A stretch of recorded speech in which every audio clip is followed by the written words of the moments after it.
day of Vesak, and Ravi was trying to take us there, trying to explain Vesak, and we were trying to explain what Vesak is, and we'll recapitulate today as well, just because it's beautiful to know. Oh, English. Mic mute කරගන්න වෙයි අනිත් කතා කරන්න අවශ්‍ය නම් කතා කරන්න. That's okay. So I think we were discussing yesterday also how this Buddha was born. Well, we can't even tell that in the past tense, can we? We can't, because Buddha is a status of mind, and it's such a important thing, important message we are trying to give to the whole world, that to come and understand, to listen to this Dhamma and understand what really this is. Because status of Buddha, is it something that you can achieve in the mind? It's not. And when we liberate from mind, it's actually and when there is no vibration in this system, you are already in state of Buddha. We people are really, we have so much gratitude for Lord Buddha. We have forgotten, because we usually as children, I remember, we took as Lord Buddha as a person. I mean, I took Lord Buddha as a person when I was a child. So because when we see the statue of Lord Buddha, we thought, oh, this is an image of Lord Buddha. So we felt so happy. I can even remember as a child, I saw a monk walking on the street with some disciples, and I couldn't help crying. I don't know. I just couldn't help crying. It was just seeing a person and a robe, but he was a monk, and he was giving me such a beautiful, like a mind. I was in the mind. So, but that's what we knew. So the Vesak day was full of chanting, full of like lantern, beautiful stuff. We give food to others. We go to temples. The family get together is really nice. I think it's really important to happen even today. But we were never told, we were never taught, or we never heard anything about Buddha, that what that is, and how to even, what Lord Buddha said, how to even understand that. So after all these years, now we hear that it is a state of liberation of mind. It's actually not a state of mind, it's a liberation of mind. So what do we understand about this world? What is your world? Do you understand your world? So how did the world arise? So our world arise as a child when we understand. I mean, we don't remember some of the stuff, do we? We remember when we started actually giving some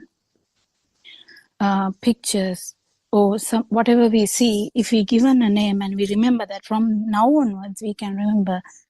So it could be Amma or Mum that we remember as the first step, because we hear the word Amma, because mother keep repeating the word of Amma, and with that we remember every other aspects of the kind of the kindness, the smell, the warmth, the feeling of security, feeling of happiness, how the hunger is gone when mother is close to you. So all this is in one emotion, and when mother comes close to you, you feel, my mom, and you feel that everything in one moment. But this world began to widen and widen. So the day by day, when we come to a kind of age where we kind of know like a lot of stuff, every day we take them really, really, like we give them a real value. So as mother came to our world, so mother is the world. Actually, there's no nothing we took as everything we took as really there, whatever the word, the sun, moon, chair, apple. So when we take the example of apple, because everyone kind of will understand, we get the smell, we get the taste, we get the picture. It may be red apple, it may be green apple, or you might be like, you might be thinking about a good apple that you have eaten. So as wise, so mother, like the world of mother rice, the stimulus mother, the stimulus apple is also there. What happened there? Did anything happen there apart from this stimulus? That is the problem. So we got to know the mother, we got to know the apple, we got to know the chair, but the problem is now it's not the problem with the mother, but because mother became a kind of a existing thing, we kind of match them. So I see my mother 15 years ago or 40 years ago. So that mother is same as now mother. So I have seen maybe sun. Okay, we'll take the example of sun. I mean, the moon. So if you think, okay, I have seen moon as a child and I see it now. I see the river, or if you have been living near a river, you might think, I have seen this river as a child and now I see the same river. That's Mahavali River. Yeah. So we feel like there is a story and there's a existence and there is a like a timeline. What happened there? Even in the Sinhala Zoom meeting, I could hear someone was talking about sister, someone was talking about daughter, and how these things became a thing. Sister, how sister arise in someone's mind, how daughter arise in someone's mind. They're all like a product of your sensory organs. If you didn't have any of these sensory organs, the world of yours is kind of empty. Actually, if you don't have any sensory organs, we can't talk about a world or whatever the data we have. So when these things come together, we get a idea what daughter is. And you have a good daughter, you have a bad daughter, can be very, very emotional daughter who did good, who did bad, very beautiful daughter, the smell of the daughter, whatever. You can have a real big story about the same thing. You can have a real big story about your sister. So how did the sister rise? Well, I have a sister too. How did the sister rise?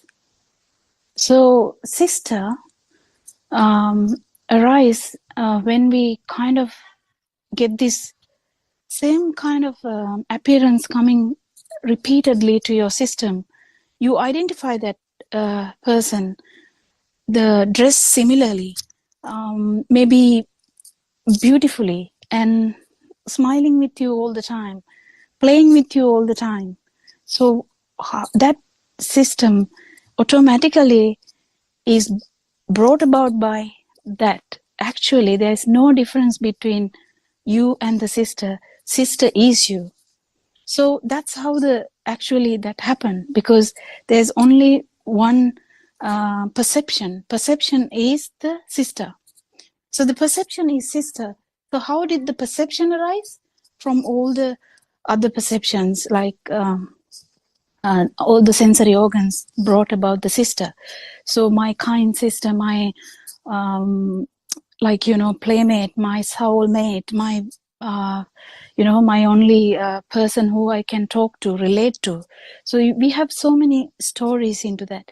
But these things are in the mind, where all the data are entangled. But what is happening there? Actually, what is happening there is, it's not the problem of the perception. There's no problem with the perception. You can perceive. That's not the sensory.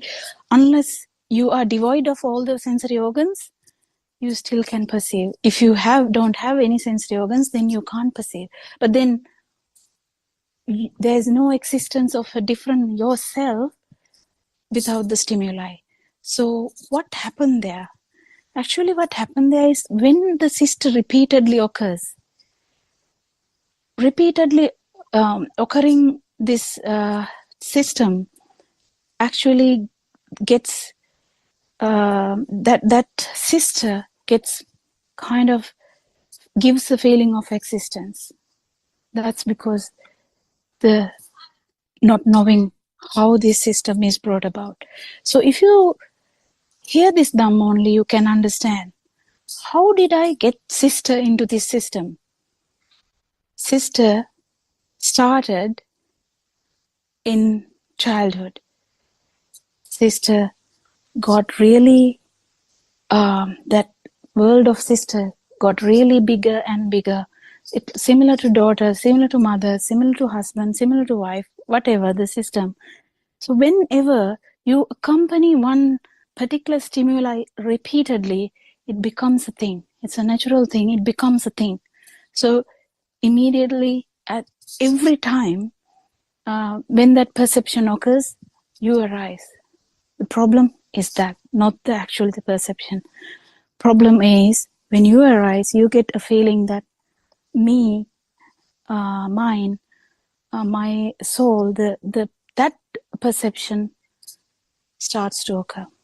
So as a small baby, actually the small babies, they don't have this perception. They don't have the thing like, I am living. They can't even, if somebody is calling that child by name, that baby will be like wondering what that is, because they just hear stuff, they just see stuff. But then with time, your mother, your sister, your father, your brother, your aunt, your uncle, your grandma, grandpa, everything, the repeated exposure of these stimuli brings about the same vibration. That's the problem. So Lord Buddha actually talked about Buddha status, where liberation from all these, liberation from this concept of self. How do I liberate from concept of self? Only by knowing how that arises. If you just because you want to get rid of the concept, it will never happen. But what will happen if you repeatedly try to understand, how did this self concept begin? Because the very small child is kind of similar to like a small fly, where they kind of don't have the developed mind too much. So the sense of self is less, very less. It's not nothing, it's very less. So the awareness is there with avidya, so not knowing. So if you understand how this happened, the perception, the self-perception, the self-vibration, and how this concept slowly got deepen and deepen. So when someone is like 8 years of age, they can't really, if they hear Dhamma, it's so good, but if they don't hear, they will only know that I am here, I am seeing stuff, I'm listening to stuff, I'm eating, I'm tasting, so I'm walking, I'm smelling, I can feel, I cry, I shout, I do a lot of stuff, So they put every action in the system will be given the concept that I did it. This happened to me. That happened to me. Someone blamed me. Someone shouted at me. Someone praised me. So these concepts are really deeply engraved actually into this system. It's unless you question them, you can't actually even find them. When someone says, I went to see my sister, but then I was crying with her, then I'm laughing with her, then I'm crying again. She already has listened to Dhamma, so she's questioning, what's happening here? How am I even doing this? So people listening to Dhamma is such fortune because they know that there is no self, and they are trying to actually relate that to ourselves. So every day in practical life, what you can do is relate to these things. You have to keep relating to your normal day-to-day life. When you relate to day-to-day life only, you realize, actually, wait a minute, there's no person here. There's no one actually doing this. I just thought about buying ice cream. Now I'm starting the car. I'm in the shop. Now I'm back home. I'm now has taken a cup and I'm eating that. How did that happen? How did this magic keep happening? How do we not do all these things? So it's easiest way out is to think that, yeah, I'm here. I decided to buy the ice cream. I went to shop. I bought what I want. So the decision making makes them to feel like I made the decision. This is very difficult for some because you feel like you have taken a decision. Whether to go to Colombo or whether to go to Jaffna, you take a decision. Then you feel like, no, I took a decision to go to Colombo. But then, do you actually take a decision?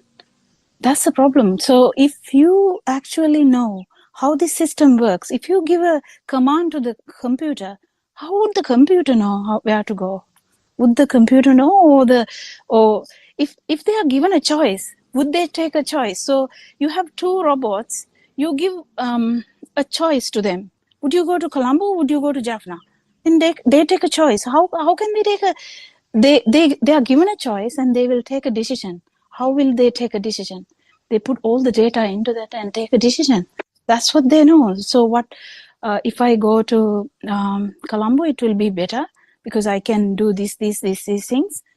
Better I go to Colombo today. But was there someone to take that decision, or all these perceptions come together and took a decision? That's because that particular system knows only to take that decision according to the data they have. That's it. If you keep thinking like this, whenever you think that you are there, then you can criticize yourself. What am I thinking? How can I feel sad? How can I feel sad? How can I feel happy? Or is this system actually tricking us? Actually, system tricks you to believe that. That's the concept. Concept is built. It's actually believed thing that I did the thing. If you take everything, actions are happening. We are not saying that the actions are not happening. Actions are actually happening. But is a self there? No. But then actually when you understand this Dhamma, you keep questioning all your things, and then really one day it happens. What happens? Whatever the Dhamma you heard, actually in a kind of a it comes to action, because there's no self. Whatever you heard, actually then you are not taking things really for granted. You just keep doing things that you know. That's what happened before also. So you don't put much effort into things, but also you don't stop doing things. You just let it go. So when you let it go, the system keep working. System keeps happening. So is there any harm to anything? No, actually not. But when we keep understanding this, at one point, the system will realize, actually will experience a moment where you're walking without you, you're doing stuff without you, you're talking without you, you're actually thinking even without you. So how would that inspire you? Yeah, it will really inspire you, because you know that there's a difference. Because unless you know the difference, you don't know. Because you have to know the difference. Doing stuff without you and doing stuff with you is quite different. So when you know the difference, you don't have the urge to understand Dhamma. It's kind of you. It's you usually, if there's a great urge to do something, there's someone who is wanting, someone who is trying, but then we don't give up the trying initially, because we need to understand this Dhamma. It's okay to have some urge to understand Dhamma, because we keep listening. When we keep listening, we actually get more interested in that, and more you feel lighter, more likely you will feel the difference, and more likely you will really entertain this the non-vibration status. So if someone is listening to this Dhamma as a beginner, I would say don't get scared by the words, but it's a really good thing if you can listen and apply it to your life and see. If you see a chocolate cake, and if you really like the chocolate cake, because some people don't like cakes, so if you like the chocolate cake, and see how that system gets attracted to that. Is it you, or is it just a system working and without the control? But then someone might think, no, I got the urge to eat the cake, but I didn't. I didn't want to show that I have the urge to eat the chocolate cake, so I didn't go to the table. I just sat here. It doesn't matter. I don't want the cake, but still, is the problem gone? No.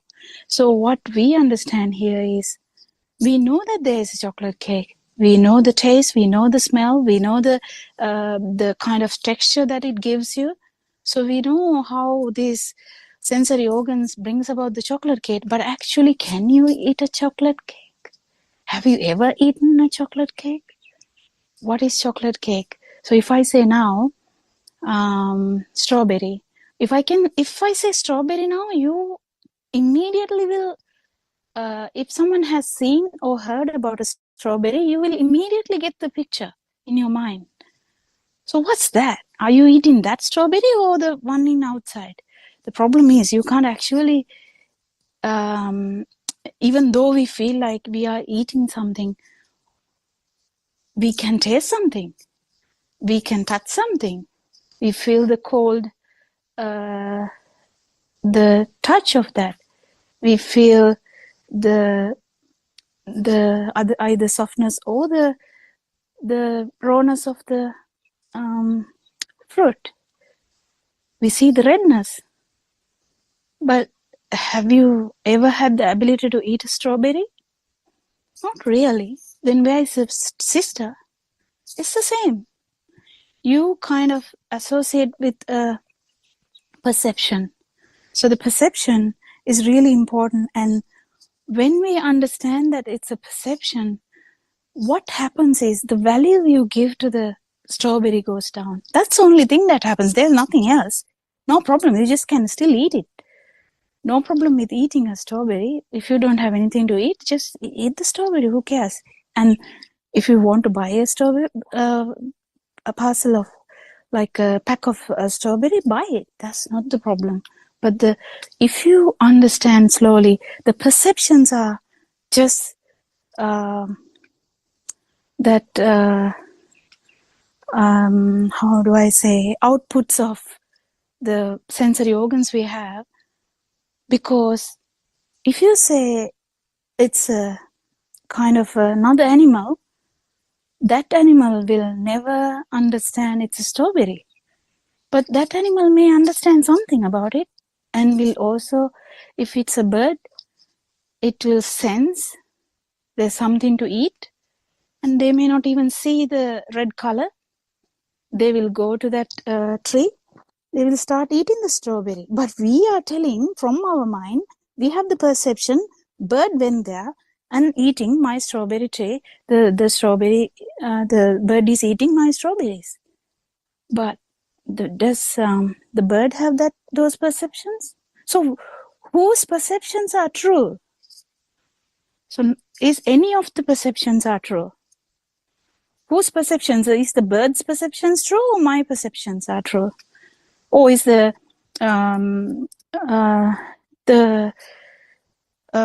or maybe someone like my mother's perceptions or my sister's perceptions? Whose perceptions are true? God might say, people might say God's perceptions are better than us. Is it? Or is it really in the mind? It's in the mind. So none of the perceptions are actually true. But is it a problem? It's not a problem. You just keep perceiving because you have sensory organs. You just can perceive. That's all that's happening. So we keep understanding this system. So perceptions are perceptions. So you keep understanding that. And so when we keep understanding that, the value goes down. So the burning goes down. When the burning goes down, you feel lighter. And day by day, the value of that particular strawberry. So you don't now actually cry about your strawberry anymore.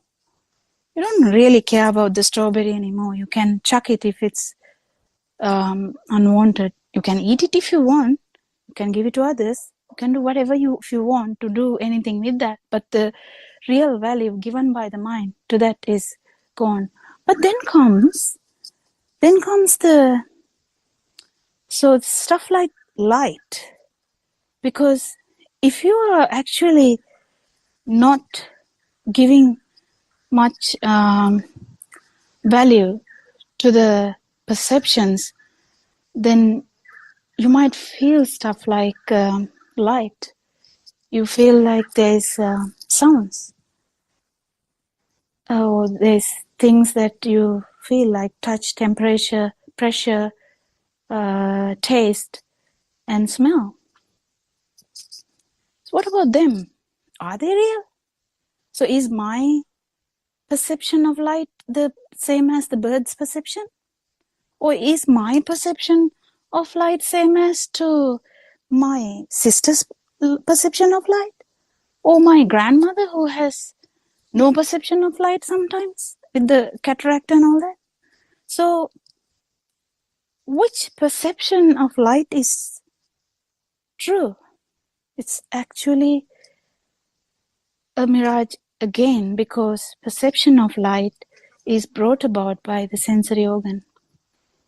It's just another perception. So you keep understanding this, then value you give to all the perceptions begin to fade away. So you feel this fading.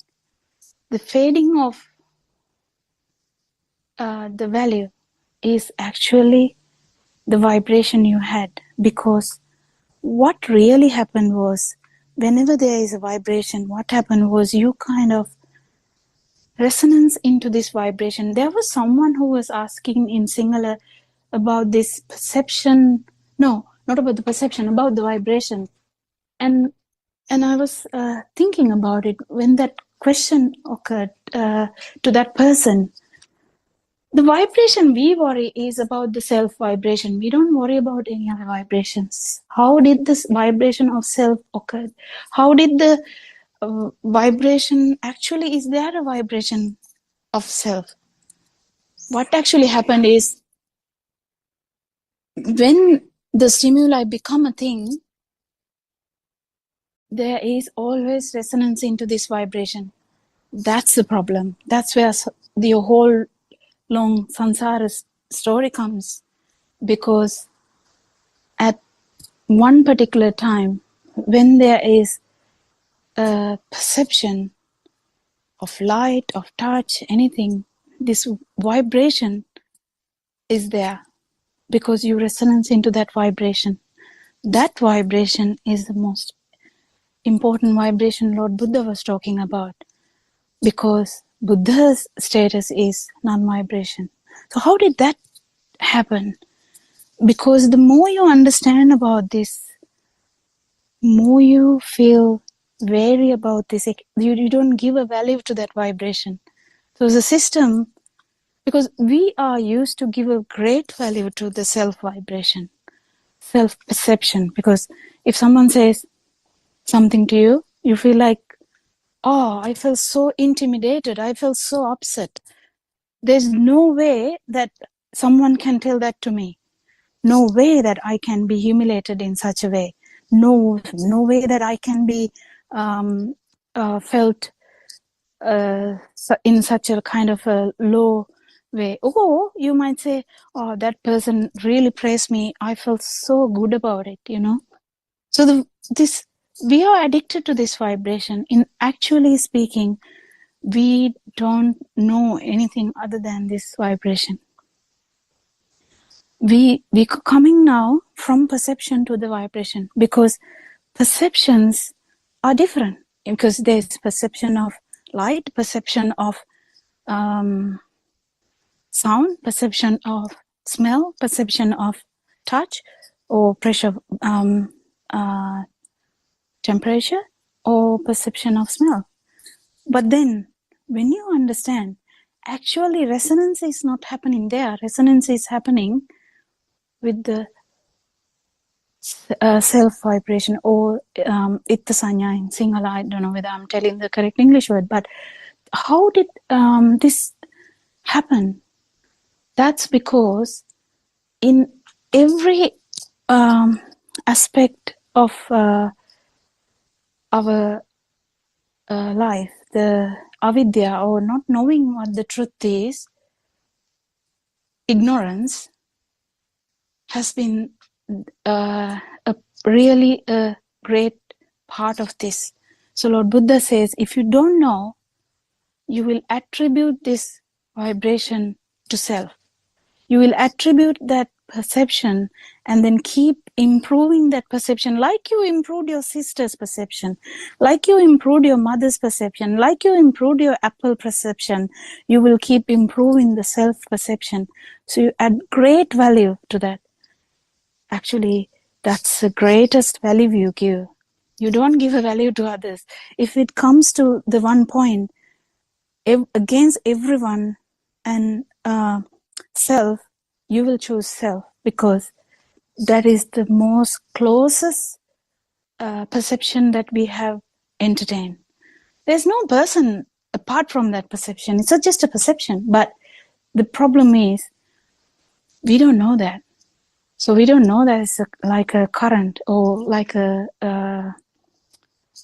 force that is giving us the perception that there is somebody, and giving us the perception that should be continued. So all this happens in the mind. So we talk about liberation of mind. So when we talk about liberation of mind, it's kind of unknown, or bit new to people because we only know mind. We can only relate about stuff in the mind. My sister shouted at me. My sister is sick. I'm so sad about her. Will she die? Is what is happening here? It's kind of similar to the apple, but we feel differently. Why we feel differently? So there is someone else dying in the hospital ward, but your sister is also dying. But you feel differently. How did that happen? Because that particular system was built on that data. It was built on that data. So the sister has vibrated. If the other person vibrated once, that sister has vibrated so many times, that perception has occurred so many times, that system always was born, or you were born by that stimuli. So sister has become a great stimuli, so it becomes really valuable to you. And that's why when people, sometimes when people who don't know Dhamma, when someone dies, they feel like they are dead. You can't blame them, because their whole life they knew only that person. So that person, in the sense, actually that perception was a recurrent factor in that system. So when that happens, when that is taken away, you feel like the whole world is collapsing. It's true, because that's the multiple times when something is happening again and again, that becomes important anyway. So you can't really blame that. I can see multiple participants here, a lot actually. You all can add something to this now. Theron Sannai?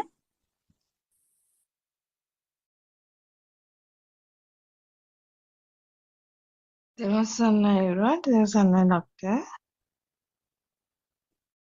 Theron Sannai. Dr. Kokila, I can add something what you mentioned, doctor. Finally, the ego that is going to be collapsed, but it is happening, doctor. Sometimes in English speaking people might might misunderstand the word ego, because they say the ego for, like, in Sinhala we say ahankara, or kind of they take ego as a little bit different. But I know in our area we talk about that mamatve, or kind of self-identity. Self-identity. Yeah, go on. I just wanted to add, because there can be this English assume. Yeah, we are not talking about that kind of thing, but we are talking in a Dhamma way, where we talk about the self. Yeah. Yes. Giving high importance to the self. Yes. So it is a confidence that you are getting through this Dhamma. You are the one experience your egoistic, your self identity is gradually fading away. But doctor, in this part, doctor, we cannot think anymore. We cannot think this is what Aryan was said. No, when you think this is what is no, it is not comes under wisdom. The wisdom is totally different, but we know. The knowledge is really important. The Saptanyani part also really important. When you understand and when you carefully uh, see this, what is Aranvas is explaining, gradually your self identity is fading away. That is the evidence you have. That is the evidence you have, but no one can say this is what I feel, because it is for you to understand. But to a certain level, we can say this is what Aranvas is saying, but it's really difficult to give the real message in words even, doctor. The self-identity is fading. It is totally different thing what we knew earlier, doctor. Now it is comes under field, doctor. You know the explication. Teransana, actually, yes. For the initial beginners, we just start listening to this Dhamma, and then we slowly keep understanding the value we give to the perceptions is actually useless. Then slowly the your world, which was extending far too far, actually this shrinks. And actually the world becomes kind of immaterial. It's kind of not giving you any vibration. There is a moment where you change this, when you really understand one particular stimuli. Then it can be your sister, it can be your brother, it can be your mother, or it can be even a chair, it can be a tray, whatever the stimuli. If you understand about fully about this, there will be a moment where you experience the non-existence. So when you experience the non-existence, then you know the difference between existence and non-existence. Then we don't have to keep thinking. We know that it's a path of, that you're kind of sure, or the doubts are gone, because you have that one particular experience of non-vibration. So that is really important. But that's kind of a secondary part, where that's actually the fruit of the Dhamma tree, because we usually need to understand the whole system, how mind works, how self-perception occurs, how self-concept occurs. If you don't understand these, what happens is you still give value to the self-vibration, and then you can you might feel very light as well, because that can happen. But when you understand fully that there is no self, and it's just a vibration that happens through the perceptions of the sensory organs, because the sensory organs are still functioning, you will keep understanding how this system works, and the perceptions are not a problem to that system anymore. And then they feel, they actually start feeling moments of liberation of mind.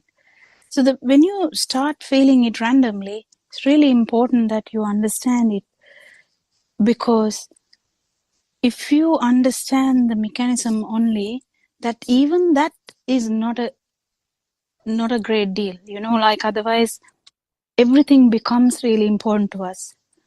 Whatever the achievements we talk about, they become a thing, because still they kind of don't give they don't go deep into the system and understand they all are perceptions. So if you understand beyond the mind, that's something really important, because then there's no talk of self, or there's actually, it's really beautiful, because that is actually the start of the path. But to come there, it's not easy, because you can't do this by force. You just have to keep understanding Dhamma and how these systems work. Because liberation of mind is difficult, because the mind is really powerful in some people, and the mind is addicted to keep thinking. So when you keep thinking, even if you keep thinking that this world is empty, you might feel like world is empty. If you keep feeling that the world is like there's no one here, you might feel that, but that won't be there when you don't feel it. If you feel that you are not there, you feel like you are not there, but then if you feel like you are there, then you are there. So that's where the doubts come. So when the doubts are gone and you know the exact thing that what you're talking about, even momentarily, if you know there is a liberation of mind and there is non-vibration, then there's no big issue about it, because system follows. There's nothing you can do. System just follows. It was keep winding as a soft toy toy girl, or what is, I can't even remember the English Doll. word for the Bonica doll. Yeah. So like a winding of a doll, I have told this before, like winding of a doll kept happening in the whole life of us. At one particular point, unwinding starts. But there's no one who kept doing the winding or the unwinding. We just realized that. That's it. So the winding kept happening because of avidya, ignorance. And when the ignorance is gone, or kind of gone to like a particular level, then that in that particular level, the unwinding happens. It might not happen to the zero, but we know Bahya Swamin Wahanse, the unwinding happened very quickly. Apparently, he's the fastest one who did it. But we don't have to worry about whatever that is. Unwinding can take time or may not take time. Who cares? Because there's no self here anyway. So unwinding starts when you don't have doubts. And that's the important thing. Not to have doubts, you have to experience at least momentarily this liberation of mind, or non-vibration state, where you don't feel the self. You just keep doing stuff. It's kriyasita. What is kriyasita in English? Functional mind. Functional mind. Yeah. Okay. Yeah. So the functional mind keep happening. It's not a problem anymore. So that system feels very light, but be careful about thinking about it again and again, because if you keep thinking about what you're experiencing, that's actually the mind. So you can actually spoil this status if you're addicted to thinking. So that's where Aranwansi keep telling in Buddothpado Dhamma discussions, what we are trying to reiterate is, when you come to one particular level, stop thinking. Yeah, stop thinking. So if you really want to think, maybe sit down and I don't know, why do you want to keep thinking? Because more you get addicted to thinking, you try to think about all the experiences you get. That's what we did even in the winding doll. The doll who is getting winded, that's the pattern we had. We gave a word to every emotion we had. We gave a word to everything we identified. We want to separate. We want to know. We want to give a identity. We want to give an end. We want to know the end. We want to know the beginning. We want a story. We want the timeline. We want everything. Isn't it? We want everything. But then, if you have felt the feel, that's okay. But don't turn it to if you're turning it to if you're thinking about it again, then you are actually corrupting the feel. You are masking the feel again. You are actually encouraging the mind, not the functional mind, the normal mind that we have covering the non-vibration. So the feel is actually nothing you can explain. So we kind of try, if you try to, we don't have to tell that, basically. Because if you're trying to tell that, but we are trying to say a message here to people who have listened to Dhamma for about 3-4 years. We are trying to give a message. Just understand Dhamma, that's it. And see how these sensory organs work and let it go. Letting go has a lot of meanings here. Letting go is really important. Letting go of a simple perception is not easy because in mind we like to think about all the perceptions we get. So even if we get, if we have that attitude, we might overthink and mask the path or close the path actually. So it might close the path, or you might not be able to feel the non-vibration at least momentarily, or for a fraction. This moment is really important where you liberate from mind, and then you can know that things can be different. The difference should be known. Yeah, is there anyone else? Yeah, Dr. Kokila. Yeah, Yeah. that's a very good explanation, great explanation. Actually, before stumbling upon this Dharma, actually, we were carrying the weight of all these thoughts where the external had become real to us. Like even when we are sitting, at our desk, at our job, or wherever it was, we were carrying the weight of our loved ones, our problems, and issues with work and everything else. But when we understand this Dhamma only, we realize that we were simply believing in something that is not existing. That is just a effect that comes into existence because there are necessary conditions that are present. So after that, it became easier and easier that all that we have to understand is how the mind comes into existence every moment. Like you correctly pointed out, how the perceptions get together and create this existence. And if you take a step further from it or step backward from it, how does even this light,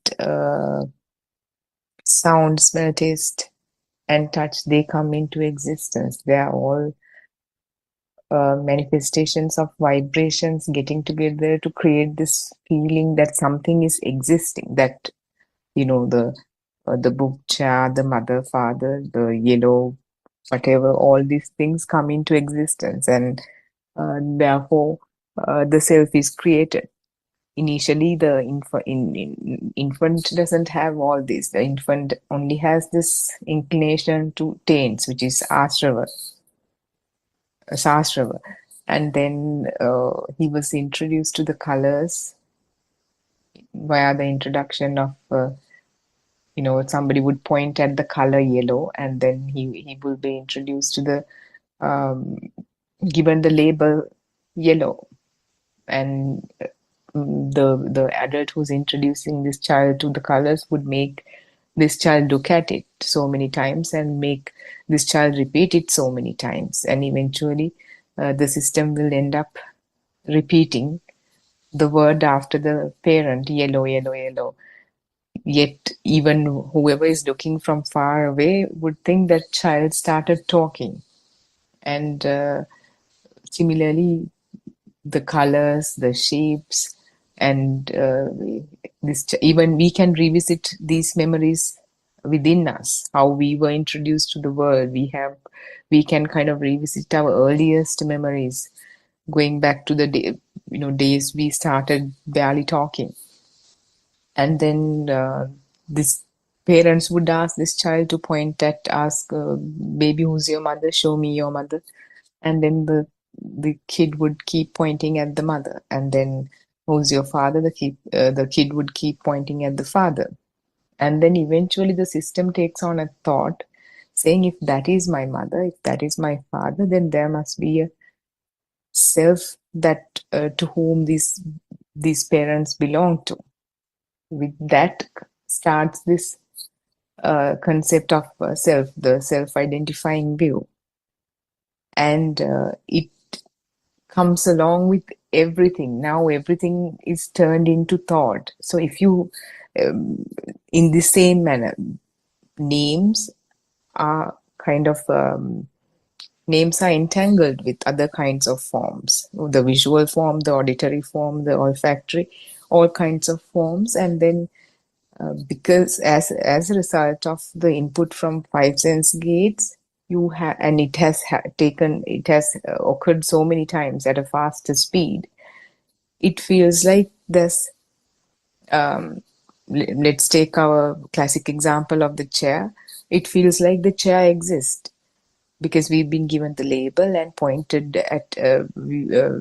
We've been shown that so many times.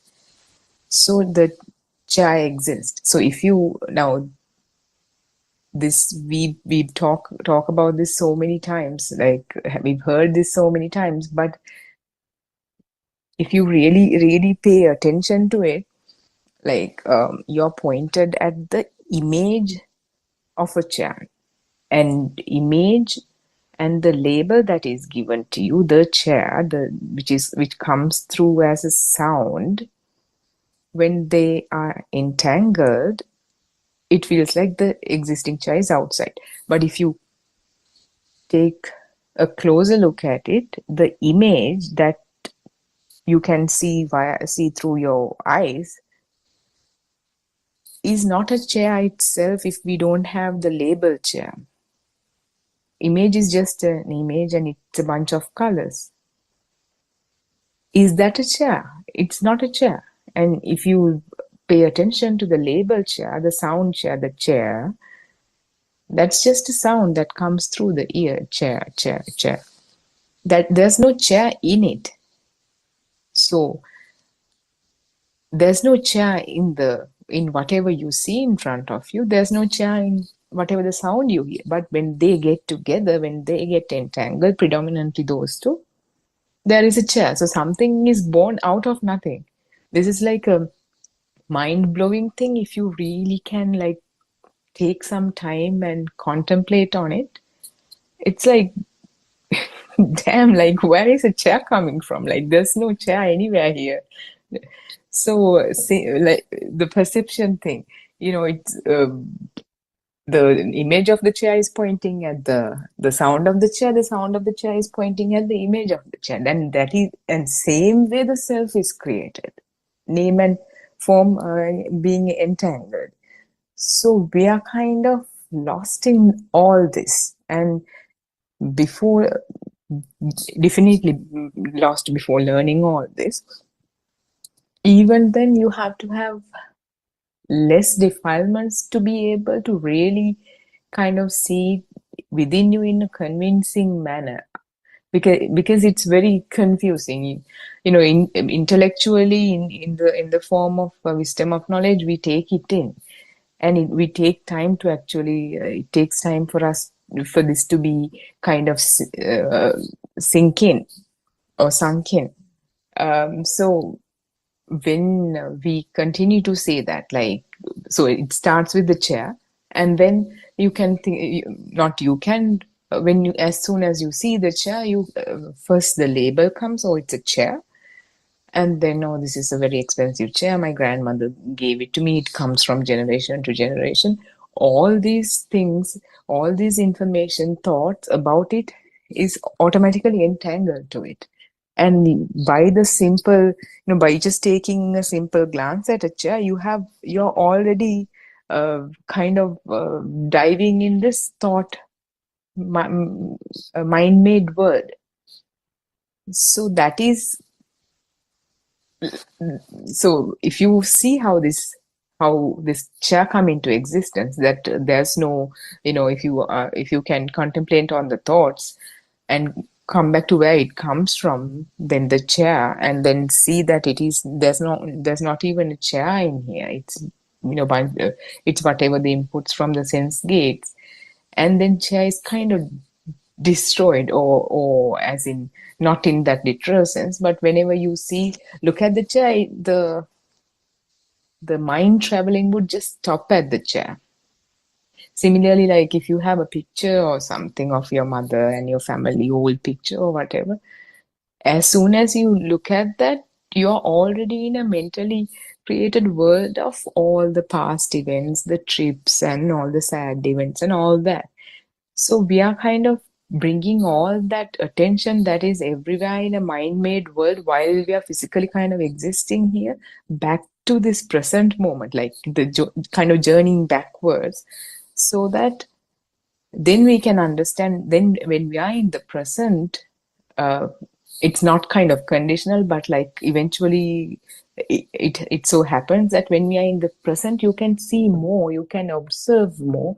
uh, these truths that we took in as in mere intellectual knowledge, and because it made sense and it was logical, and we start getting insights and it becomes self-evident to us, oh, this dhamma is the one, because I know, I can feel it within me, because as you contemplate on even this name and form union, eventually you begin with the insight that the thought is different to whatever you see. The thought is different to whatever the sound you hear. The thought is different to that differentiation is, which is a very subtle kind of a truth. It becomes evident to you. Then you clearly begin to see the difference between this mind-made world and whatever is in front of you. And then you see the truth about what is in front of you, which is again, like you correctly said, a mirage that comes into existence as the manifestation of vibrations. So yeah, Dr. Kokila, that's what I wanted to add as a different take to it. I think we have other members also have joined Tirunelveli. Anyone else want to put a word? There's Kavin there also, Surangika. Yeah, Dhiran Saranai, Dr. Kokila and Harshi. Thank you for the great explanation about how the self-existent arises and the ignorance create this mirage, which is the duality where there is a self to observe anything that perceive outside. So if I add the different perspective to it, I would say the thought that we talk about right here by Dr. Kokila and Harshi, we can interpret it as just a vibration. So it's the mind spark that Aryan Vahanse tried to emphasize. And this mind spark will arise with the power due to the union or the fusion of the name wave and the form wave. So this the if the mind spark arises due to the ignorance, the suffering is inevitable, and then the higher the power of this vibration will create the higher suffering. So and then through the right vision, the satya jnana, one would understand how this thought arises, or this mind spark arises. In order to do that, as Aryan once explained, we will unveil the truth, and then we will see how does this form wave arises and the name wave arises. And then how does this thought arises? At the end of the day, there is nothing existed before, or like there is nothing to be taken as something exists right now. So it is just a mind perception, and there is no one to perceive it.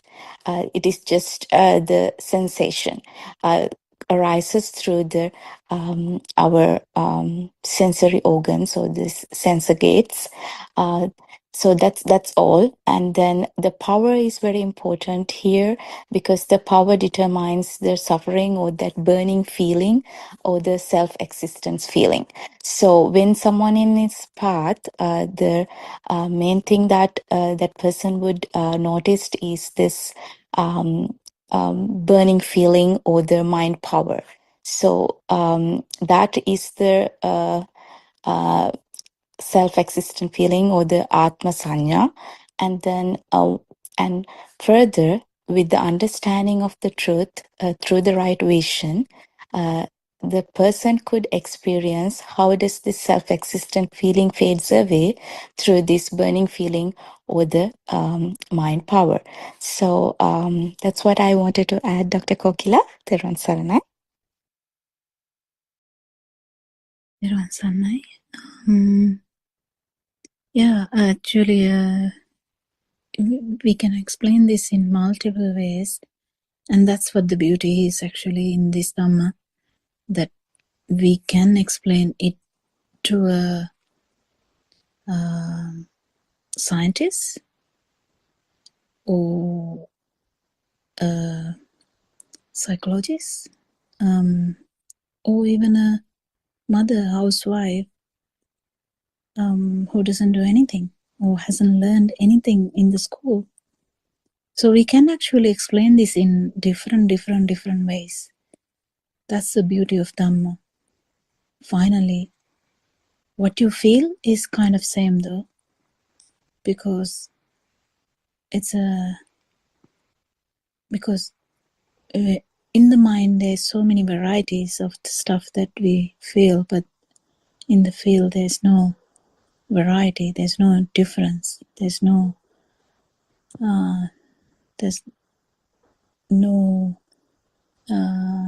entertainment of stuff. Yeah, anyone can add more. It's a beautiful Dhamma, it's a beautiful day where people are actually reminded there's Dhamma, there's still we hear of Buddha. So this is a very good time, because there will be a time that you never hear even the word Buddha. We hear the word Buddha as well as we hear Dhamma. So you can actually not after death, you can understand Dhamma now and liberate from mind and be in supreme bliss. Yeah, I don't have any other words to say. Supreme bliss now, here, not in the next moment. So it's Vesak Day. I invite someone else to add some words if you have any. Peruan Saranai, Dr. Kokila. I have personal experience in understanding the different levels of this self-existent feeling.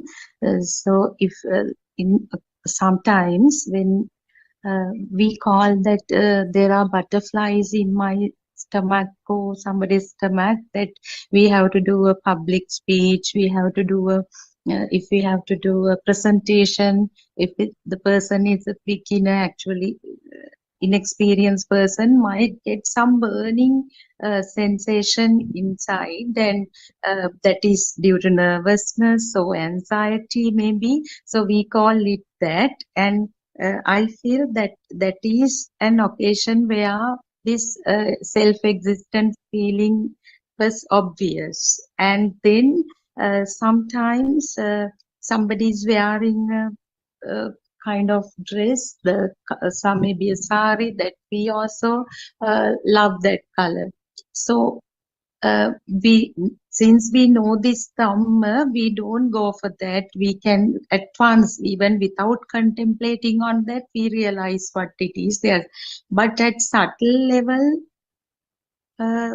within we admire it. Maybe it may be self-existent feeling or this perception of self, or if we are thorough with, we fully understand that it is a system, this mechanism of the six senses, then that also diminishes because uh, we automatically, without any effort, we feel that it is the work of the system. So right now I'm experiencing such kind of things in day-to-day life, Dr. Kokila. Theruvan Saranai. So please If we, explain. Yeah. yeah, if we take a small child, when they were very little, they can do anything. They will be in the center of the house, maybe naked, dancing up and around, doing all sorts of stuff. No problem at whatsoever. And adults also don't pay much attention because they have they feel that it's a baby, you know. But the actual, if you can become the baby's mind, that self-perception is not there. So he can dance, he can cry, he can even make a tantrum, like tantrums.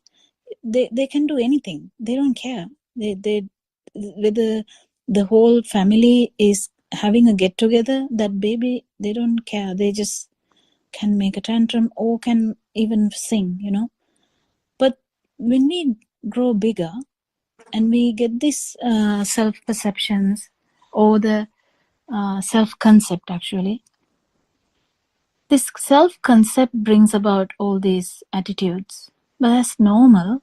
But we just have to realize that's how it happens.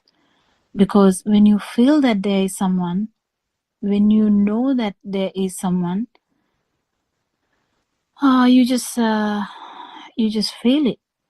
You just feel anxiety or depression, the nervousness, whatever the word given, you feel this vibration.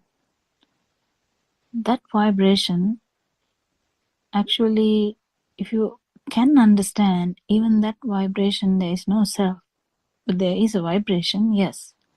How did that vibration happen? Because this concept is really important. It's much important than even the mother or sister or brother, whatever the concepts that keep occurring in the whole life. This is more important than that, because this self-perception is the perception that we have known forever.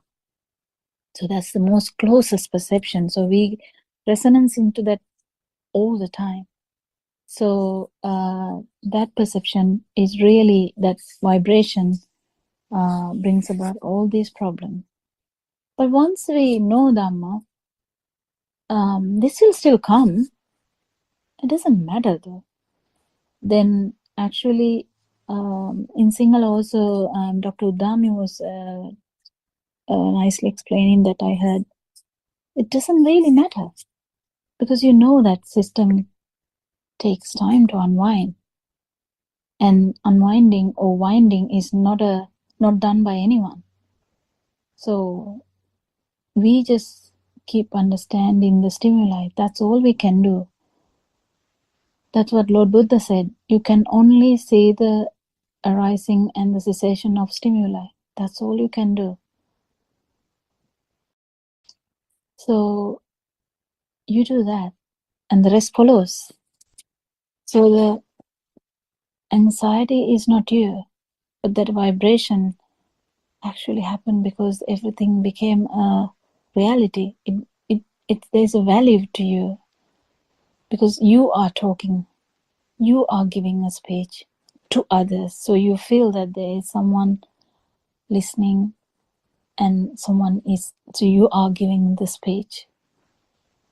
But if it comes naturally, you make mistakes and you do it sometimes very correctly also. You might do it or you might make mistakes. But first, initially, it might give you some butterflies, yes, in the stomach. Or you might feel shaky. Or you might feel like going to the toilet 100 times before the talk. Does it matter? Doesn't matter. There's no such kind of thing. It's just a system, and you are just learning how this stimuli occurs, how stimuli can bring about the self-perception or the self-vibration. So it's a beautiful thing to understand. And the more you realize the thing, you will start actually feeling this.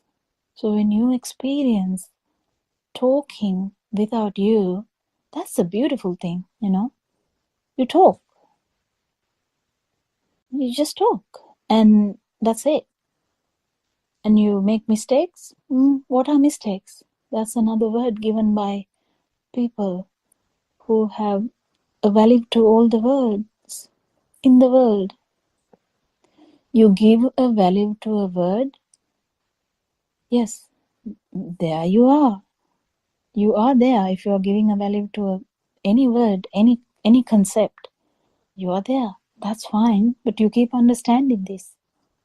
So when you keep understanding that, value goes down. So the butterflies goes down. And you keep talking until the sensory organs stop doing stuff. Does it matter that the sensory organs are dying? It doesn't matter, because it's just another occurrence. Because occurrences can happen, because there are 5 sensory organs. Humans are called really having a extremely complicated mind, where they can incorporate all the data and bring about a new data. So it's keep happening. Yeah. So the perceptions keep happening and they keep changing too. Nothing is a problem if you know that there is no self. And it's just a vibration which occurred because you took the perception as real, or the stimuli as real. So you keep seeing this arising and the cessation of the stimuli, everything will follow. So it's really nice thing that you told. And even liking a sari, that's what I said. You like a chocolate cake, you like a sari, you like a maybe a small child will like a kind of a denim with cuts everywhere. I can see children like that. So the denim is having holes. The child likes that. Does it matter?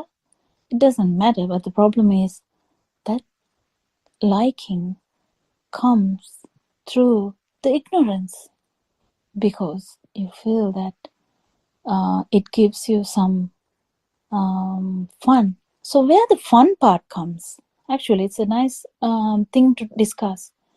Where this fun part comes from, a sari, from a denim with holes, or from a chocolate cake, from today is the Vesak day, there will be so many incense, like what is called the Hanunkuru, the incense sticks. Yes. Giving so much smells, so smelling really nice. So which they give us fun, wouldn't they?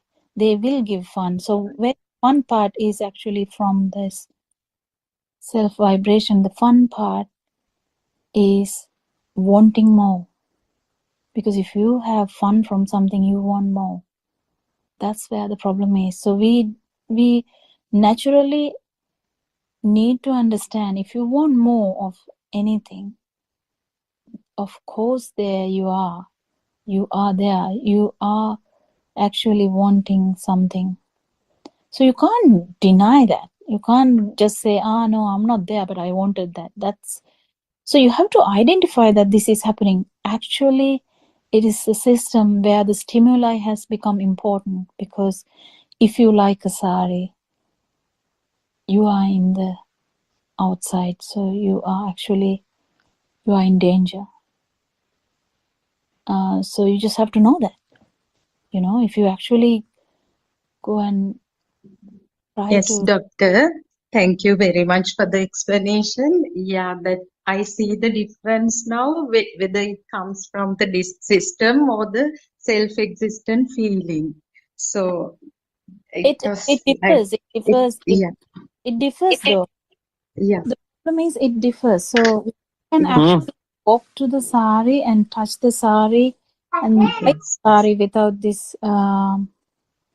without this self-existence feeling, but not having that nandi or the entertainment or the attachment, without the attachment. So just by looking at someone, you feel like a robot going to a sari and buying a sari and putting it on the onto the body and actually checking it and smiling also. You can see, but it doesn't necessarily mean that there is attachment. So this is very tricky, like to say that you are attached or you are not attached. That particular system will only know. That particular system will only know that whether it's you got attached to the sari or actually that system. So that's where the importance of feel comes, because you can't give feel to another. You can just explain about that, but the feeling has to come on its own. Then if you feel that, then the system walking towards the colorful sari, that you may have that perception, that this is a beautiful sari. Is this a beautiful sari? Yeah, that's a beautiful sari. No, there's no denying about the beautiful sari. You don't go and buy a ragged thing, like something that is not matching.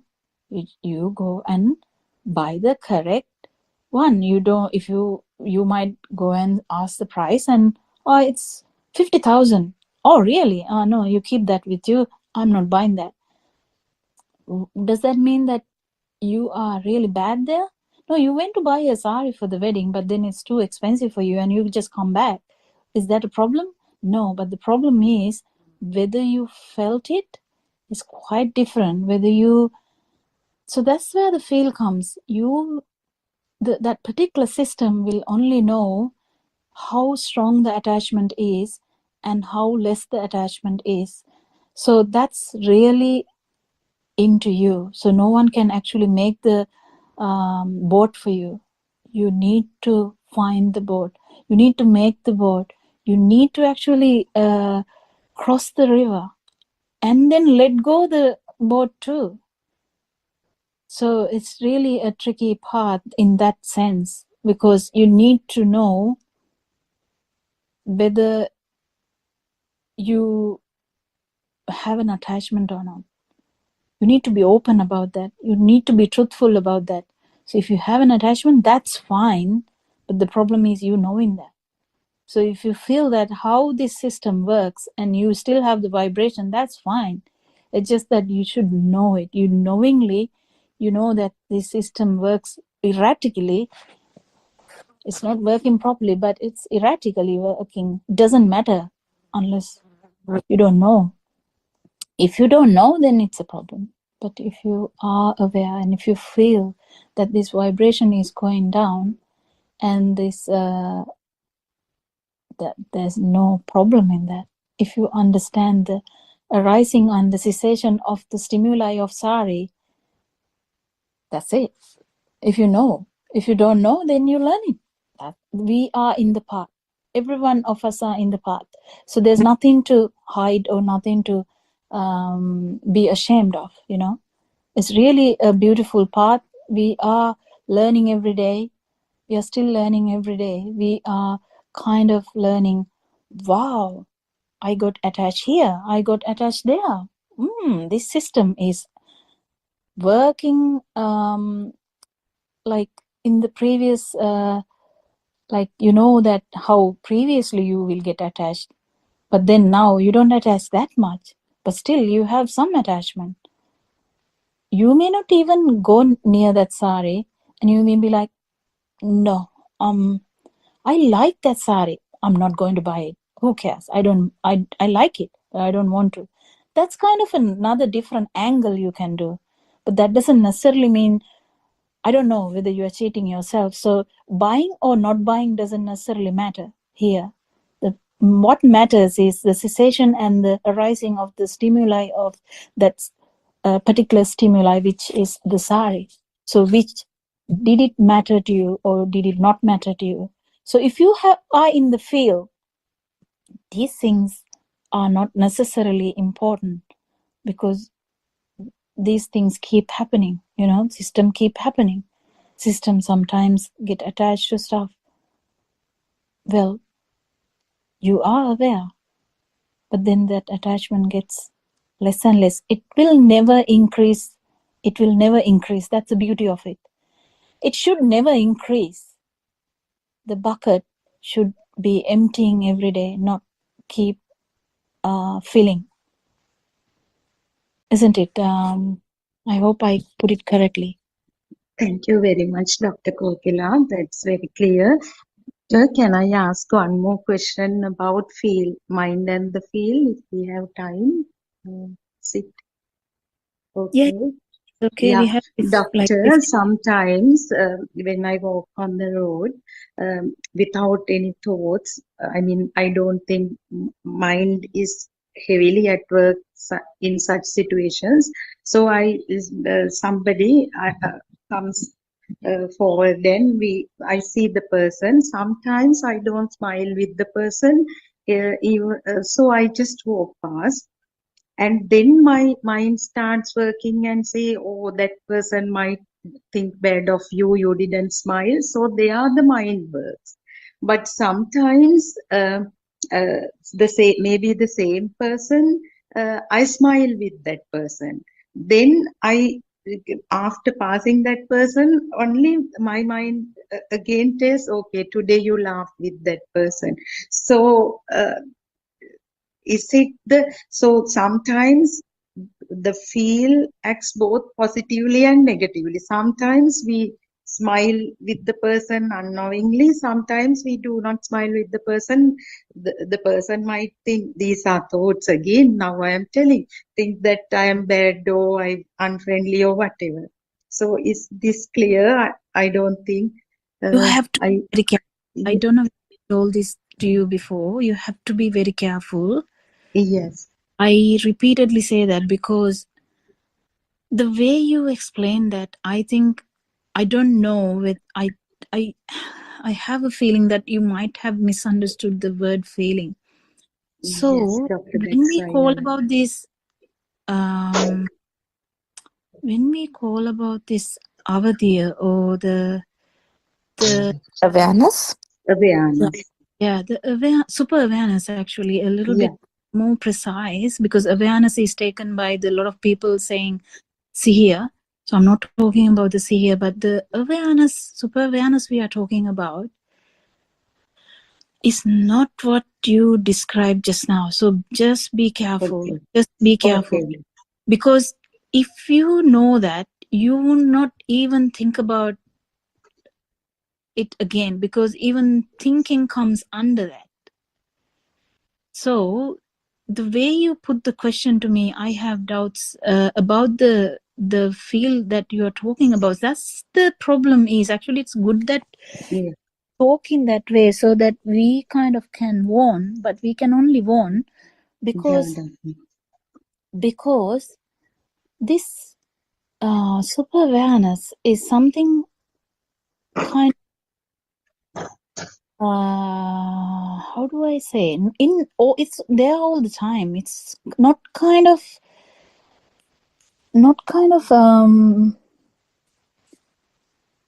when you smile or whether you don't smile,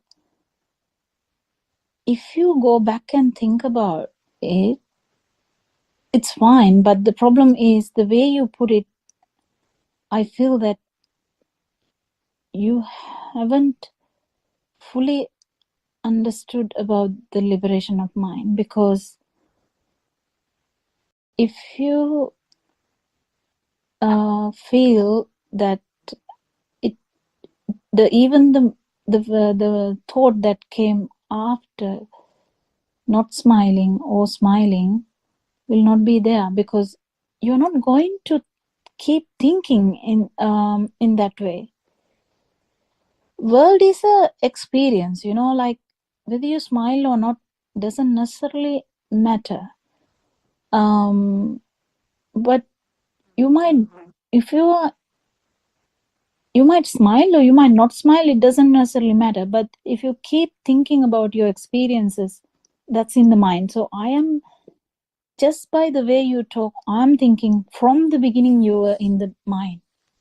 So that's where I tell you, be careful, because Okay. if you are from the beginning, if you are in the mind, you just didn't feel like smiling, and what at one point and another point you just felt like smiling. So what my advice would be, just stop thinking about these things, please. The more you think, the whole disaster is the thinking, because you try to interpret every action in this system. You just act naturally. One time you might laugh, one time you might smile, one time you might say hi, one time you might say good morning, one time how are you? And if someone says how are you, you would say fine, thank you. Whatever. Does it really matter? It doesn't necessarily matter. A system will keep working. The system will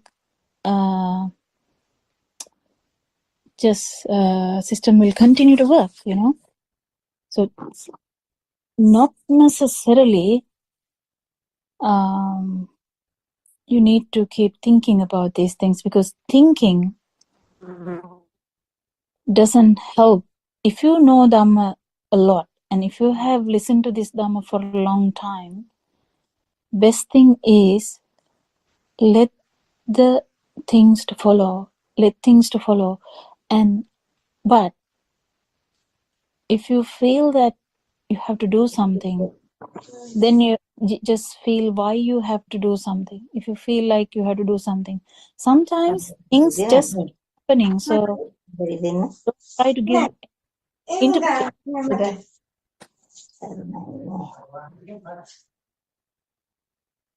So it's just a feeling I got. So just stop thinking and see whether you can feel the vibration. If you didn't have any vibration when you smiled, if you didn't have any vibration when you not smiled, what does it matter whether you smiled or not? Doesn't necessarily. Doctor. Yeah, very clear. And that thought occur automatically, doctor. Then the thought Following doesn't this. necessarily matter either.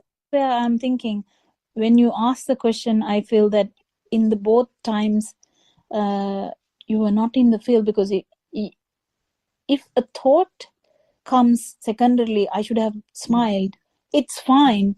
But whether you got the vibration because of that, I don't know. You're the one who will know. Yeah, doctor. Very clear. Thank you very much, doctor. Thiruvan Saranai. Thiruvan Saranai. Yeah, we had a good discussion today.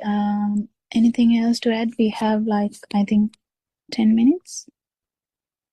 Yeah, we have about 10 minutes for the Sinhala one next.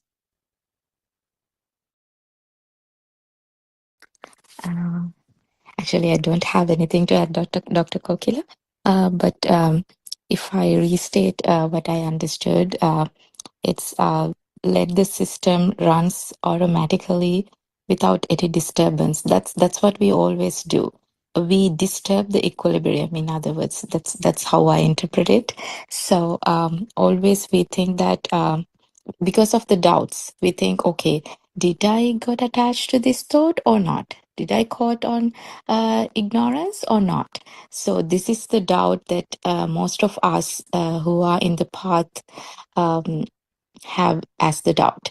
So yeah, I mean, understanding how does the system works, and then the awareness is the key, I would say, as you mentioned.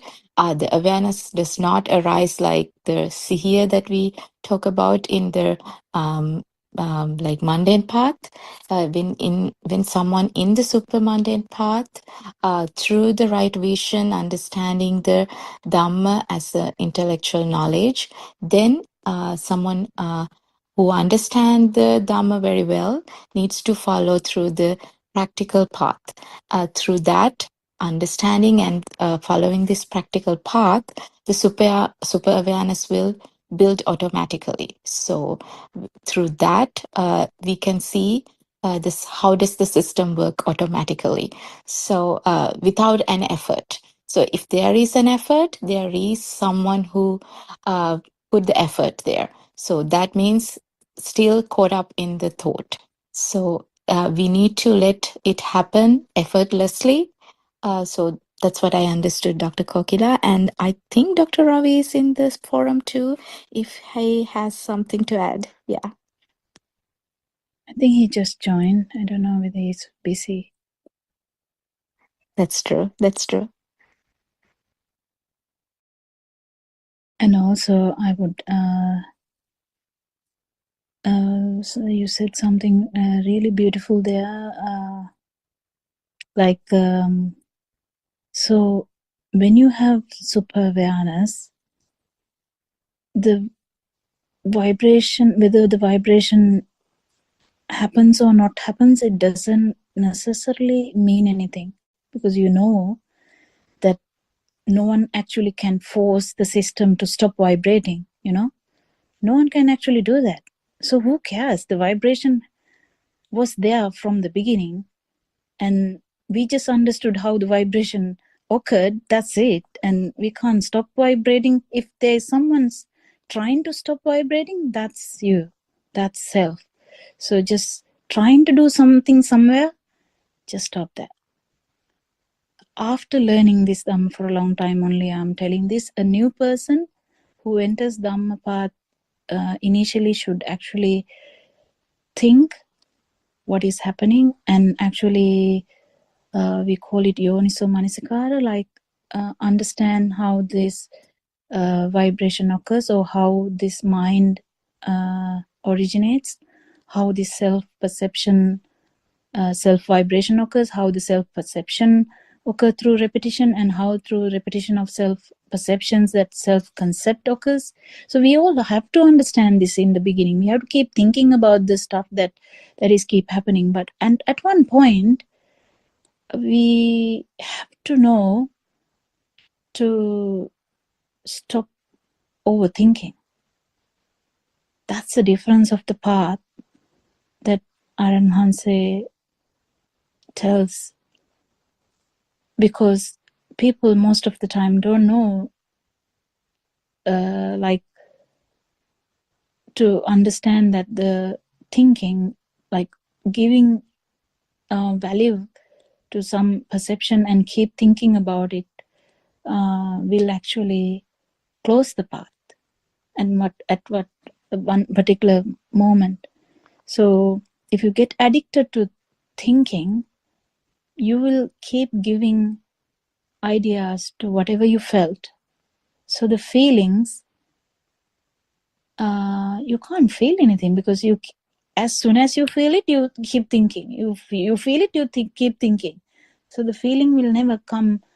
You can't become the feeling anyway if you keep doing that. It's difficult. So to let the feel come, or let the super awareness grow, you just need to know the balance. You can use the mind, but you just have to,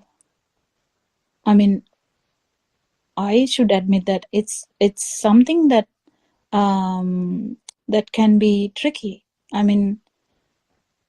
That's why we are still in the path. But that's doable. That's still doable. If you understand that the mind is actually, there's no value to the mind, and you liberate, you have a experience of liberation from mind, you know that that's just kind of another experience, like a mind. It's useless. The mind is a product of all the senses. That's it. So if you don't give value to the mind, the feeling can arise. But if you want to actually feel to maintain, don't keep thinking about the feel you get. Then you suppress the feel, I would say. Anyone else?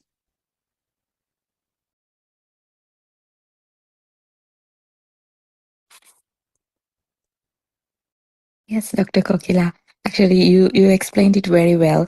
So the balance is the most important thing. I would say when someone walk through this path up to some extent, the balancing of contemplation and non-contemplation is very important. And then if it goes out of control, mind get the priority, and then it's very important to understand the balance to avoid that. Yeah. That's very beautiful, Dr. Kokila. Thank you. තෙරුවන් සරණයි doctor කෝකිලා. තෙරුවන් සරණයි කාවින්දියා. Thank you, Dr. Ravi. තෙරුවන් සරණයි. Yes. So I was listening Kokila's explanation. That was very nice. So, but what I want to ask is, so is there a way of contemplating things without having such kind of a feel? I mean, without getting into this self-existence. So if I take an example, like if a child, if a school-going child, she or he has to sit for certain exams. So they have to memorize certain things. So they have to contemplate these things. So, but without the self-existence, without the notion of the self-existence, can't he keep those things memorized? So, Oh, definitely can. It's not a yeah. big. So actually, this system works beautifully. You don't have to do anything. It Yeah. didn't do anything before. There was no Mhm. self before. There's no self now. There's no self in the future as well. So the memorizing part is a part and parcel of this system, and especially humans. So that system will continue. There's no problem, no dementia, no memory loss, nothing. It will actually continue to do well Mhm. because Yeah. there's no tension, there's no burning, there's no problem here. Yeah. There's no Even you keep on memorizing these things, definitely there is no person here. It's just a system. It happens into a certain system, right? So that understanding should be there, isn't yeah. it? Yeah. Now, as an example, there are new medications come into the world. Mhm. As a medical officer, I have to understand the new medication. I have to read Yeah. about it. I have to understand about it. I have to give it to the people. Does that matter? Mm. The system does it. Yeah. Yeah, that's it. Yeah, that's it. Yeah. Thank you very much. Thank you very much, Dr. Kokila and Kavind. Thank you.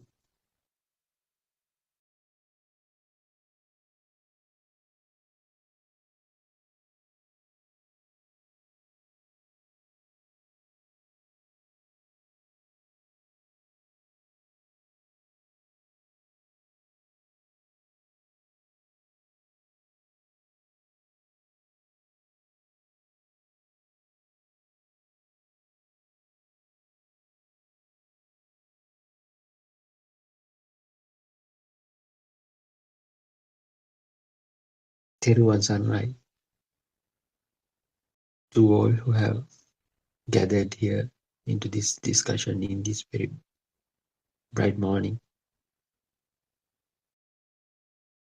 May we all be blessed by the hour of true Dhamma.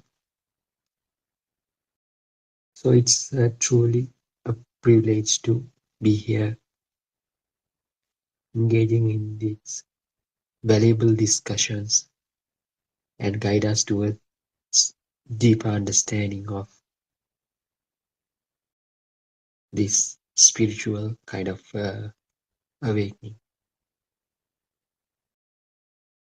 Before we dive into deeper discussions of Dhamma, as usual, we'll begin our discussion by reading few pages from the book series called True Dhamma Has Awakened book series.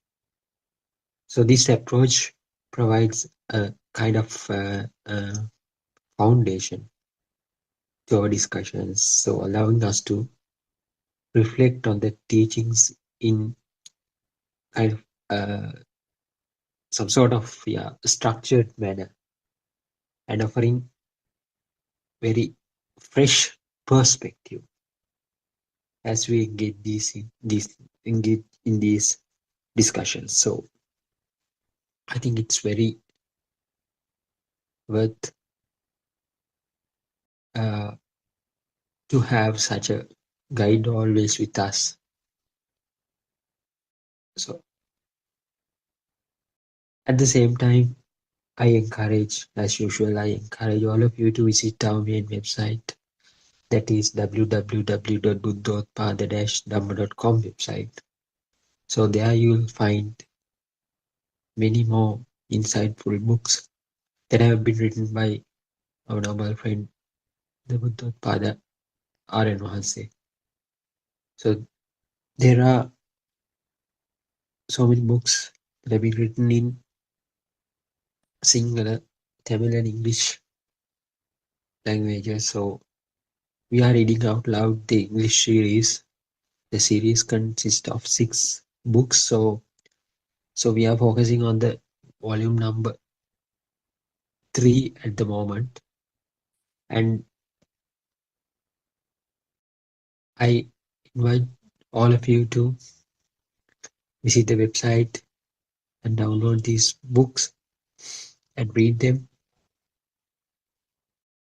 and read them attentively actually. And if you get some questions or the reflections, you may bring them here and we can openly discuss them, and that will enhance the understanding of this Dhamma. So with this understanding in mind, we can focus on the practical steps to move forward on this path.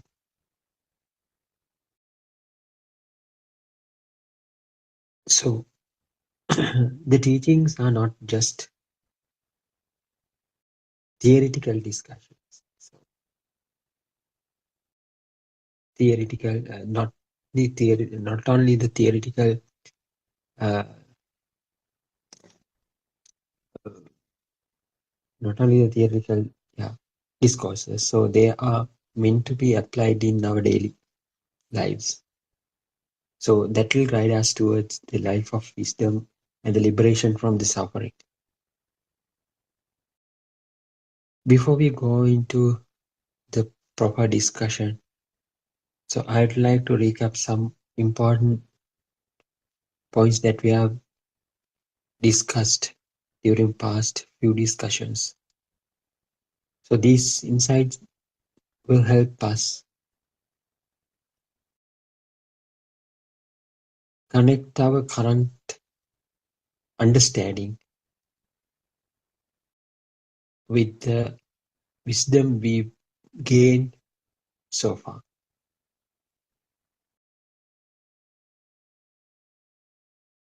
Surely this understanding will shed light into the path in many ways, right?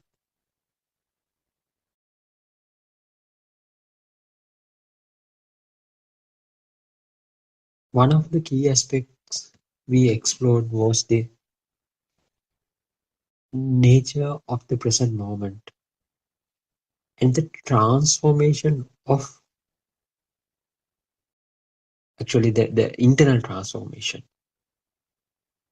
of one's we can say it's kind of a thinking pattern or the internal transformation that occurs within that particular individual. So when one realizes this arising and passing away of these aggregates. At the same time, you will understand the non-existence nature or the impermanence of the self. How you identify these things? By understanding the impermanence nature of this, the mind. How you understand the mind is not permanent? By realizing how the minds get created. By now you know the mind gets created by the thought. If you know how the thoughts are getting created, you will eventually get to know how the mind is get created. If you know there is nothing to be taken, nothing real in the thought that you get into your mind, that will make you convinced that your mind is also not permanent, or the impermanence nature of the mind. So that is the wisdom that arises when you see this arising and passing away of your thoughts. As a thought arises, at the same time, if you could understand that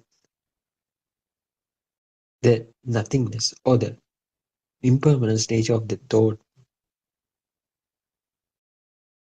the power that has been generated within that thought dissolves away.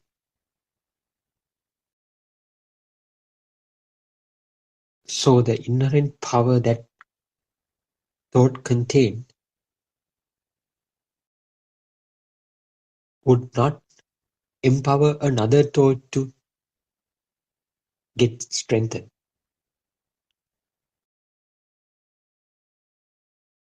So that's how this natural phenomena gets stopped. One wave give rise to the energy that has energy will not be able to, because the energy is not more there, not in there anymore, to give rise to another kind of a wave, another kind of a vibration. So this, so what will happen is the abhisankarana, the nature will gradually stop. So you won't, how does this, how do you feel that you will feel the amount of defilements that you have are now getting dissolved, because the abhisankarana nature will gradually diminish. So that will lead you that that will make you understand that you are not existing anymore. That is the feel, actually. That is the feel that you get through the understanding of this Dhamma.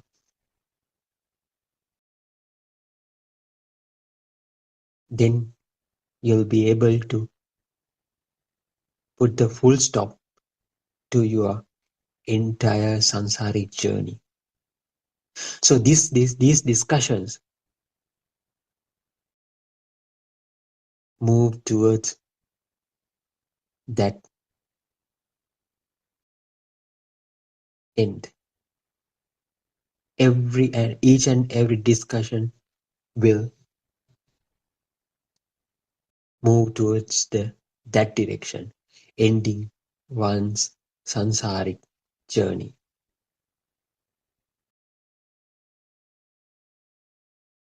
So the most critical part here is the recognition of the mind. The recognition of the mind, especially when you are engaged in your day-to-day activities. This is not the concentration or the awareness that we have used to talk before.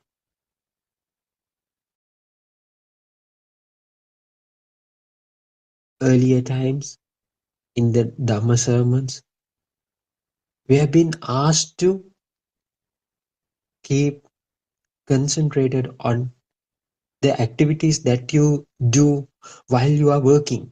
So I had my own question in my mind.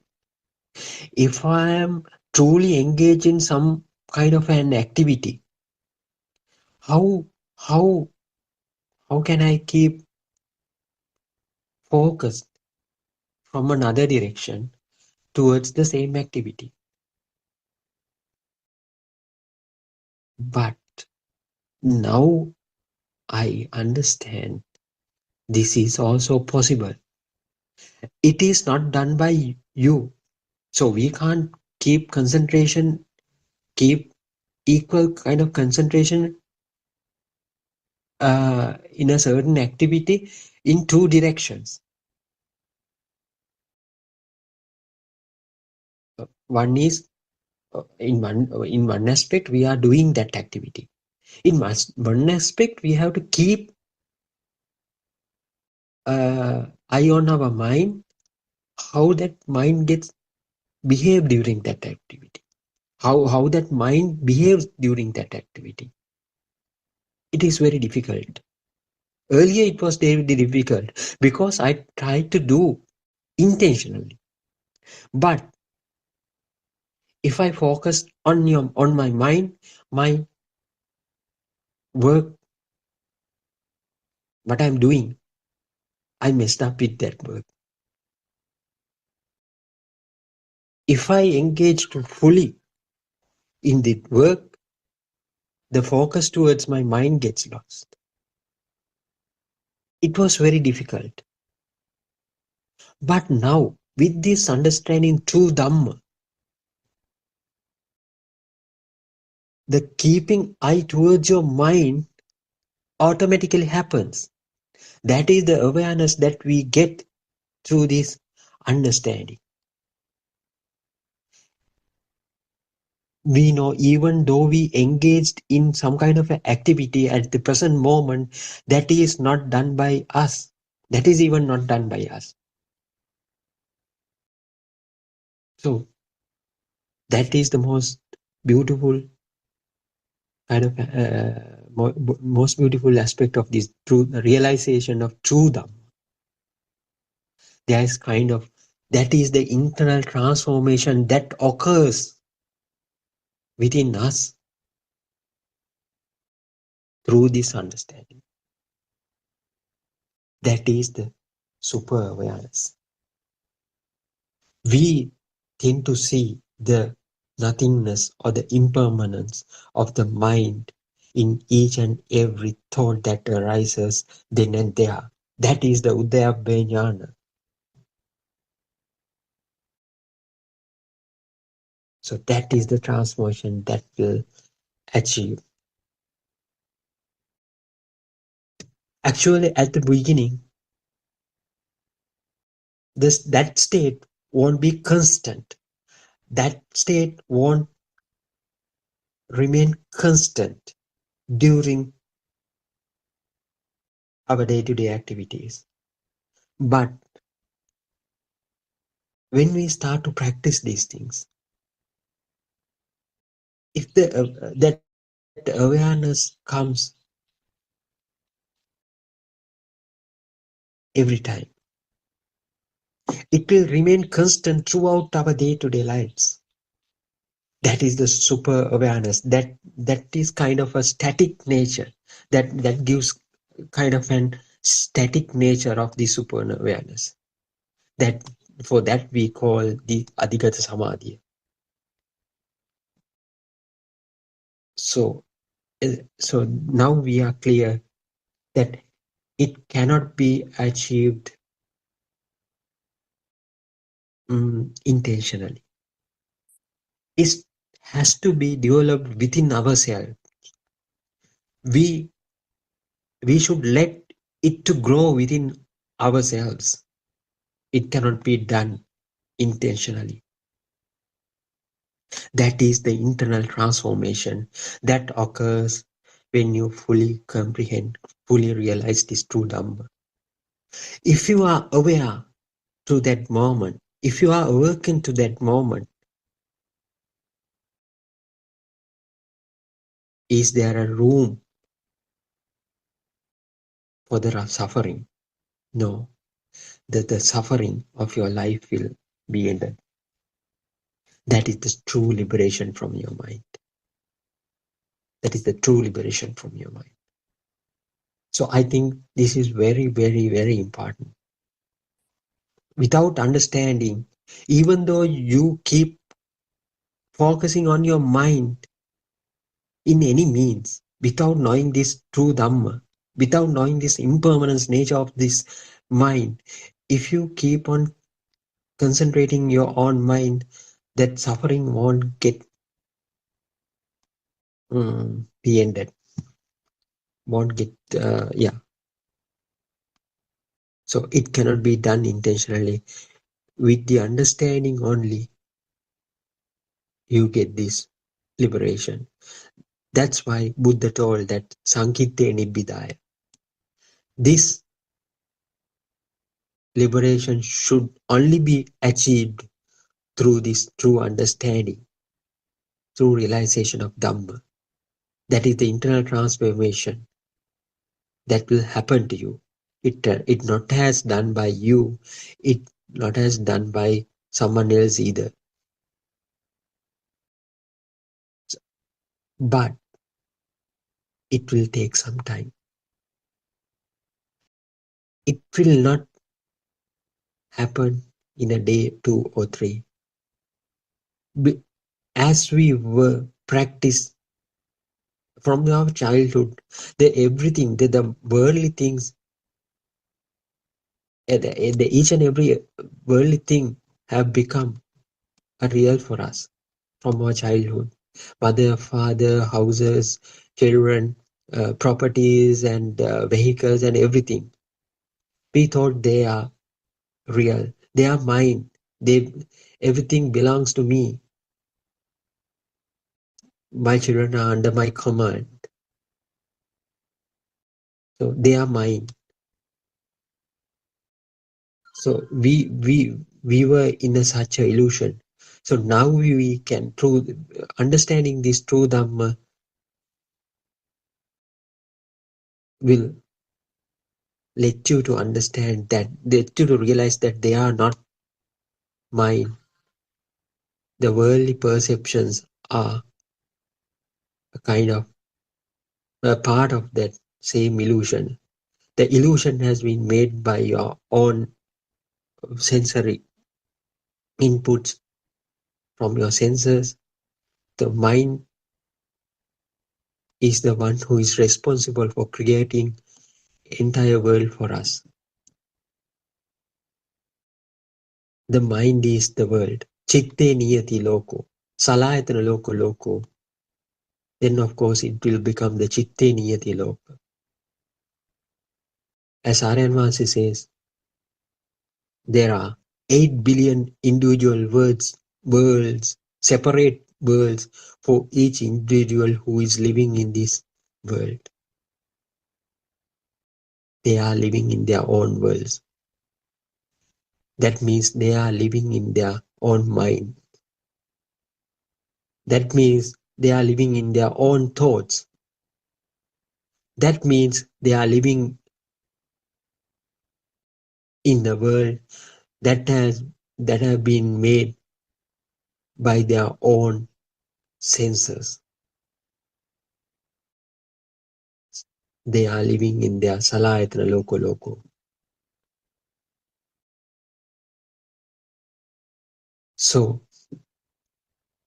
this is the illusion that we have to understand. This understanding is very profound. With this true Dhamma, we will understand it gradually. So I think, we can move to the reading book. Before that, I can see some Dhamma friends have already joined here. Mrs. Surangika and Dr. Kokila is also here. Kavinda is also here. So I would like to invite Dr. Kokila first to add some thoughts to this discussion. Therwan Sarnai, Dr. Kokila. Theran Sanai. Yeah, actually, what you were telling was really good, and how we can get lost in mind because it's infinite. And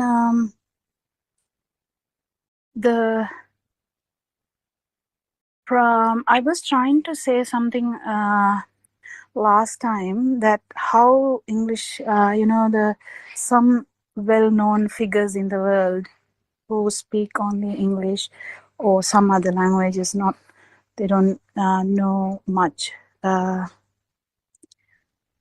Maybe they know, or they may have not understood Buddha's words, but some talk about non-duality and infinite consciousness. I'm sorry. I just want to double check with you whether you have gone through those documentations or podcasts or lectures they do. One thing I understand is without Lord Buddha's word about the understanding of his teachings, people can get lost in what they experience. So they speak about non-duality and infinite consciousness. If you really listen, if someone who has listened to them with Aran Mahanse, actually you will understand when they talk about, they are actually kind of in arupa. So that means they are in their own experience, but they are in the feeling, but not in the way that the Lord Buddha explained. That's the problem with the angle. That's the problem with the Satyajnana, where you can actually feel that the whatever is available is only a consciousness, and then you feel that the whole consciousness is kind of similar, and it's only one consciousness. Because I don't blame them, because that can be felt if you are there, and basically you telepathy into anything, and if you're actually telepathy into consciousness, that's arupa, and then you kind of tend to believe that it's all one consciousness. They also talk about non-duality, so I just wanted to make sure that kind of non-duality we talk here is not that. We are not talking about being one. We are not at all talking about that. So the words can have this problem in English. In English, they can be using these similar words into similar things like enlightenment. So when you talk about enlightenment in other language, other or whatever the people who have experienced things, which I don't even deny, because experiences are there. But the experiences, when we talk about these things, so enlightenment, if one feels as nothing, they can talk about nothing. And if someone feels like it's, you are a consciousness, so you just feel that. And if you feel that we are focusing on the, maybe when we say not the worldly things, but the sky, your sky. But the problem here is the angle we look into this is actually not what Lord Buddha is teaching. Because even Uddakaramaputta, or whatever, the people that he went to had these things. So the problem is, if someone actually get into this habit of focusing into arupa without Lord Buddha's teaching, actually can have a problem in going back, unless they have like a really good intention to go back into the thing and say, okay, am I doing this correctly, or am I not doing this correctly? Because they also can talk about non-duality, because they have become a thing. So it's not different to what we experience here, because we have the sun, we have the in the normal world, we talk about having the sun, having the moon, having the trees, having everything. We are like doing a job, eating, and sleeping, and all that. So that's actually, we talk about the Kamaloka, but so everything is there.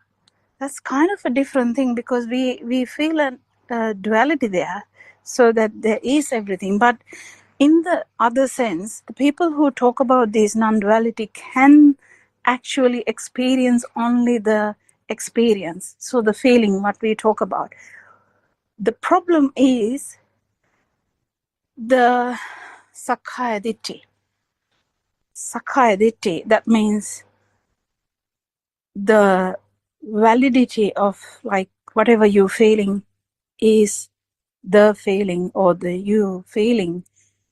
Even though they talk about there's no different entities, but the problem is they talk about a universal entity. That's a universal entity, or universal consciousness, or universal, there's only consciousness, even though they talk about a non-duality. So I'm just like trying to tell a different entity into this, because if you keep listening, as the way that people talk about the chair now, because they might be like, is the chair there? Then what, if the chair is not there, what are you sitting on? Like that, the people develop some arguments. In the same way, if you're not really thorough with your Dhamma, you can be shifted. Okay, he's talking about non-duality, so he must be an Arahant. Not really. The thing is, the angle that we look into this, that the actually even the consciousness is just an experience. It's nothing fascinating about it, because if you concentrate on the consciousness only, you will have the consciousness. So there's always that effect. But the problem is, if you don't have the Sakkaya Ditthi, the whatever the understanding about this Sakkaya Ditthi, and you have suspicions about it, or the doubts about it, you will be like a small tree which waves according to the environment. to become a solid thing, you need to really solidly have an understanding how even the consciousness occurs, because it's a kind of a thing that arises. It's not continually there, and that understanding, if you don't have it, then you can get dragged into things. These things can happen to people who actually listen to a lot of podcasts. If I see that website, they have about 500,000 subscribers. So people actually looking into these things.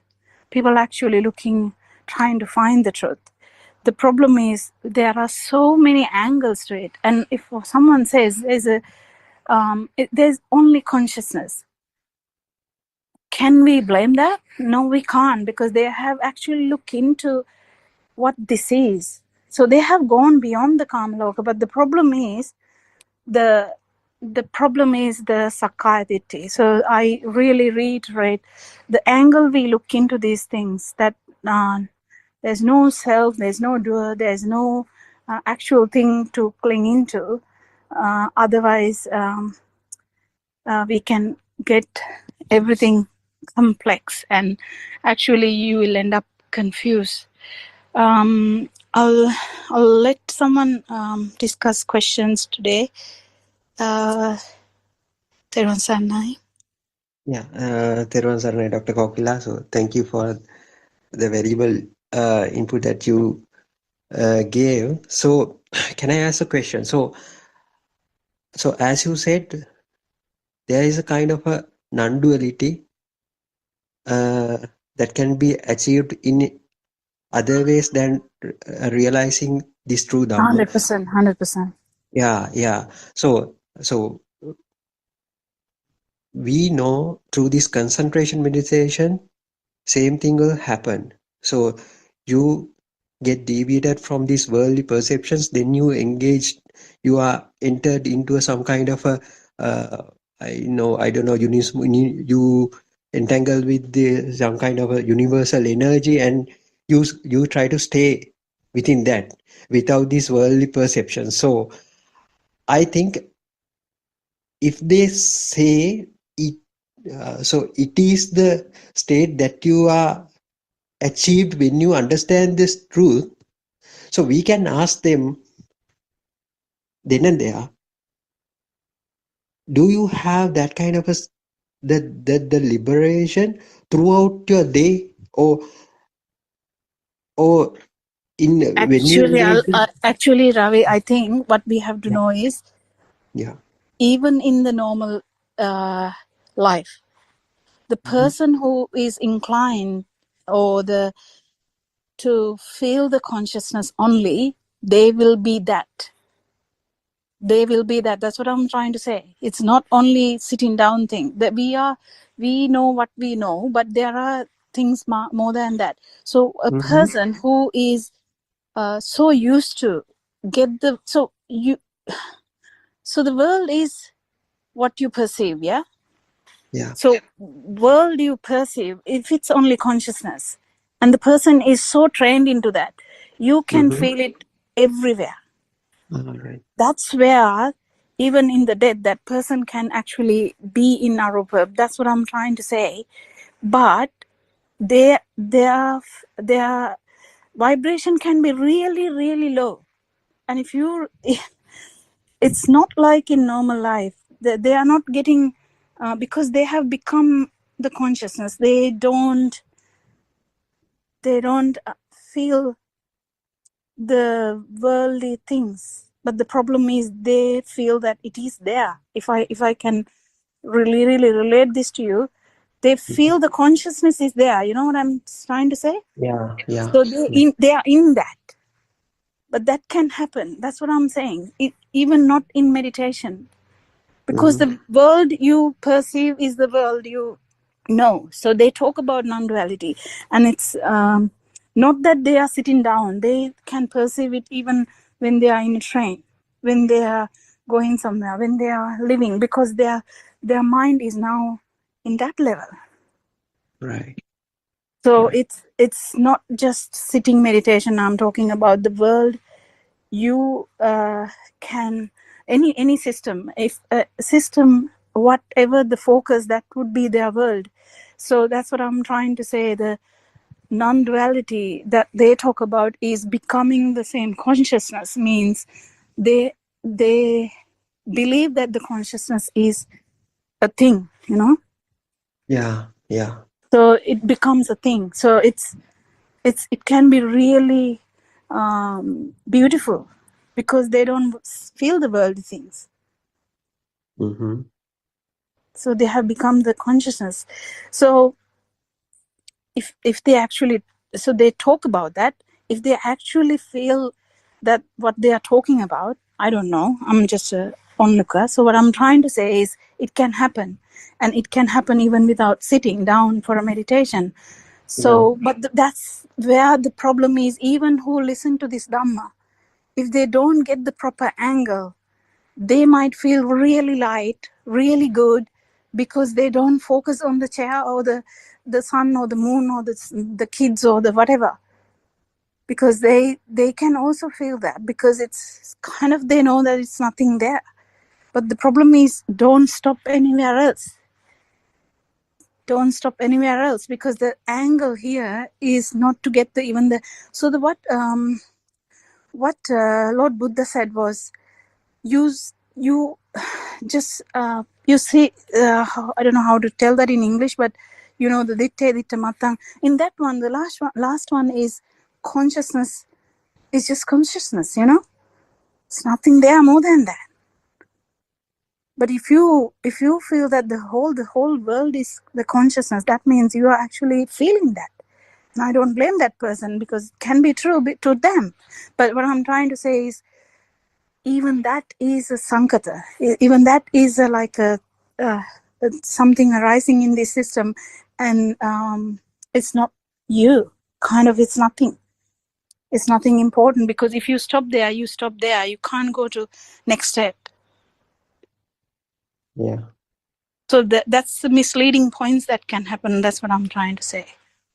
Yeah. It's a very good point. So, yeah, if it is the case, so how we convince them? There is a kind of another teaching with in Lord Buddha, that there is, you have to get rid of this Sakkaya Ditthi thing. Or so what is the difference that you achieve at the end? So if Not at the end, it should be from the beginning. That's the problem. from the beginning, yes, it should be from the So it should be from the beginning. Otherwise, you will actually end up as a person who is in what is it called? There's no sanya. The person, there's no place where there's no perceptions, because you have become that. So the person is feeling really good. Yeah. Because there's no trouble at all in that, and you are actually enjoying that. So you're not enjoying worldly things now. It's not nothing olarika, you know, like nothing really things. But then you feel the consciousness, or you feel the, so akasanyayatane, viññānayatane, I don't know the words after that, but whatever the words that they talk about. So if you don't have so that's what I'm trying to say. If you don't achieve that first thing, you can't talk about other things, and you can be really trapped as well.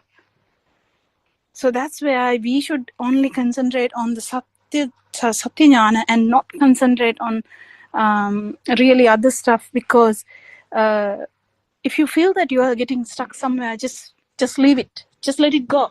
You can't let it go if you are enjoying that. You know, when person starts enjoying the consciousness, they can't let go. How can they let go?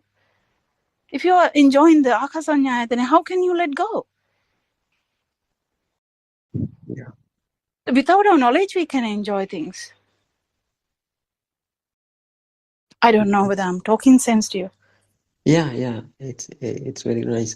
So if we go and try to convince them there is some kind of liberation rather than what you feel, so we can say that he might ask, so If someone is actually in arupa dhyana, they can't come back. They can't come back, yeah. Because whatever we say, they only appreciate that Mm, arupa dhyana. yes. So that's Because why it's, Aranman say keeps on telling that it is very dangerous, right? yeah, So yeah. it's very difficult to come back unless they realize that it's not nibbana.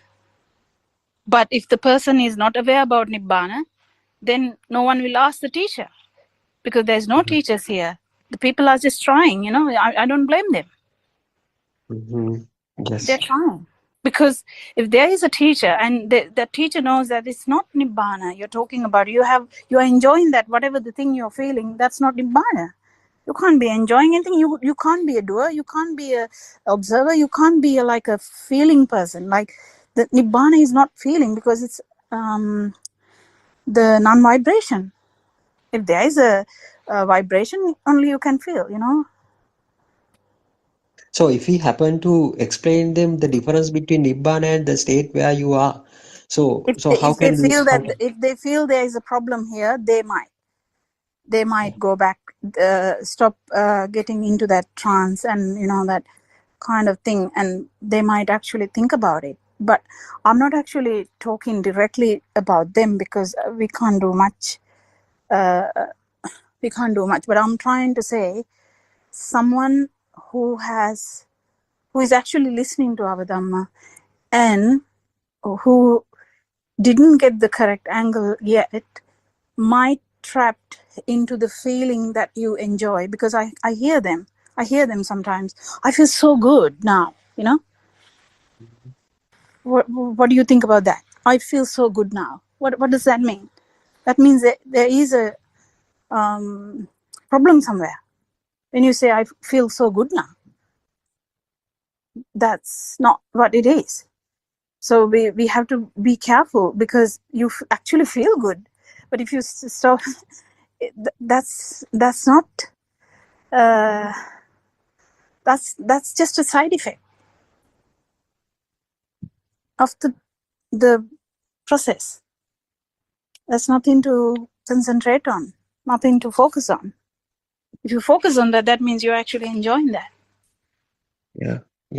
Side product, I would say. I don't know. You know, like it's it's nothing achievement. It's just a product. Because before you had so much problems in the worldly way, but now you don't. But that doesn't necessarily mean you are an arahant. You know what I mean? Yeah. So one should know the difference between the arahant and the actual world. And that's where the sotapanna comes. But I'm not trying to say any words about this. I'm just trying to make you aware that these things are there, because sometimes you might hear non-duality and you might be like, wow, they know that too. No, it's not really. They might. Sometimes they might. But what I'm trying to say is, every word in English has so much meanings. Don't get carried away by that. Yeah. Because the enlightenment, the non-duality, the infinite consciousness, these words, they actually have a meaning in them, and to some people it can be really important. And we just have to understand that these views are there. But the Lord Buddha's view was actually not having a view. Yeah. So if we happen to convince them that the correct angle is what Lord Buddha says, so if we We want to can only tell, understand by the way they talk. If you yeah, listen to a podcast, you will understand. It's the way they talk. They talk as someone is there, and that is the infinite consciousness. Or someone might say, I feel so good, I don't feel anything. And still that angle is there. And I don't know whether you can correct them. I'm not even trying to. I'm just trying to say, the people who actually listen to this Dhamma should be corrected in the mode of thinking, because otherwise you will fall into that trap and you won't be able to come back. But when we talk about these things, in these forums, actually people will realize, at least the people who listen to this Dhamma, and will realize, okay, there is a point there that can happen, which then you will stop entertaining, you know. If you are entertaining something, that's not nirvana. Yeah, yeah. So can't we show them that there is a risk of getting back to the mundane world at any point in your sansaric journey? You can, if someone is listening. Yeah. Yeah, of course. But the problem is then you have to go from the beginning. Who will listen? It depends on the people who actually keen to listen, having an open mind. We never know. But if someone is feeling so happy in that whatever the plane they are in, it's a risk because they feel that bliss. Yeah. Because So that reminds. bliss is a side effect of this path as well as any other path. Like, because when you are not worried about the stuff, you anyway feel some bliss, yeah. So that's a kind of a similar thing that can happen. Yes. So that reminds me, once a person who discussed with you in one Australian Zoom discussion. So he was not ready to accept whatever the even RN1 says, right? So there was a person. Yeah.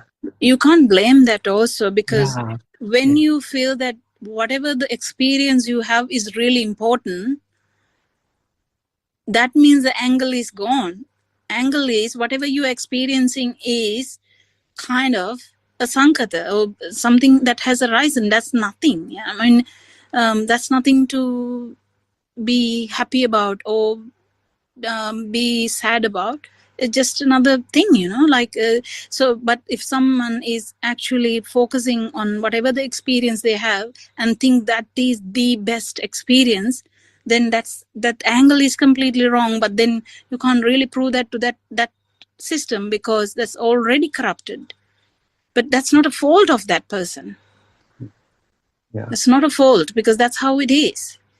Unless you are an empty paper, you can't write anything in there, can you? Exactly.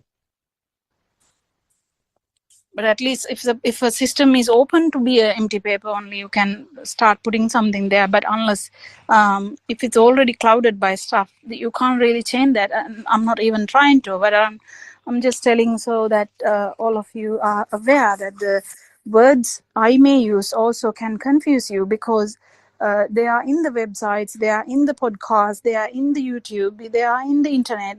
If you Google, you might see something and you might say, oh, she also talked about an unduality. Maybe they are all talking about one thing. No, not really. It's like the enlightenment, because if you are there and if you are enlightened, that's the end of it. Yeah. Exactly. And I will give a chance to Yeah, some. yeah. As our other Dhamma friends are also joined with us, Mrs. Kavinda and Surangika is also here. Is there anything to ask Ms. Surangika or add some? Yes, thank you, Dr. Ravi. Thirvan Saranai to all of you. I think it was very interesting point that Dr. Kokila raised. And I, of course, haven't heard of these podcasts. That's because managing the 7 Zoom discussions itself is a bit of a challenge. But that's not to say that I have not seen Facebook posts and things like that here and there. I haven't come across the non-duality aspect, but certainly infinite consciousness. And I suppose this is the problem, isn't it? Because if they are too far advanced in those, practices, then they don't, even if, Dr. Ravi, to your point, even if you kind of show them that that's not the correct aspect of it, and that there is something more, they are far too advanced in it, because they are experiencing some kind of bliss, not some kind of bliss. They are experiencing like truly blissful states. And if we can think of what Aranwan says, that Sanya Vedita Nirodha Samapattiya thing, I'm sorry, I don't know the English term for that.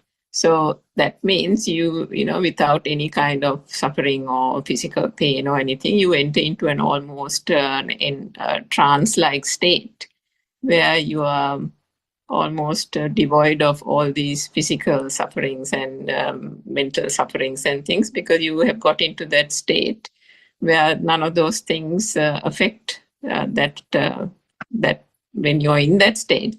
But what they don't understand is, and to Dr. Kokila's point, they keep saying, if they are saying, I feel so good, I feel so good, what they don't realize is exactly that angle in which they're looking, that itself is the wrong angle, and that as long as they have that persona and the self, it is inevitable that suffering is due to them, whether it comes now or later. So the now or later portion is the difficult thing to convince, because even if they call it infinite consciousness, it feels to them as if it is infinite, isn't it? Because as Aran Mahasi has said, and I've heard this elsewhere as well in Paramartha teachings, that the infinity, the so-called infinity, is in fact finite. When finally that vibration, even if it is very, very small, that vibration and that sensory perception, eventually after thousands and thousands of years, that vibration can happen again. And when that vibration happens again, and why that happens is because they still have the Atma, unbeknownst to them, they still have the Atma, the soul, the ego, that persona, that concept. The I-ness has not gone away, because it is not true Dhamma that they are following. They've gone into this different practice where they are holding on to the persona, and the persona is the one that they actually call infinite consciousness. They don't understand the linkage. And whilst they are in that consciousness, they can be there in that state for thousands of years. But once that sensory perception arises again, and it will arise, and then the danger of it is, as Aran Mahasi has pointed to us so many times, you're not going to come back to the human realm. You can fall straight into the lower realms and then go through the enormous circle of suffering through the cycle of birth and death again. So that is why people on this path, having listened to the true Dhamma, have this infinite kind of compassion, enormous compassion to people who are, some people who don't know anything about Buddhist practices or any practice whatsoever, and then for people who are thinking that they have got onto this correct practice and are following these kind of different types of teachings, ending up in enlightenment, ending up in these kind of Lotura Suya or universal energy kind of thing, being one with the universe and so on. I must say that when I had this, when I was in New Zealand, I had a few sessions just out of curiosity before I even encountered this true Dhamma. I had a few sessions with a clinical psychologist, I think, clinical hypnotherapist. And he was an enormously gifted person. He had a brilliant career in the corporate world and then gave up everything because he said he got summons from the universe. And so he turned his career and life and everything around and started helping people with depression and all that kind of thing. So he did, I don't know what he did, but he can do something you all must have heard of, something called quantum jumping. So quantum jumping is, as I understand it, you can enter into a trance-like state almost through hypnotherapy, and you can jump from one plane of existence to the other. So all this we now know are just all within the consciousness. And this is something he does, and he says he goes and even heals people, although they are not with him physically in New Zealand. He even goes to places where his patients are in Germany, Europe, and other places. He does the quantum jumping thing, and you can Google it. There's enough of material around on quantum jumping. and goes and helps people. So, if you take a person like that, he's enormously satisfied with his life. He's enormously satisfied. He believes that these things are possible. He believes all this, but then he also believes that he's there and that then the people are there and he's able to help these people through this exploration and advancement of these different types of consciousnesses. So, you get all these kind of people around. And then if you think about that person, Dr. Ravi, that you mentioned, spoke to Dr. Kokila in that Australian Zoom. Again, we can't really fault them, but at the same time, the issue there is now, if I again give an example of myself, I followed some of those dhyana kind of meditation sessions as well in New Zealand, but that's because there was some kind of actual certain amount of logic in that particular teaching that sat behind the meditation. It wasn't meditation alone. And that was so much in stark contrast to the traditional Buddhist teachings heard in Sri Lanka that I thought that was it. And so I followed that for about 2.5, 3 years, I think, or 2.5 years. And in that, so whilst understanding the so-called Satyajnana at that time, and we did that meditation as well, focusing on Nibbana. That's the kind of thing. And then you get that blissful state. You get those 2-3 hours that you can sit at a stretch and you are in that blissful state. But what that gentleman who called that they didn't understand is that when you're not in that state and when you come back, as R.N. Mahanse always says, you come back to this suffering again. You come back to the fact that there is a person here, that the world is real, things are happening. It's not as if it's really bad, but certainly when things happen, because you have taken the world to be real, everything then, just arises with you again. The ego comes up, and before you know it, you are, in this whole suffering cycle. So that's the part that I didn't get. That's the part that I was kind of, turning around in my mind and thinking, this can't be right, but I didn't have any other choice. But if a person, and there are so many people out there who are searching for the truth, so if the person is not wedded to a particular practice or teaching, even if they have gone through those different types of teachings with different monks, you can still have an open mind. So what I'm trying to say is there is hope for people like that who are in this kind of podcast with all those subscribers that we're talking about, and even to other people who are there and our listeners who are even contemplating or trying to think what's the difference between that and this Dhamma, is that your focus should be only the truth. What is the truth out there? And the truth, finding the truth, doesn't have to be, it's not about caste, it's not about race, it's not about religion. Buddhism is not a religion. What the Buddha preached was not something that he kind of pronounced as a religion. These are things, labels that have been put on later on by people and ignorant people through their own delusion. They've kind of put these catchphrases and labels onto this. But what the Buddha actually preached was the ultimate truth.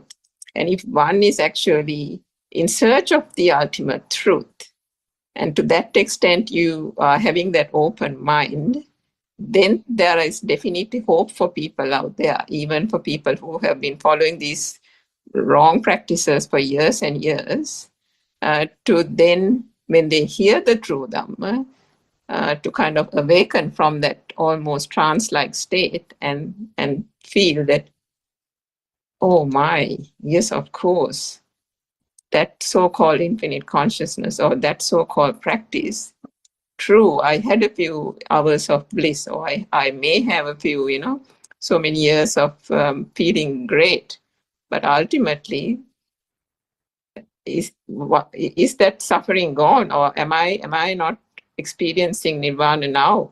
What is this kind of, what's the end result? And as Dr. Kokila says, they don't understand that nirvana is here in this moment. And that's also the difference between these other practices and this. So I think if people are open to that, there is hope for humanity. And because there is that hope for humanity, that there are people out there, it might be a very, very small portion of people from this vast human population, but nevertheless, there are people out there who, if they do hear the true Dhamma, are able to take it and understand it and then proceed on this path. And to that extent, that is why Aryan Wahanse and all of you, and I think Dr. Kopila, everybody in our Zoom sessions as well, take so much trouble to kind of expose this Dhamma so that anyone out there, any person who is suffering can then open themselves to the truth. So yes, I thought I'll just share that. Thank you, Dr. Ravi. Yeah, that's really true. And to add into that, actually, yes, they can change. And also, unless they feel something wrong, they might not search, that's the problem. But we try our best. The problem in English is the language has so many meanings into that. So as soon as they hear the thing, they might say, I know the non-duality, like someone who is so close to nirvana would be so far away from that because they are stuck in the meanings of the words. But some are really good, and so they might actually feel it, that maybe this is not what is the final one, because the final one is different, because someone has to understand that it is there something beyond the mind is the non-vibration. Because if you are in the mind, you can actually go into any mundane plane. It's not a problem. But what I'm trying to say is there is always a possibility you can go into any plane. But if you really understand that it's actually the problem is with that, the appreciation of whatever you feel is the problem, that's a kind of a passion in us, kind of a inherent thing in us that we tend to enjoy. So the whatever the feelings, whatever the feeling, so that we tend to enjoy. That's the problem of the self or the mind. The mind has all these extremes. So this enjoyment of the senses is actually inevitable. So it's difficult to explain, but we are trying our best. And I don't know how far we will get into, but if the people are there, and if there are people who are open to understand that there is something beyond that, because people actually search or research in that sense. And there are things like, there's so many stuff like in quantum theory that they talk about how, and even Aryan Wahanse says this, that the person, how a consciousness can telepathy into a consciousness, like whatever the light years away. But the problem is that again, that there's something beyond that is really important. And one can say that when you know that, someone can say about infinite consciousness when they know that. That's not, we can't say it's not true because someone has felt it. But that means, that's what I'm saying. If you feel the peretea, you can't really say the peretea is not there because you're tuning into peretea, So whatever the tuning can happen, but there's something always beyond that, something always beyond the mind. So there's hope. I really appreciate what Suranka said. There's hope. Yeah. Yeah. Dr. Cook there. Yeah. So one more thing. So at the Buddhist era, even there were so many definitions for the same thing. I mean, so they have been practicing this Sattva before this Buddha's teaching. But Buddha said there are Sattva in your teachings, and also there are Sattva in my teachings as well. So if someone comes and asks you, is that the duality that you are speaking is the same with the going parallel with the teaching of the other people? So we can directly say, no, this is not the thing. So if only he becomes more curious about what we say, we can explain them. Otherwise, it's very difficult to explain because we are using the same words, right? So Yeah, using the so same word is the problem, because when yeah, they talk about non-duality, what they say is they can tune into something, and yeah, they think that is the truth. So if someone is tuning into the consciousness only, so they only concentrate on consciousness, so they don't concentrate on sun, moon, or kids or whatever, but they concentrate or focus on the consciousness only. So what they can tell is what they experience. So they experience the consciousness and they tell, okay, it is one consciousness, you know what I mean? So then it becomes a problem, because they also talk about non-duality because they feel as a one, but that's not what we are talking about. That's not what we are talking about. Is actually becoming the experience, not becoming same with the other stuff. You know what I mean? I don't know how, yeah, whether I'm bringing up it correctly. We are not talking about telling into another thing or getting similar into another level. We are actually giving up this end. yeah, And then there is a non-duality again, because there's no end here. But yeah, that's difficult to explain because the words have been used. So we are trying to invent words, as Aranwanse says. We are trying to invent words to say, because we talk about super awareness, because people talk about awareness, and awareness is yeah, in the mind, but the super awareness is outside the mind. But who can actually say this unless you have actually experienced it? So it's difficult. That's the Aranwanse's problem in explaining this, because all the words have been used for some stuff, some other meanings. Yeah. exactly. Yeah, so I can see our noble friend Buddothpado Aranwase is also joining with us. Thiruvan Yeah, Saranaya Aranwase. there was an copy also. So Bojang is, I think, is the topic, no? But this two side, no, two type of Sattva Bojjangas. So Bojjanga Sutras there. So I explain this Singhala Dhamma discourses. Not the 7 Sattva Bojjangas. Sattva Bojjangas 14 Sattva Bojjangas. No, do you heard that? Are you heard? No, that's a 14 Sattva Bojjangas. There is a why this 14. There's inside meditation guys also have Sattva Bojjanga. Otherwise, is the concentration meditation guys have Sattva Bojjanga. So what is this? These are not same. These are different. What is the difference? Is inside meditation guys, they know the truth. They know it's here. The stimulus is not real.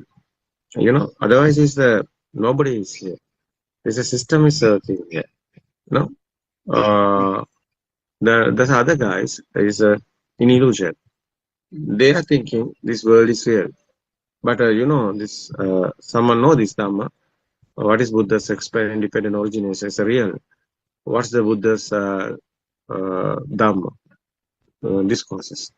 What is Buddha explained? The Buddha, we are talking about the Ditti Chanubhagama Silava Dassana Sampano, Dassana Samannaga. What is this Dassana? Dassana Samannaga is the right way. We are talking about eightfold path. No, right, right vision. No, is a samadhi. Yes, right So vision. what is the right vision? But the right vision is this world is not real. It's our mind creation. This light, our eye, and our there's a ear. Otherwise, the smell, taste, and the skin. These are senses creations. So together coming, that's mind sense. So this is a process. It's not real. So this is the understand one. This is the truth. You can experience it. Otherwise, this world is not real. So that is the insight meditation. Someone, that's a why the Buddha said that's a rare thing is the human life. Otherwise, the rare thing is the truth. Understand. That's a durlabha manusattva, durlabha saddhamma so. Is a rare is a here in the truth. Durlabha Achara Sampat. It's the rare is that this present moment only that we are living, and this present moment is not real. This is the Achara Sampat. It's very rare. It's not common. Most of people in this world is a real. They are they are getting this permanent, but this is not permanent. It's our mind. It's difficult to understand. Yeah, this truth is very rare. It's not common. But truth is the truth. No? Very interesting is this. Durlabha Manusatva, Durlabha Saddhamma Shravana, Durlabha Sanasampada, Durlabha Patirupa Desavasa. What's the meaning is Pratirupa Desavasa? It's not Anusat. It's not outside, it's real. It's outside, it's not real. Someone understood. That is the Pratirupa Desavasa. That is the real Buddha Dhamma. What is the real Buddhism? What is the truth here? Because today also, someone understood really this dependent origination is our mind creation. We are living only this present moment only, but it is not real. It is illusion. What is that final effort? You know this your eye creation also. Various of type of living beings have various of type the eye creations. You know, buffalo have only look in the red color. How is this? How is that world? Buffalo's world. How is the insect? Beans, honey beans, and most of insects. They have 8 worlds. They are eye creations. Doctor, you know this? No. Yeah, yeah. Yeah. That's our censoring word, no? Sensuality word. What is this? No, I think this is very interesting. Explain otherwise. This is so someone don't know this truth. How long he living is not necessary. No, Buddha said this. Someone living the 1 second no with the truth is the best. No. Yeah. Yes, sir. So that is the difference of Bojjhanga. Otherwise, what is the real word? Is English word? Is Bojjhanga? What is the word? Kokila, you know? Harshi sometimes no. Is here? No, I don't know, Harshi. sir. Today, no. Today is Saturday. Kavindya, Yeah. are you hearing here? Kavindya? Kavindya is here. Yes, Sarana, so I'm here. Yeah. What is But the I'm not Kavindya? sure.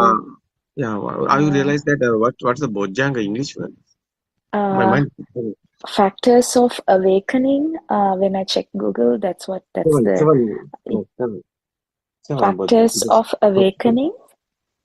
Factors of awakening. Is awakened to the moment. No, What is seven? Factors of awakening or factors of enlightenment. That's what the Google says. Factors of awakening is the other meaning, I think. Yes. Factors of awakening. Well, someone is here. I know the factors is awakening is a Saptapajanga. Chandani, are you there? Sometimes. No, Okay. Aranmasa. Yeah, it's okay. It's okay. It doesn't matter. We know this. The Buddha's word is Sati Dhamma Vijaya Virya Priti Pasadi Samadhi Upekka is the seven. It's a Sati is awareness. It's okay. So Sati Dhamma Vijaya is the Dhamma understanding. Virya is the encouraged. No? What is the Virya? Is encouraged. No? It's okay. Yeah, Yeah. just with me. Yeah. Sati Effort. Dhamma Vijaya Virya. Virya is encouraged. So Effort or advance. effort, yeah, it's okay. Effort. Sati, Dhamma, Virya, effort. Pasadi is a tranquility. Sati, Dhamma, Virya, Pasadi is tranquility. Sati, Dhamma, Virya, Preeti is the happiness. No? Sati, Dhamma, Virya, Preeti, Pasadi, tranquility, and the Samadhi is the what's the word is Samadhi? Is same Samadhi or it's okay. Samadhi. Aranmasa. Yeah. Concentration is the word that we use. Concentration, yeah. The name of 7 factors of enlightenment, the Bojjanga, Yeah, seven factors of enlightenment. There's a 7 seven words. factors of That is enlightenment. seven factors of enlightenment is I think is good because seven word is here because Sapta Bojjanga. That is why Sati Dhamma Virya Priti Pasadi Samadhi Upekka. Upekka is what is the word is Upekka English? Equanimity, Aranmasa. What? Equanimity. Equanimity. It's okay. That is the is Nibbana otherwise. Upekka, Sankara Upekka is the equanimity because no sadness or suffering. That's how is telling that no sadness or suffering, no so raga desha is we are talking about not attached or disattached. No, it's a triangle here like that. No. It's the same meanings, these seven factors. But you see, there's a concentration meditation guys is okay. They are doing the concentration meditation. Hindus are also doing. Many guys are doing. It's okay. There's a coming these stages. Yeah, tranquility is coming. It's dignity is okay. But it is soul is there. That is the case because they are talking about the enlightenment. Enlightenment is someone is there in with universe. Nothingness is there, but someone is there. Someone have nothingness. Is the meaning. But it is not a Buddha's explaining. Buddha is telling other one. Here, nobody is here. Nobody is here. Everything is a natural phenomenon. It's happening. It's a nothingness is the result. Sir. Oh. අර මෑණියන්ට call එකක් අරන් දෙනවද අර කනාමුරේ? What you doing? ආරෙන් කිව්වා එයාලා සම්බන්ධ කරන්න කියලා Zoom What you එකට. doing? Why your silence? Fight awareness, what you doing? Call එකක් ගත්තා දැන් ටිකට කලින්. Oh, someone is here to mic mute. It's okay. Yeah. That's the other seven factors is Buddha's explaining one. Before became a Buddha, that's other guys, other religion guys, is doing this concentration meditation. They have seven factors, but it is not a Buddha's way. That is why Buddha, Siddhartha Tapasa became a Buddha after going to 5 teachers and telling, never heard before Dhamma. So, what is this never heard before Dhamma is telling the 5 teachers? It's not that type of 7 factors. It's not that type of samadhi. It's not that result.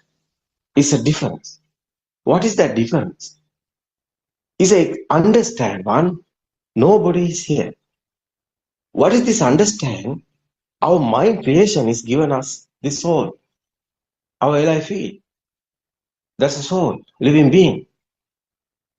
Is our mind creations. Every living being, mind creations there. The world also, everything, our mind creations. Otherwise, that mind creation is not real. So outside also not real, inside also not real. Everything is our inside creations, but it is not real. That is the imaging. That is the imaging. No, it's not easy to understand. It's a system. It's a process. That is a dependent origination. The real dependent origination is the very word. So someone understood that one. Our mind creation, everything. Yeah, suffering is given our mind. Someone thinking, one day I'm dead. He or he's in suffering. He's in sadness. Because his mind given him. Not his state. Not permanent. So that is why sadness is here. Because the mind, that's example. Everything like this. Someone thinking I'm the king. It's okay, it's mine. Given him. King or poor guy or no beggar or everything. This is the special. We want to understand. We want to study. We want to learn. We want to know what is the truth is here. It's very good. This is the key. Buddha's explained. Our mind questions. So what do you think about this mind creation? Someone understood this soul is not real. He understanding how is the feel is coming. It's a power like that, electric power like that, magnetic power. You know, there's a solar power. How it's creating? It's systematically. It's a natural phenomenon, naturally happening. Like that, our mind power is like a solar power. Our eye, our ear, nose, mouth, and the skin, these senses, creations, power generating. What is this power? It's our thought, thinking power. Someone anger is coming, his power is coming. Someone attacks something, the power is coming. That's a thinking power. That is the mindful power we are talking. How is mindful power? Because our physical body wants the power. How is our arms, legs moving? So some power won't know. How is generating that power? Inside systematically is happening. That's our thinking. That's our thought. That's our mind. Given this. That's the life field. Otherwise it's the power. It's not, nobody is doing. No one is doing. Sela Sutra is there. Tripitaka. You can search. Naidang Aptakatam Bimban Naidam Parakatanga. That's a cause and effect. Everything is happening. It's a vibration system. Our eye senses vibration systems given this power like a spring. It's again and again and happening one thing. Is the power is generating. How is this systematically happening? Unbelievable. You know, that's together coming this light, eye given the light, no, ear given the sound, and the smell, taste, and the skin given the hot and cool, smooth and rough, and together coming one spark is happening, is the huge power is coming. That's a thought.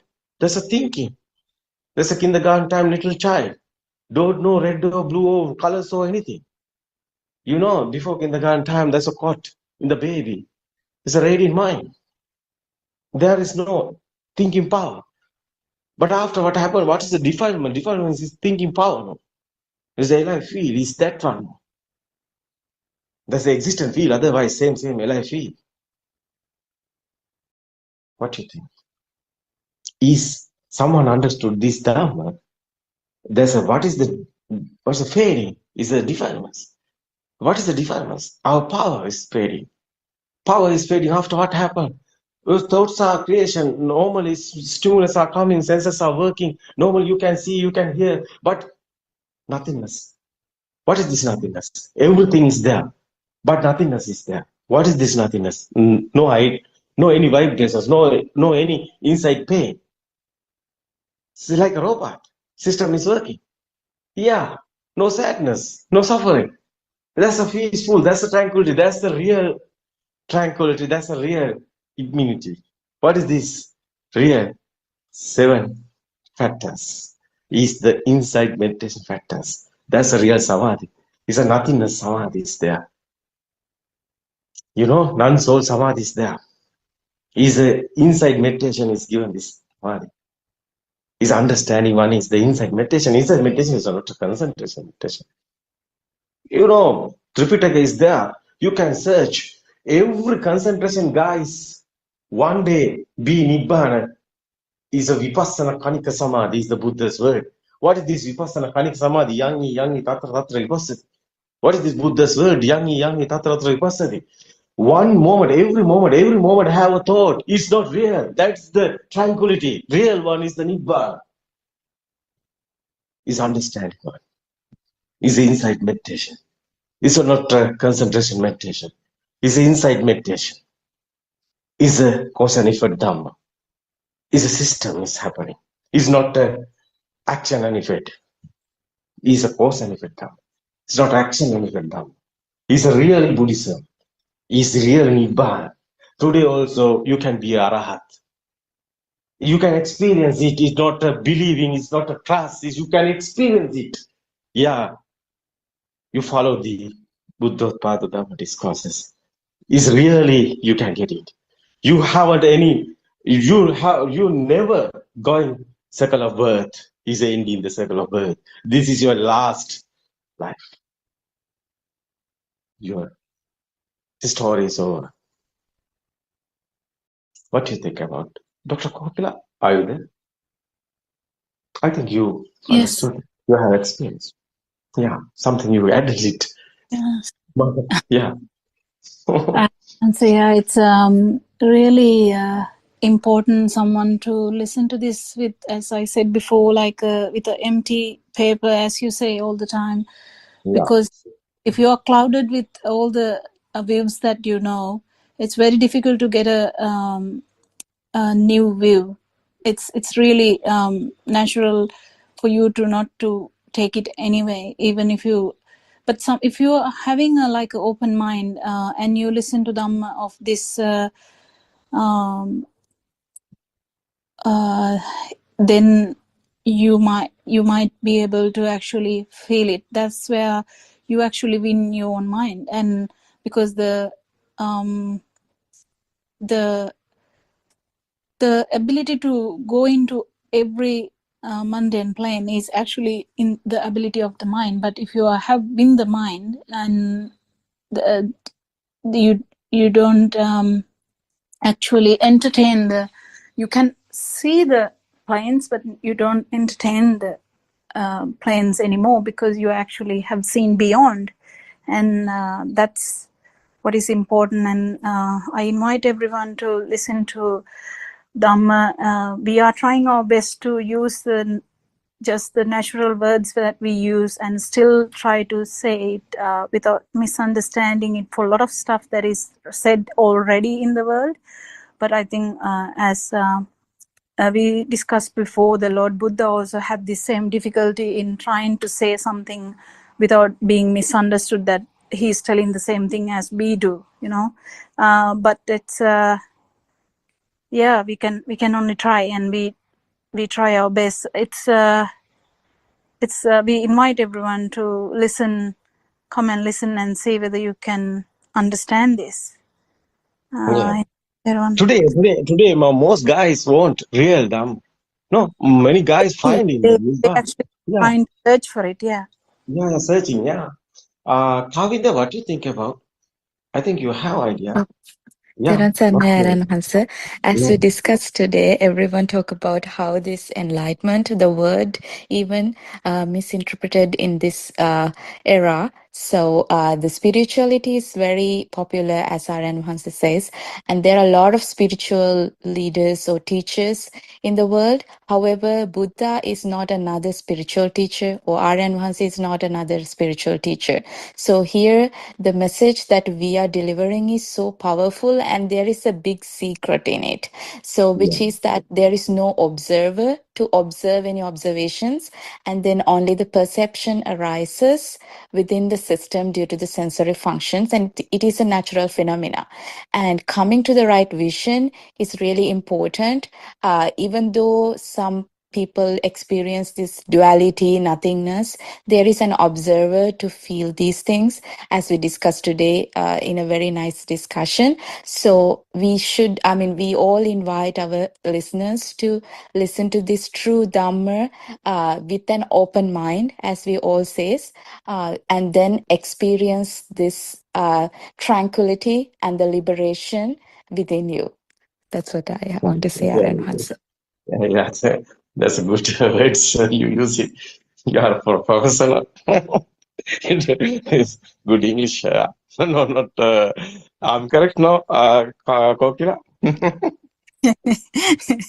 So I'm just trying our best. We all are. And Aryan Hansa is improving a lot too, and we could understand very well what you wanted to convey, Aryan Yeah, Hansa. I would upset everybody because how patient everybody. Broken English. I'm more no period. I'm talking. So thanks for everybody. So listen, my poor English. But the message is the power. Yes, the message is very powerful, Aryan Hansa. That's Yeah, what I know need because to I feel. get delivered. I think Yeah, if I my didn't listen to you in Sinhala, I wouldn't be able to catch it. That's why I'm trying to. I think we are improving because because I listened to you in Sinhala only, I could. I now actually I can interpret it in English, but before I was even scared to tell anything in English because I didn't know what I was talking about. Now Yeah, Kokila, you know, you remember? I told you, I think it's 2 years before. long I think 1.5 years before. No word is okay. No problem to words. You try to give in this message. No, one day I told you, no? yeah. At that time, yeah, it's the beginning. English discussions is doing. You teach me sometimes. And yeah, it's okay, Aaron. So you can do this. Most of guys encourage me.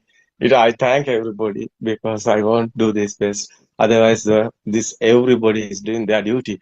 It's very nice. Dr. Ravi and Lalana also. Suranka also here, no? Suranka, Tervasan, are you listening? Yeah, yeah, very happy, no? Today discussion. Yes, very Everybody's good words. discussion, Aryan. Very interesting. Very interesting, yeah. Today's time is over. Thank you for everybody. Tomorrow we can join again. Thiruvan Sarna, everybody. We won't explain this best. Everybody doing your duty. You have experience. I know everybody have experience. Here in the our stage is a truth. What is the truth in this word? We are explaining the truth. It's a Buddha's words. Really, what's the wisdom? Really, what's the happen here? Why Buddha's telling nothingness here? How is happening? So thank you, everybody. Tomorrow we can join again. Terima kasih, everybody. Terima kasih, Dr. Rai. Hansa, Everyone. everyone. To all of you.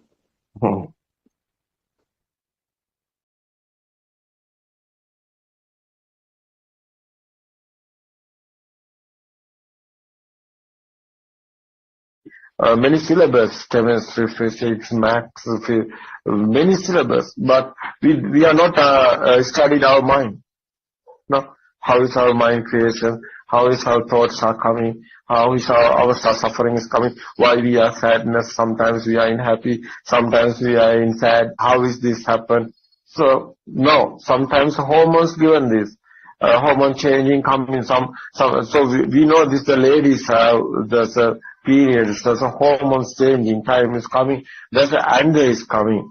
So some guys loving affairs is going, some that's time that's critical cycle time. Some ladies have this type of, there's a periods type. There's anger is coming. It can't tolerate that boy, because boy don't know this, how is this there's a girl's mind is creating. There's especially this periods times. So some huge change is coming, some ladies. So it's not real type, it's a hormones case. So this type of many varieties here, does a girl have the type of hormones type of, that's changing. That's given the words that a boy can't tolerate that. After life is sometimes a problem is going on, anger is coming and hate, and after so life is going. Now when someone is falling in love with when a girl is falling in love with a boy, and now the feel of her towards the boy is getting to attach more and more. That means the power of the thought is also becoming very powerful. So when the boy has a change, that girl cannot tolerate, because she has so many made up a very powerful thoughts on towards that boy. So because of that imbalance makes that girl to commit. Yeah, it's happening side by side, two sides. Yeah. So that's I'm talking about the girls' hormones changing is coming that previous times. Boy can't tolerate that. Yes, boy. It happens other side. Yeah. Both ways it happens, RMS. I understood this. Because otherwise boys have another type of hormones. Yes. Boys the ladies' hormones is the one. Ladies' hormones is the one guy. One guy is the loving. Ladies' hormones like that creating. So but the boys' hormones not like that. So the type of our I think it's our genes. This type of something is someone who don't know this, but this how is the men hormones creating, how the woman's hormones creating, ladies hormones how is creating. So this different, not same. So men's hormones they're creating not all of them. So some are like that, some are different type. So men's type is the hormones type is here. I think until Aranwase rejoins, we can continue our discussion. So Aranwase was telling that due to the certain hormones, we get certain kind of behavioral changes. Yes, doctor. Yeah, true. Yeah. Especially when young boys and girls, they are different, behave in different ways. Their desires also different due to the hormone system changes in hormones, right, doctor? The sound also changing because of the changes of hormone of boys, doctor? Exactly. So same thing happens in periods, means during the menstruation cycles in the females, the hormonal changes happen. Yes. So when she is menstruating, the levels of the hormones in the blood will go higher. So with that effect, they get some kind of a behavioral changes. Sometimes they don't feel, they are kind of, they become more irritable, maybe. Sometimes Doctor, I want to ask something. That means, doctor, that there is in that discussion I came to know there's an interconnection between the thought and the hormone system, even, right? Yes, there's kind of, that's it. Because this physical body, this physical body affects, which bears these 5 sensory organs. So the 5 or 6 sensory organs, the mind. The doctor emotions, no? Emotions. That is right. That's correct. That's correct. Yes, sir. And That's a someone not understood how is our mind. Yeah, our mind how is creating. Someone not understood. I think it's the youngest very worth to understand the truth. How is our mind creating? No, how is our thoughts are creating? Our mood is changing. No, that's hormones is changing. Our mood is changing. Especially the girls' hormones changing. And otherwise is the pregnant woman. Otherwise, yeah, pregnant woman's at that time hormones is changing. So animals. How is the animals? You see the cat, lady cat. Lady cat. How is the hormones? How is the feelings? So after delivery the baby, how much anger coming lady cat, not that's a father cat, not coming to the babies, not there's a lady cat attacking the father. But before lady cat loving the father cat, there's a lady cat loving the how is it telling that man's cat? No, male cat. Yeah. Male cat. So the lady cat very loving male cat. There's a nature given this, almost given this loving feel. So very loving. So after his babies are coming, there's a lady cat changing hormones. Hormones changing. Lady cat not like to. There's a father cat not coming to those babies. So lady cat attacking the father. Father cat. So lady cat keeping the baby. So hormones are changing. How is this attacking coming? How is this first time? This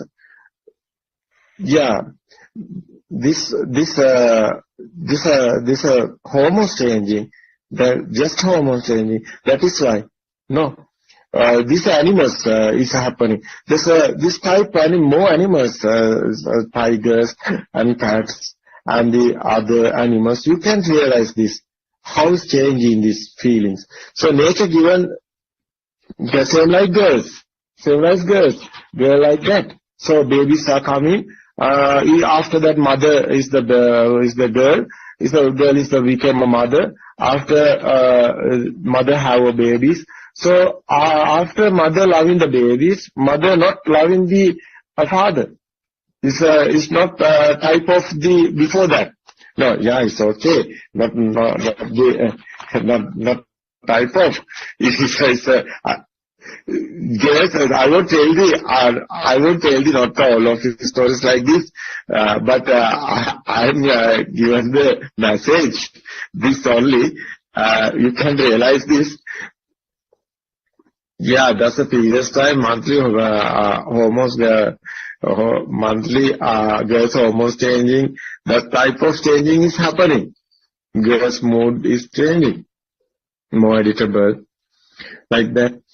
So otherwise is there's this case. I think Dr. Ravi want some words, few words. The girl became a mother. The baby with a mother. After babies grow up, after mothers loving the baby, so fathers some type of mistake happen in the mother. Some women I saw, so after don't care the father. So but it is not continuing sometimes. His understanding is coming, is okay, but always not is happening, always not like that. I know that, but I have experienced some families type of like this is happening. So, what do you think about experience, Dr. Ravi and the others?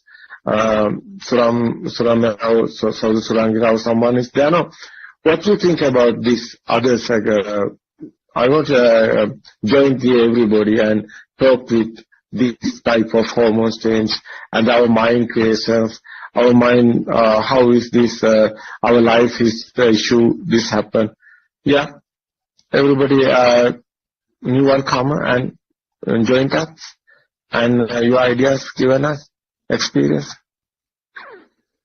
Yeah. තෙරුවන් සරණයි වෙනදල් ආර්යයන් වහන්සේ. Yeah,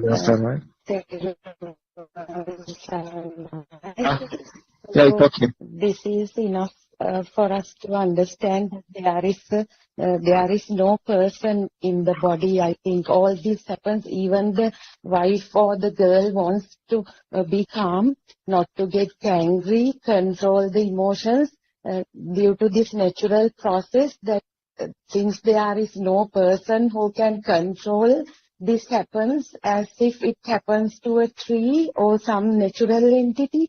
So that's how I understood it when Aryan answered. Yeah, Dulu sister, have you experienced this? Are you there? Yes, I'll answer Teran. What do you think about it? I think we have experienced it, Aryan. During that time, the changes happened in our body, and we were not aware of that at that time. Now only we can understand this is a system and not a person, Aryan. There's no person inside. There's a system is creating everything, and the mind is working according to that. That's what I can also, after listening to your sermon, this is what I got, Aryan.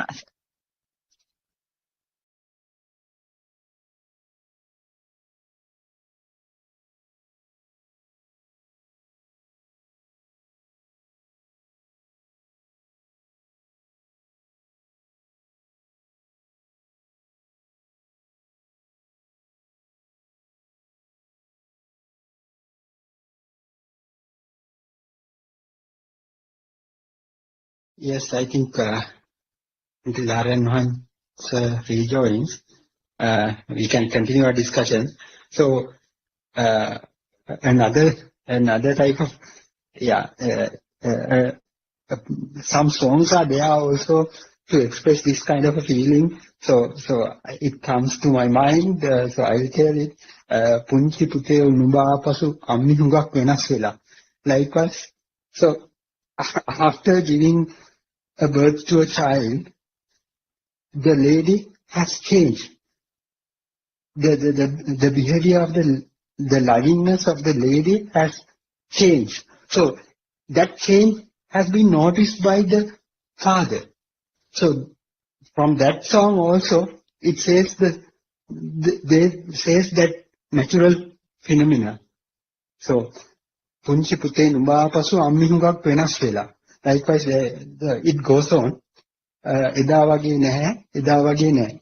Likewise, this male partner identifies the change of this particular woman. After giving the birth to a child, the behavior of the mother has been changed. She does not make love as previously. She does not care about the female partner as previously. So that is kind of a natural phenomena that we are experiencing in our lives, in certain stages of life. So we say, for you, the Baba Lakuela, that means that says that the women try to give the priority to his offspring, to her offspring, so to her baby. Likewise, so as Dharma clearly said, we have to identify this is a natural thing. So if we understand how this mind behaves, it will be easy to communicate with, to live with. This one is coming to hormones. Yeah. This mood change is coming to hormones. So after there's a girl, the mood is not like that. There's a loving time. how is the girl's mood? It's a very loving.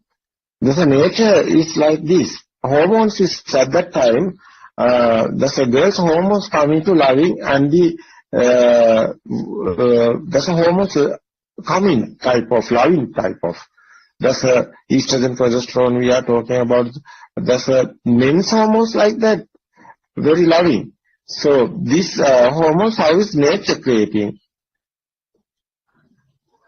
So yeah, that's a woman, that's a girl, that's a hormone before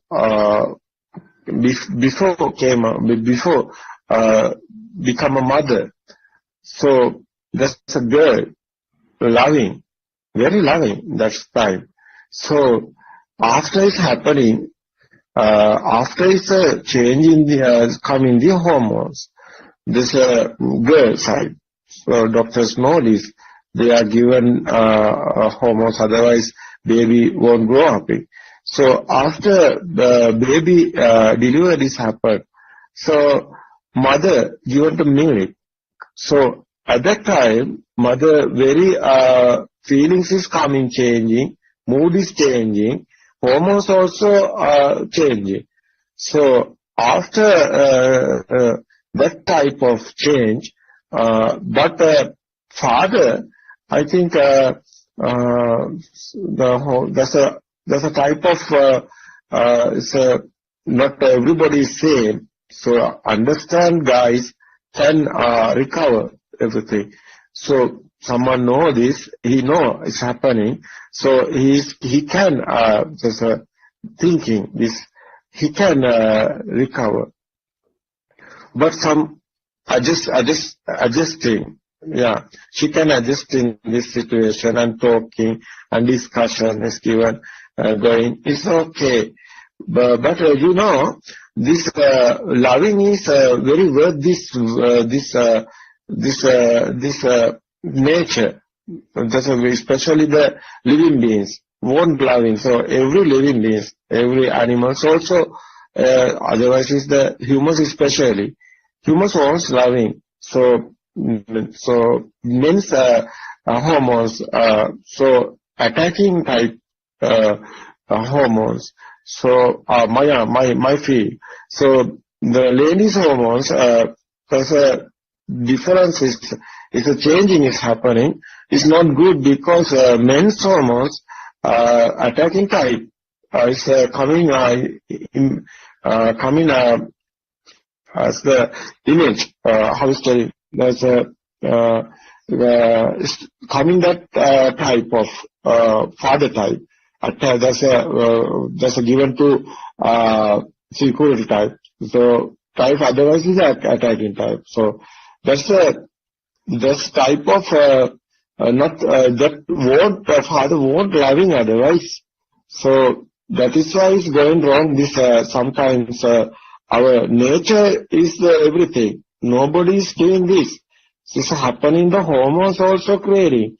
It's a system is happening here. So that is why some nature how we can tell in this the Zoom openly, but we so honestly we are talking the truth is what happened here. That's men's hormones given going to other ladies because they won't lie. So it's a wrong thing is happen here. So is happening is is creating our mind how is creating. No. Yes, we want to understand especially our mind creations. How is our mind creations? No? How is our senses creations? How is this hormones creations? This is very worth to understand everybody. So what is happened here? So that is why I try to explain this. Many times I similar discussions going. I try to explain this. Because our normally our life is everybody's how how is going on. So normally we want to understand this understanding is the best, I think, what's happening here. So it is after many guys problems is sort out because they understood what happened here. They can't understand, they can't tolerate, they can't they can understand, they can tolerate. So they can go in smoothly. They are talking and discussions and recovering everything. Their family style is happily mother and father and children and everybody unique. There's a family you can go in.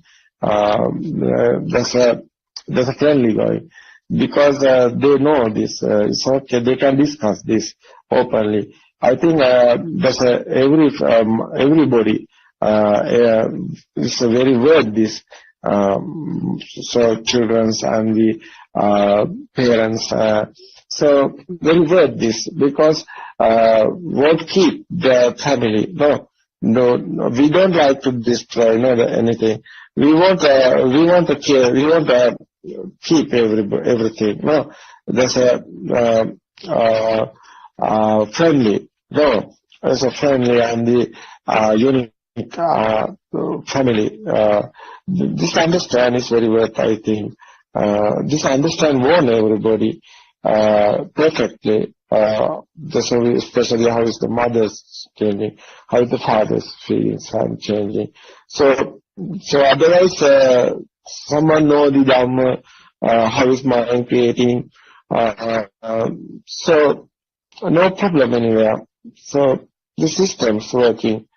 How is our emotions coming? How is our moods are going, changing, how is happening. So sometimes it's not nobody is doing this. It's happening. System. It's a nature. Nobody is doing, Nobody is doing, It's systematically happening, It's very worth everybody. It's very worth everybody. So this message is very worth everybody. So we want a peaceful life, everybody. The peaceful, especially the Dhamma, our Buddhist guys, they have Nibbana path. They know that this other religions are talking about God is everything is doing. They are believing the God, but Buddhist guys, just a Nibbana way is going. What is the Nibbana way? Nibbana way, not Buddhist guys not thinking about the God made this world. Buddhist guys know this.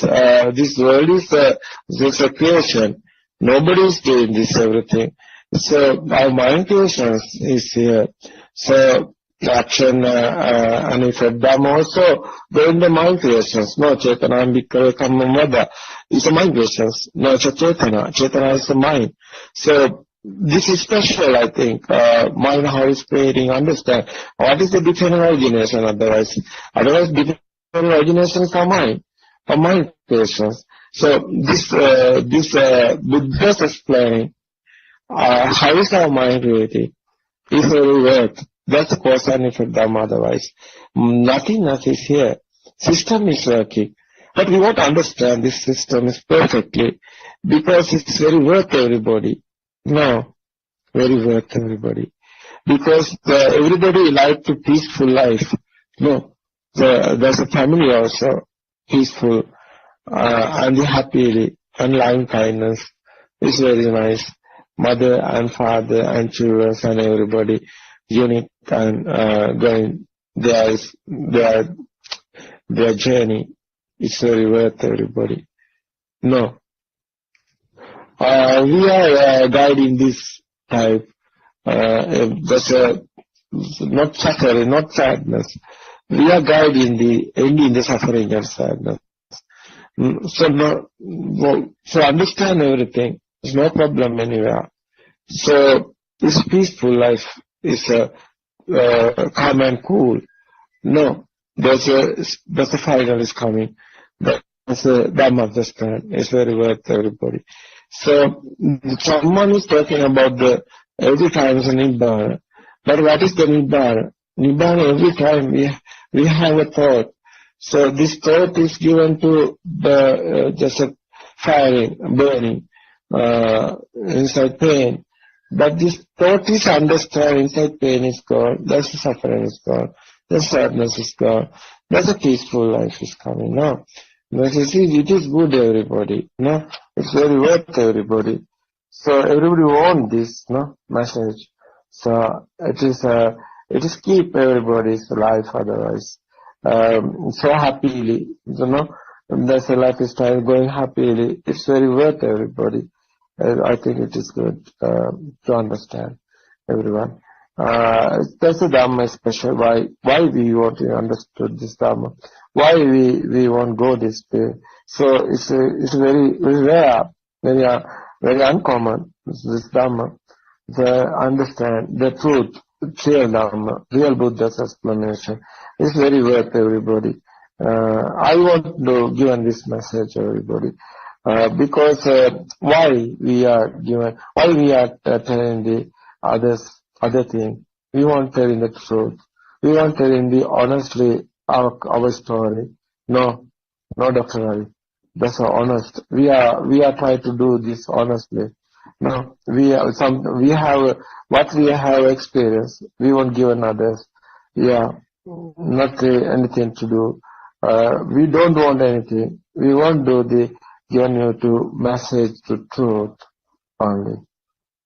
It's our idea. What do you think?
We are thinking outside.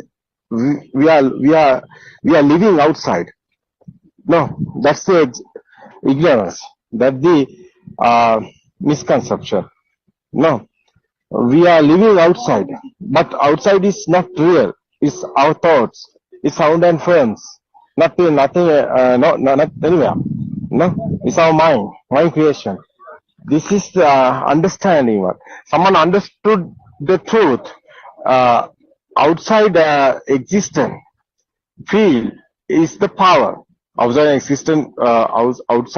existence, feel is the power. No, it's the power. Is the that's the senses creations. There's a eye creation. Is the picture also existent. Otherwise, the sound also existent. No, this smell, taste, and the hot and cool, smooth and rough skin sense also given us the existence feel. But this existence feel is the power. Otherwise, this sound and forms together coming. That's the chair, table, everything is a power. Is a existence feel is the power. The existence feel is outside is real, but not outside is real. It's our mind, no. It's our mind, not outside anywhere. But we are thinking. We have this feel, alive feel, existence feel. It is the misunderstanding. It is the power. Otherwise, existence feel. But it's a thought. It's a thought. Otherwise, is coming. Is the power. Inside there, the power existed. There's a power is generating automatically. There's a sounds and forms together. There's a sound also power. No? It's a waves. It's a sparking waves. We are talking about the waves. No, this sound also waves. Waves is sparking. It's a inside power is there. There's a waves. It's a sound. So we can hear. No, that's a body sensor. Body is here. Is a power. The waves. That's otherwise it's a picture also waves. This sound and films, the sound and picture together. That's the kindergarten time. The teacher teach is a red, yellow, blue. It's the colors also. Chair, table, mother, father, everything.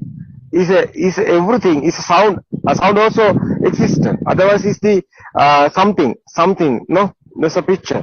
That's together. There's a chair, table also existent. There's a something there. But that we feel is the power. But it's a thought. Otherwise, chair is a thought. No, table is a thought.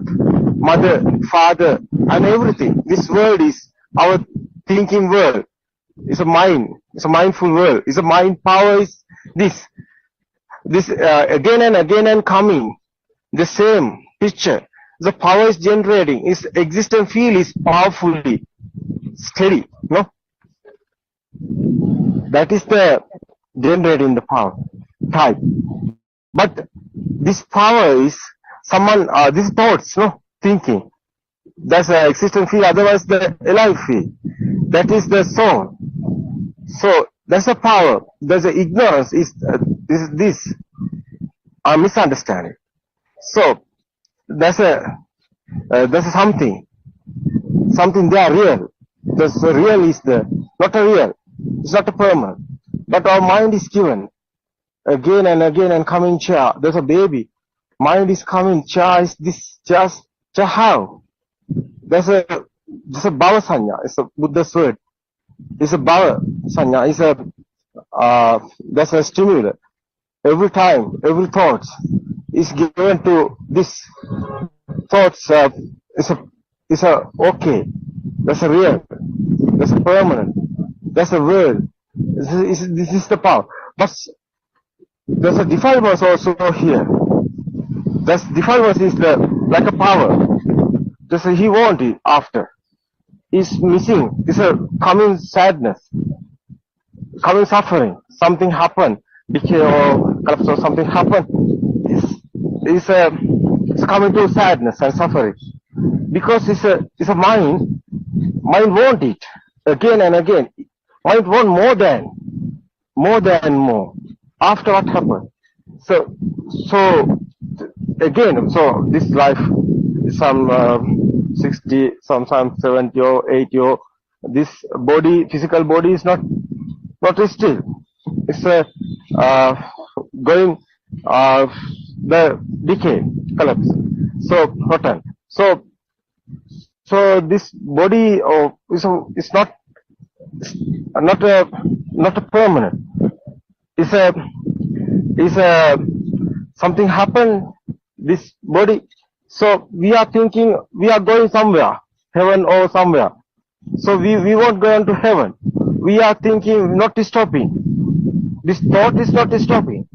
That's why Andima try to tell in this is destroyed finally. No, but it's not always happening.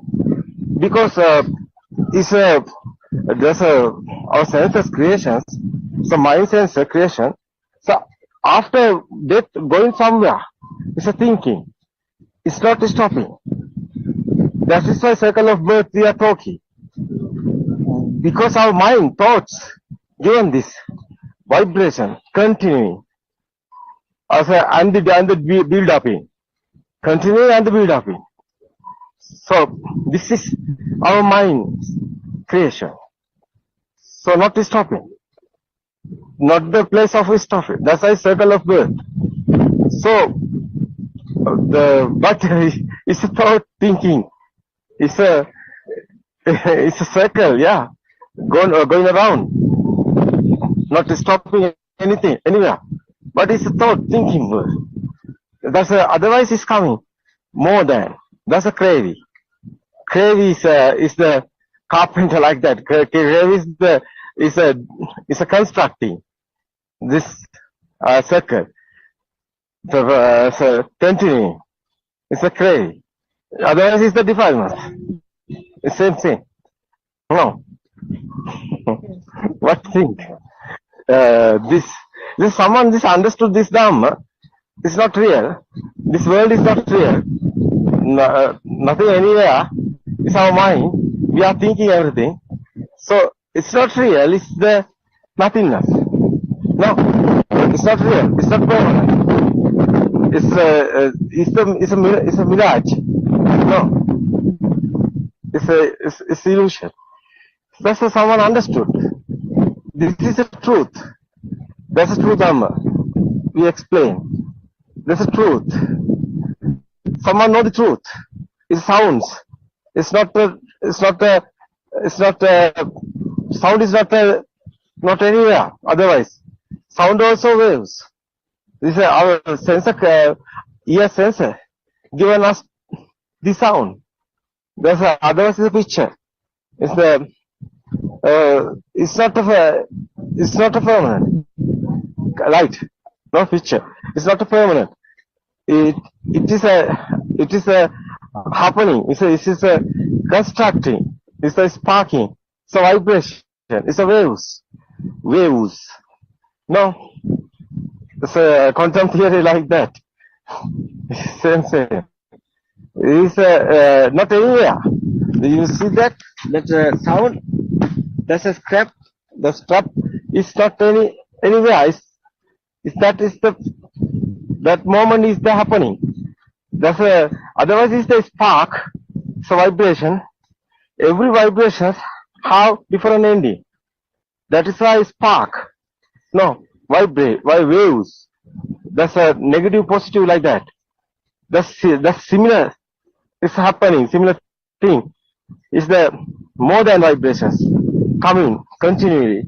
That's the we are talking quantum theory. Same waves. That's the sounds. Sound is not anywhere. Otherwise, sound is not real. So nothing, anything. Sound or our ear, eye creation given our future, but it is not real. It is not. It is not real. Otherwise, is the sound also not real. Smell also not. It's a sensor creations. Constructing this automatically is happening. This natural phenomenon. Nobody is doing. There's a taste also. Sensor creation. Hot, cool, smooth, rough, our skin sensor. Also same.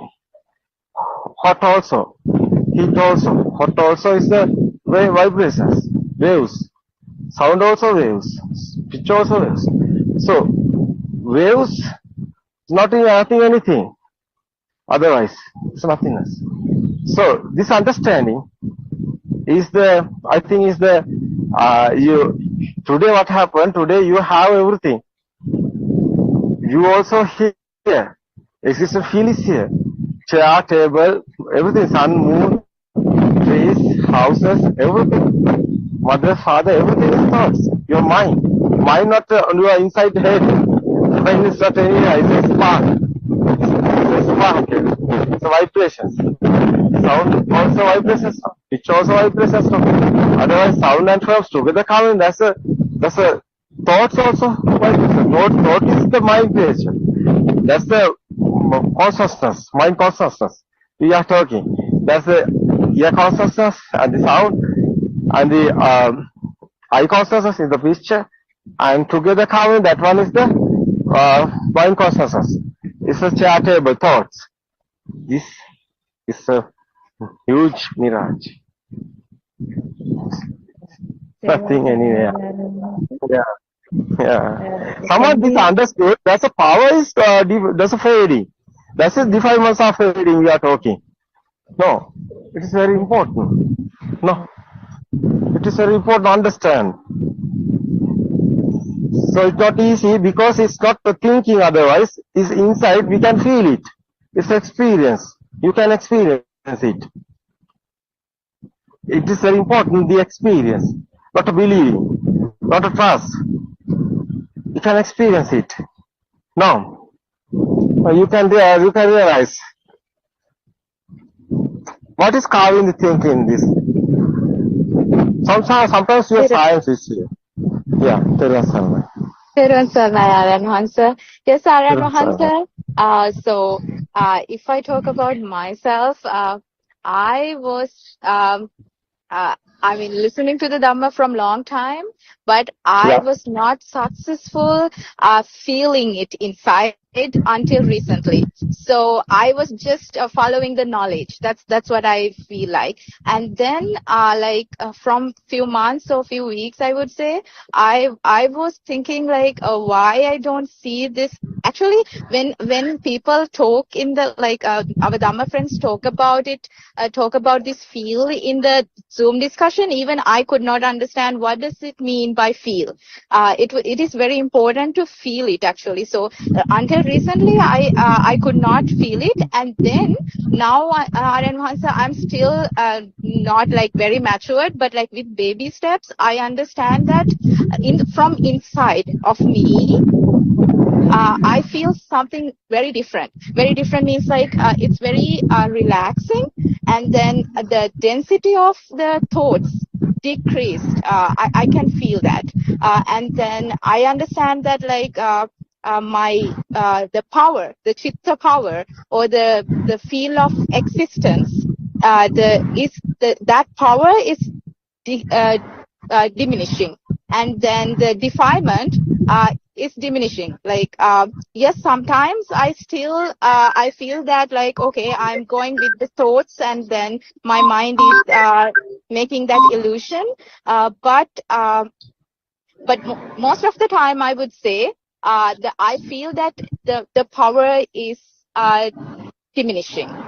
That's what I feel from inside, Darren Hanse. Yeah, it is true. Now you are in correct path, no? Now you understand, no? What Yes, happened? Aryan, actually what I want to say, earlier time, I could not understand what does this feel means. And then when, Aryan Mahanse could easily detect when someone talk about it, is it the actual feeling or is it the knowledge? I did not see the difference earlier. Now, when I listen to the Zoom discussions, and then, when the Aryan Mahanse talk with other Dhamma friends, I understand that like, what is this feeling? How should I proceed with this path? So I feel like I'm in the correct path only because I see the result. It is not that I want to get that result directly. What I want to do is practice this awareness, and then see the truth of this arising, and then the birth of this thought, and then the death of this thought. I'm just seeing the truth of it, and then practicing the awareness, and then result come automatically. That's what I feel, Aryan Mahanse. Yeah, I think now you are very happy. I think now you have experience, not a thinking, not a thoughts, not a knowledge. It's your experience. No, now you are happy. No, what's the real Dhamma? What is the truth is here? No, it's an experience. No, happy now. Yes. Yes, Aryan Mahanse, it's so relaxing. I mean, I relax and calm and cool, to get tranquility. No. Exactly, Aryan Mahanse. Yeah. Yeah. It is very and good I'm really for others grateful. otherwise. Yeah. I'm really grateful for these discussions, Aryan Mahanse, because I want to say, like, seeing it from different views. Like, when we have these discussions, like this Dhamma discussion and all the other Zoom discussions and everything, when we see things in different angles, different views, we understand this Satya Dharma, like Satya Jnana, in different views, which is very helpful for us to overcome this ignorance, I would say. That is very, very important. Yeah, it is very important. Otherwise, no more people know this Dhamma. No more people understand this Dhamma. So few people understand this Dhamma. No, very rare is this Dhamma. No, that you are in USA. How is the USA people? They are thinking, no, does God make this world, or they are thinking after death everything is over, or after death going somewhere. No, that's illusions. No? Yes, sir. Yeah. But it's a science, no? Here it's practical, no? This Buddha Yes, experiment. Yeah. Yes, I always like say to you that this Dhamma is so beautiful because it Yeah. makes sense. It makes sense, and then like everything connect nicely and without any Yeah. loopholes. That's what I feel like a scientist. Like as an example, if I want to explain something to my students in physics, so what I'm Yeah. thinking is like, where are the loopholes? Like if we have a loopholes, I have to explain. So this does not work because of these constraints. But like there is no restrictions here. Everything connect nicely with Dhamma. So that is really nice. And then when you ask about the people here, it's really sad, Aranwansa. Yes, like there are people who believe in different religion. It's not just the religions, it's just the concept or the philosophy, I would say. But most of the people are atheists. That means like they do not believe anything. So any religion or anything. So it's like most of the scientists, I would say. So like any person that I work with in my department, if I ask, that is the truth. So all of them, they don't believe in God. They believe in nothing, only science. And then Yeah, good. Very happy, no? Very happy. And how tell you this, no? I think your students are very lucky. Otherwise, I think you are telling the science, everybody. What is this life, and what is what happened to us, and what is the truth is here. You can teach your student other part, no? Your subject is the physics, no? As your professor, no? You are your students, you are teaching campus, no? It's a big guys, no? Teenagers. They can understand, no? yes, Aranwansa, like Yeah. yes, Aranwansa. Without like giving them the direct hints, I try to give them some indirect thoughts. Like when I teach some concepts about the quantization or the quantum mechanics, what I give them is like a tiny thought, like indirectly. I tell them, why don't you think about your mind? What is the mind energy? Like that. Like I try to give them some indirect thought if they want to explore more. Yeah, it is very interesting. I think you are doing very happily because you are interested in this subject otherwise. Because you are your subject is this, not a physics. I think is this one is the subject. What do you think? Yes, Aranwansa. I think what I life. What is a life? No, it's the real one. Exactly, Aranwansa. So like I think there is a reason that I had to study physics. So that's what I think. To my understanding of this Dhamma, and then like let's say if I want to explain it to someone with this physics or like in a science way, it might be the reason. Yes, Aranwansa. Yes, it is good because physics is the first sota is meaning is the Dhamma word is the sota, anusota and patisota. Sota meaning is the waves, no. No, waves is the sota, no. Waves is the speed. It's a happening, no. It's a speedly. That's the quantum theory. Otherwise Buddha explaining this one. No, rupa, tiko also rupa. Rupa is the meaning is rupa. Rupana is the what is the word is Pali is the Rupana is the sparking of vibrations. No, Rupana. It's vibrations. It's a physics, no? Yes, Aranwansa, absolutely. Yeah. Yeah, So it's a physics. It's your subject final come down. Exactly, Aranwansa. So the greatest scientist is the Lord Buddha, Aranwansa. Yeah, science. It's a Trividya is the Buddha's word. So Trividya is how is our mind creations. It's a Kubbenivasana Sunyari, how is the radiant mind. Radiant mind don't know anything. After how is the sounds and forms and other senses creations and how is together coming. Speed is happening, rapid speed is here. It's naturally no one is doing natural phenomena. is automatically creating no thoughts. How is this physics? Trividya is the Pubbenya someone how is this present moment coming chair or table or something is a thought. How is coming this is the history is there no inside radiant mind and after sense of creations and after this thought today chair. How is coming? That's the Chitupatanyana. This present moment only the thought. This is not real. It's the Asavakshanyana is the defilements are fading. Egoistic is gone, disappearing. No. After tranquility. You are today in this way. Tranquility. Just to find that. It's a subject of physics or science or is a Dhamma. It's a Dhamma now.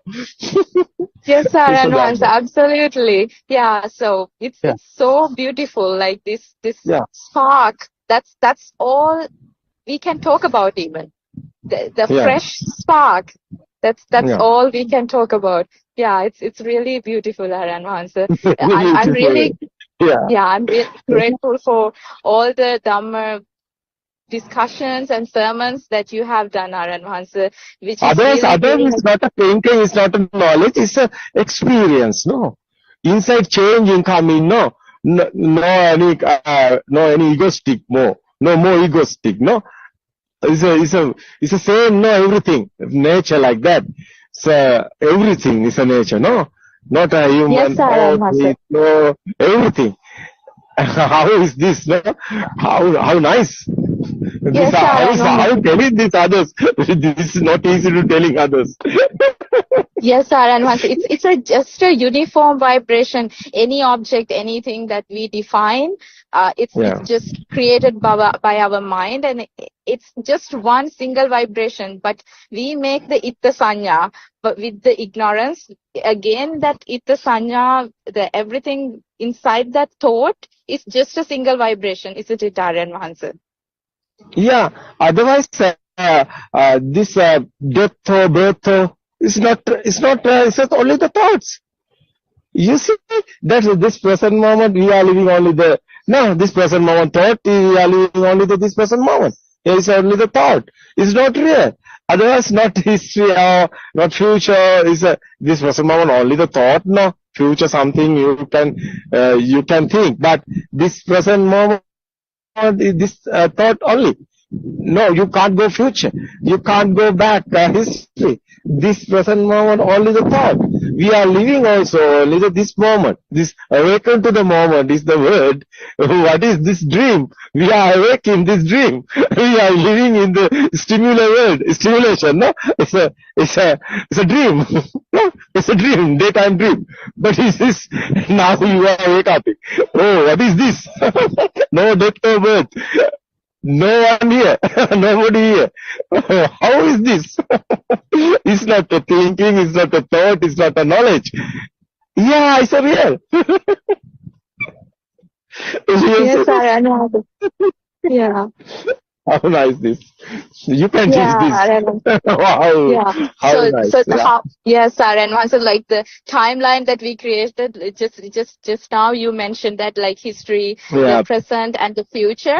Like I still feel that because I'm not there yet, but and then the dimensions are with just a single sound, with knowledge I understand it. Like if I close my eyes and then with that single vibration, with the speed, when we project our mind to the outside world, like we make these dimensions, we make up these dimensions, so like someone is talking to me from right side, and then someone is making sound from my left side. So these three dimensions we create with this mind power, and then the timeline as well, and so the future, like if it is a fresh vibration every moment, when we talk about if we can talk about a moment, it's just a fresh vibration, and then it arises and then it disappears right away. So how we can define this future, present and the past? So yeah, still I'm feeling the future and the past right now. But I think with this process, when our mind power decreases with time, with the decrease of our ignorance, I think one day, yes, we might feel that it is just an instant.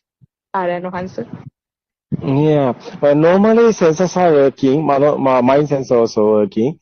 No problem, no. Thoughts are coming. It's okay. No, we are not editing anything. Anywhere. We are not editing anywhere. No. In relax. So people in suffering and sadness, but their mind, no? Mind given them sadness. No. We can see like a drama. We are not editing anything anywhere. No, we are not like normal other guys. No, that's Yes, a change. No, yeah, huge change here. It's very nice. This yes, Sarah. understand. And then Yeah, we it's need to good. feel it. Like we have to feel. Yeah. Normally, like animals, like humans also, we are not like that. We are not editing anywhere. Yeah, okay, no problem. It's okay. We can do anything. No problem. No suffering on us. No sadness. No, everything is okay. Yes, Sarah and Hansa. Fine. Yes, without the Itta Sanya. Yes.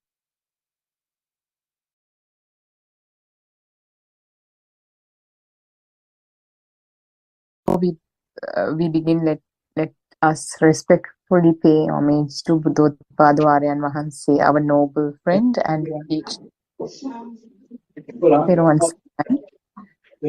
Aryan Wahanse, your noble guidance has illuminated our path to nirvana. Your unwavering dedication to sharing the ultimate truth and reviving the wisdom of the Arahants is a gift of immeasurable value. We're truly fortunate to witness the unfold. Let's say like 1 month, then you can clean this one. It's only every time. Yeah, every time you need to check. Water just throw up. So that's it, man. So that's all we're showing up to you.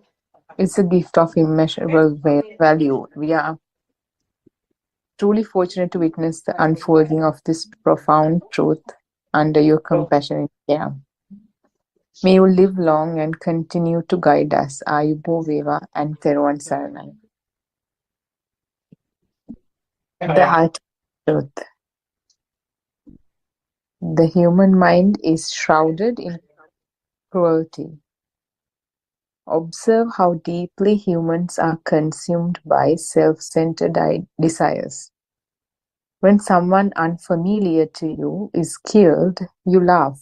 It doesn't affect you because they are not one of your own. When your neighbor dies, you remain indifferent because they too are not one of yours. But when someone you call your own passes away, you weep as if the world has ended. Why is this so? The difference lies in just two thoughts. One that says, "This is not one of ours," and another that says, "This is one of mine." Did we carry these thoughts with us from birth? No, we did not. Every human being is born the same way. Look back at your journey from the radiant, unblemished mind at birth to the state you are in now. The only thing that has happened is that your mind has been corrupted and polluted. Given the harm caused by such a defiled mind, is it not fair for it to meet its end? Does such a mind not deserve to perish? Indeed, it does. It would be surprising if it did not. Shouldn't you understand this? Isn't this the ultimate truth? When you truly comprehend this truth, you will find eternal peace, eternal love, eternal joy, nirvana. Until this truth is realized, ultimate liberation will remain out of reach. That liberation will come on the day you transcend the mind and return to your radiant, unblemished state of Prabhashwara Chitta, the luminous mind. This process is known as the eradication of defilements. You must work to reduce defilements, gradually diminishing them until they are completely eradicated. Consider the sediments that settle at the bottom of a cup of tea. We call them temandi. These sediments are like defilements, taints or pollutants, asava, that obscure your inner clarity. Only by clearing them away can you return to the purity of the luminous mind.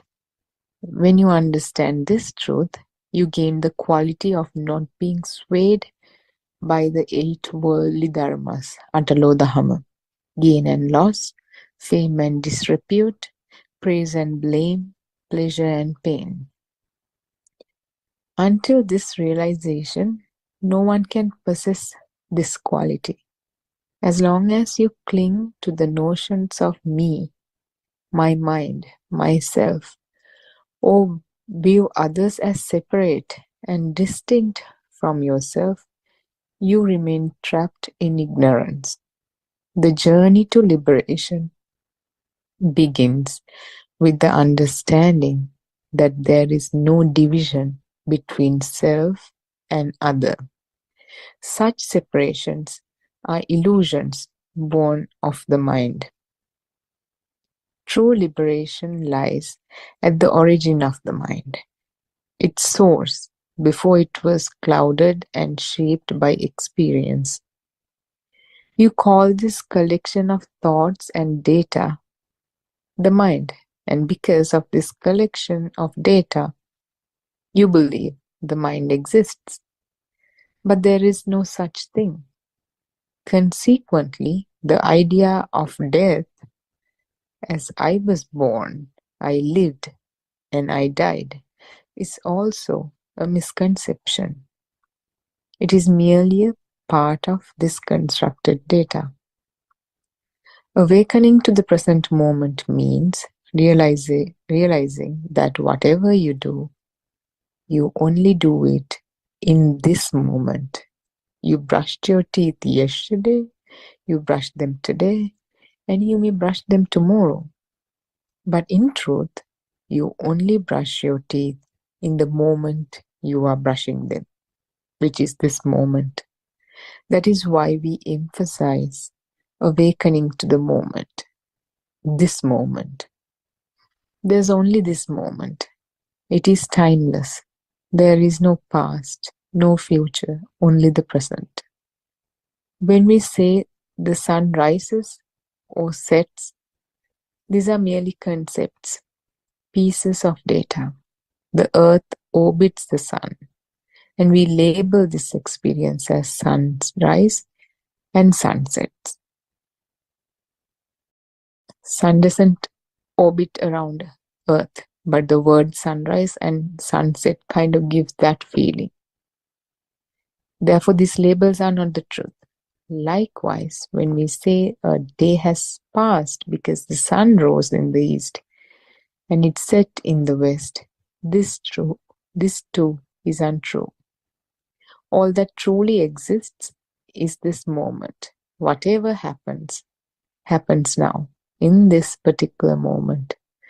Turn your attention to your present physical posture. The mind, which travels around the sun and the world, should be brought back to the posture you are in right now. Whether sitting or standing, focus your mind on this moment. Regret over the past or dreams of the future, everything occurs in this present moment. Can you change the past by dwelling on it? Can you bring it into this moment? No. Similarly, however much you plan or dream about the future, can you manifest it in this moment? If you slipped and fell, you would die in this moment.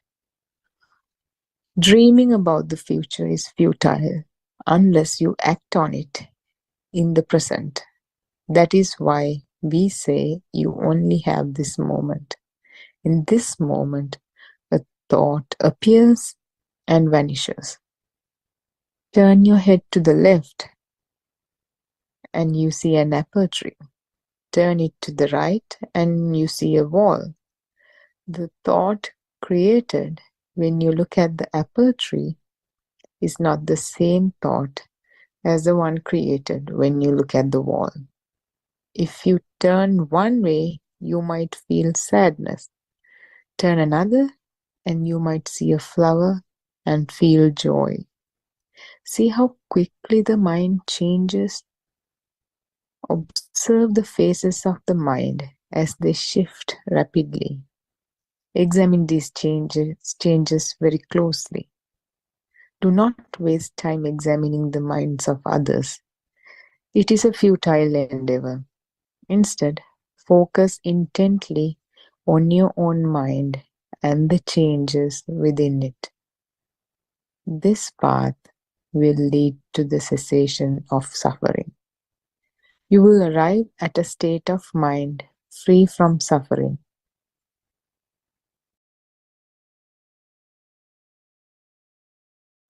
By understanding the nature of the mind and realizing that the mind itself is an illusion, you will experience a serene, blissful tranquility.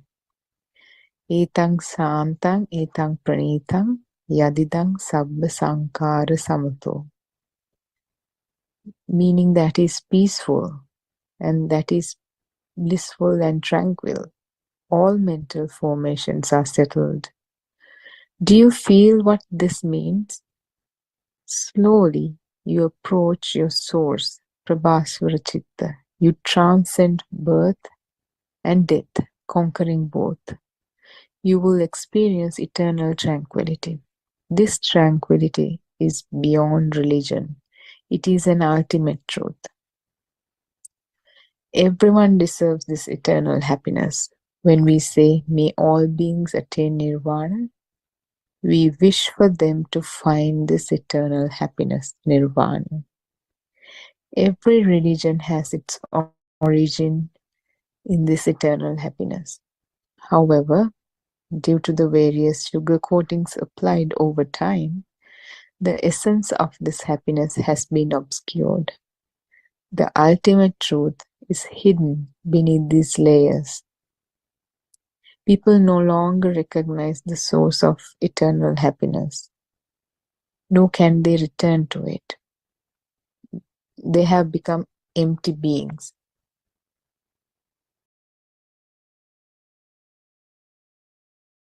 Ignorant of the ultimate truth, intellectually empty. Their insides are clouded by these sugar coatings. Realize the ultimate truth. There will be no suffering, no tears. Every breath you take is your last. Yet you will not fear. Death will no longer shock you. Eternal happiness transcends death. In this way, you conquer death and become victorious over it. How blessed it is to take your last breath in eternal happiness while others cry and suffer on their deathbeds. Imagine the relief of departing this world in peace. Discard all empty thoughts, those without substance, core, or essence. Face the truth with courage. Truth is the truth, and one day you will realize it. Theruvan Saranai. That's all for today. Yeah, Theruvan Saranai Harshi, I think it's a wonderful speech. Thanks very much for that explanation. I think Dr. Chandani might join with us later. I think Harshi, will you please explain to us what is this Atalo Dahama? Why it is important, and can we experience some kind of resistance to external thing once we know this Dhamma? Theruvan Saranai Harshi. Theruvan Saranai. Can you give me a second? Yes. So Atalo Dahama is No, I gain just and want, yeah, just let me know. I mean, kind of, we understand what is this Atalodahama, this Tapaduka yeah, and all that. Yeah, yes. Yeah, so what it means is I think, if correct me if I'm wrong, it's when we see this truth, if you're in the mundane plane, when you are going through life, when certain things happen, you will have ups and downs, because yeah, the external world has become real to you. But when you realize this truth, I think even the wisdom of truth, Satyajnana itself, is mostly uh, good enough for you to understand that there's no point in worrying over these gains and losses, reputation or disreputation or whatever it is. The 8 points in the Atalodahama, there's no point, because it's already created in your mind, and there's no truth to it. There's no external world existing. um, so there's no reason for you to, because every time when the wisdom of truth, you will be applying it to your you will be watching your thoughts carefully, and while being in concentration, there's no point.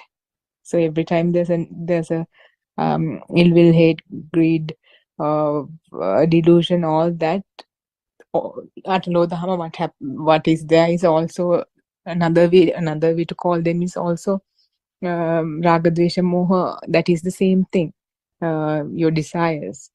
So there's no point, you see the truth then and there. So it just, defilements slowly disappear, and it gives you so much of strength to. I was listening to last night's discussion also. There, Aryan was talking about how the wisdom of truth itself gives this strength and courage to face everything, that you don't have fear anymore, which is the truth, which we also, to a certain extent, experience in our lives. So that's what I think. But you can add more and expand on it, Randima. Thank you very much. Everyone, Saranai. Thiruvan Saranai Harshi. Yeah, that's true. I think we can get Lalana also to this conversation. Um, is Lalana joining us? Yeah. Hi, Thiruvan Saranai. I think, Lalana, you also can expand a bit on it. I mean, this Atalo Dahama thing, actually, that was kind of a syllabus, right? Before we learned this true Dhamma. But I think now we understand gradually sort of resistance to,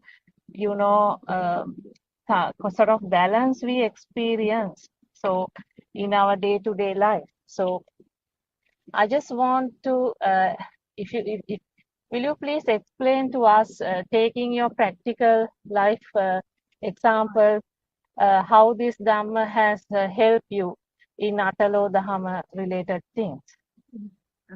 Ranima, so Atalo Dhamma means labo alabo, Ninda Prasansa, like that means Yeah, yasa, ayasa, yeah. Yasa Ayasa, Ninda Prasansa. Right?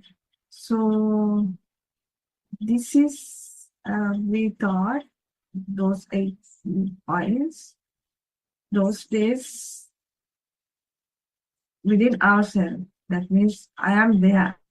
Soul is there, right? With the soul, we match these concepts, right? So therefore, even though we know these 8 points, our mind shaped, right? When we had losses, when we faced some losses, and Yeah. and someone scolded us, what will happen? According to my experience, my mind shaked, right? I tried to balance it, right? But I couldn't. To a certain level, I could manage, but for a long period of time, as long as that thought became real, I had a trouble, right? Because I am there. The thought was become real for me. I thought there is someone outside. They are the ones calling me. Sometimes when they praise me, I was happy with that word, but I couldn't realize what it was, right? But when I realized mind is an illusion and there is no person called as me, myself, I am, right? So because of the thought, I trapped all these points. I couldn't manage. For an example, I'm telling you, I lost my money. Without I had a trouble. It is near about 200,000, right?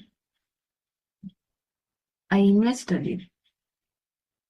I had a good hope to get some profit on that, right? But it was in vain. It was in vain due to an environmental factor. I didn't get any profit on that, right? Yeah. Earlier, I thought somehow I could manage with this money because I thought I have money. When I can have a chance to invest that money to a certain project, I could earn some, but it was in vain, right? That time I was listening to this Dhamma, right? If I had to face that incident earlier, I had to worry. The worry is with me all the time because I always think I lost my money. There is no one to help me, right? But after hearing this true Dhamma, that labo alabo, ayaso yaso janinda pasaswa sukha sudukha, right? I had the thought that I know this is the way. Nobody can control outside. Because of the thought I am suffering, I had to suffer. But even though I lost my money, the pain came from me. That suffering is very lighter than earlier. If I would have been get into trouble more than that because I didn't know the truth. But I know the truth. Because I realize my defilements are not like the same as earlier. Therefore, I could manage, not 100%. According to the power of the defilements, I could face that situation. I had no burn inside, only a small amount I had. I had a thought why I wasted my money, but it was only a certain days, certain hours, not like past. So because of this true Dhamma, just imagine we can have a tolerance. We have a tolerance and we can manage our day-to-day activities with great courage.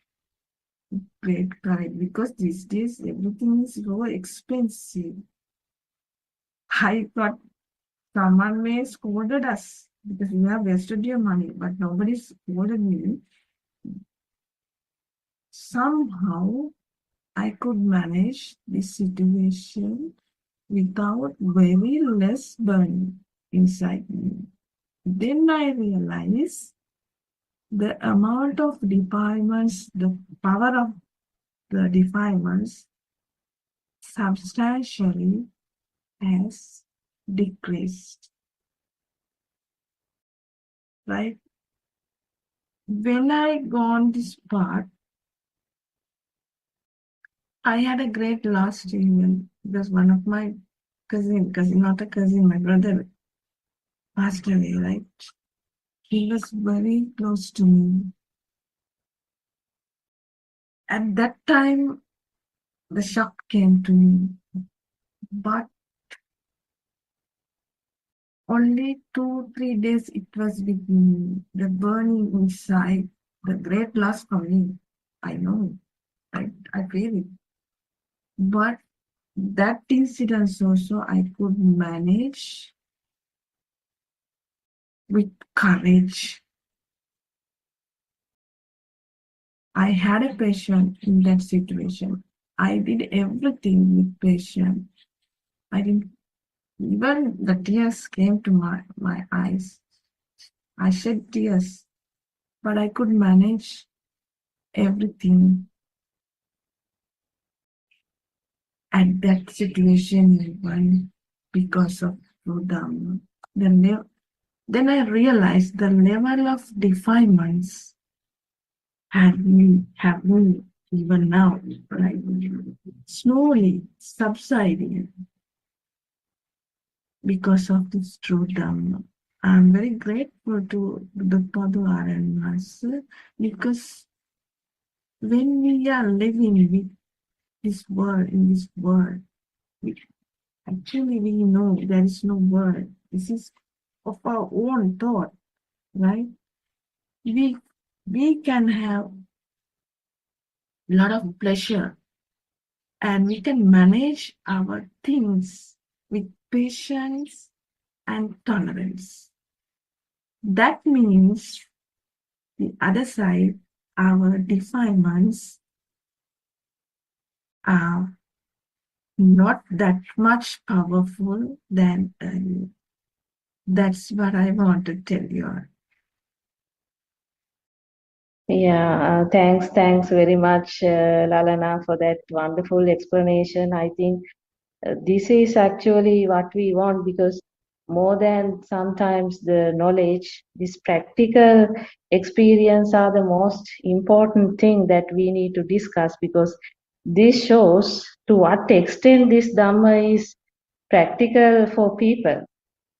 So I think this is very important, Lalana. I thank you once again for highlighting that by taking your own example. So actually, life, if you take this life, is kind of a journey, and it's not a bed of roses. So there will be some ups and downs, you see. So anyone has to face. So most of the time, Aryan Wahanse highlight to us that you don't have to wait until you become Patachara. So this Dhamma is important for you when you come across, certain situation. This Dhamma will help you. So you'll observe after hearing this true Dhamma.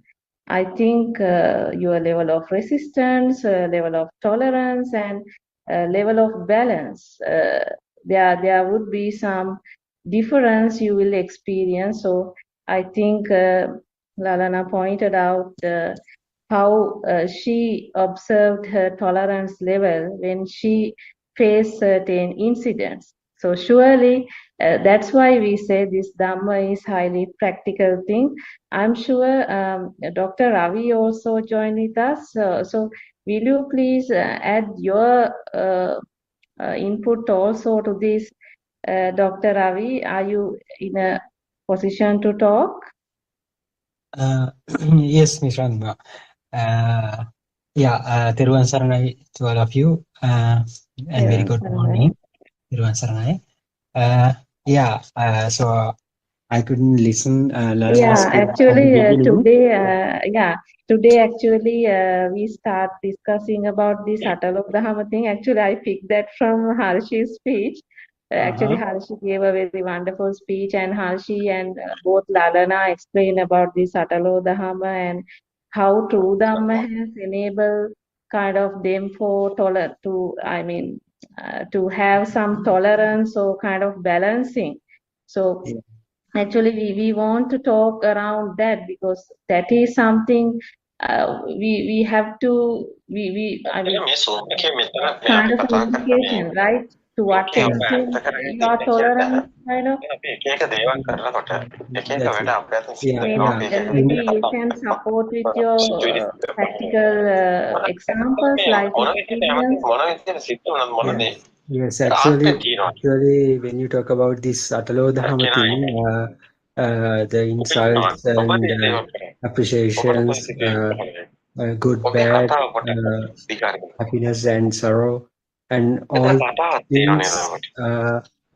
I think those things are applicable for our. If you are an ordinary person, if you are in one ordinary person, only these things will be applied. I think so. If you see the people, if you see there's no one is there to no one is there to experience these Atalodhama. So that Atalodhama will not be effective, I think. For a person who is in the noble pathway. So yeah. But we are in the transition period, that we are moving from ordinary level to the noble Arya Marga. So that transition period, we tend to feel the difference, the prior experience, and now how we experience that Atalodhama now. So as we know this true Dhamma, as we are moving forward in this pathway, so as Lalana clearly said, we can feel the difference. So how we interacted earlier with this Atalodhama thing and those things, and how we interact with them today. So there is very clear demarcation in between. So if you take so if I see a patient, or if I do some kind of a work which has been assigned by our director, so it's kind of a little bit burden or responsibility for me. But at the deeper level, the silence is there. Our mind is silent. It's not shaking. But those days, if you have been assigned with some kind of an assignment, we are shaking. Whether I'll be able to accomplish this task, or whether I'll be able to submit this particular this exercise on time. So we were shaking because I was shaking actually from top to bottom. Now yes, I'm accepting those challenges, but it does not give such kind of a shakiness into my deep into me. So I know. And also the most fascinating thing here is I can see that I am not shaking either. So my state now I can see by myself. I don't know how to express it. So then I tend to compare with my previous instances. So earlier I was shaking I was shaking from my entire body, but now it's just an kind of assignment that has been given with the target.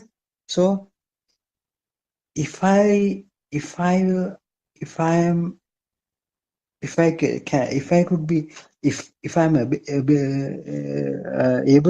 able to accomplish this task, that's it.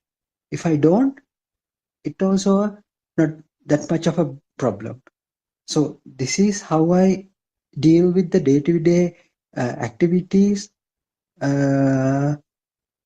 activities at the moment, because it's just another challenge or another instance. So that's how that's how this life moves on. I don't know. I can't express these things very clearly, but for this is the thing. So actually, the word the burn inside is a very correct word, because actually it was a burn previously with the. So we were struggling. Our mind was struggling. So if I do not if I could not accomplish this task, what would our director say? What would the other people say? So many problems were there. But now we don't bother about it. I don't bother about it because now I realize everything is a thought. So I think the way the way I came to this state by seeing the true Dhamma is in it, because that doesn't mean I contemplate true Dhamma each and every moment, but now I know that true Dhamma, that understanding act on me every time, at every moment. So that is how you can liberate from your mind. That is the way how you come out from this mind, and eventually you will be not uh, affected by this Atalodhama. Even you get a great appreciation, it not be a big thing for me. If I get a big kind of a humiliation, who cares? Who cares? If there is no such a thing, a person call me, so anybody is under that under that field. So I don't know. So that's what. So I think the people who are in this forum, and most of the people now, also they are not shaking with this Atalodhama thing at the moment. They are not burning. So that doesn't mean that we have understood that Tattva. What we did was understanding the true Dhamma. We understanding the true Dhamma only. So everything won't be a thing. Everything won't be a real if you understand this true Dhamma. So it's a nice way. It's kind of a nice way to practice this true Dhamma when you are dealing with the day-to-day activities. I mean, so I personally didn't do any kind of a Pratipadawa as Aryan Maharshi preached. What I did was I incorporated this true Dhamma into my real life. So I practice it at my workplace either. Even at the home, sometimes some disputes come, but only thing we can do is we do is let them go. I think letting them go is the answer, because we know everything is not real. We are dealing with kind of a mental image. So why do we bother? Atrodhama is also a part of this mental image. So it's kind of an illusion. So that is my understanding, Randima. Yeah. Thanks very much, Ravi, for that explanation. I think this is very beautiful because this unshakable deliverance of mind is the, I think, ultimate experience someone can experience along this path. So this unshakable deliverance of mind is the final ultimate thing that someone would accomplish fully this Atalo Dhamma. So it will have no in any way kind of any disturbance from any of these things. So, but it's very nice to hear that all of you are talking the same thing, that this is not another knowledge and this is something that all of you guys are feeling right at the moment, at at your day-to-day life. So I think this shows how this true Dhamma has helped all of you to be happy, because this Atalo Dhamma is a thing where you suffer because sometimes, because what happens before knowing this Dhamma, there was a soul to satisfy. So actually, so that soul may be working or doing something, expecting kind of a appreciation from somebody. So that's why that soul has so much of pressure, and it was so much in mind to satisfy somebody. So because in return it was expecting kind of appreciation. So this happens. That's why I think unnecessarily people, in a kind of a pressurized situation, because this mind gives so many future target-oriented satisfaction.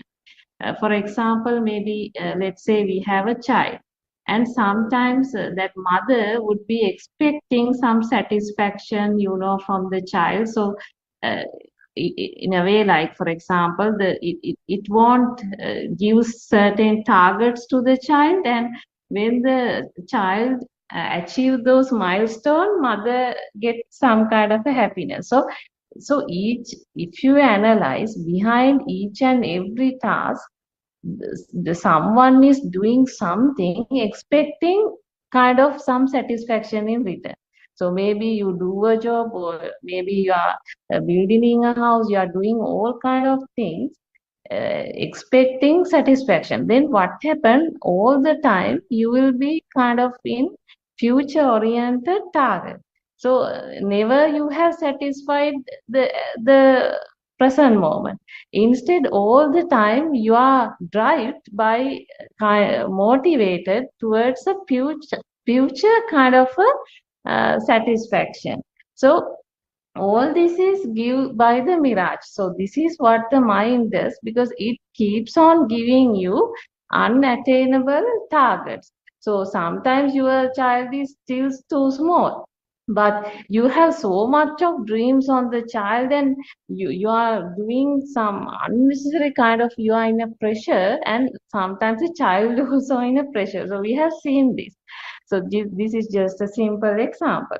But what happens when you understand this true Dhamma, you become very neutralized, because there is no soul here. So you understand this is a natural system, and this is a natural phenomena. So this is just a sense system, and that feel comes, feel goes. So this feel could be anything. This feel could be supple, this feel could be dukkha. So it can be pain, or it can be pleasurable. So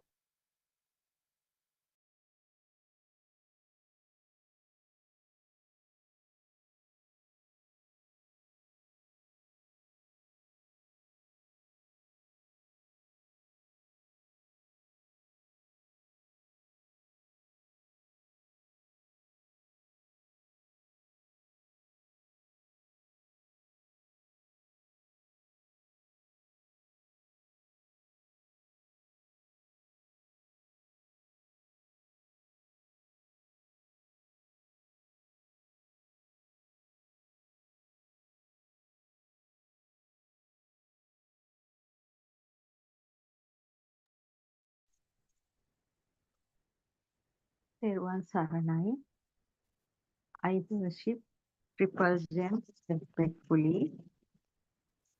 Also, I pay homage at the feet of our Kalyana Mitra, Buddothpado Aryan Vahanse, the great sage of our era, the most valuable spiritual master with the highest wisdom.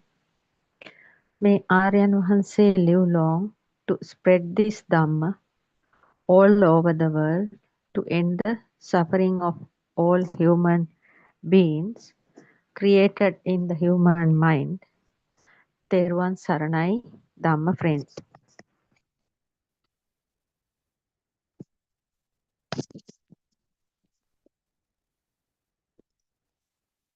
Today I'm going to explain the video Nissarana Magavan uploaded continuation of the video Nissarana Magavan uploaded 6 years ago to the YouTube, one of the greatest sermon of Buddothpado Aryan Mahanse's great revelations.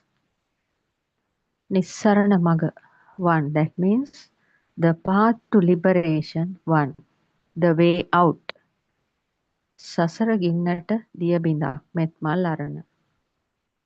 A drop of water for the fire of worldly cyclic existence.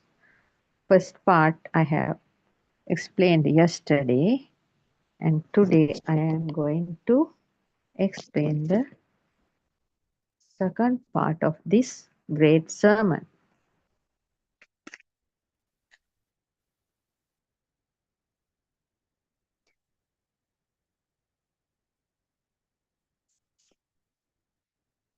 In this society, the present time in this society, mostly in this Buddhist society all over the world, after covered the true Buddhist philosophy covered more than 1,000 years, and thereafter the Buddhist society people didn't know how to go reach, that means how to attain Nibbana, and therefore the society has become a cultural Buddhism is there. So according to that cultural Buddhism, the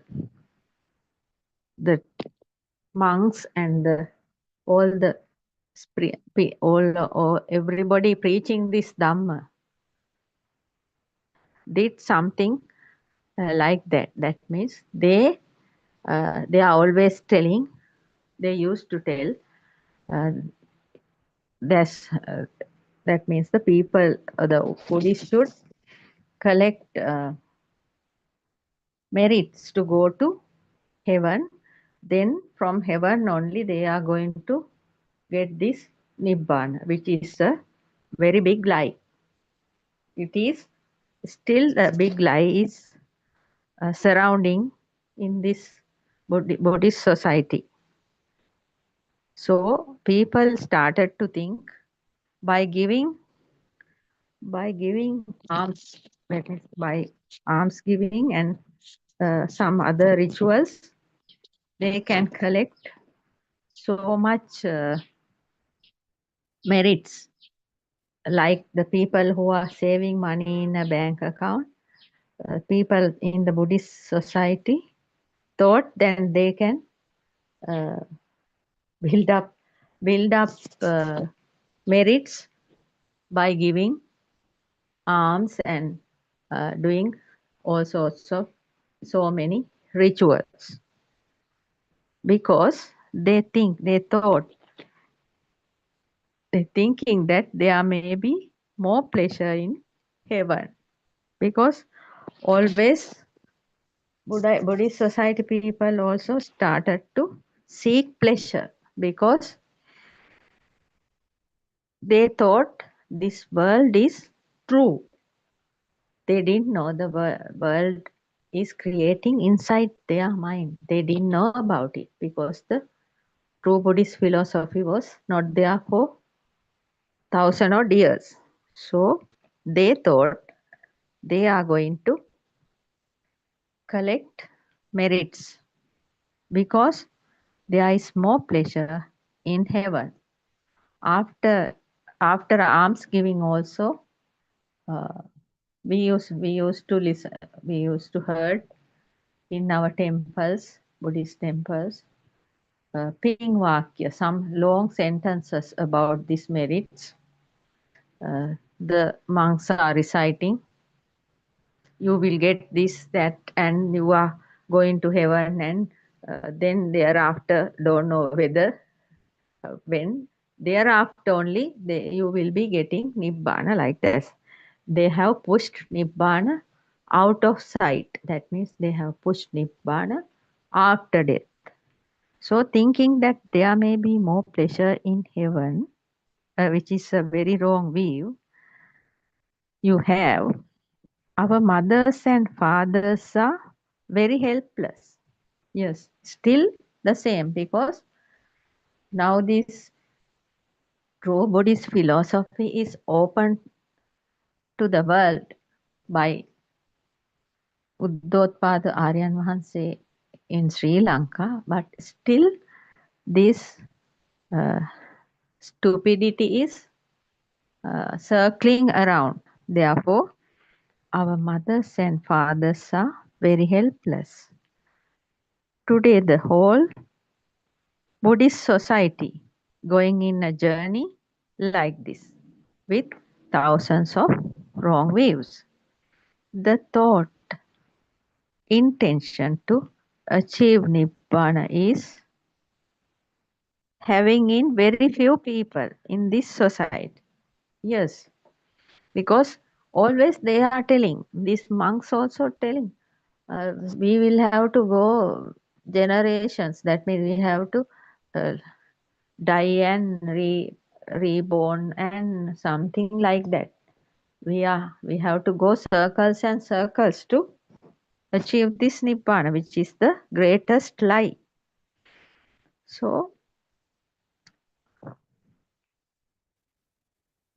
the thought, the intention to achieve Nibbana is having in very few people in this society.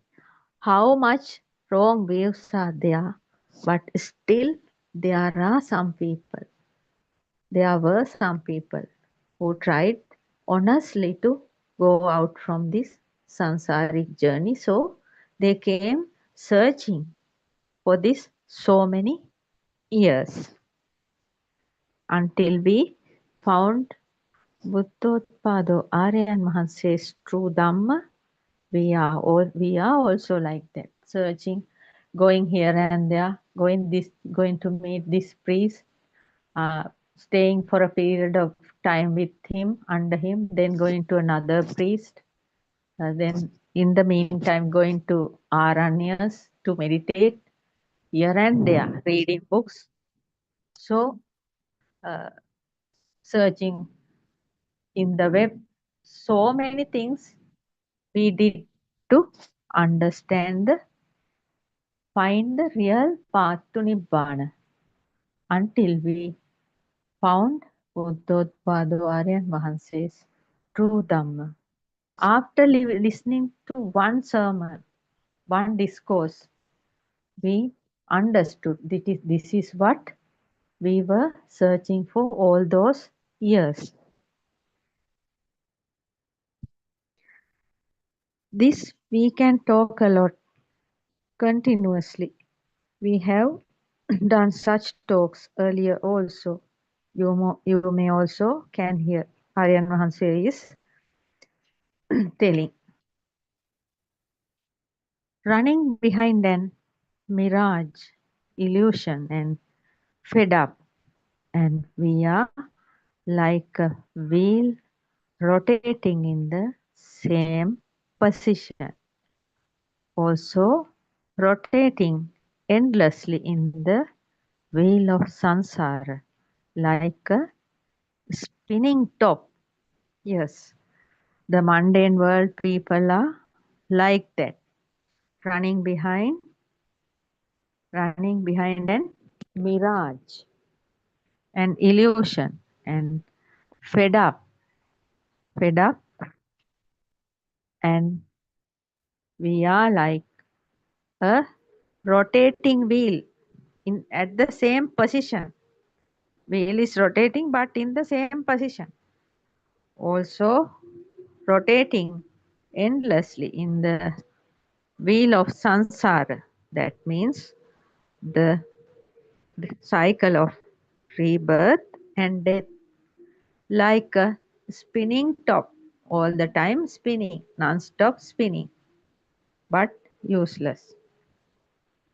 Lord Buddha once said, this is like a whirlpool, water vortex, water vortex. You are caught in the trapped in the sansaric whirlpool, and you are carried away, swept away.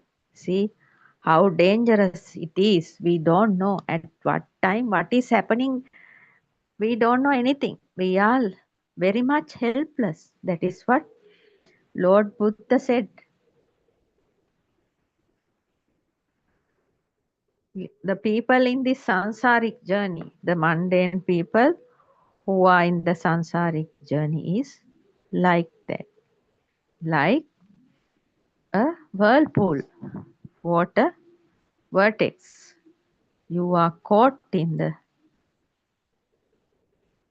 in the sansaric whirlpool and carried away, swept away. Uncontrollably, it's happening. You can't control your own destiny. Don't know what is happening. Therefore, kind and faithful people will listen to these words and their courage will increase. So Aryan Vahanse is telling, when Aryan Vahanse is preaching this true Dhamma discourses, the kind-hearted, faithful people will listen to these words and their courage will increase and recognize this path to liberation. Yes. When there is a true spiritual master, people with kind hearts and faithful people will definitely follow him and listen to the words of him, and the courage will increase in them and they will recognize this path to liberation. The path to redeeming from the fire of mind. Yes. Everybody in this mundane world, how much they have money, power and everything, they are still having the fire of mind in them. Therefore, the path to liberation is the path to redeeming from the fire of mind. Buddothpado Aryan Vahanse is very clearly teaching us. The path of letting go things. The path of letting go things caught by you, not by hand, but by mind. Yes. You know how, when you are thinking, if you are thinking, you can understand the path of letting go. The things caught by you. How many things caught by you? You can write on a piece of paper and see. Otherwise, think and see. You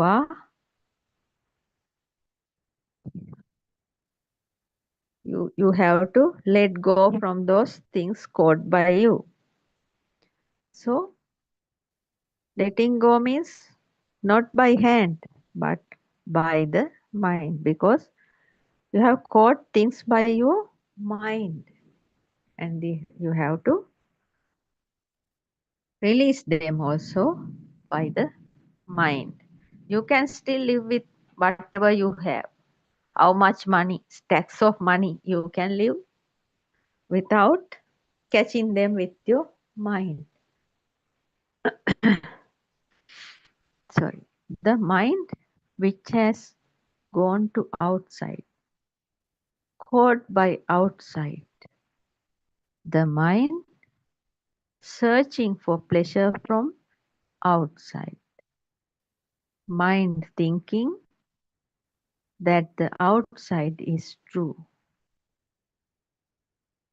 When the outside is not true, you will cry and weep, feel sorrow and sad. You will be a owner for these things only. Yes. The mind which has gone to outside, caught by outside. Yes. Most of the time, this mind is going outside. That is the nature of the mind. And caught by the outside. The mind searching for pleasure from outside. Yes. The mind is searching for pleasure from outside. That means mind is also always trying to satisfy the six senses from outside. Six sense faculties, always searching for pleasure to satisfy the six sense faculties. Because the mind is thinking that the outside is true. And at one point, when the outside is not true, because mind is always trying to control the outside. But mind did not know the world is created inside the mind. So when the mind is going out and trying to control the outside, it will never happen because your world is inside you. So when you are going outside to satisfy your six sense system, because the outside is not true and you are unable to get the satisfaction from outside, and then you will be crying and weeping, feel sorrow and sad because you can't get the things according to your feelings. You will be a owner for these things only. That means finally you will be a owner for the crying, weeping and sorrow and sadness. So finally you will have these things only. Therefore, you have to realize this properly. Aryan Vahanse is telling. If you live like a blind person, if you are not knowing about the world properly, if you are dying like a blind person, can't say whether you can understand these facts. That is the truth. Therefore, you should realize the world properly and must know the truth. Yes. If you live like a blind person, whatever religion may be, whatever color of your skin may be, whatever country you live may be, whatever job you are doing, doesn't matter. If you are living like a blind person means you are only trying to satisfy your six senses. six sense faculties. Then you are fully blind. If you cannot understand the true reality of this human life, human mind, and the world created inside the mind, and the duality, and there is no self in this body, that means you are blind. You are living like a blind person. If you are not interested in searching for this true nature, that means this true Buddhist philosophy, true nature of this ultimate truth, then and also you are going to die like a blind person, don't know whether you can understand these facts. That is the truth, because only human beings can understand this truth, others can't. Therefore, you should realize the world properly and must know the truth. So, you should realize the world properly and you must know the truth. To realize the world properly and to know the truth, you must listen to Buddothpado PeoTV from any corner, any point of this world. You have to listen to this Buddothpado PeoTV 24-hour sermons, and also you can go through www.wisdomofasia.com to understand the true nature of your mind and how the suffering is occurring and how to overcome that. We have discussed earlier, if we can redeem from sensual realm, certainly the mind running behind the sensual pleasure, if it will realize the truth of the outside, this mind will not fallen into outside. Yes, that means as an human being, Aryan Vahanse said, as we have discussed earlier, if we can redeem from sensual realm, yes, this is the sensual realm. If we can redeem from the sensual realm, certainly the mind running behind the sensual pleasure,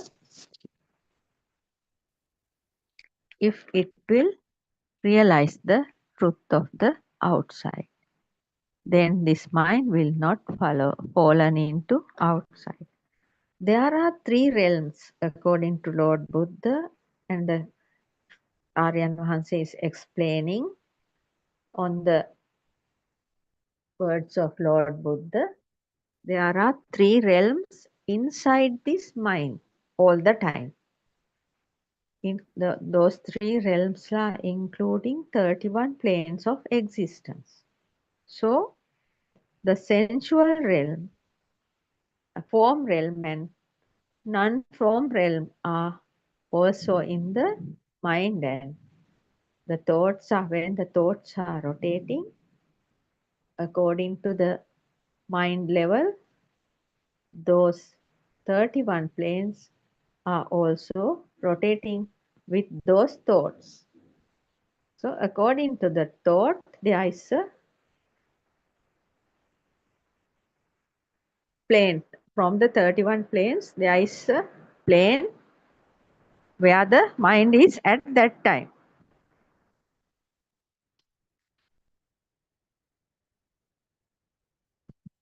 If we can redeem from the sensual realm, certainly the mind running behind the sensual pleasure will stop it, slowly stop it. Then the mind will realize the truth of the outside. For this, we must show the truth to our own mind. Then only it will be able to overcome the wheel of suffering, overcome the sensual realm. Then this mind will not fall onto outside. So, finding, searching pleasure from the outside, that is your illusion, deception and cheating. Yes, you are finding pleasure from outside means you are finding pleasure from outside means that is your illusionary nature. You are caught in the illusion. That is a complete cheating, deception. That is the reason Lord Buddha is preaching in Satara Satipatthana, 4 foundations of mindfulness, and the truth of this world in Chaturarya Satya, the 4 noble truths. That means because the mundane people are searching pleasure from outside, that is their complete deception, illusion and cheating. To overcome that, Lord Buddha understood this reason, and then Lord Buddha was preaching the Satara Satipatthana, the 4 foundations of mindfulness and the truth of the world, Chaturarya Satya, the 4 noble truths to the world, to overcome this non-stop burning of samsaric journey. So, according to Lord Buddha and the clear explanation of Buddothpado Aryan Vahanse, the 4 noble truths, suffering, dukkha, suffering, samudaya, origin, cause of suffering, nirodhaya, cessation of suffering, and margaya, the path to liberation. These are the 4 steps. First, to understand the suffering. Then to understand the cause of the suffering, origin of the suffering. Then the next step is cessation of suffering. Understanding how to cease the suffering. Then the 4th one. Then following the path to liberation, to come out of suffering. Certainly, for how the form is creating. Yes, how the form is creating. The origin, cause, how the form is creating. The forms, shapes we see, the forms of seeing things, forms and shapes. Otherwise, other than that, forms of hearing, forms of feeling. So, how the form is creating. Then the origin of the form, cause of the form, how the form is creating. Then origin of form. Then cessation of form, how to overcome the form. Then the path to the cessation of form. That means path to the cessation of form means how to overcome the suffering. That means how to overcome the grabbing of that form, craving of that form. Because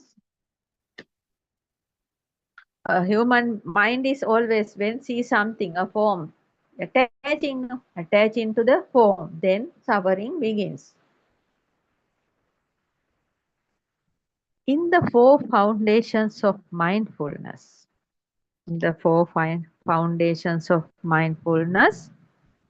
mindfulness of the body, Kayanupassana, is included in that is for you to redeem from the outside world. In Satara Satipatthana, mindfulness of body, mindfulness of feeling, mindfulness of mind, and mindfulness of phenomena. So, mindfulness of body has given for you to redeem from the body. That is why in Dhamma, Lord Buddha says, Kaye kayanupassiva viharati. Kaye kaya anuva belima. That means contemplating the body as the body. Looking that the body is not true. Contemplating the body means looking that the body is not true. According to the contemplations showing by Buddothpado Aryan Vahanse. Then the next one. Lord Buddha said, Vinaya loke abidya domanassanam. That means looking at the world for redeeming from the world. Looking at the world means looking at the world created inside your mind. So you have to look at the world created inside your mind. Seeking the truth of the world by scrutinizing closely.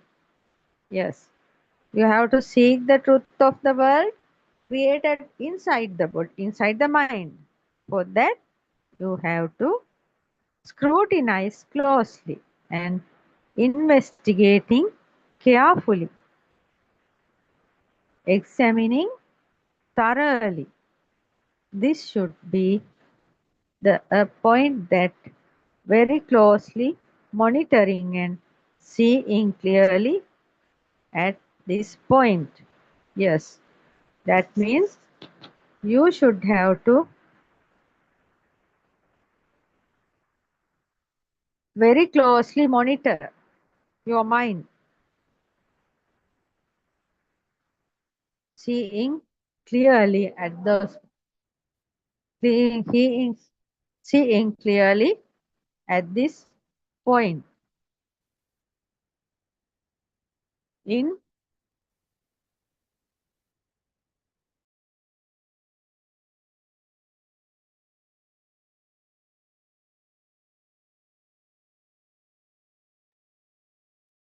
In Kayanupassana, mindfulness of the body, we talked about the creation of the form. In Aryan Vahanse's Deshana in Kayanupassana, mindfulness of body, Aryan Vahanse has described about the body. With Aryan Vahanse talked about the creation of the form, how something will become a thing, how something will become a thing. If we recollect mindfully,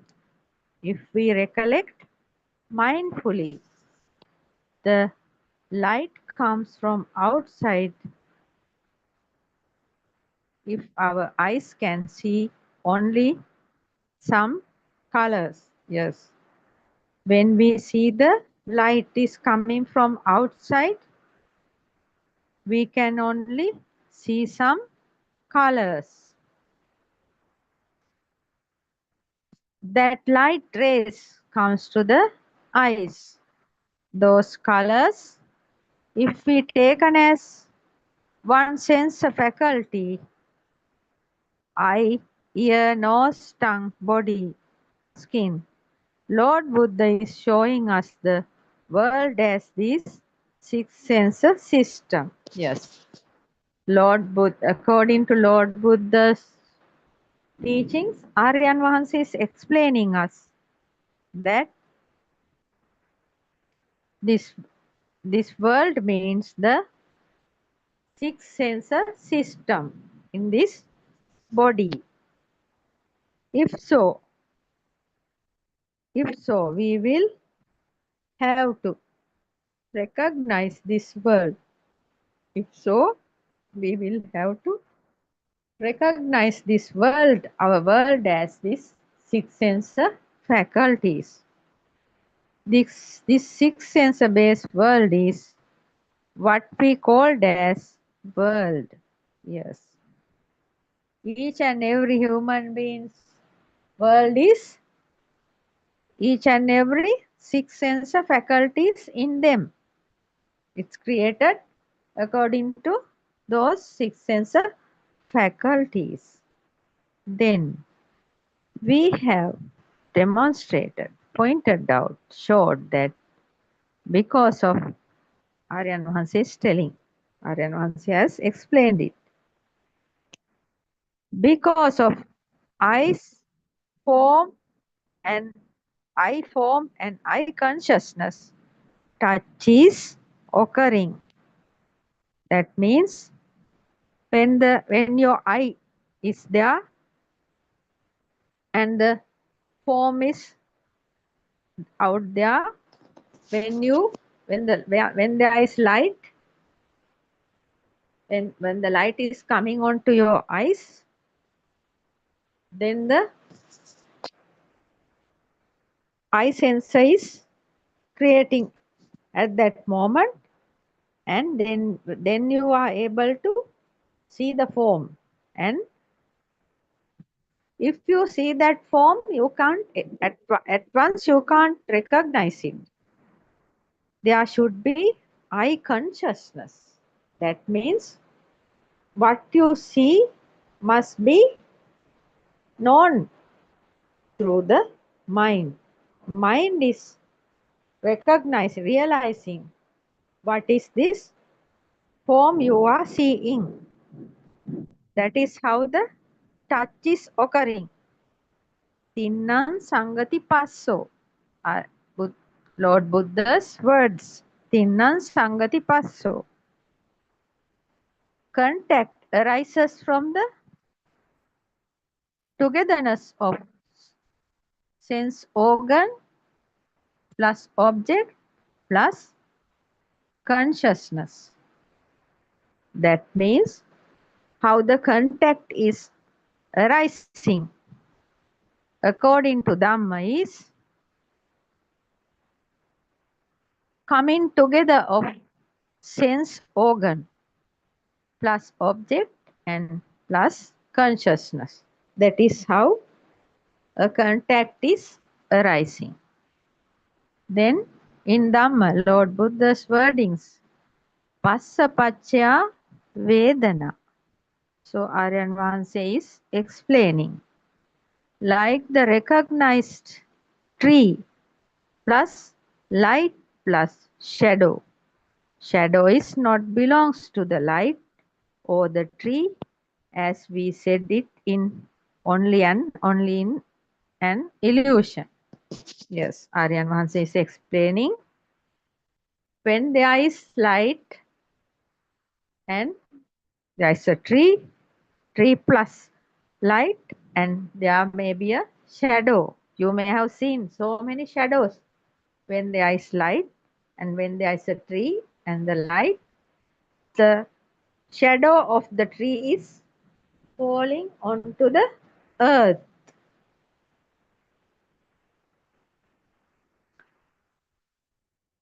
That shadow which is not belongs to the tree or the light.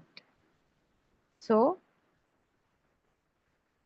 we must understand that shadow of the tree is not belongs to the tree or the light. Shadow is a result, effect that produced, arose due to causes. So, Lord Buddha always explained us. Lord Buddha explained all this Dhamma according to the nature law of cause and effect. So, this is also Aryan Maharshi is explaining according to the cause and effect law. That means the shadow which is not belongs to the tree or the light, shadow is just a result, effect that produced, arose due to causes. So, what are the causes? Light and the tree are the causes, and the effect is the shadow. That is the cause and effect law. Like that, the effect, result occurred due to I plus form, causes, and the consciousness. The knowing is the shadow. Shadow like reflection, mirror image. Reflected image is not what is outside, only some colors of the light rays. Yes, it's explaining more detailed way. Aryan Maharshi is explaining it in a more detailed way. Aryan Maharshi is telling like that effect, result occurred due to I and form is the consciousness. So causes are I and form. Consciousness is the effect. The knowing is the shadow-like reflection. The knowing consciousness is the knowing, and the knowing is the shadow-like reflection, mirror image. So here consciousness is explaining as a reflection, mirror image. Reflected image is not what is outside. So always the consciousness is just a mirror image and not what is outside. When there is light, we can only see some colors of the light rays, because white light is 7 colors are included in a white light ray.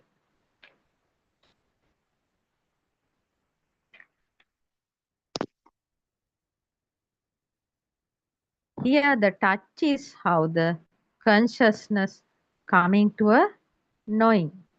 Yes, here the touch, the contact is how the consciousness coming to a knowing. Because due to the light and the tree, consciousness is coming to a knowing. That is the touch. Contact. Contact. Contact. So, Passa Pachya Vedana, Lord Buddha's words. Passa Pachya Vedana.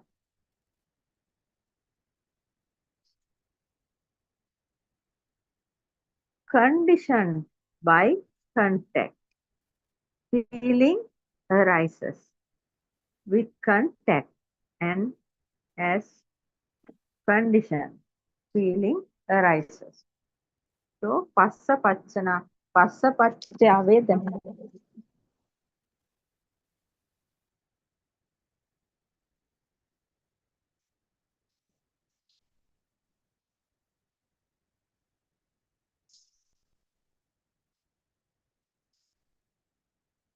Pachya Vedana is explained. Aryan Maharshi is explaining Passa Pachya Vedana. Conditioned by contact, feeling arises. That means with contact as condition, feeling arises. That means there is a context, then the feeling is arising. That is what explaining in Passapacchaya Vedana.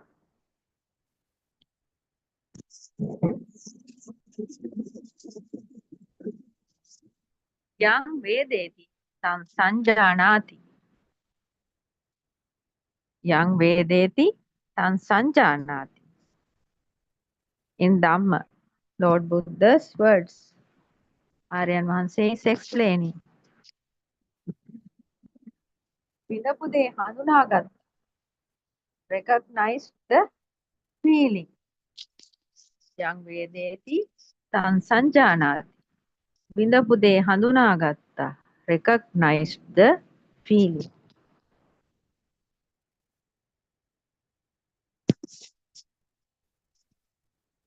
Yang Sanjanati Tang Vitakketi.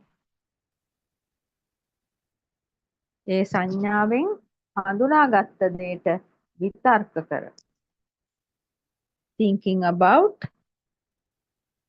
reflecting on what was recognized by that perception. Yang සංජානාති තං විතක්කේති. ඒ සංඥාවෙන් හඳුනාගත් දේට විතර්ක කර.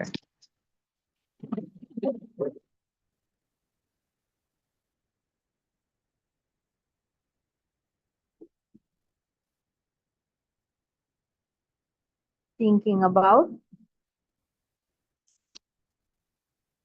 about, reflecting on what was recognized by that perception. Yang vitakketi tan sanjanati.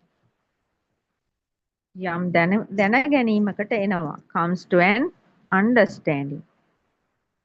Arrives at a certain understanding.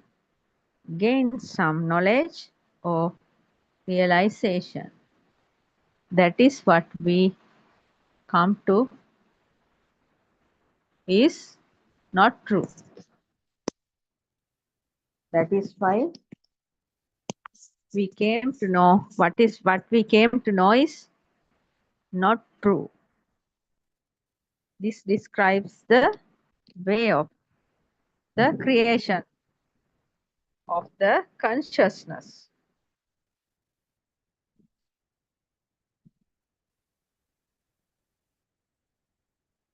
Vijanati, that what was known. Vijanati, that what was known. The thing that was learned is not the actual form outside. Yes. We have shown earlier how it is created inside the mind. Yes. In the true Buddhist philosophy, Aryan Mahansi has very clearly shown that. That means that what was known, the thing that was learned is not the actual form outside. Because we are only seeing a shadow. We have shown earlier, Aryan Mahansi, according to Aryan Mahansi has described it earlier. So, what is created inside the mind is not what is outside. We are only seeing a reflection all the time. We are only seeing a reflection of everything, a shadow of everything. That means we are living in a shadow world. Always, our body is also, we are seeing as a shadow. So, with the shadow body, living in a shadow world, living in a shadow world with the shadow body, but there is no soul, no body in this body. That means body is not me, mind is not me,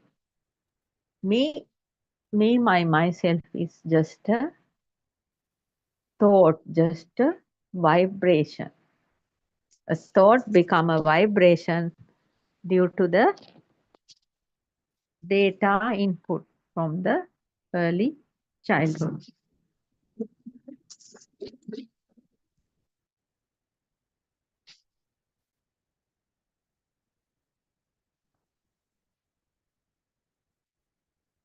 We give different names to different shapes made out of clay. Aryan Mahanse is explained. Yes, there are different shapes of clay we can see. So we give different names to different shapes made out of clay. We call one as a pot, one as a jar, one as a bowl, and one as a vessel. So many names we can use for different shapes of the clay.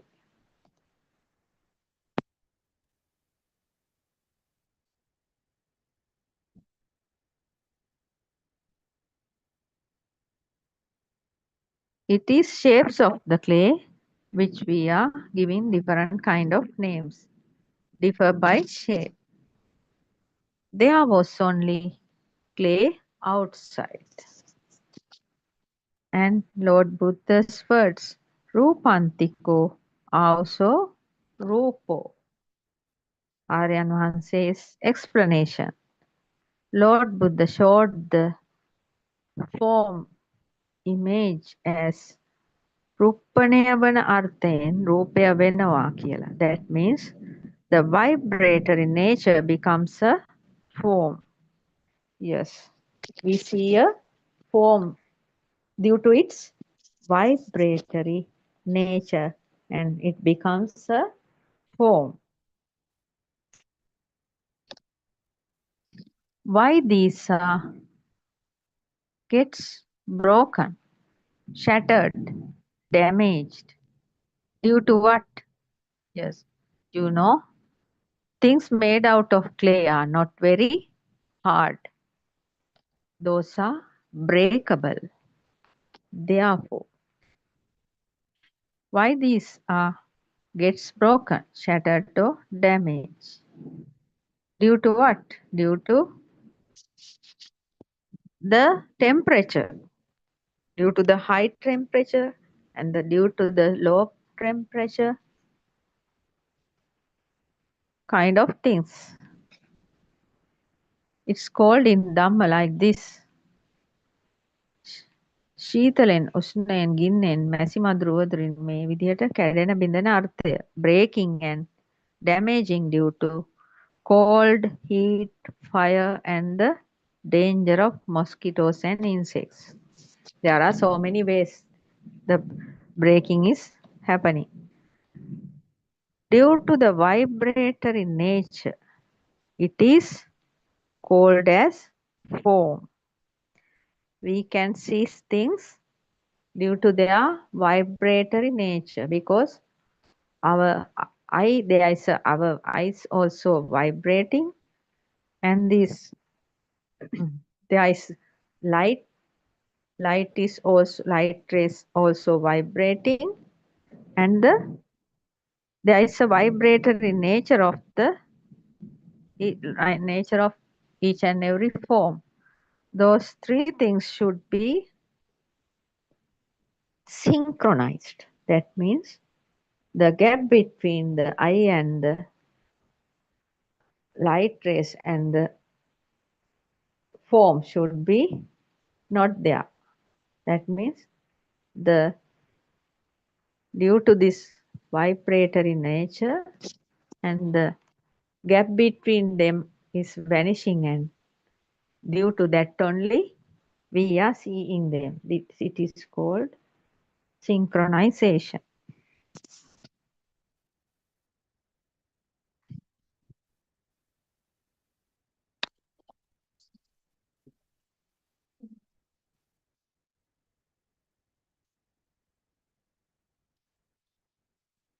Due to the vibratory nature, it is called form. If that's so, can these shapes damage? So we see them because of those vibratory natures. What is a conceptual convention made inside the mind? Yes, you know, you may be aware from the early childhood, we were fed with so many names and forms, and those are given to us. Those names are given to us according to the conceptual conventions. So, what is a conceptual convention? Made inside the mind. Yes, this what is made inside the mind. Is that name can damage or vibrate? No. There is only a shadow. Shadow form is there no inside the mind. The shadow form of the pot is there. So how can we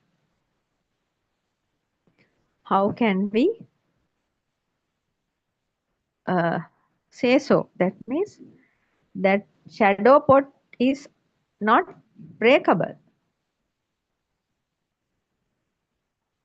Is that name can damage or vibrate?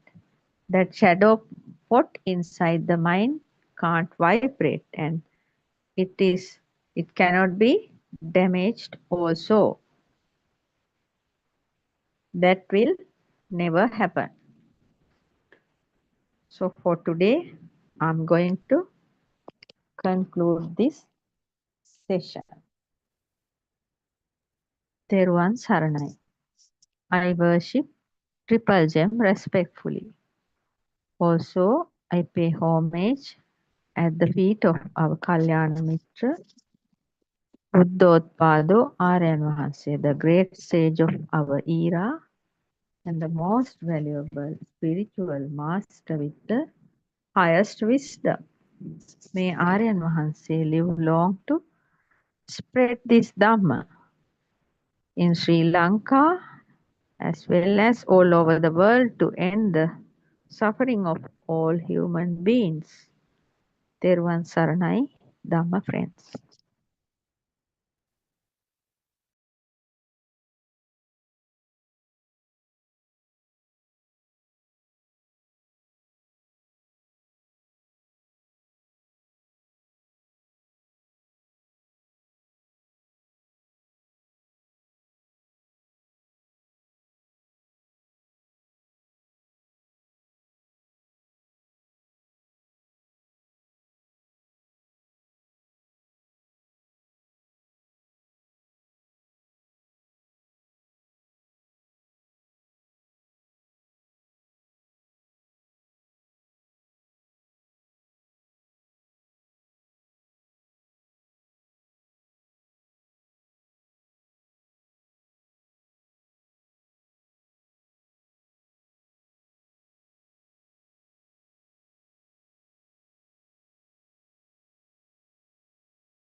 joy that fills the earth, timeless heart of sacred birth, wisdom of Asia, shining glow, Buddothpado.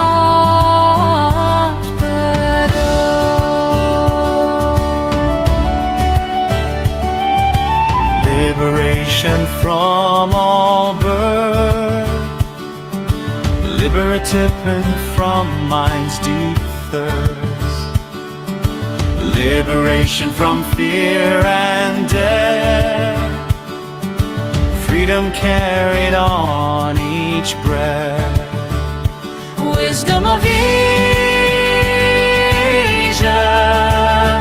ever aglow, Buddothpado.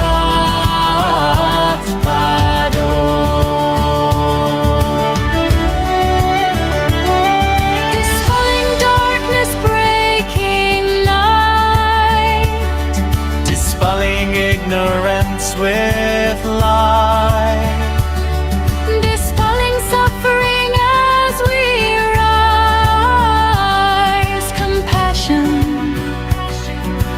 opening all eyes.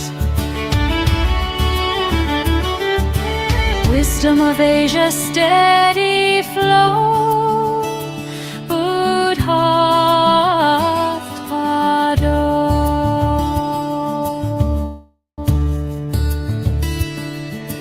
Truth of life and truth of mind, Truth no time can leave behind, truth of birth and death made clear, the path of peace is always near, wisdom of Asia, ever we go,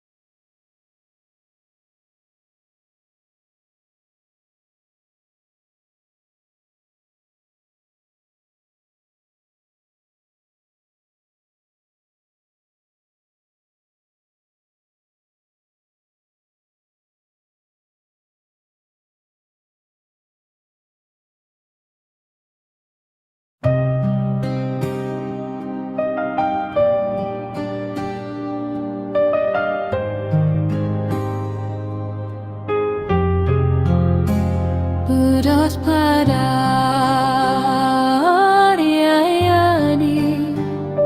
loving and kind. You came like light to free the blind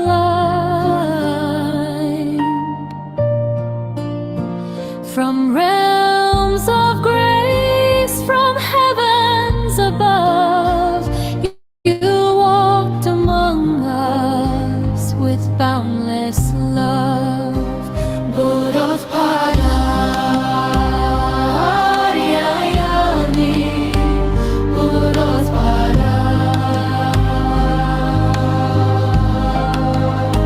seeing the sorrow of mankind, lost in darkness, confused and blind. You spread the truth so clear, so bright.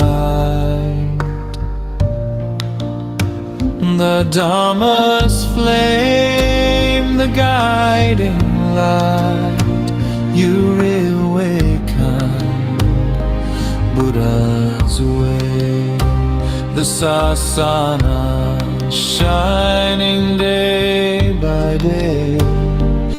Through your compassion, calm and deep, you soothe the wound that makes us weak. Buddothpado, you show the path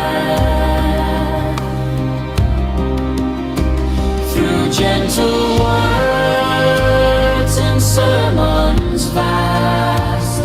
Step by step you lead us on until the night the fear is gone.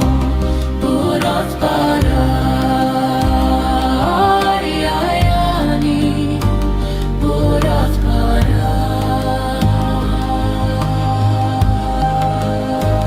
Nibbana now is not a dream.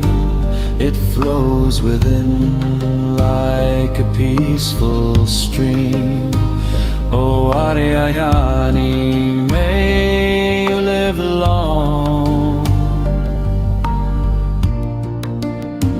Our hearts forever sing your song. May you live long, oh noble guide. In gratitude we stand with pride. Buddothpado, bright as the sun. May your holy work never be done. Buddothpado, you show the path through gentle words and sermons vast. Buddothpado,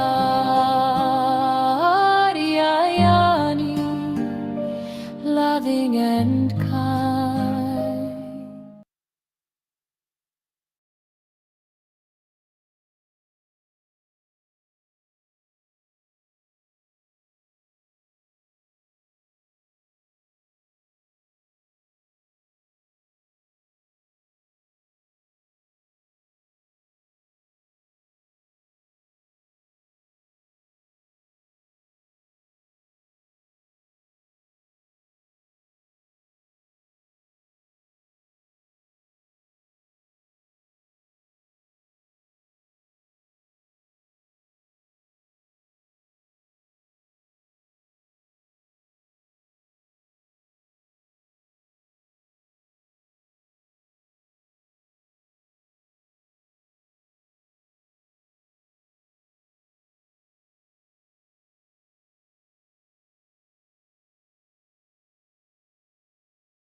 I was trying to be someone who could finally feel okay, working hard to hold it together, just to get through every day. Smiles came and they would leave me, like the sun between the rain. Every time I thought I'd found it, it would slowly slip away. I filled the noise with more distraction, Told myself that I was fine. Kept on chasing better moments, hoping one of them would last this time. But the weight I carried with me showed up everywhere I'd go, even in the quiet hours. There was nowhere left to go. Then I met a quiet teacher who said, look at what is happening now.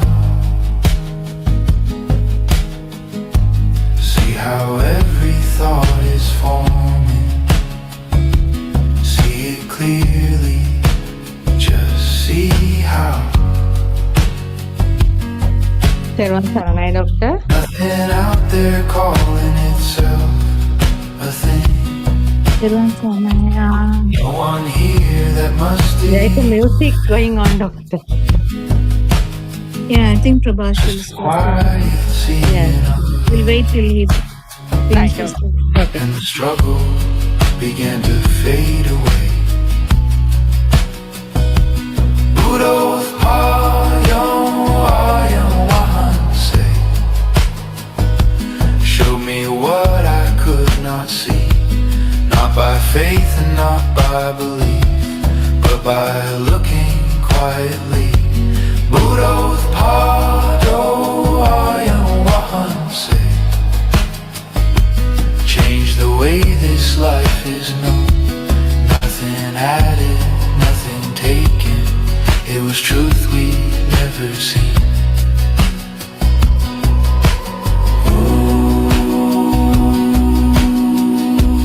Nothing added, nothing taken. It was truth we'd never seen. Nothing added, nothing taken. It was truth we'd never seen. Buddothpado,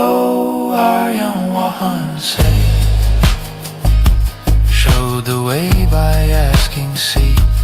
When the search at last grew silent, there was space to simply be. Nothing added, nothing taken. It was truth we'd never seen. Nothing added, nothing taken. And nothing was the same.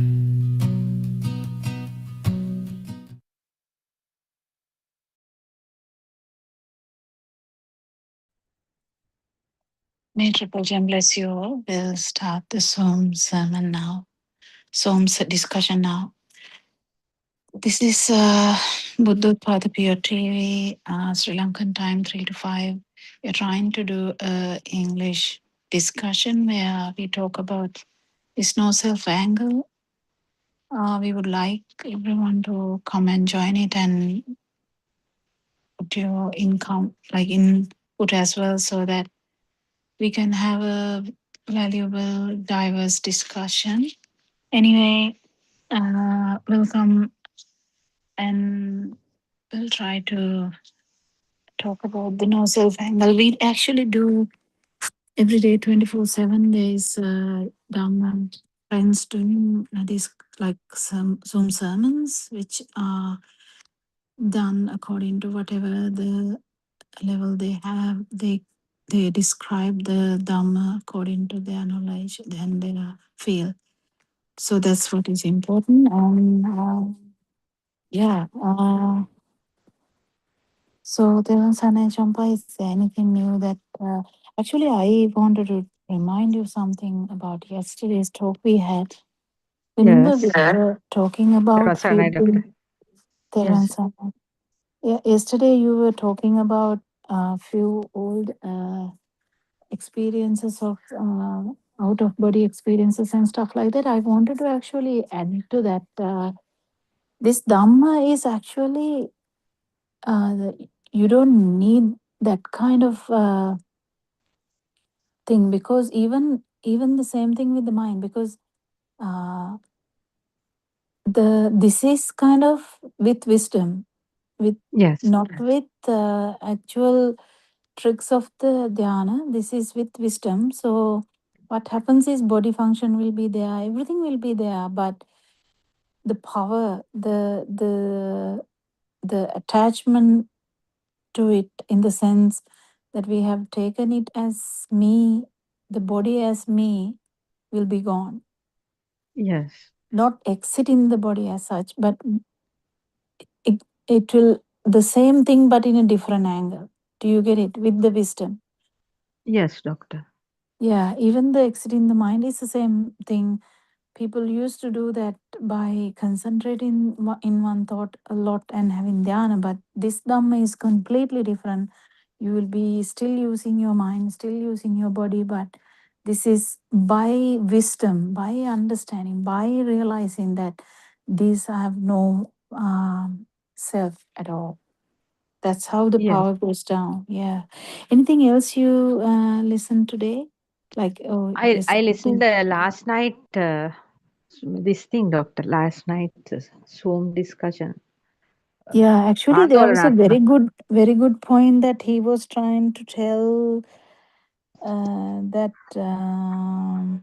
one gent who was trying to talk about Yes, this yes. concentration meditation aspect that he was feeling. There were multiple gents who were talking, but one Yes. gent was telling about how he felt the and how Aranahanse reacted to that, about saying that the self, if there is an entertainment of that stage, there is always this self vibration is there, and the self is trying to Yes. trying to like the arupa, the non-form level. So these are You very mean tricky areas. You mean, doctor, that gent who said when he was driving, he did this Yeah, same thing. Yeah, contemplation? yeah, Ah, yeah. yes. I think that he was telling doctor he was doing, he is doing the 4 steps while driving. He used to do it, it seems. But No, the Aryan once said, problem is not that. The Sakkaya Ditti, mm, these are tricky areas, Champa. You have to fully understand the risk of these things. If the Sakkaya yes, Ditti is there, yes, then because if you don't understand that the chair is chair, the power of chair is me, mm, which is otherwise what will happen is the self will be there preferring non-form level of the mind. That's the thing. That's the risk. yes, he said that means he felt very lightly. That means he has some light kind of feeling. But Aryan Mahansi said, but your self is still there. That is what.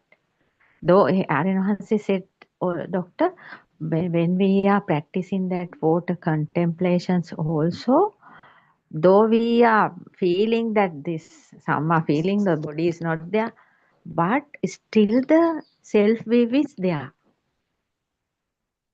No, actually, that's not. If there is an experience that you fully realize that it is the chair, the strength of the chair only, then it is okay. But this Yes. experience is just floating, right?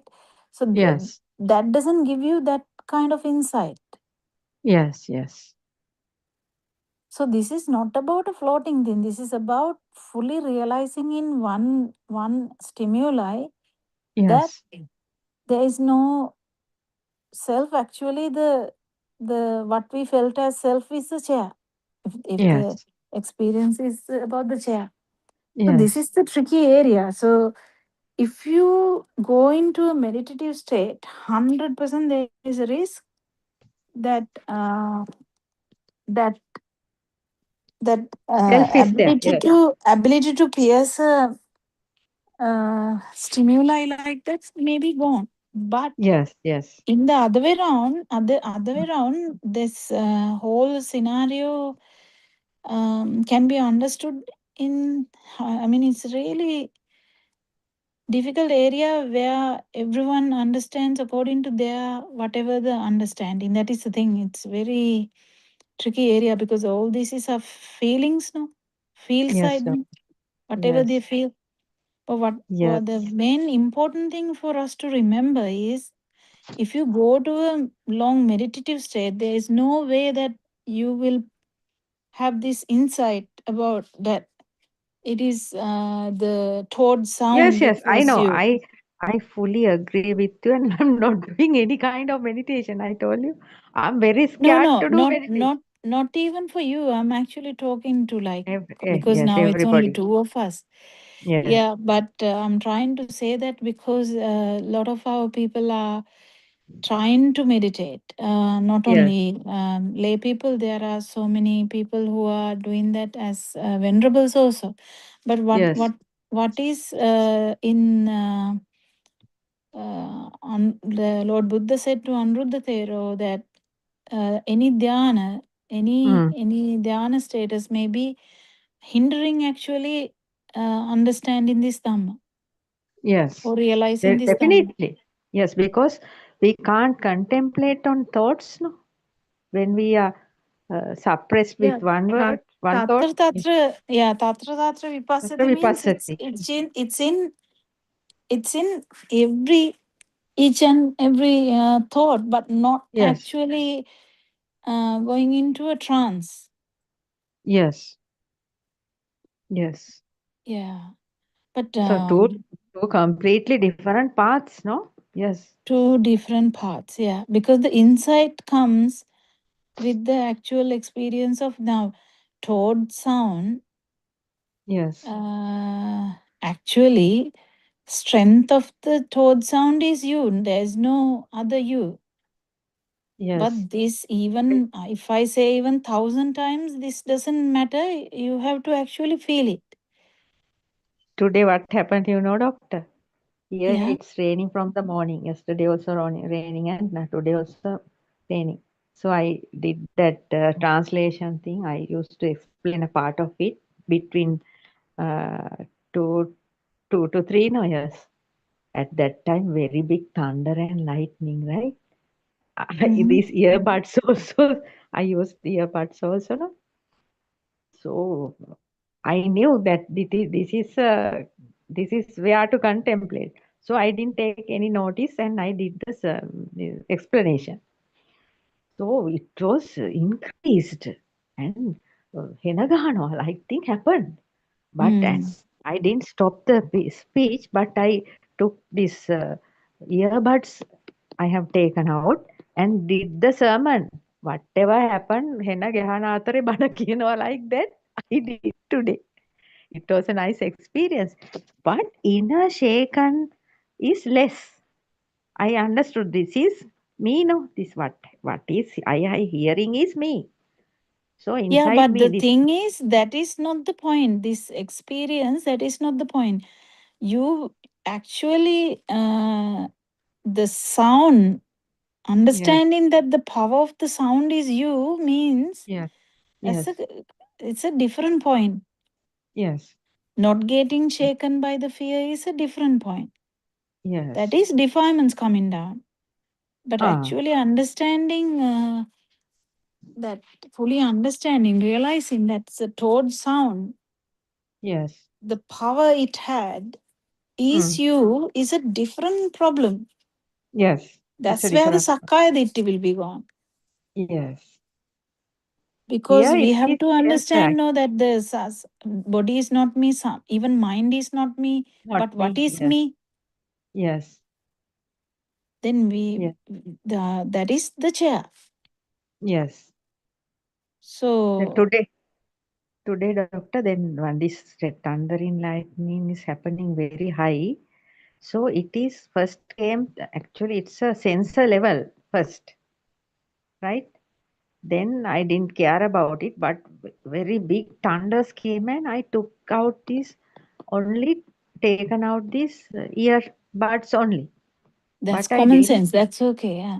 yes, that is, I think, a sensor level, it has happened today, I think.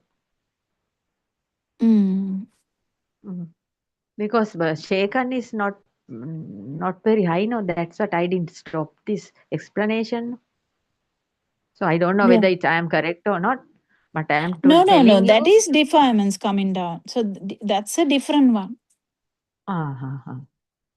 So that's what I'm saying. So this understanding Dhamma, that Sakkaya Ditthi is always we have an idea that this Somebody is here. somebody is here. Yes, Somebody is yes. here in the body, or somebody is here in the mind. In the mind, yes. Or even in the fields. Hmm. We always have an idea, no, that someone is there somewhere. Yes. That should be gone. That should be gone. Actually, if you now just imagine you were doing the sermon, no, so you can't actually do anything. But just imagine there was no sermon. You were actually doing the sound meditation. Then you should not concentrate on your defilements there. You just listen. Listen through the sound. Yes. You just listen and see Shaking. that Whether we are power. shaking.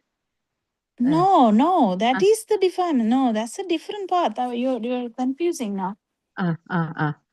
Oh, I will try to tell again. Now, third time I'm trying to tell this. I don't know whether it is whether it is coming out properly from my side.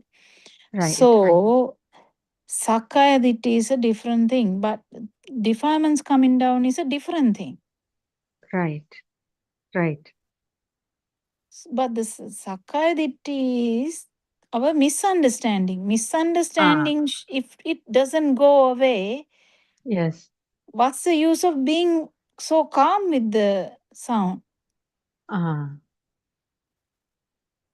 Do you get the point?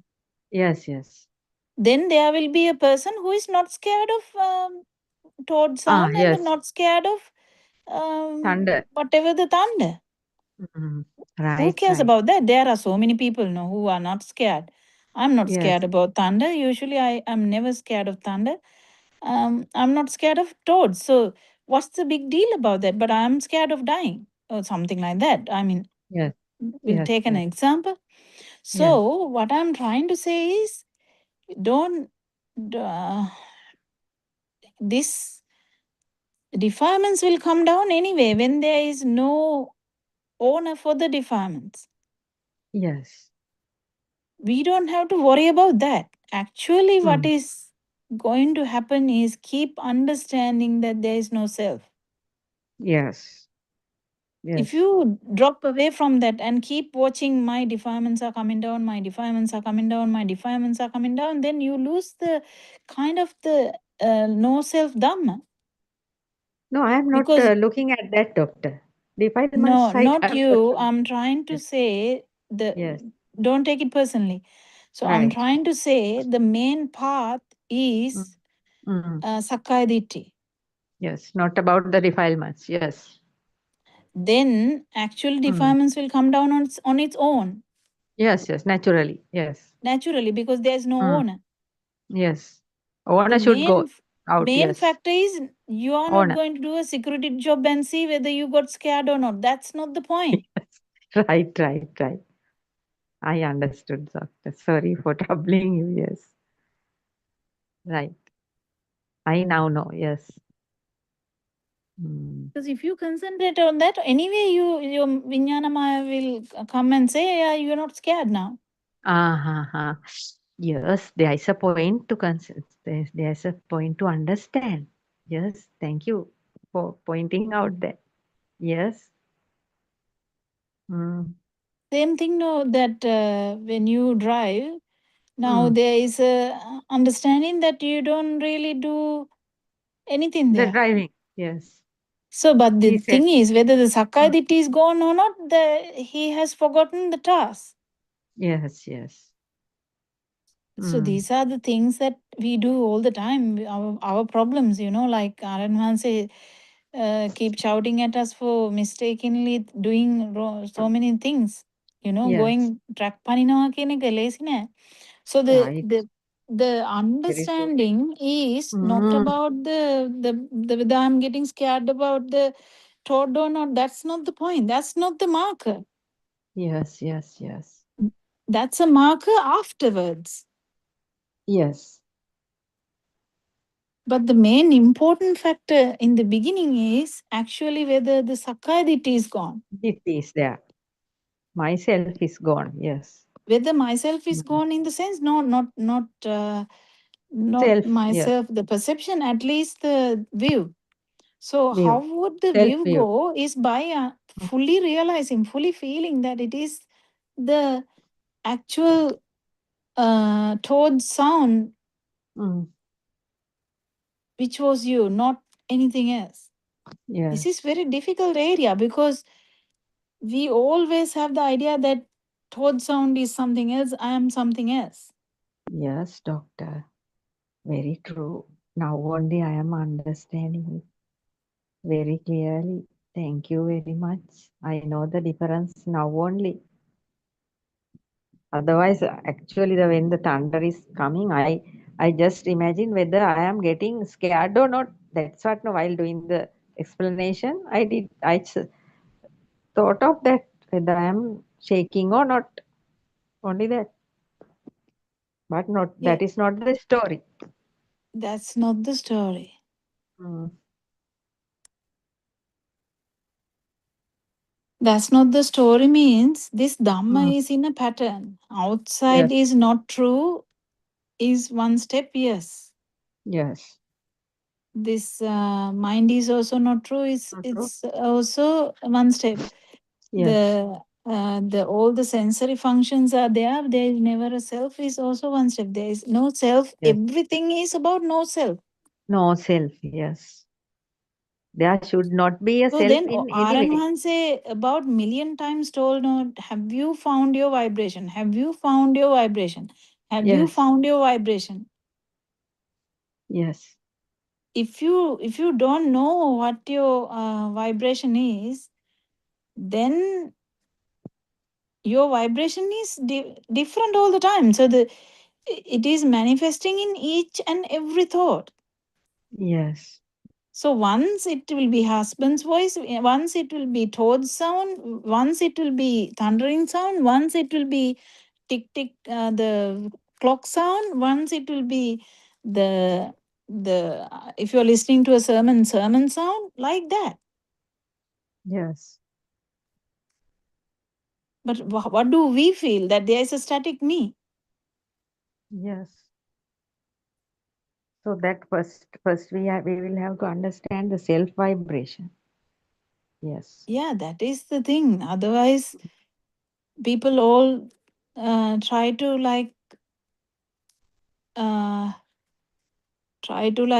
measure whether this power has come down. It's okay, but you shouldn't lose the no self Main point. dhamma, Yes. the actual background. Because Lord Buddha wasn't telling you to come to a lower realm, like a better realm. Yes. He wanted us to completely go out. Yes. Yeah, actually speaking, he wants Lord Buddha's Dhamma is showing that you were never there. Yes, yes. You were never there. Yes. There So was no if soul. it is a chair, you were never there, but it is the chair. Yes. This is easily said, but this has to be clearly understood. That so when you say, do you know your ittasanya? It is Yes. the same thing. Yes. There is no static ittasanya. Yes, yes. It's appearing and disappearing according to the thought. Yes. Yeah, it's a stimuli. Stimuli. Each stimuli තියෙනවා වගේ දැනෙන එක තමයි මං කියන්නේ. Yes. Mama, yes. That is a misunderstanding actually. Yes, yes. Will So we that, love, will we actually get all these cravings if we knew that as a child? No. no. Yes. We thought everything is around, everybody is there. I am also there like that. Yeah, the one time it is the Holman, other time it is something else, other time it is a tree, other time it is the moon, other time it is the darkness, other time it is something like school or something. Doctor, then that frog sound, at that time I had fear, no? So that is my self vibration, no? Yeah. Right, that. That is actually even more than self vibration, because self vibration, that is the effect of the self vibration, because self vibration is there now. Self vibration is vibrating so hard because of the fear. So it is actually Fear. magnified self. Yes, with the fear. Yes. With the fear. Mm. The exact moment you would understand Dhamma, there won't be such a, because if the fear is there, definitely there's no way that you will feel the Dhamma properly there, that the frog sound තියෙනවා වගේ දැනෙන එක තමයි මම කියන එක. Right. You have to feel that. Yes. But at this thunder and lightning thing, some at one No, you point. were looking at completely different things. That's what I'm saying. You were trying to see the security job part. You were trying to see whether I got startled or not. That's not the point. Yes. That's Saranwansi is telling, calm down. Just be there and see what happens. Yes, very Dhamma true. even can't act because we are thinking so many different other things.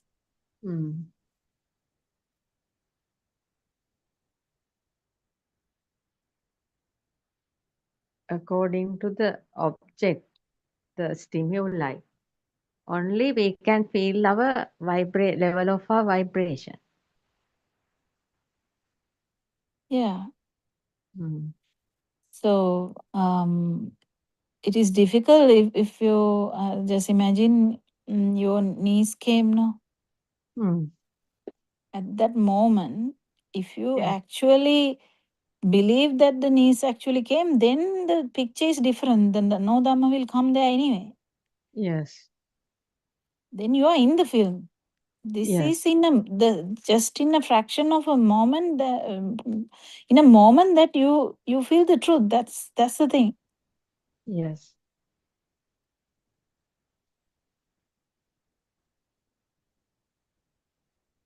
Now, normally when doing all activities, day-to-day activities, the thought, that means the thought is appearing. I am living in a dream. The thing is. No, even that thought is not true. This is the thinking part. Aranwahanse doesn't actually approve the thinking part. No, not thinking at once. It's no, even that is passive contemplation. No. If you become the sound, it's what is about passive if the passive contemplation is there, that's useless again, because you can't become the sound. Yes. Without thinking anything, just have to be there and see what is the self vibration, how it's acting. No, even how it is acting is not needed. Yes. Understanding you just be there and see what happens. Yes, if you try to do something, then you are there. Then this Dhamma doesn't work. Yes. Then it's all over. All over, no, yeah. Yes. Useless. No, I'm not.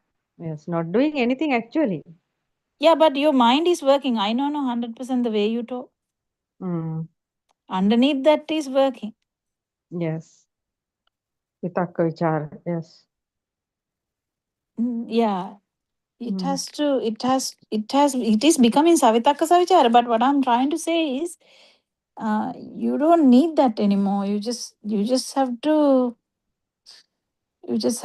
like kind of get the Dhamma, and that there is never a self. The body is not a self, the mind is not a self. Then who am I? That question has to be properly answered. Then only Sakkaya Ditthi will be gone.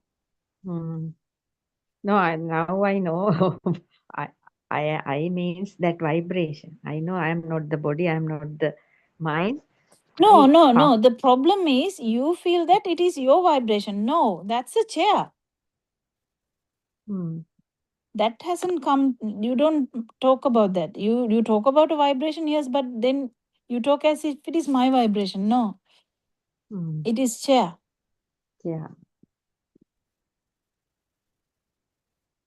Doctor, that day Aryanvasi said, no, whether you are not having a fire, even if you see something, that means you are pointing out, that means you are looking at something. That Flower. thing is me. Yes, that thing is me, no? That means the self, no? Yeah. That's the thing. That's the moment that you realize that, oh my God, this was me. Then the Sakkaya Ditthi is gone. Right. Unless otherwise, even the vibration is mine. Yes, that means I can be everything around in this Not place. I can be, there is no me. What was No there me. was chair, table, fan, like that. There was only the stimuli. Yes. There was never a me. Yes. So there should, that means the self can transform to each and everything. Oh my God, you have the self view. Drop that. There is no self. Yes. It's only the chair. Only the chair, yes. What are you saying? Transform. That is, you are trying to like keep the self view in a like a safe and like a pettagama and trying to keep that. No, not that, like that, doctor. Then Aryanvasi is telling, no, if there is no burning, even you are there. That is what I am wondering about. No, that is because of the self view. Self view, yes. Yes, understand, doctor.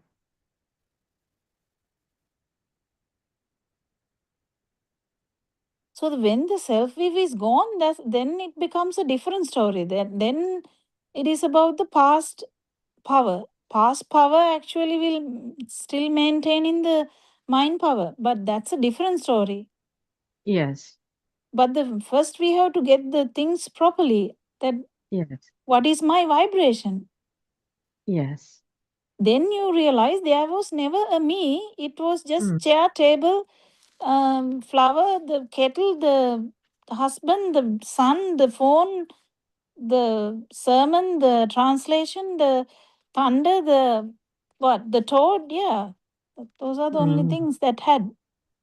It's not that you are transforming into them. No, there was never a self. Yes, doctor. Yes. Because we have taken it as self. That is the problem. Yes, that's it. It's a complete misunderstanding. Yes. Ignorance means that. Just like this body is just like a robot. Completely like a robot. Yeah, but we have a feel. No, why do we have a feel? Because there is a power gain through this chair. Because you feel like chair is there. Now we have to understand chair is not actually there. Yes. Yes. We have to first understand that what the misunderstanding was. After that, we have to understand actually chair is not there. Then slowly the feel that we have chair is there will go away. Yes, we are actually only seeing shadows. There are only shapes, shadows, and vibrations, sound vibrations and everything. Yeah, even that we are thinking. So Mm. whatever it is, Mm. the stimuli, it doesn't matter. Whatever stimuli, if we feel like it is there, that is what we are.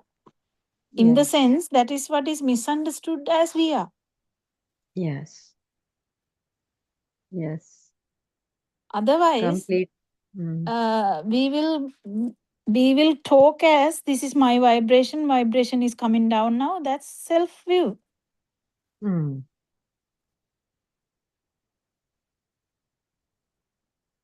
There should be a meaning to come down. Yes. Vibration should come What down. is coming down is chair power. Power. Power of thought. Power of thought. Mm. Actually speaking, that power of thought is again the same power that was there in the zygote. Ah, yes. That's the thing. This is all interwoven. Like Yes, this that zygote power only has. gave this trouble now. Yes, zygote has so much power, no, doctor?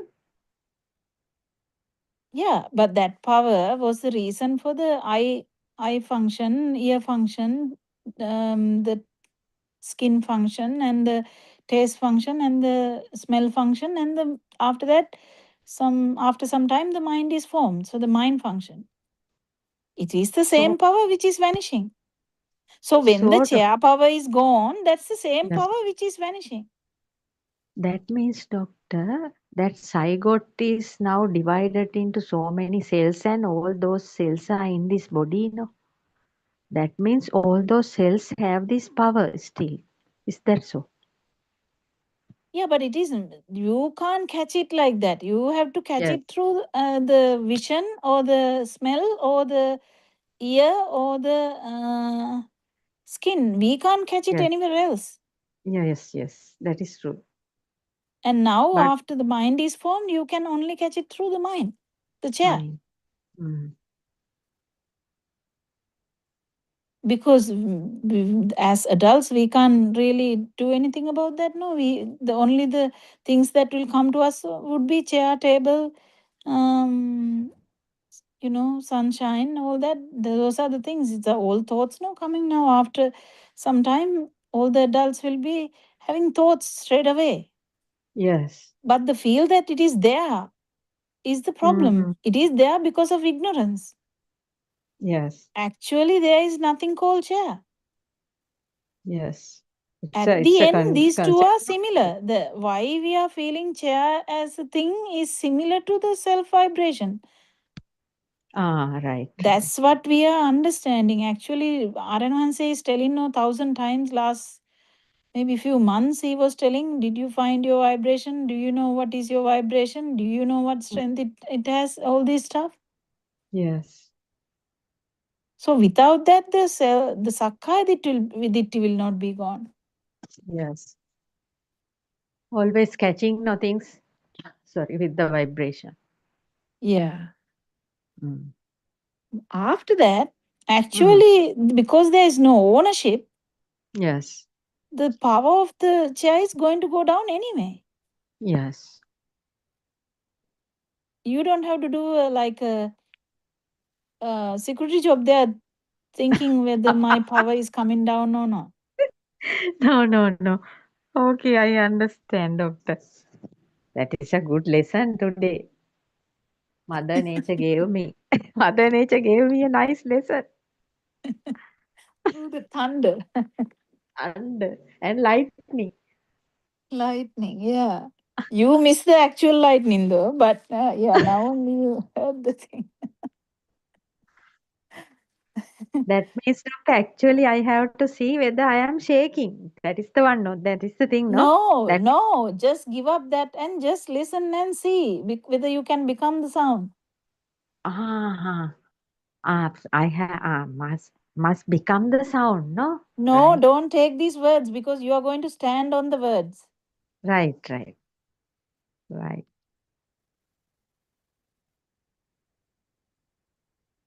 Doctor, Because shall I sound read? was, Yes. Why are you taking it again as a big thing? It's not a big thing. I'm just telling the same Dhamma. Yes, last night because of this rain sound, I did that a little while. That sound meditation, as you said, not taking different sounds, each and every sound, the No, whole don't sound. do anything like that. Just even if you listen to individual sounds, it's okay. Just don't do anything.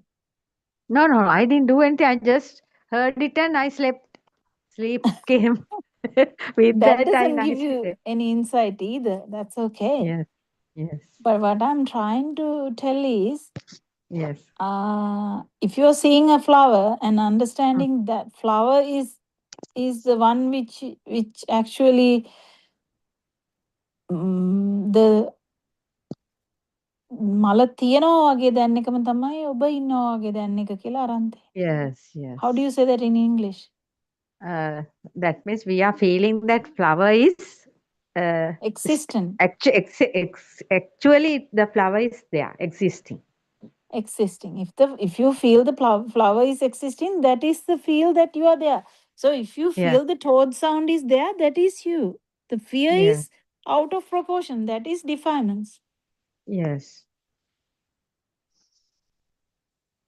Flower that the fear came in between, like right.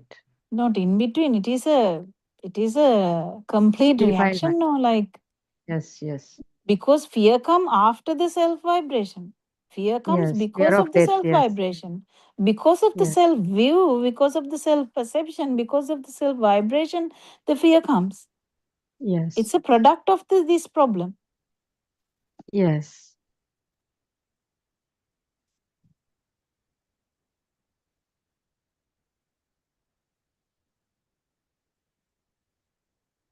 Doctor, I did that. You that know, a sermon. baby just become champa baby.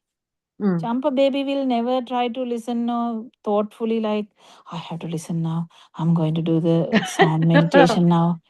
But baby will be actually listening now. Yes. Without any useless thoughts or when any contemplation or anything. Just listen. empty Just listening. listen. Empty Empty listening. listening. Yes. So become champa baby. And become the sound, become the sound, no? That is what you are telling. Not like that. Don't take my words because then you will stand on the words. Just forget about it. Just try and see whether because we are trying to understand. No, this chair is me. Yes.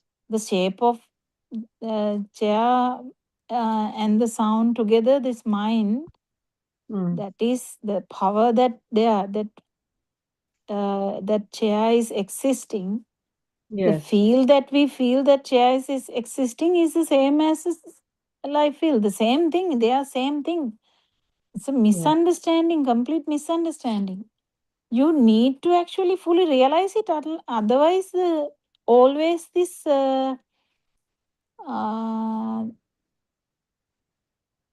I am this and that will be there. Yes. Oh, finally, there is Surangika here. What happened, Surangika? Good, very good.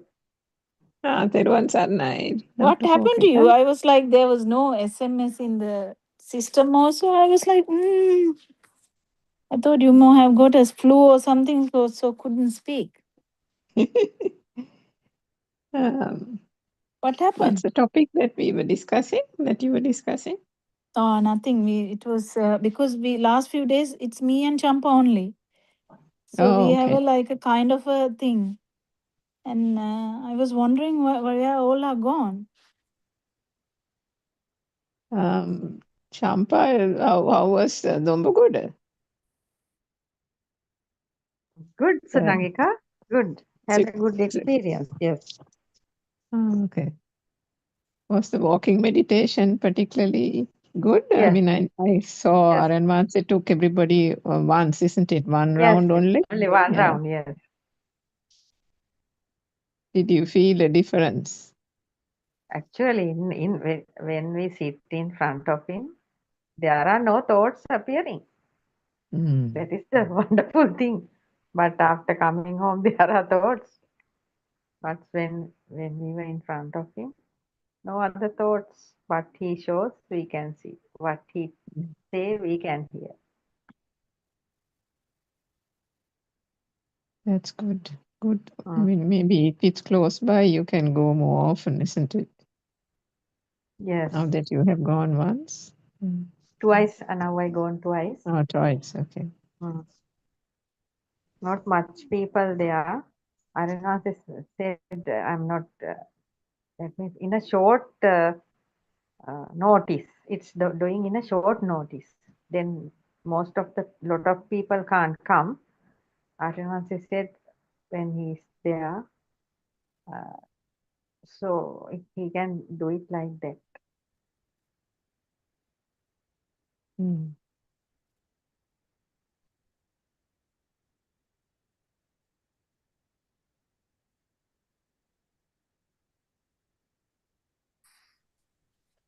So, anything new, Surangika?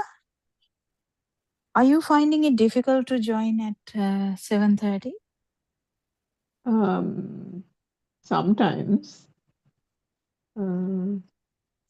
Yeah, Even it's the good talk, if I you do the can keep recording in the joining whenever morning. you can. Yeah. Because there's only champagne meals for last few days. It's good to That have Venerable someone else as well. Dhammasananda is also not joining now. No one That else day, came.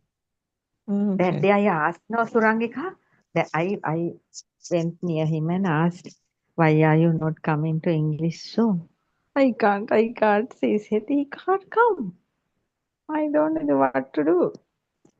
No, it's okay. It's You don't okay. need to Yeah, say it's all that. okay. It's fine. Yeah.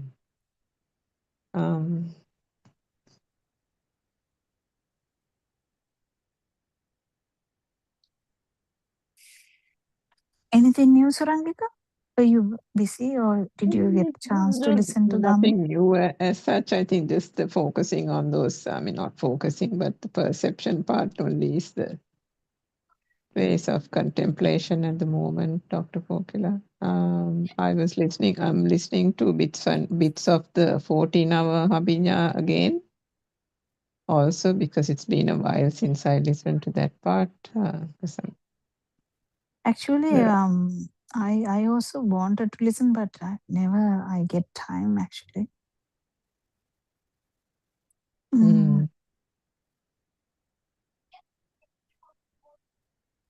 It's those days, Dr. Kokila, I think it's actually the people, that group that listened to those talks those days back in 21, 20, early 22. You don't hear their voices now.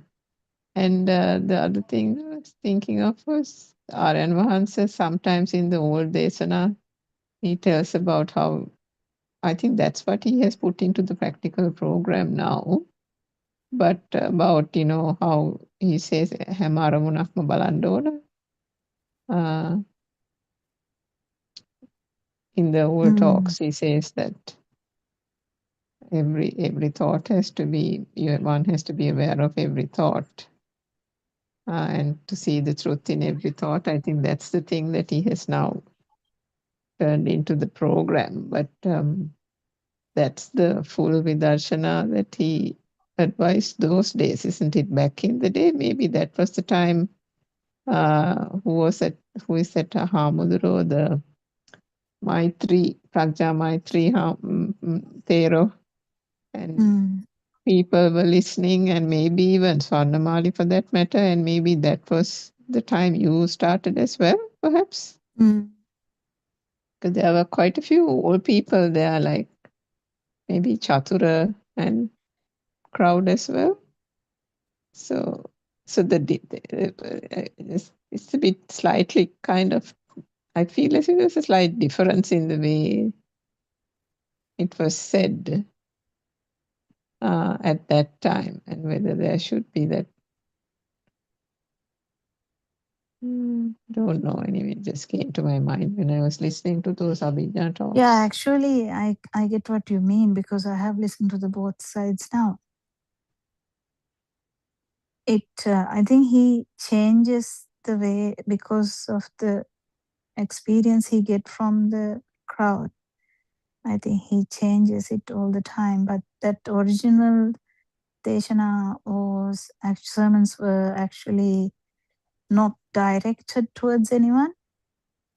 Mm. That's But why. it could be the pure practice as well, isn't it? Because it's his practice. It's his practice, and probably the pure practice also, because you're right. As the Dhamma has expanded, and more and more people are taking on, I think Aryan Mahansa is conscious that that kind of pure practice of devoting a lot of time, or majority of the time, to be conscious of the thoughts is not something practically possible, and that's why the 1 hour, 2 hour devotion to the practical stage 1, stage 2 contemplation was kind of devised by him. But then ultimately he always has said that ultimately it will become your day-to-day norm, right? But I just feel that right at the beginning, what he said was, I mean, recently, can you remember, maybe a couple of days ago, he said, he recounted his experience about getting that news about a relative being seriously ill or something when he was in the forest. And at that time, the thought that crossed his mind was it didn't matter, and that he had to see the purpose that he set out to do to the very end. Can you remember that? So it just feels as if it just feels that pure practice is a way it can be done if one kind of, I know he won't ever encourage it, but it feels as if it's easier I to know get what you away mean. from. Yeah, it is. Aryan Mahansa can't press this too much now, because all the lay people are listening. No one is actually willing to go to the woods and practice this. I mean, no one is even suitable for that with all the responsibility and stuff. So Aryan Mahansa is actually modifying. But whenever he understood that someone can come to the sasana, he actually told them to come to the sasana and in the sense to become wear the robes and start practicing this. This whole thing is not easy as a layperson. I personally feel that it's so complicated life. It is very complicated, Doctor. I agree with you. That is why I asked the question. You can feel it's very. I mean, he didn't like. He disagreed when I actually said that last time I spoke to him, saying that you can clearly see the difference, Doctor, when time is taken away from work, when you stay away from phones, when you stay away from the mundane things that you have to do, the mind automatically empties itself and gives the space for that gives the space for that relaxation to contemplate the Dhamma, or not even to contemplate the Dhamma. Either way. Sorry, I interrupted you. You were saying? No. I'm listening actually, because it is very like it's a double sword kind of thing, double-edged sword, because kaya, the mind, what is it? Kaya viveka, chitta viveka. That two things. It is very important, but it's different ways.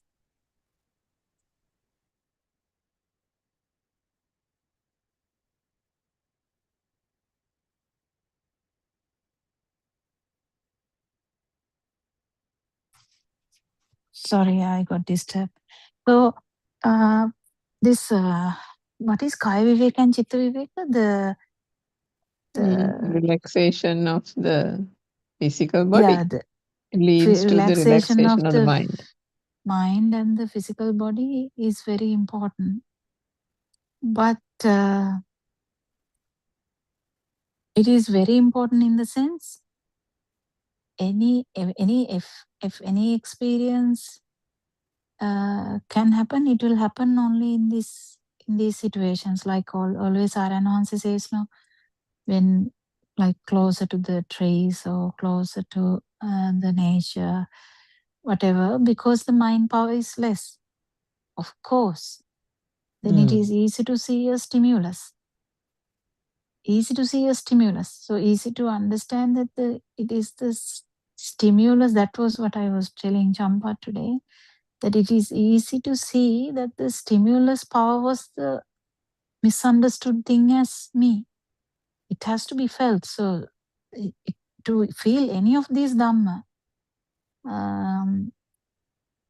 the Sakkaya Ditthi point, any of these Dhamma points, to actually feel that you need some ekagrata, some kind of thing. But not necessarily, but yes, 100%, because otherwise Lord Buddha didn't force anyone to come to Sasana, but whenever he felt as someone felt the Dhamma, he advised to come to Sasana, asked to wear the robe. That's how it was. So it's a very tricky area, as you said, but to become Sotapanna, to become, to understand that's to actually lose the Sakkaya Ditthi, not necessarily you need to leave. I think that's where the most amount of effort has to be put, Dr. Kokila. If one is earnest enough and doesn't have these family obligations, I think that because that is the thing that is going to get the, the, what do you call it? Yata Sambodhi Parayana, no? And that is the most difficult, no? As Aranwans also says, the Sakkaya Ditthi, the wrong self-view getting broken. Yeah, that's the problem with the lay people, because they have to earn money. So you can take maybe you take 1 week leave or 2 week leave, maybe 4 weeks leave maximum. What else can you do after that? Yeah, that is a problem, because just like, it's almost as if the mind has fixated itself that you have now 4 weeks and 3 weeks, and, it has put a time bound by time. And also it relaxes actually wrongfully. Yes, I mean, in the just sense, not wrongfully, like a blanket. It's like a tension there. Yeah. Blanket thing is there.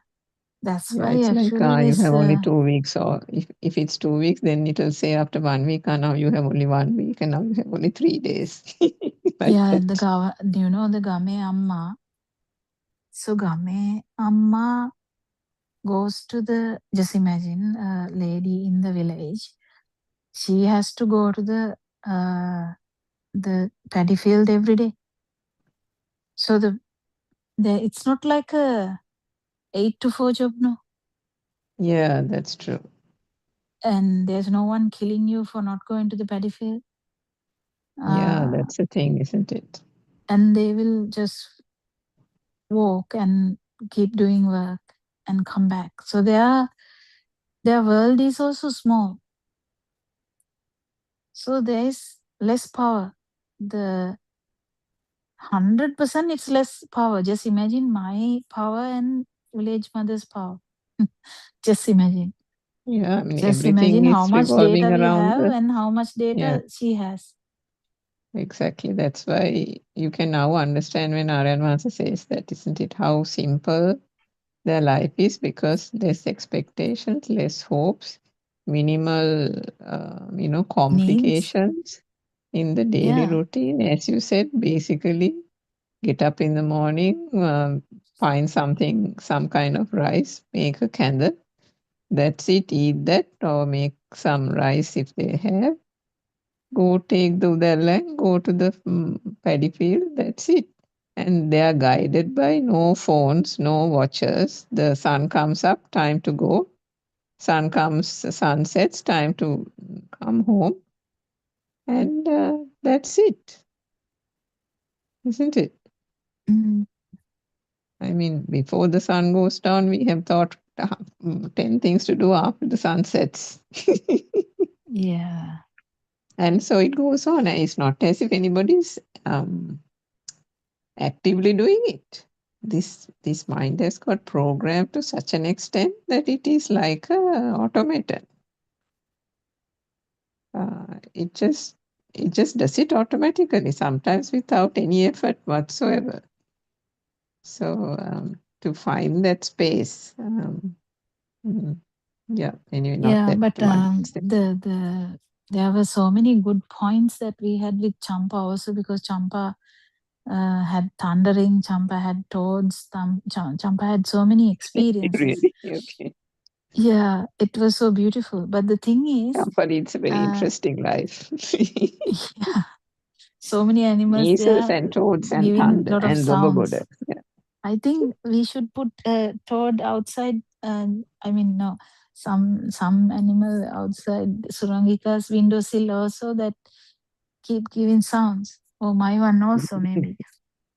But anyway, I was trying to tell her one thing very important, that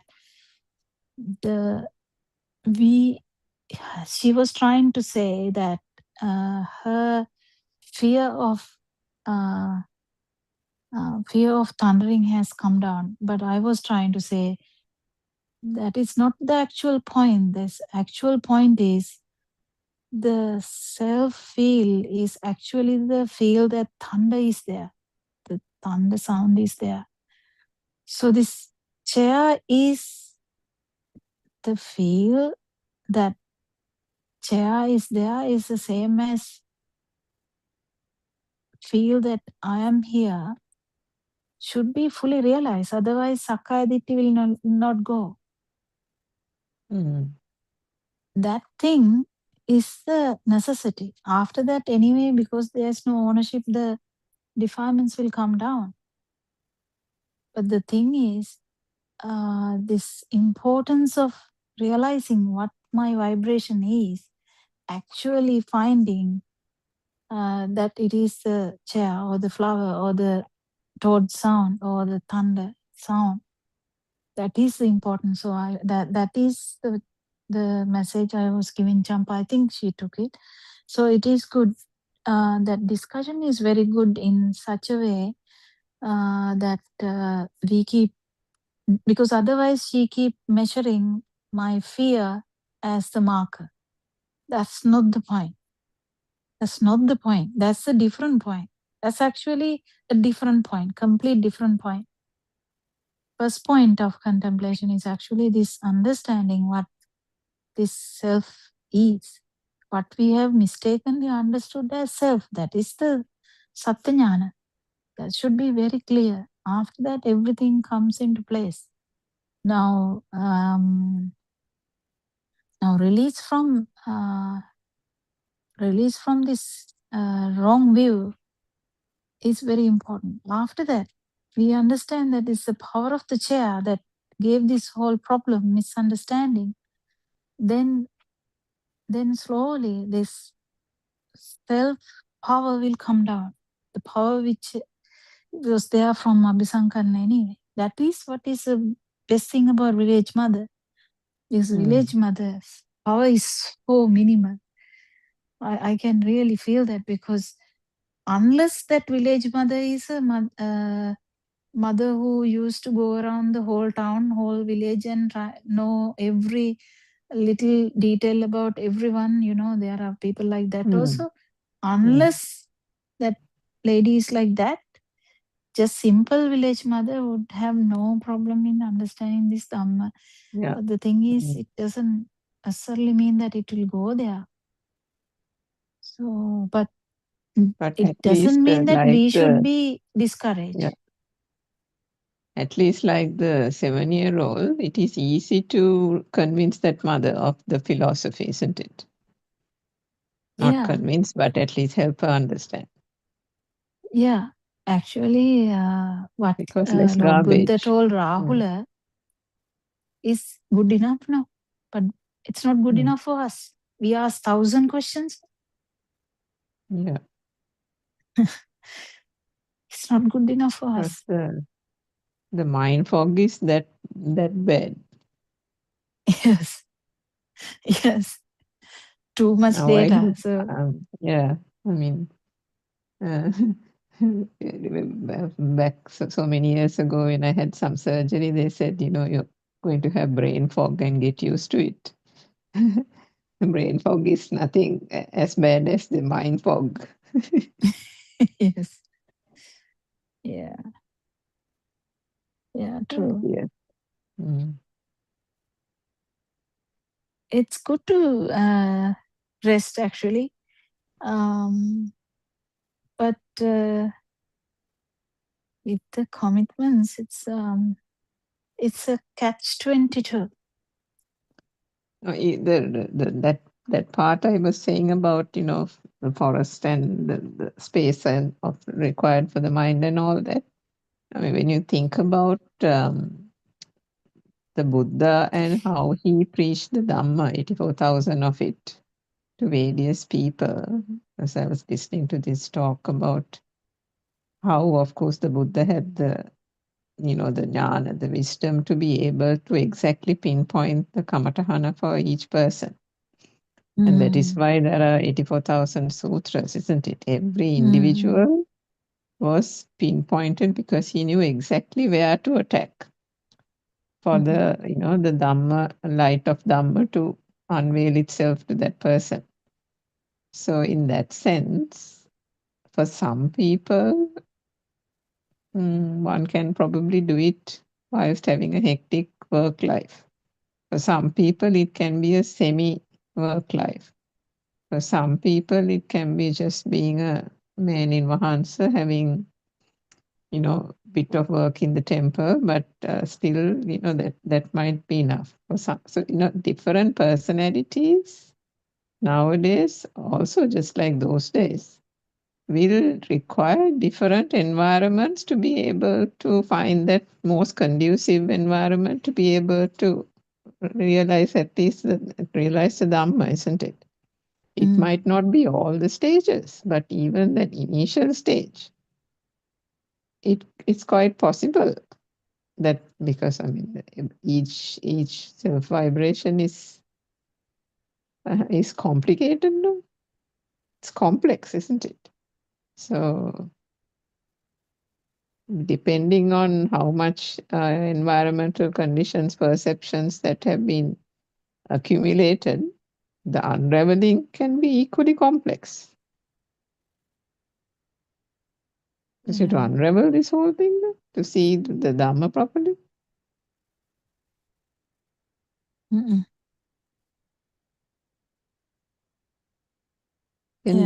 another thought I had was this: when I was doing these talks, just these things come to the mind, Doctor. When you're talking about, I was talking about the baby, the infant, and the feel. How those sensations, the basic sensations, are there at that point. So actually, we can say that the baby had an existent, not a kind of overt existent feel, but the feel, right? The life feel was there in the baby. We So can't can we consider impose a that the self-feel. formless realm?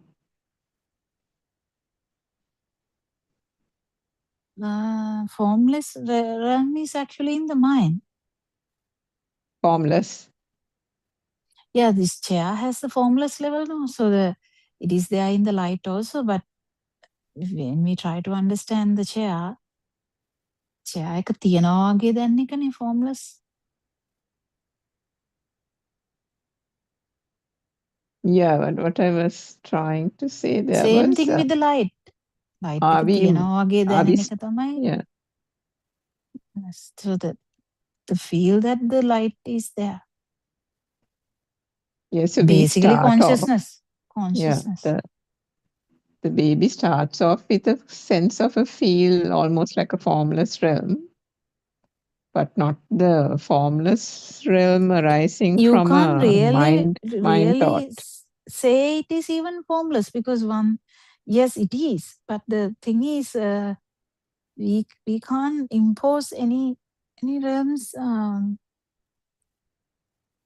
until this mind is formed. Oh, okay. Because we can't talk about that, because the baby, we can't talk about anything now. Oh, we can't impose anything. The baby has definitely the aruparaga, yes, definitely there is like a, how can we say, is but it it's like not, if I use a Sinhala trying word, it's to not live? Olarikai, no? No, we can't It's not talk about that. overt. Yeah. Mm. No, It's that subtle base level kind of thing which cannot be. That's those basic perceptions. that's why he was trying to correct me that day. I made a mistake there, no? Early in the morning talk I did with him. Remember, he was jumping at me for not the mind, losing the mind part, sitting midden part. I don't know whether you heard that. Yeah, I heard that, but I was going to ask you because I don't think I really got it actually. Well, to be honest, I'm still trying to get it. But the thing is, Yeah, I listened to it twice, but I thought maybe I can't remember, but I kind of couldn't get it. He was trying to distinguish between Bhava Astrava and Ditya Astrava or something, but then he said something about, sorry, I can't remember now. Yeah, he was very, very, very distinct about these two. That was what I was trying to,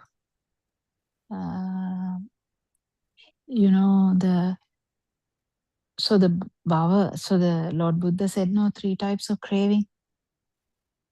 3 types of craving is kama tanha, bhava tanha, vibhava tanha. So when we try to say about it in English, it comes as sensual, the craving for sensuality, the craving for existence, craving for non-existence. Oh, yeah. So the craving for non-existence is basically hating the mind. In the sense, hating the mind, yeah. So the hating the existence. It's like an aversion. Okay. So in that, when we talk about this arupa, why people get addicted to arupa? Arupa, you can't feel the, in yes, dhyana you were arupa. talking I'm about talking. the what, isn't it? The power of the arupa. Yeah, that was a misunderstanding I had. So it's good that we get cleared every day. So he said, no. The person who likes arupa is a different story, that it is really powerful. Then I actually thought about it later and really realized, because if one to go to the arupa dhyana, see, their power lasts for 80 kalpas. How can that power last for 80 kalpas then? It should be massive power to last it for 80 kalpas. So that actually that is true. The liking for the arupa there in that example is what you say the other side of that coin is the aversion that gets created when that is disturbed. Yeah. Yeah, so that is where somebody has the wrong view, self-view, right? Still? Yeah. But then you were not talking about anybody were you talking about with anybody with a wrong self-view clinging to the arupa? Yeah, in that talk, there was from that talk was in everywhere. So that that was a twisted talk. So I was talking about that as well. I was talking about that as well. I was So not talking about you were me trying anyway. to explain that man in Mahansa was what shall I say, slightly enraptured with the rain, right? And you were trying to say, be careful No, then I got that you. sidetracked. I really understood that later because I didn't know what I was telling. Because it Okay. went on, I didn't know what I was telling at the in the end. I didn't know what I was telling. When Naranwanse joined, I was like trying to understand what I was telling. I couldn't remember. So whatever happened there was completely out of my control. I wasn't thinking. Yeah, but So if we just go back to that man in Mahansa's example, I also didn't listen to the whole of the description of the rain, but I heard just the last bit of it. So, but I gathered that it was something about the rain being explained. So, assuming that, and that is also quite possible, no, Dr. Kokita, people can can say, oh, the rain is peaceful, the rain is beautiful. I mean, this morning also Aranwanse was saying, no, rain is beautiful. So somebody on the path can also say the rain is beautiful and the rain is calming. And what you were trying to kind of warn or say be careful about was that can be also like a feel, isn't it? yeah, having a Ruparaga or Aruparaga kind of thing. But there is a mistake there in my point, my side. That What was that? Aranwanse caught me in that, saying that I haven't actually liberated from mind. So that's a complete good thing that is there. That means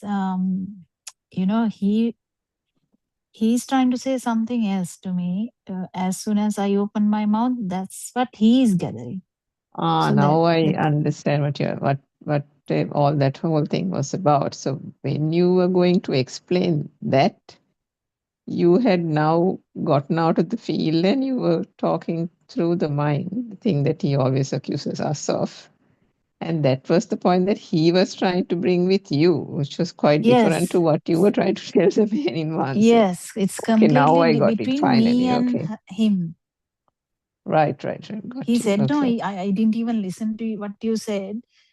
Yeah, he is not Oh, attacking what I said. It was completely he sensing me. Right. But then why did he bring the Bava thing there? Because he said that this is not the first time and it is about the death not being contemplated or something? Yes, because true. So this is the thing. The two things he's talking about, this Ditthiya Ashtrava is the Samma Ditthiයට පැමිණීම, that thing that I told Shampa. The And wrong then, self-view. yeah, that fully realizing that it is the chair, actually the power of the chair, nothing else. And feeling your own the vibration. So that's the taints, right? That's the catching the taint. But catching the taint through this mind, the understanding the whole thing, fully understanding that there was never a self. So that's one thing. But Okay. liberation from this mind is a different thing. So the Bhavatanha is actually he's trying to warn me about it. I think I got it. Baba Ashtrava, he said, not Tanha. Yeah, Bhavastra will be there until Bhavatanha is gone. Oh. The Bhava Ashtrava is the same thing. It's a same thing. The you want to live the same thing.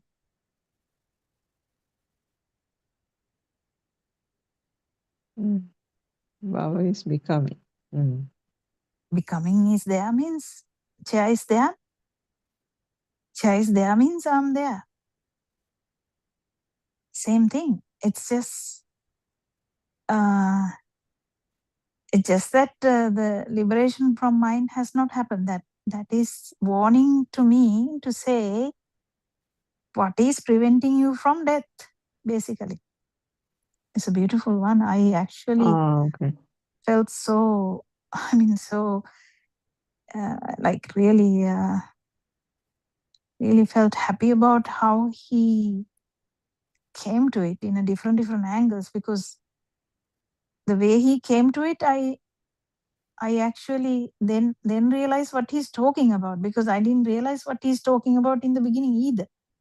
Then when he was starting talking about Ditthiyasrava and Bhavasrava, then I realized, oh, okay, this is what he's telling me. Mm. Yeah, so that's why he was saying the man in Vansa and all that story was immaterial also. Because Yeah, he yeah, was yeah. trying to he was catching your vibration. Yes. Mm. It was just a But talk between me and him, yeah. trying to correct me, trying to warn me, basically. So that the earlier time also there was something he said about was it something Marendabaya, about he has told multiple times. Marendabaya, no? Yeah. So does that mean that contemplation of death has not happened fully or something? Or is it No, it's just not really? whatever there's some perception hovering around with power. Sorry, not that I'm inquiring about you, Dr. Kokila. I'm trying to see it from No, my same viewpoint. thing. Just to No, same see thing. whether, It you know, is because one. remember you It and I can be had that chair. It can discussion. be definitely not chair, but it can be anything. Yeah, because remember you and I had that discussion about, say, you know, if I think I said that if the last breath, say you meet with an accident, not you, I mean I meet with an accident, and the thought that might still cross the mind is something remaining to be done for the parents.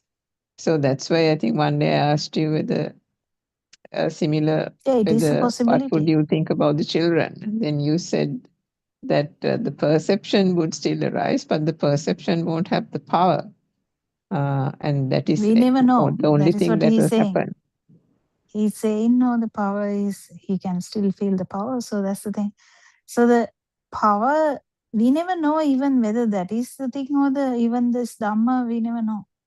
Yeah, so it can be not just, I mean, you might think it's the children, I might think it's the parents, but actually it might not be the parents at all. It can be definitely, I think, more, very 99%, it can be the Dhamma, isn't it? It can be Dhamma. It can be actually this self perception, strong self perception as well. You know, the attitudes, there are so many things. No, there are so many aspects to this. Children is a part of it in my life, of course. The responsibility of As a them. parent, yeah, naturally, yeah.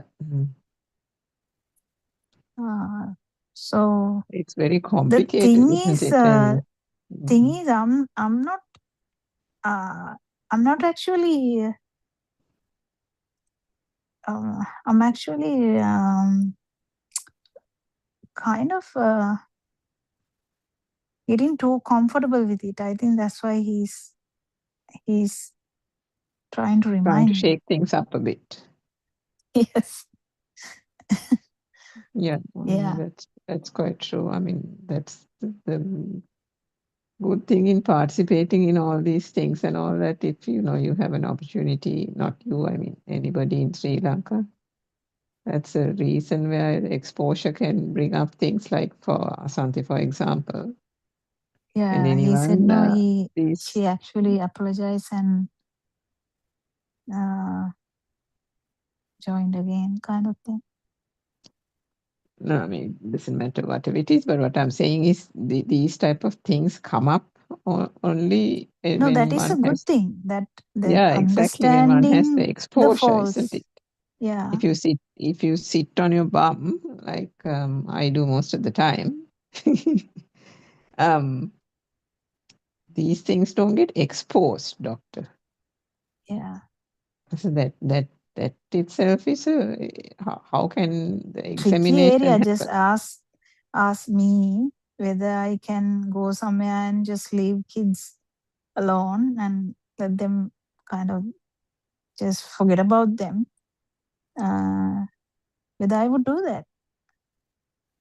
Then easily I can find out why I can't die. Well, actually, now that you mention it, I noticed it. I can say it. Is it okay? Yeah, There, because there I was usually once, say remember that. that Australian Zoom? Yeah. The Australian Zoom and Aranwase asked, I mean, it's of course a practical thing that we would say anyway, but I think for me straight away, I was thinking about the distance. I mean, how I was contemplated Yeah, I getting said to Melbourne I for that can't because practical there's program. no one to look after kids. And yeah, I think he asked you, he asked me, he asked you, he asked Sunit as well. And each of us said different things about it. But then that's not a life and death scenario. But so that can come from two aspects, isn't it? One, it can be just a practical thing without the power, right? Because it's a We never practical know. That is the problem. thing. But how do we Something know has to exactly? actually That's the happen issue, to isn't find it? it. How to find out? Yeah. Yeah, something has Should to be like actually happen. there must be like a thermometer. Yeah. Just imagine tomorrow I don't have the job. Just you have to see how much my burning is to find out whether the job was a thing or not, or whether whether it comes to the kids again, because then I can't feed the kids. Same thing, no? Yeah, I mean, actually, that is everything is going on a equal line as long as those base things are there, isn't it? And one of the base things we have taken for granted is the job. But how many things are being kept afloat because of that income coming in, isn't it? All the bills that are being paid, the education, the school fees that you're paying, the whatever rent that I'm paying, and so on and so forth, like the common person's life. And you take away one of those big things out, and the whole foundation starts wobbling, then only we can, like they say, see the real colors. Yes. I just remembered a little cartoon I read long years ago. There were two little boys watching from behind a fence, a man hammering nails, hammering nails on a house wall. And the dialogue that was going between the two little boys was, let's wait and see till he hits his hand instead of the nail by mistake. And then we can hear some colorful language. So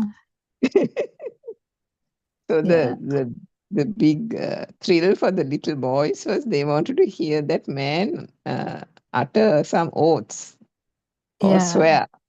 And so they were waiting for him to accidentally hit his hand rather than the nail. Then So only it's we can something like actually that. find what will happen, right? Find the true colors. Yeah. Yeah. Oh dear. Yeah, this comfort zone is a big thing.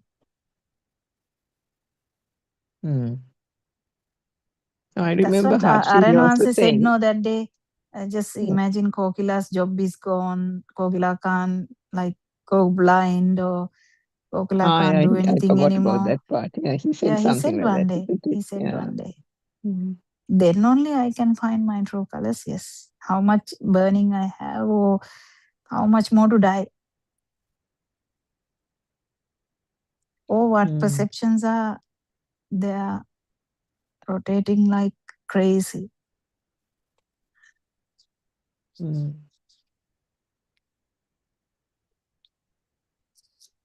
It's interesting, actually. I mean, none of these things can be imposed anyway. Yes, true. Yeah, can't be forced, can't be done anything. But as you said, the hiking or some activity with less mind might help.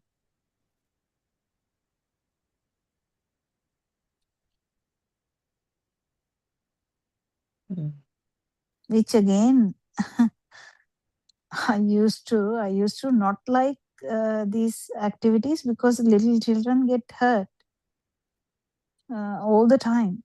Because if I go with the kids, they get into any trouble all the time, some trouble all the time. So I'm like, oh my God, better not go, kind of thing. So the whole thing is their safety kind of thing. See how much power they have.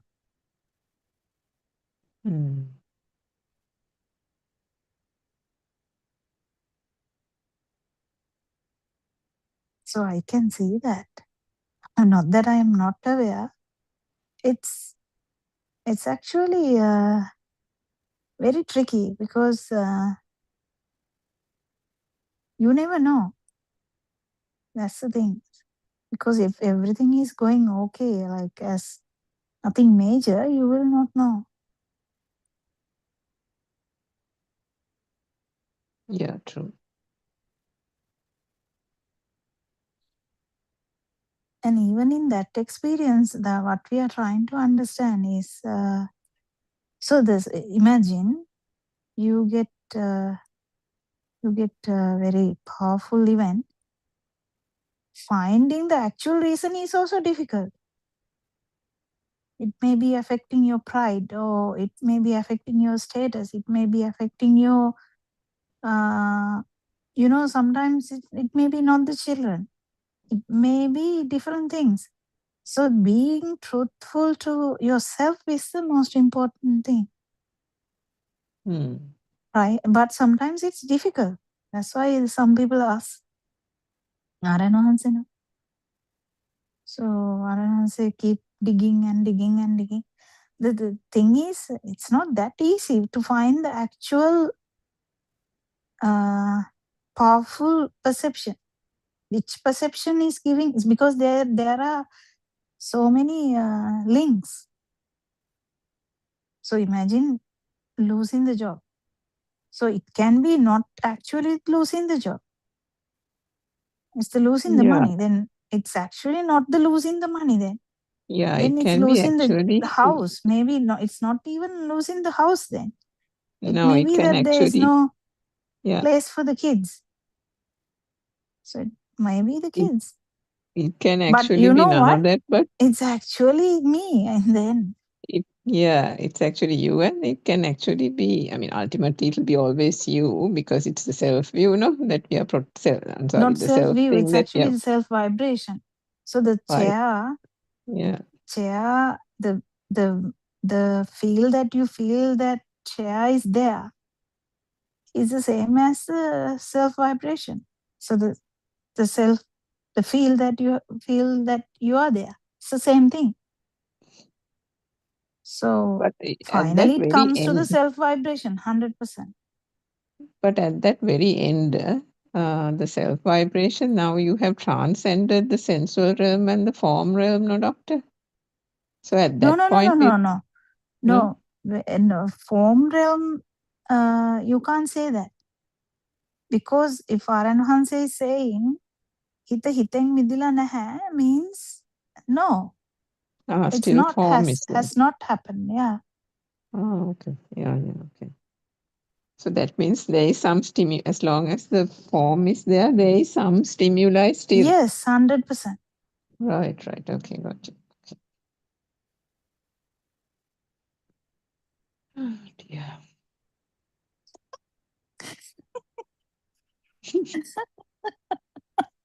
It's funny, isn't it? It's funny. What do you think, Champa? It is funny, isn't it? Don't know whether Champa is listening. Champa must be cooking. No. No, Champa Not was good. actually actively doing the discussion last few days because I was there. Actually, the Sunday or when Champa went for the Dombapado thing, I was there alone. And I was trying to say something. I felt sleepy. I yawned. I couldn't do anything. I just left early. So Amin Hanse also joined a little bit. And then I asked, how did you join? He said, I'm in Dombagoda. I said, no. Go back to the program. Don't come here because if he is nearby Aaron Hanse, he should never come here. Then he went back. Yeah, of course. Dear. You know, It Doctor, was funny. I was always an honest worker for my jobs. Like that. Now I am honestly working for the truth. That's all. Yeah. There's no self working for the truth. There's no Yes. truth. There's no self. Yes. Truth is But also not there.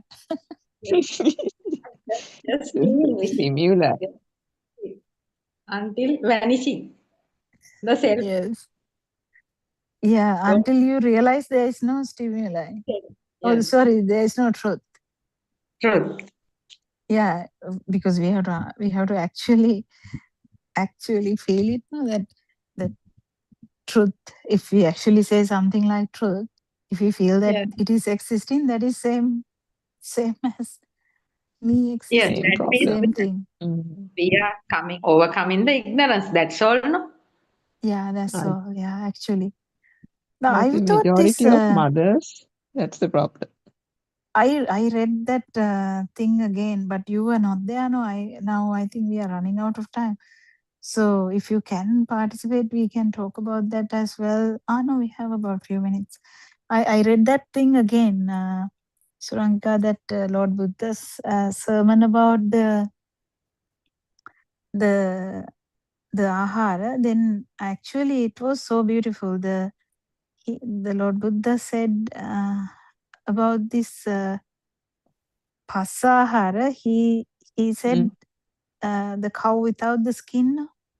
Yeah. And in that, he said specific thing. He said, take this as similar to the Vedana.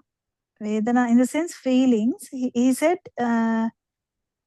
what is the word? Champa used that properly. Sukha, dukkha, and neutral. Dukkama sukha. Yeah, the neutral. So Yeah. Dukkama sukha is that neutral. is the example that Lord Buddha has given to understand the Vedana. The Vedana feeling. there But means the sensation, not the bodily pain, no? It can be told anywhere. Even the bodily pain, body pain is just the body consciousness. No, the body. If it is the skandha in the body something, temperature or something, it is the same thing. But what was interested was that how he talked about this Ginivatura Sulang thing. He was talking about that. Asvatura Vinisulang.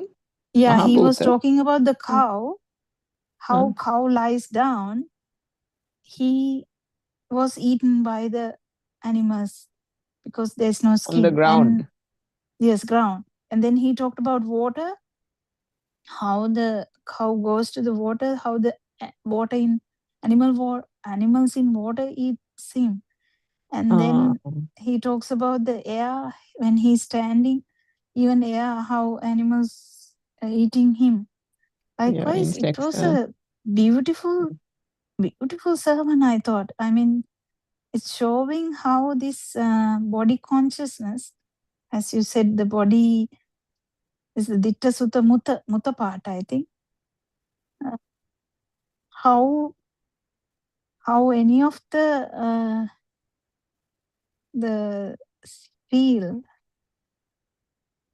can all the types of feel are giving rise to sparsha, the contact. Or the it said sense impressions that And Yeah, translation gave the word as contact sense is sense impressions. impressions. Yeah. Mm. Yeah. And the volition, the Mano Sanchetanahara, what Buddha was talking with the example of a wise man going to a village and finding no smoke, no fire, but underneath Ginianguru, the embers. And then, because he's wise, he's going away from that, saying that this is going to go under fire. But there's no smoke, nothing. So he's wise Yeah. enough to understand that there is embers. Imagine that. Yeah, like that English saying there is no smoke without fire or something. Yeah, but in here he says there's no smoke even.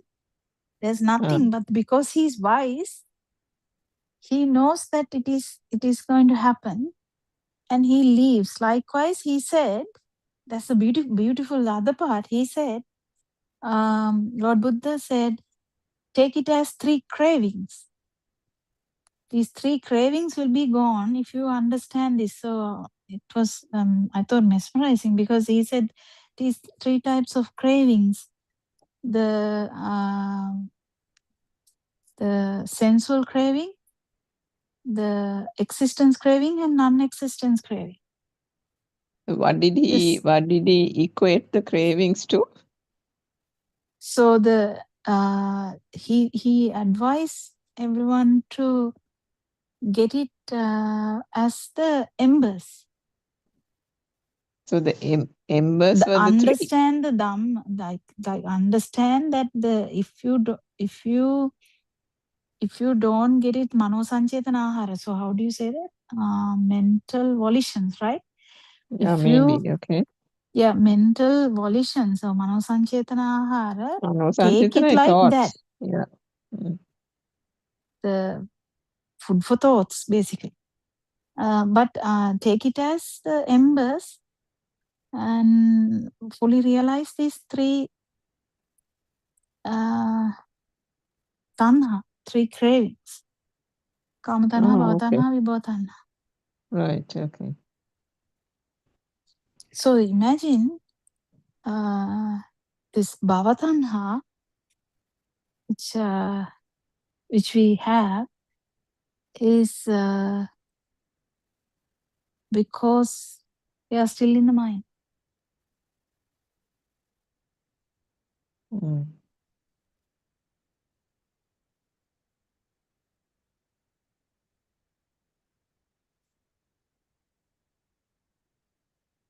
But Kama imagine tanha is about the separated, underlying. isn't it? Kama tanha is separated from bhava tanha. No, there. Yeah. Kama tanha is a bit Sensual. more profound. More. That's why I told Champa also. I don't know whether Champa got it properly. She was monitoring how she is not getting shaken by the thunder, but I was telling her not to try and think like that, because it's not the way to handle this Dhamma. Dhamma is to understand. First one is to capture your vibration. That means in whatever the way, with this chair, with this whatever, the capture the vibration and fully realize that it is, there was never a self, but it was only the chair. And then after that, actually, the point that you said come there. After that only, even watching the power will happen. You know that you said every thought story? Mm. That matters actually after that. Which one is giving power comes after that. Do you get it? Mm-hmm. Mm-hmm. So there are so many aspects to this. So Aran Hanse now recently told, no, yes, Champa. Doctor, that means becoming the thunder. Understanding the thunder is self. That's what now you are telling? There is nothing called thunder. At that time. Actually, but due to the ignorance, we have something called thunder. No, then if you fully realize that that was the problem. Yes. Then Actually, there is nothing called thunder. Yes. When that sound or light or happening, that is me. That is the self. Is that so? Yeah, but when you word it such a way, you are giving more power to self. So I'm so scared when you talk. So there is no self, no. But the misunderstanding is that thunder තියනවා වගේ දැනෙන එකම තමයි මම ඉන්නවා වගේ දැනෙන එක තිබිලා තියෙන්නේ. In Sinhala. How can you say it, Surangika? Yeah, so if we are now we are not going back to the start point of complete delusion, isn't it, Champa? Now everybody started off with everything becoming a thing, no? Right? Yes. Somebody can't sneeze in the room, we think that person has COVID and we are glaring at that person, right? Yes. So that's where we were. So even like that, if you think about the thunder, moment the thunder is like, oh my God, and so this side is getting dug, the heart is going, heartbeat, right? So that's the very basic foundation level. Now then outside is not true, no? So it's only the mind, no?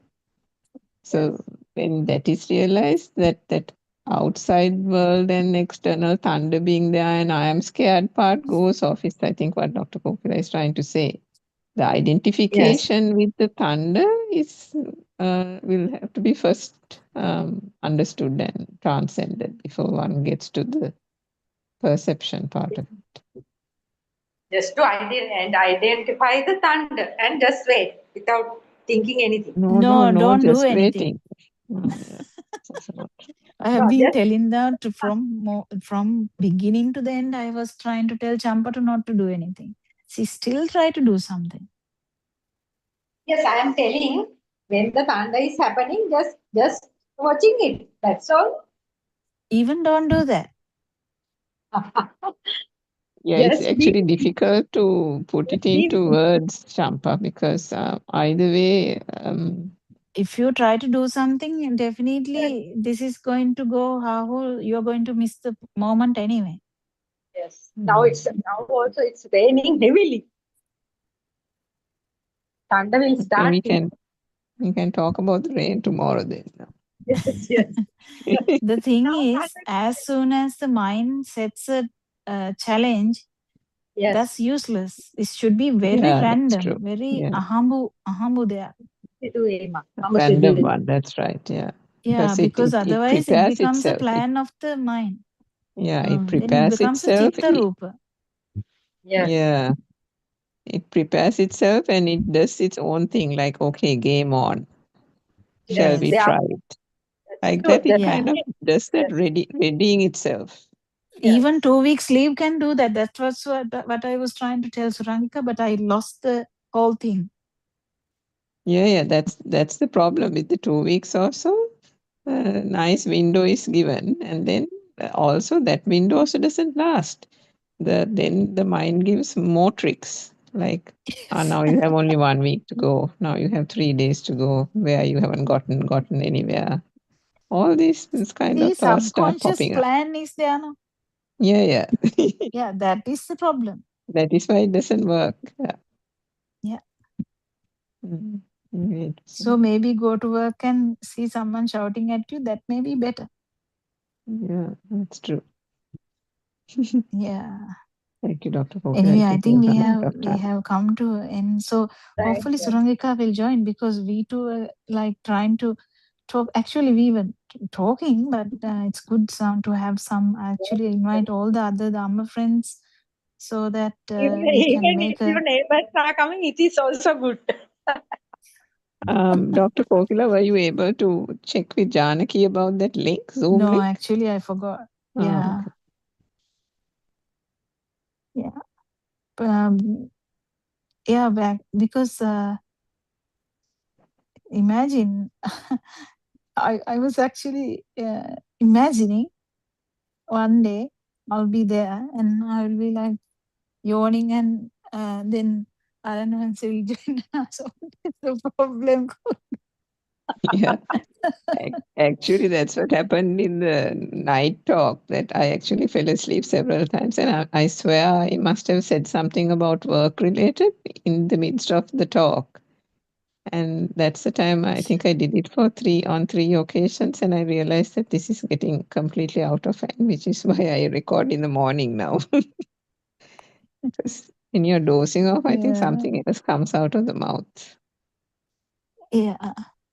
But when multiple people are there, it doesn't happen. But No, it as doesn't soon happen as definitely when there are more than one person. Yeah, you're yeah, just as soon talking, as that I'm happens. like I'm kind of, because this is nighttime here, kind of starts to doze off a little bit. The whole day is tiring. Yeah. Thank you so much, Dhamma friends. Thank you, very Haranam much, Hansa, for your noble everybody. Thank guidance. Thank you, you, Doctor. Dr. Thank you, Popula. Thank you, Shankar. everyone. Everybody. Everyone, Mahansi also.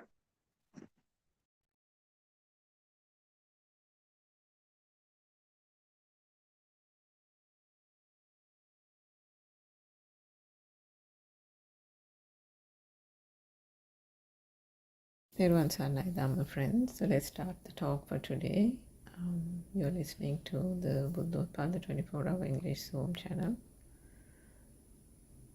And in this channel, we are trying to share with our English-speaking listeners the pure Dhamma teachings as shared with us by our noble spiritual teacher, Buddothpado Aryan Mahansa. And these are the teachings that the pure Dhamma philosophy that he, through his own research, unveiled to the world more than 5-6 years ago. There are about 12,000 discourses and talks that has been delivered by him to various individuals, to Zoom sessions in various forms, and these are available in multiple media channels, whether it is obviously through Zoom discussions, but also recorded on YouTube. It's a Facebook channel, and there are books that have been where the translations are available also in English. So in various ways, these teachings are now available for the public and for any interested listener who wants to find a cessation to this suffering. So the teachings are actually, when we say pure Dhamma philosophy, the pure truth, it is what the Buddha exposed and realized more than 2,500 years ago. The teachings are quite rare and unorthodox in the sense that it has been somewhat got shrouded by various rituals and traditional type of traditions. Even in Sri Lanka, you find a lot of weight and focus given to various traditions and rituals in the name of Buddhism. From a cultural perspective, it's there's a certain amount that is okay, meaning, the offering of flowers, the offering of the lamp, the lighting, and that type of thing is still okay as long as one knows that it is just a part of the culture, and that if one actually doesn't know the sound philosophy, the true Buddhist philosophy, to start somewhere, to create that calmness in the mind, the tranquility in the mind, and the feeling of being on the path or actually appreciating the teachings, knowing that the Buddha actually, that was what the Buddha propounded to the world. It is good as a starter to do those things, even for the little child who's going to the temple with the flowers and offering it to the Buddha. That type of thing is still encouraged because one has to start somewhere until the pure Dhamma philosophy is actually understood. But the Buddha's core teachings, the cause and effect Dhamma, goes really deeper than that. The teachings are aiming to actually share with the world the profound truth, the truth to end the suffering. So before ending the suffering, one must know how suffering comes about, how what is the reason for suffering, what is the cause of suffering, and if there is suffering, then there has to be an end to suffering. And so then what is the end? How does that end of suffering, how does the cessation of suffering be realized? So the Four Noble Truths is the crux of the Dhamma philosophy, and essentially it is actually what is Dhamma. Dhamma is the way things are.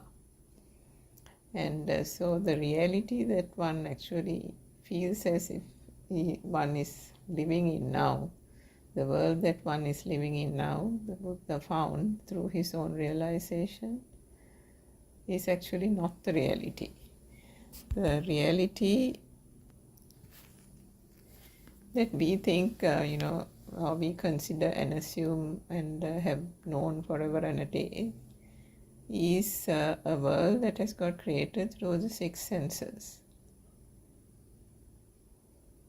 And as the Buddha found, this is a pure creation of the mind. This world that we have taken for granted is a creation completely from the mind.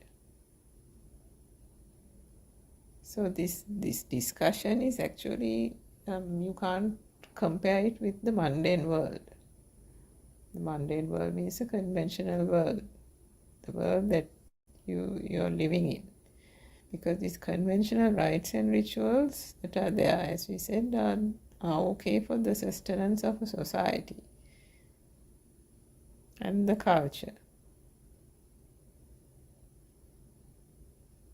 But the Buddha's teachings is never before heard Dhamma.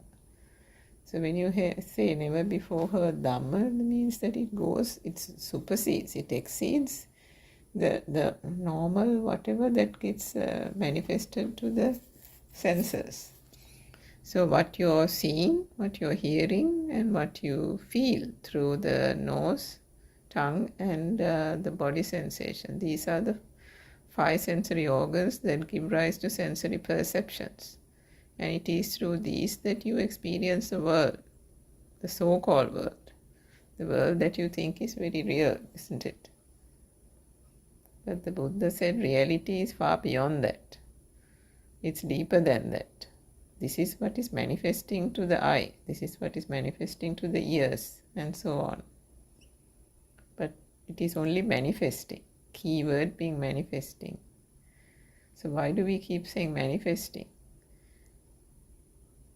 Because there is a truth that is far beyond something that the senses can comprehend. The senses can't actually comprehend anything.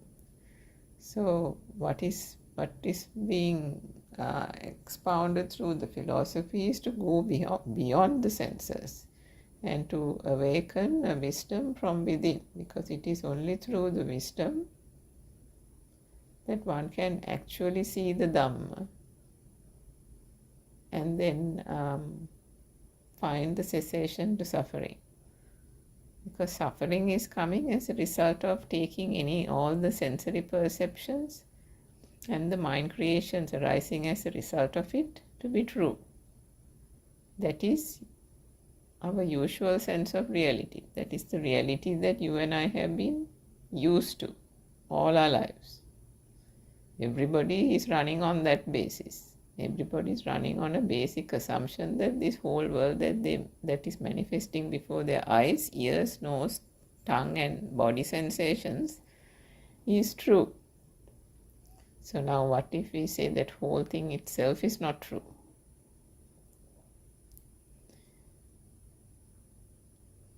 So which is why we say that this truth is not for the mundane society. This truth is not for the conventional world. You can't hold on to conventional values, concepts, dogmas, and in that way view the Dhamma.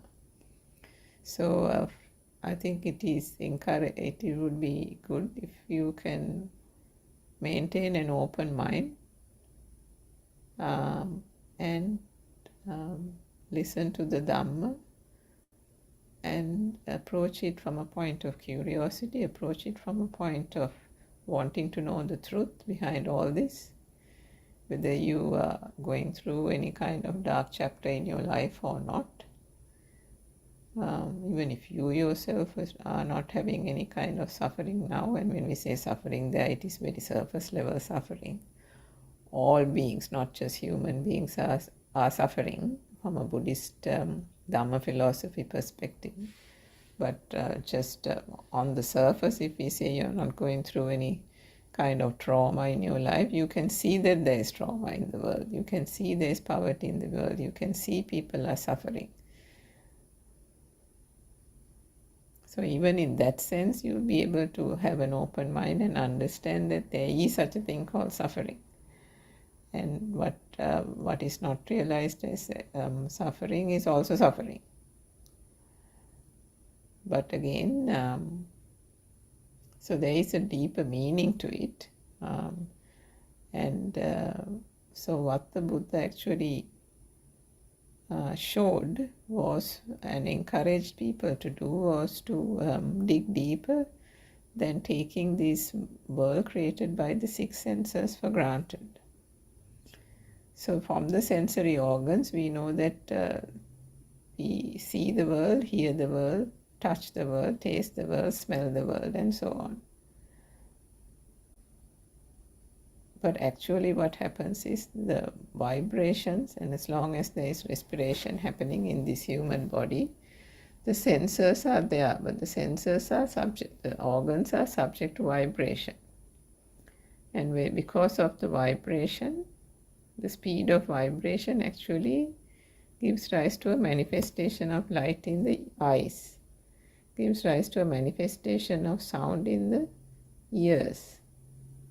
So actually what is happening is not that light is outside, sound is outside. And these are things through past talks on this same YouTube channel. You will be able to find a bigger and a more thorough analysis of how this whole thing comes about. I'm trying to go into another area, but just touching on it a little. The vibrations are, the light is actually not outside. It is something that gets manifested in the eye. The vibration in the ear, in the eye, that vibration resonates with similar frequency vibrations occurring outside. So there are millions and billions of vibrations happening as we speak, and the human body is not immune to it. The human body is not excluded from it.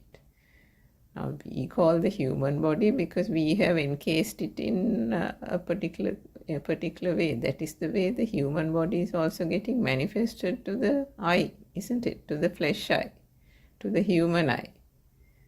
We have cast like a casing, a shell to this human body, and are trying to separate the mechanism and the process here that is happening within the human body from the rest of the world, from nature, from the way things are. The vibration is happening all over, and the human body is no exception. The animal is no exception. The creature is no exception. The trees, the plants, the life form, plant life, the sea world, birds, everything is the same way. Meaning there is no difference, that the vibrations are there everywhere. So if the vibration is there, we are talking about the start of the manifestation, but we'll talk about self-vibration as well, because that is the key to find the end to suffering. So this vibration that is occurring in the eye organ, as a sensory organ, it is subject to vibration. When there is breath, so if there is breath coming in and out of this body, the vibration is happening. And if the vibration is happening, the vibration that occurs in the eye will resonate with similar frequency vibrations, and it is that telepathization that actually gives rise to a spark. And that spark is, because it is happening at speed, the perception of the spark, the sensation that arises from it is, and the perception given to that sensation is what we call light. So it's a light perception, and the continuous speed of vibration, because this is happening at infinite speed, one gets the feeling that there is a permanent sense of light, permanent light. Same thing with the sound. The eardrum vibration at the eardrum will resonate with similar frequency vibrations to give rise to a manifestation of sound. And then same with the tongue, same with the nose and the bodily sensations of heat, cold, solidity, and so on. So these are the basic sensory perceptions: light perception, sound perception, taste perception, smell perception, and the perceptions of heat, perceptions of cold, perceptions of solidity, and so on.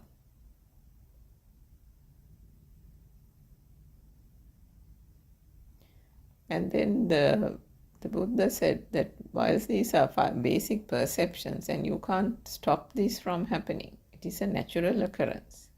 So even a baby, a newly born baby, would have these basic perceptions, meaning it is not as a perception as such, it is there as a feel. So the sensation. So when we talk about the 5 aggregates, the skandha level starts with the form. Form here means not actually a picture. So again, a mistake that people make when one tries to analyze the Dhamma is that they take the first of the 5 aggregates, form, as a picture straight away. Like actually some picture being seen. Like meaning, when you say picture there, it means not only the image of a rainbow or an umbrella or the rain or the tree or the book kind of picture, that is what is manifesting to the eye. But in Buddhism, the picture can be in various ways. So there is sound pictures, sound images, taste images, and so on. But even that, so sound images we take as a dog barking, the clap of thunder, the vehicle going past the house, noise of the vehicle going past the house, and so on.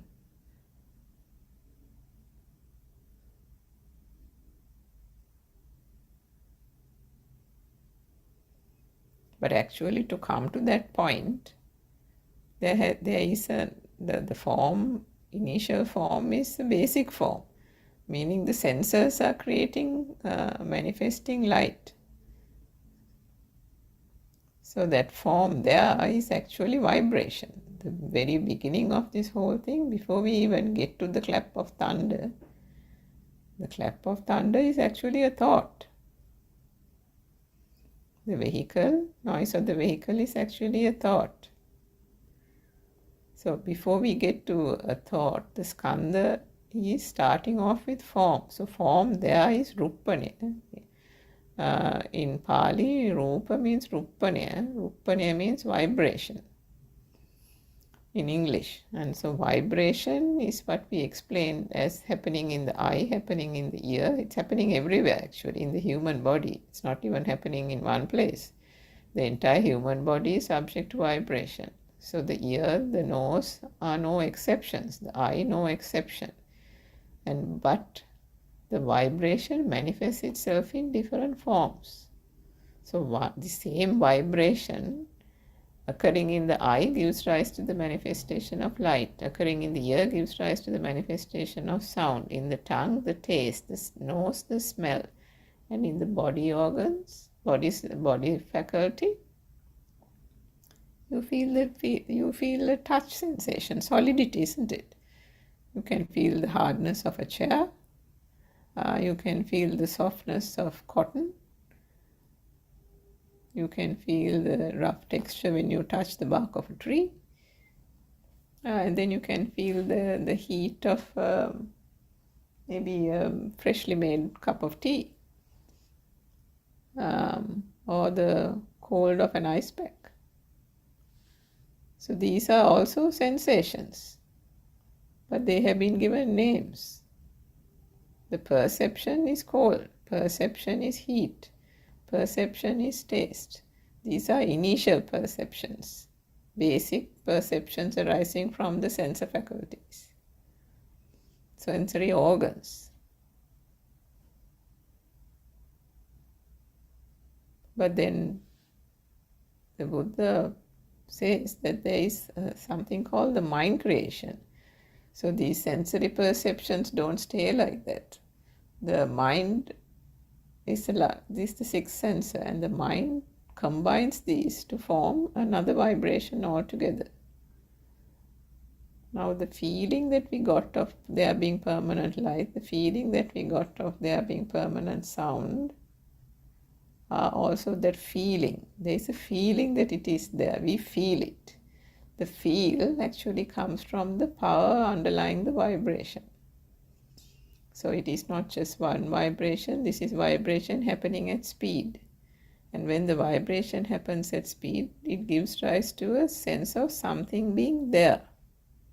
This is the power behind that vibration. It is like a current.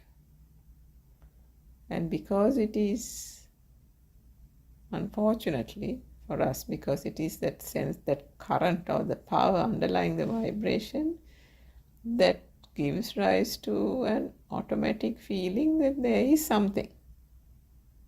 Because you can feel the current, isn't it?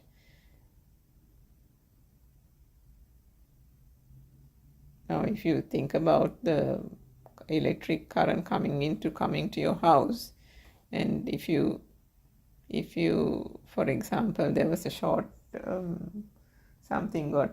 was a short fuse or whatever you call it, and you get slightly electrocuted, sometimes you might have this experience where you touch something, and either because there was a short or something that you slightly feel the current to your hand, and that's what you call being, slightly electrocuted. So obviously it's in a smaller dose, which is why you immediately feel as if you got electrocuted. So that is the thing that we mean by the word current. So when we say that it is the vibration that manifests itself in the form of light, in the form of sound, this is vibration happening at infinite speed that you and I or any human being cannot possibly discern. To these sense faculties, it is beyond comprehension, which is why it is absolutely incredible that the Buddha actually realized this, because these are not things that can be discerned to the sense faculties, to these senses. That is why we said at the outset that to realize it, one has to awaken the wisdom from within. But the value and the significance and importance of having a spiritual teacher is that they have realized it themselves. We are using the word they here, not in an individualistic sense, but only to kind of have the conversation going. But because of the realization, they are able to see deeper and transcend the manifestations and experiences that you and I get from the basic perceptions, because we are caught up, we are trapped, we are deceived by these basic perceptions and the thought creations arising from the mind perception. We are unable, due to ignorance, to see beyond it. So what is trying to be awakened through these teachings is to invite you, to encourage you to embark on a journey to see this truth through penetrative insight. So when we say penetrative insight, we are asking you to examine the truth. We are inviting you to examine the truth, because this is something that we can't teach it to you. Nobody can teach it to us. You can explain it as a philosophy, but the practical application has to be done by yourself for that wisdom to arise. The wisdom is a feel. For the wisdom is a feel is not something that can be explained. It has to come from within, and it transcends the senses. So to transcend the senses is not an easy thing to do, but you have to do it. There's a way you have to get about it, and that is what these teachings are all about.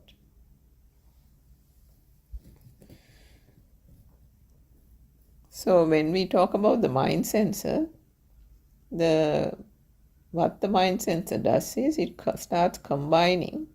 So, sorry, we were talking about the current. So the current, when we say that we feel the light being there, we feel as if we are hearing the sound. That is because of that underlying power, that current that we said, when you get slightly electrocuted. It is that same concept that is happening here. Every vibration has an underlying power. And that power, if you can imagine, is accumulating in that field. So the perception of light being there, why do we get the feel? The feel is because of that underlying power. So now if you think about the mind perception happening, the mind consciousness, at some point you realize that how do we know these objects are objects? Because we have been taught, isn't it? The things that you associate in the world, the things that you take for granted, your parents, the house, everything around you, things that you have got familiar with, things you learned from your childhood, school, teachers, alphabet, colors, maths, geography, history, even getting about daily activities, physical training, gym, sports, swimming, basketball, football, hockey, learning, any kind of thing. All these things have been given names, isn't it? Have been given labels. These have been taught. So when you go back and see how did we come to this point, because now these things have become real for you, isn't it? These have become an integrated part of your life. These define you. When you ask somebody to describe themselves, they'll start off with a name, right? Jack or Jane or something. Then they'll say that, I live in such and such a place, or I am of this nationality, or they'll say I am, depending on how old they are. If they're a school-going child, then they'll say I go to this school, I learn these subjects, I like these sports, and I like these hobbies. And I have a pet. These are the things that go through children's minds, isn't it? Those are the things they know of. And then what about a person in their youth? Then they'll say again, I am Jack. And I'm currently learning, or I'm currently studying for whatever degree. I'm attached to this university. These are the sports that I like. The hobbies, things that I'm passionate about is hiking, mountaineering, swimming, or I just like computer games. And I like to catch a football match at the end of the week. And I like this kind of music. And I have a girlfriend who's great, fantastic, and so on.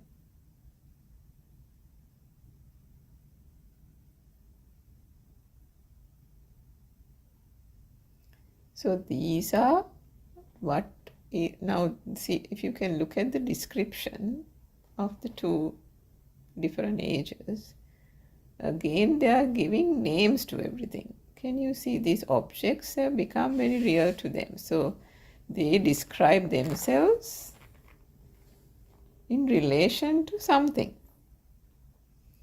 The fact that somebody likes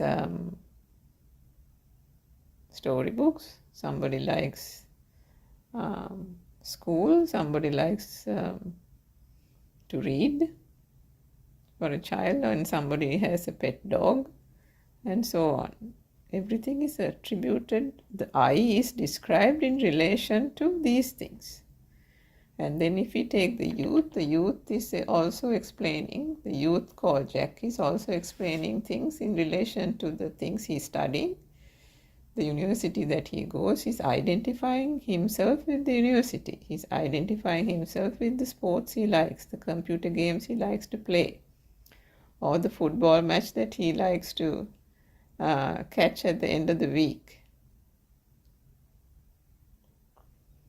Now, can you see that that is the way the definition of I has become? By in virtue of something in relation to something that is there.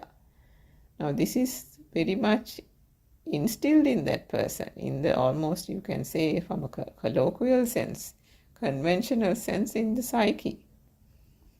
All these things taken together defines the person called me. So how did these names, objects of sports and computer games and storybooks and things become real? You keep going back to the past, you will find that in childhood that these basic perceptions that we spoke of have been combined together. When we are taught something called a book, shown an image and a book is taught, and they call that a book. What actually happens in the mind sensor is that it combines any one of those or any one or more of those sensory perceptions, the basic sensory perceptions, to form what you call the book. So the form of the book, something is shown and the sound is associated with it and you call it the book. Something else is given to be tasted and a sound is associated with it and we call it apple juice. Right? Always the sound is combined.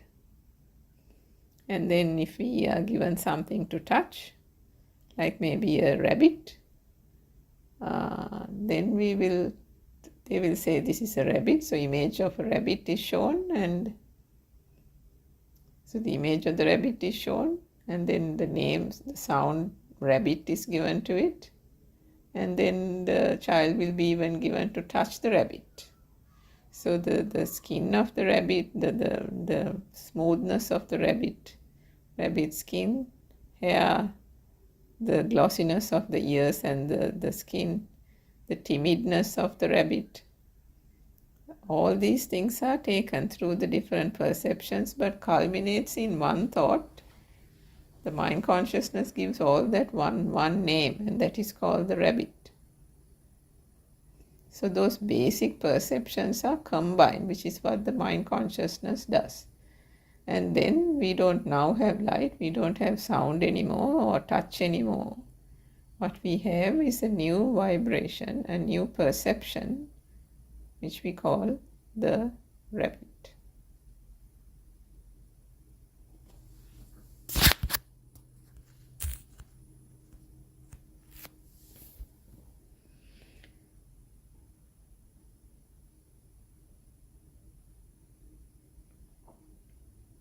So in this way, the objects have started to form. And each of these objects have now started to become real. They actually exist outside. And then they are taken to be true. So the world then becomes true. Not just rabbit, starting with the alphabet. Everything is taught. The alphabet is taught. The 7 colors are taught. And then it will go beyond that. They'll show a rainbow and say, see, that's a rainbow, that's a bird, this is a tree, that's a book, here's a chair. And they'll give certain things for the child to touch, like stones or pebbles, or maybe a ball, so the rubberiness of a ball. So the word rubber is introduced, the sound rubber is introduced. So first the child will have the experience of a rubber ball. Then later on, they'll learn more things about rubber, isn't it? That there's such a thing called rubber trees, how the rubber is made, and then rubber is used for tires in vehicles. Rubber is used for so many different things. So now for an adult, when you say rubber, rubber can mean a whole heap of things, isn't it? Not just a rubber ball. But if you ask a 5-year-old or a 10-year-old, the 10-year-old will only have a perception perhaps of a rubber ball. But a youth will have a perception of a rubber ball in a different way, because rubber ball can be not just that little soft little rubber ball that the child knew, but it can be a harder rubber ball that is used to play cricket in the neighborhood. Or it can have other things, because that youth might already know about tires and all kinds of things, right? So these are more and more perceptions that have been accumulated over time through what? Through learning. And what is actually learning? Learning is this mind consciousness bringing these things together. And when we say bringing these things together, it doesn't mean that it is somebody is doing it. The teaching is, and the learning concept is because the vibration of sound and form and all these are automatically coming together when something is being taught, when it is being learnt, and then the perception that is arising as a result of it. Because the mind perception, the thoughts kick in at that point. The newly born infant doesn't have thoughts. There's no recognition of anything, as we talked earlier about names and labels being given, objects being identified as what they are by various names and perceptions, isn't it? But the baby doesn't have a perception as such of anything. It doesn't know its mother, that the mother is mother, the father is father, nothing like that. Even the fact that light is light, sound is sound is also not known to the baby.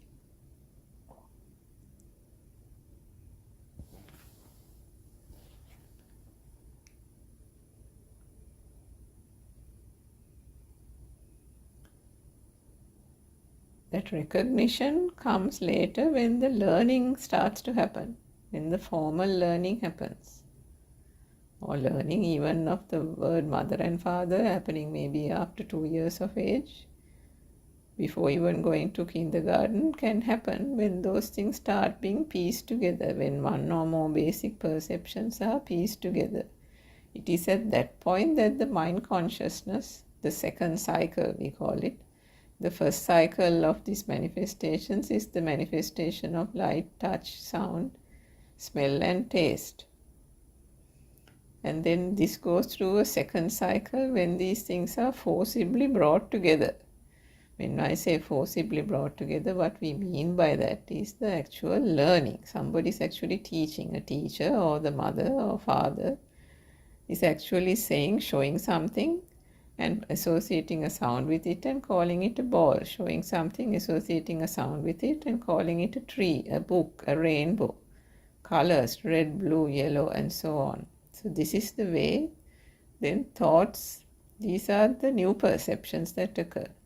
A new vibration combining sound and form, combining sound and taste, combining sound and touch will give rise to a new vibration, and that vibration, the sensation that arises out of that is different.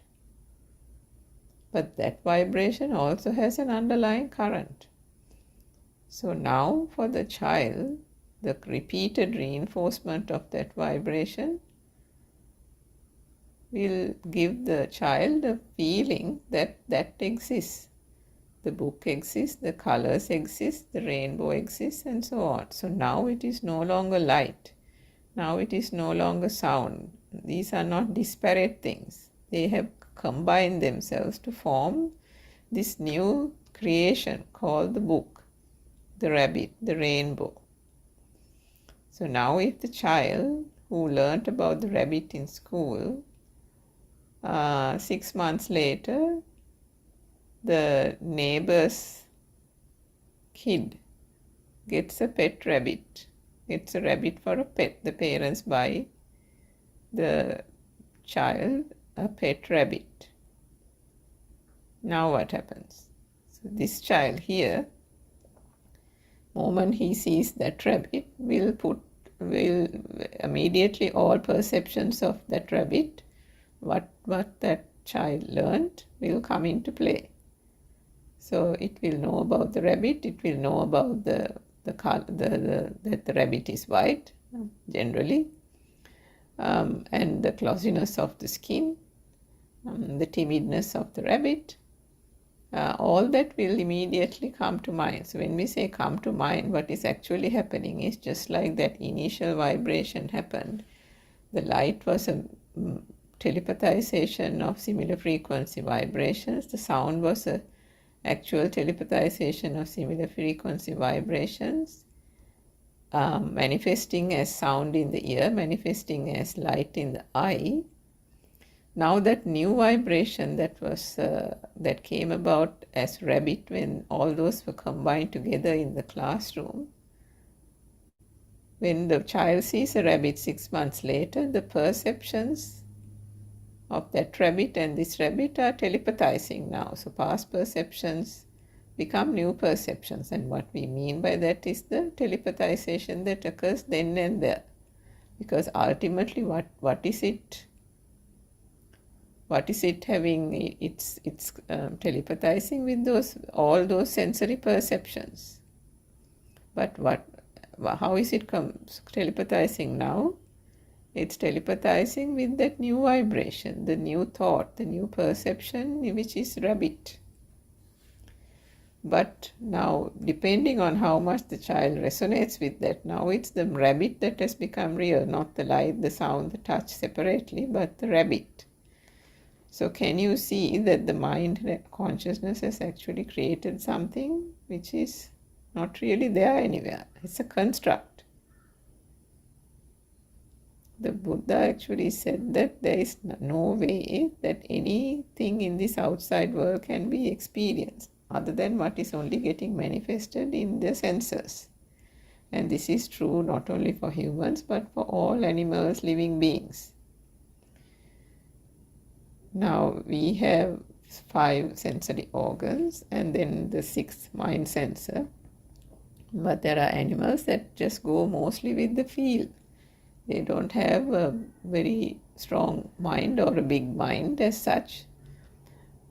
And as a result, they go with the feel. If you take a worm, for example, the worm has only the body faculty. The heat and the cold, the dampness is felt. And there's nothing else that it feels because that is the only sensor faculty it has. So automatically, even with that sensor faculty, it gets the feeling of being alive. Why is that? That is because of the current, the power that we talked about that is underlying that vibration. So the vibration that the worm feels is arising from that touch sensation, the body sensation, which is the only thing that works for the worm.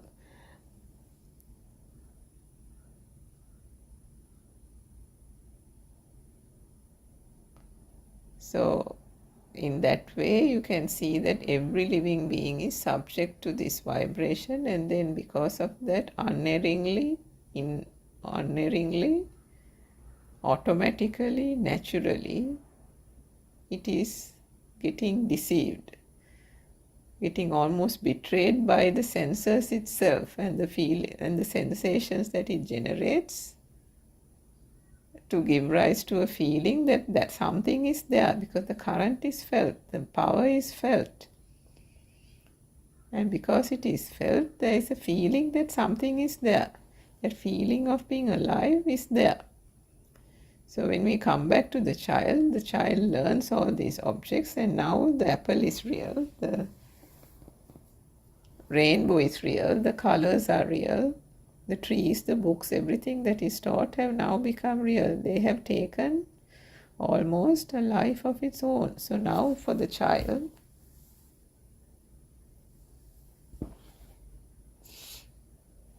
a world has got formed. World has got formed and the world is very much real. But then what happens? Not only does the child get a feeling that the world exists, there is also a feeling that arises that I exist. So who is seeing the world? Who is hearing the world? Who is touching the rabbit? Who is touching the book? Who is seeing the rainbow? Seeing the colors? it's me here, isn't it? An I has got created.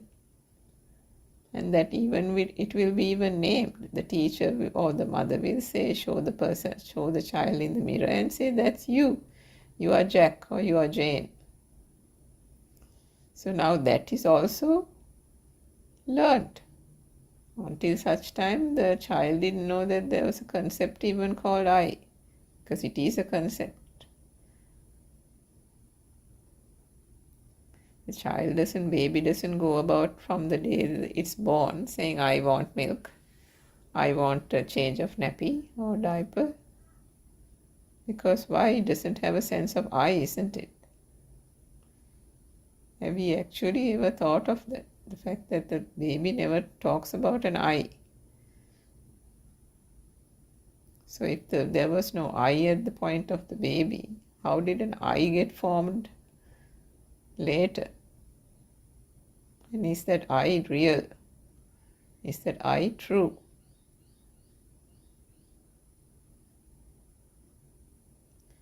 So when we trace the way the sensory perceptions happen and how the mind object got created through the mind consciousness, and now how that object became real, and when that object is taken as real, believed to be true, and the mind consciousness, what it does is that there's a projection in the way the consciousness works. As the projection is that the object actually is there outside. Why? Because of the fact that an image was shown, because the teachers and the mother and the father, who's teaching it, is also in ignorance. They also hold something in the hand and think that actually that is there.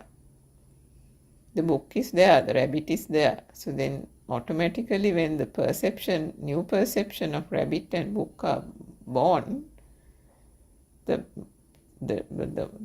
deception is that they are actually there. The projection happens into the outside world. And so now these are very much there in the outside world. And then the child believes that a world is there, the world exists, and I am here as well. Seeing, observing, hearing, touching, tasting. This. So you're not touching any taste. Sorry, you're not tasting a taste anymore. You're tasting apple juice. You're not touching just something anymore. You're touching a rabbit. You're touching a book. You're touching a chair. But the baby didn't have a chair. The infant didn't have a chair, a rabbit, or a book. So can you see that it is these basic perceptions that have been brought together by a mind consciousness? A new construct has happened called the book, the rabbit, the chair. And now the association is the book, the rabbit, the chair. The new perception is that. So this has become real. And there is a feeling that these exist. And with that feeling comes the alive feel. The current is always there. The power underlying the vibration is always there, which is giving rise to the feel that you're alive. You feel that the rabbit is there. Now even if I tell you rabbit, you have a perception, you have a feeling that there are rabbits out there in the world. Isn't it? You don't consider it just a perception and that the perception is not true. You actually firmly believe that there are animals called rabbits. You firmly believe that there are such things, that there is such a thing called apple juice. So how did apple juice become so firmly entrenched? Because of that initial perception. Starting from that initial perception, more and more perceptions of the apple juice have got accumulated over time. And now the apple juice is very much there. You won't even question it. You know how it's made. You know the brands of various apple juice. You will say you don't like it or like it. So now there is aversion, there is clinging, there is attachment to various things. Some people might like apple juice, some people might like,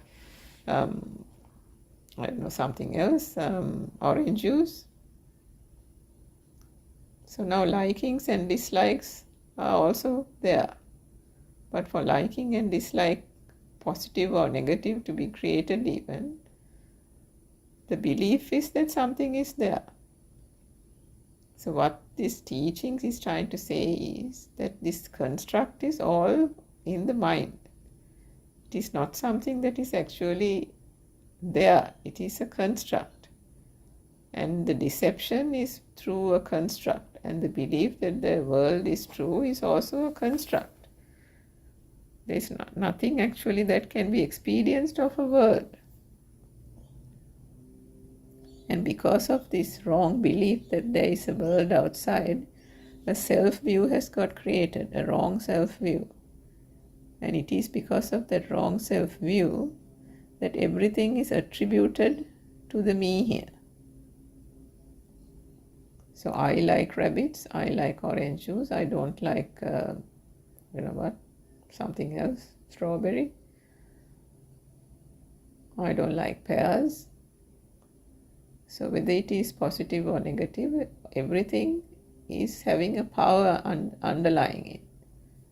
The clinging, the defilements are attachment, clinging or desire, aversion, the fact that you don't like it, or even and delusion. Sometimes you might say, I don't have a particular liking or dislike for something. I'm impervious to it, or it doesn't matter whether it's there or not there, or it doesn't matter, that type of thing. But even saying that means that you are implicitly acknowledging that that thing is there and that you feel you don't have particular feelings about that thing. So still the object is there and you are here. That moment the object becomes real, the self, the duality gets formed. Automatically, immediately it gets formed. So this duality itself is a misnomer. As the Buddha said, there is no duality at all. The duality gets created when this mind constructs a thing, and then it automatically that is believed to be true. When something is believed to be true, the stimuli is the mind object. You identify with that. And when you identify with that, the self-view is there.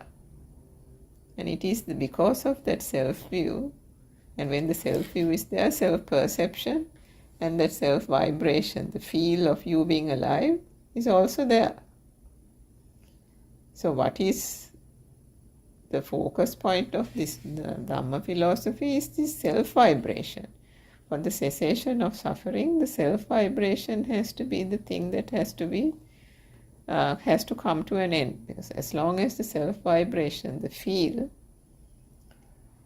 is there, this the vibration, the self-vibration is a thing that will perpetuate this suffering.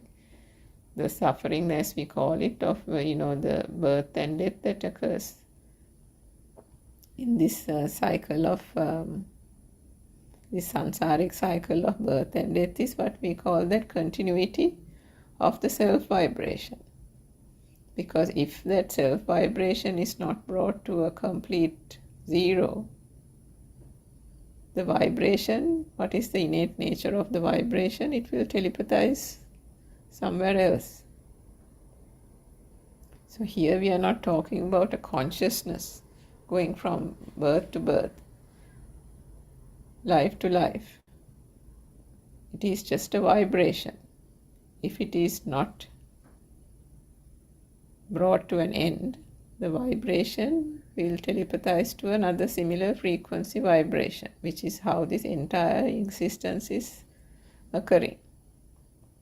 Nothing is traveling from one place to another. There is no consciousness moving from one birth to the other. Because there is some kind of confusion with some Hinduistic influences that this consciousness is moving somewhere. There is such a thing called consciousness. Consciousness is something that actually occurs in a moment and then disappears and arises and ceases in that moment, which is exactly what the thought is. So to understand how this self-view gets created, this entire mechanism, the mind process, has to be fully understood. And how this wrong self-view gets created has to be fully analyzed. You can put it to these practical examples. Take practical examples from your life and see how you have figured these out. How have these things become so true to you, around you? Now, the children, the husband, the house, the job, these are things we can't do without, isn't it? Your friends, your circle of friends, your routine. You know how we get upset when we can't have a cup of tea in the morning, that we miss the bus in the morning, if we are made redundant from our jobs, if something happens to your child. All these things have become so real, so true to you. And then you will find for certain things,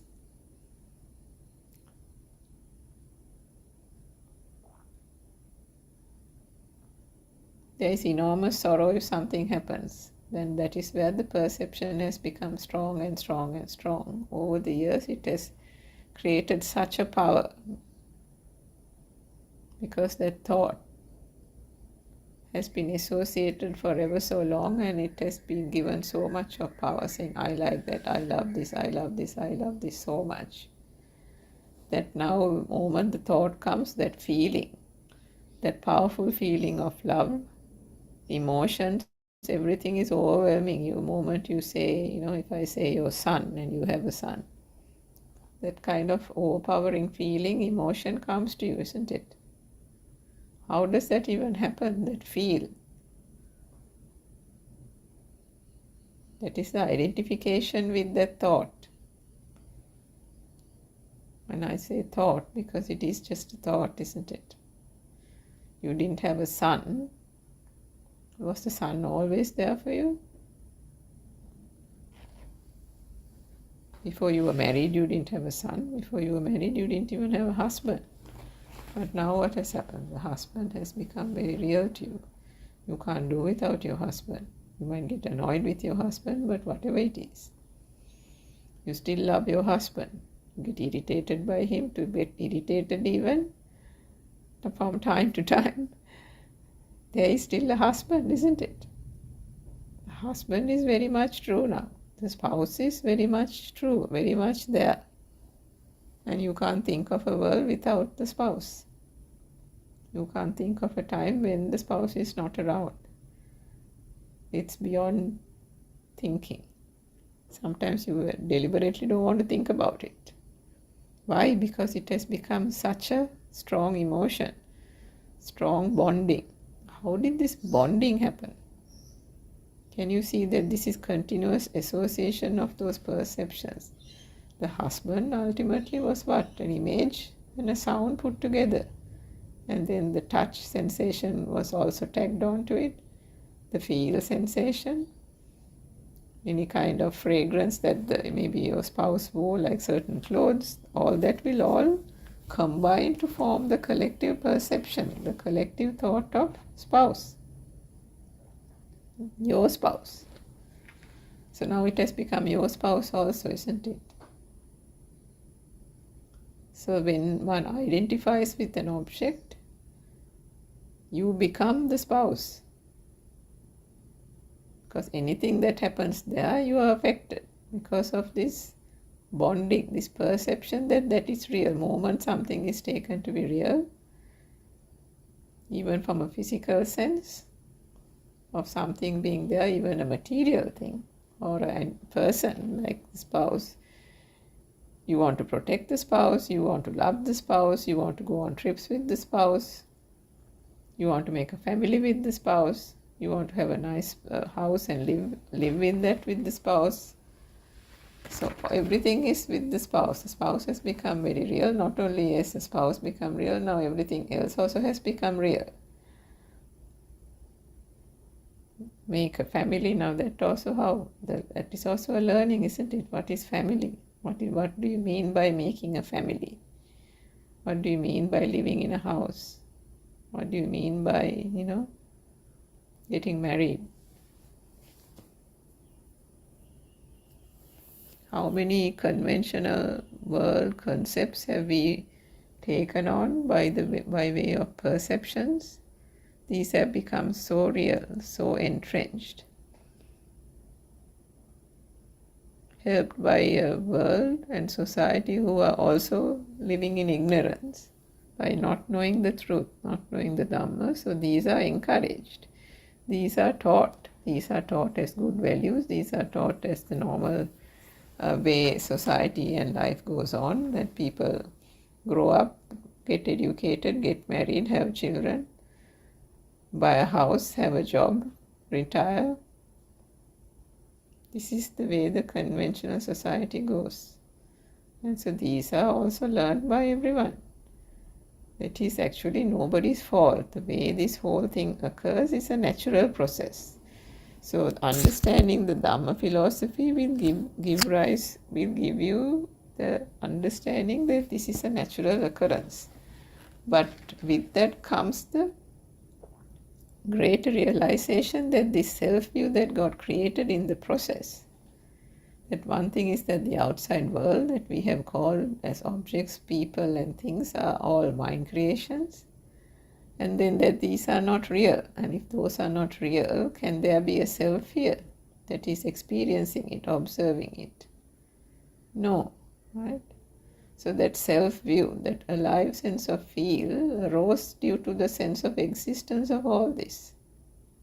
And if that breaks down, not only will the self-view break down, the self-perception, not only is it the outside world, because we then take it as it's in the mind. It's a mind creation. Then the Buddha said, delve deeper. What is it? What do we call perception? Perception is also form and sound, touch and sound, color and sound. Are those real? No, they are also manifestations. So nothing of substance there either. So you have to transcend this so-called outside world that gets created, understand that and transcend it, understand the mind and the perceptions and transcend that as not being real as well, all through realization, through practical application, and then finally that feel, that the self-vibration through the fading of the defilements will gradually bring that self-vibration down. And final, the end of, and the so-called nirvana is that non-vibration, which means the complete cessation of self-vibration. So it's a beautiful Dhamma, and we encourage you to listen to other talks of other practitioners as well. And if you do have any questions, to join the Zoom between 3 and 5 p.m. Sri Lanka time. So we stop the talk there for today, Dhamma friends. Thiruvon Saranai.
from heavens above.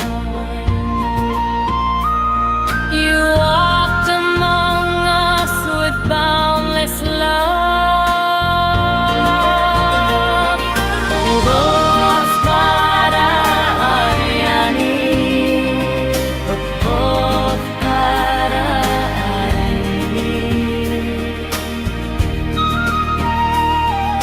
Seeing the sorrow of mankind, lost in darkness, confused and blind, you spread the truth so clear, so bright. The Dhamma's flame, the guiding light. You reawaken Buddha's way, the sasana shining day by day. Through your compassion, calm and deep, you soothe the wound that makes us weak.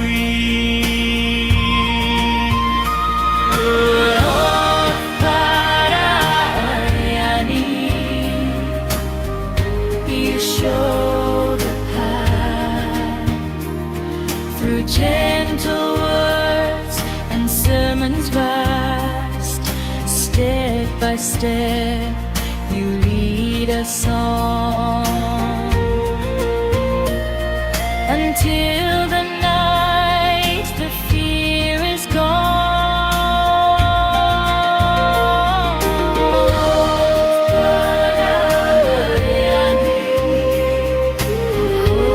Buddothpado Aryani. Nibbana now is not a dream. It flows within like a peaceful stream. Oh, Aryani, may you live long. Our hearts forever sing your song.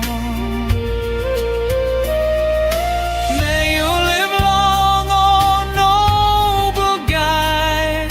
In gratitude we stand with pride. Buddothpado Aryani, bright as the sun.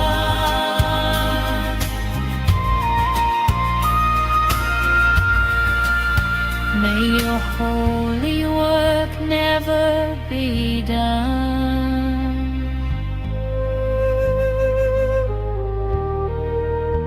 May your holy work never be done.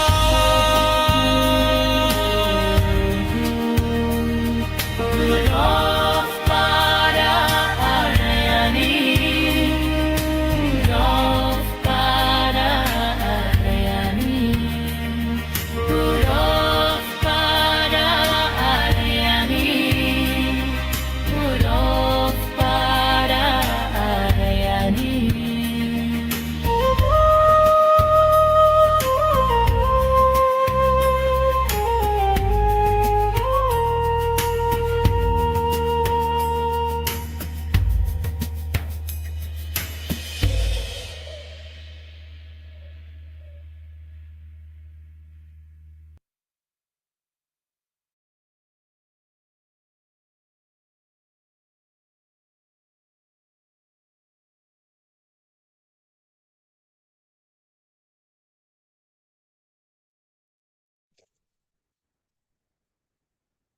Therwan Saranai.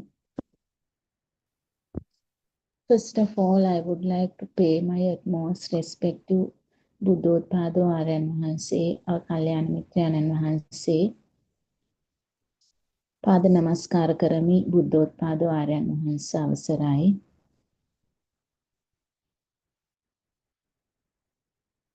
Today you will witness another session of Dhamma talk.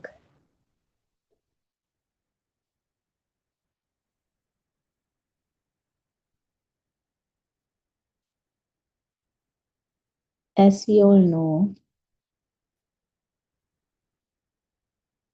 the true Dhamma, where we can listen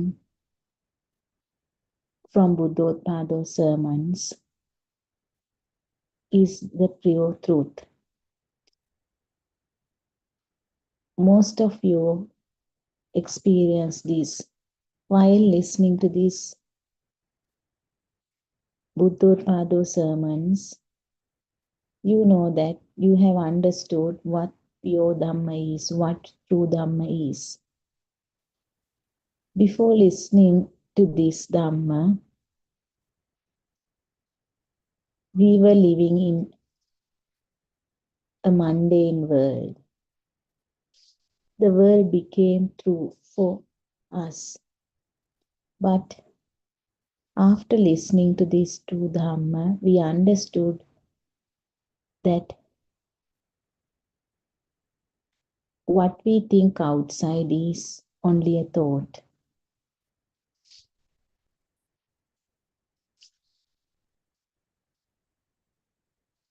If you do not see the truth of the mind, even for a moment, or the reality of the mind, it would be like we are living in a beautiful dream.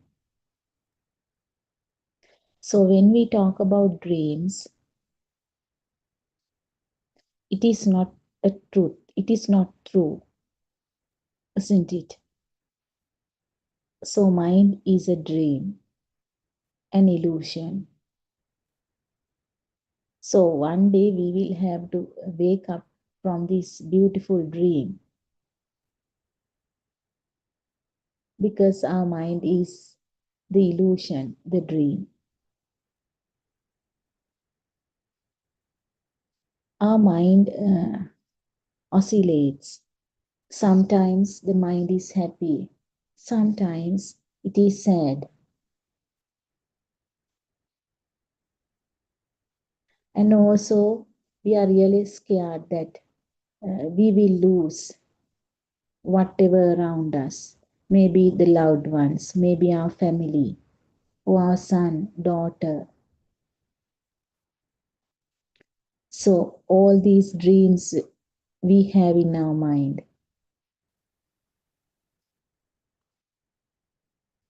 they are not true. All these things are in our mind. What we see outside, everything is in our mind. All are imaginary things. So actually, what we think is we love non-existing things. Our mind does everything for survival.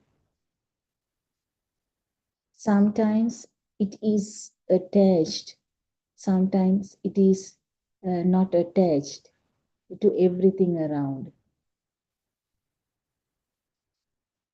So at the same time, if we achieve something, we are happy. If we do not achieve in the sense, if we do not get what we like, we are sad.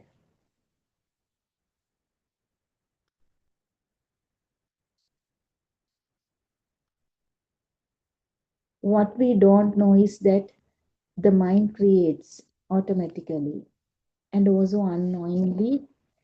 At the same time, we are creating that bhava by getting attached or unattached to various things. So in Buddothpado sermons, Buddothpado Aryan Vahanse has clearly explained about the mind, about the thoughts. So how this bhava is creating. When contemplating deeper, we can realize that if the eyes are open, the scene is created. Likewise, hearing, smelling, tasting, the feeling of heat and cold are creations which creates at the moment automatically. Mind is the same. The creation of thoughts automatically happens, but cannot just forcefully stop the thoughts. thoughts are coming. Even Lord Buddha has preached, even to Lord Buddha, it is the same. So in Buddothpado Deshana, Buddothpado sermons, even Buddothpado Aryan Mahanse stressed that the thoughts are coming. We can't stop thoughts. Nobody can do that because it automatically comes. What we have to do is we have to understand that. We have to clearly see the thought. That is what. If someone can understand how the thoughts are created and see that there is nothing in it.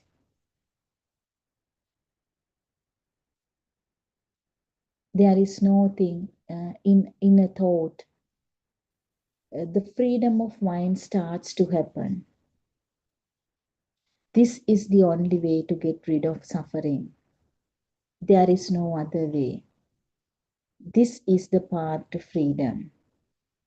Because there are many misconceptions in society relating to this spiritual path. So sometimes the misconception of collecting merits and thinking about our next bhava.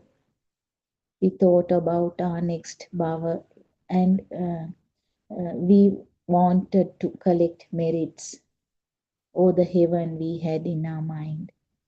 These are the misbeliefs, beliefs, and also misconceptions we had before listening to this Buddothpado sermon. So we started gathering knowledge, and also we started collecting merits, thinking of the next song, the next bhava.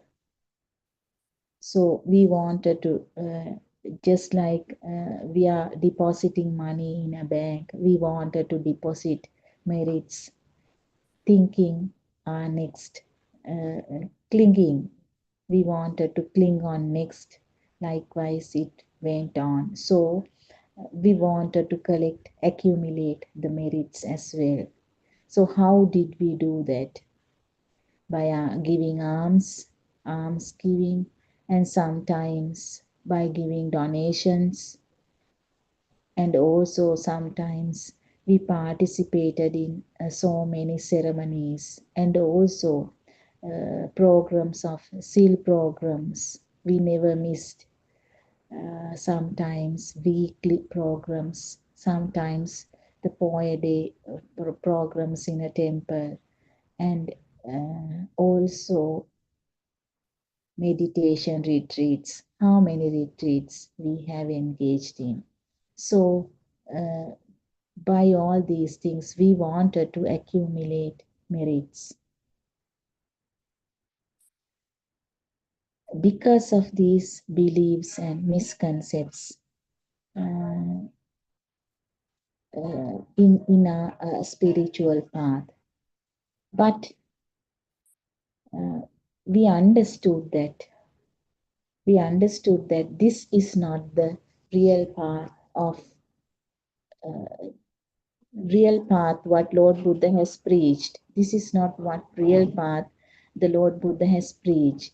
So after listening to these sermons, Buddothpado sermons, we understood that we have to understand how this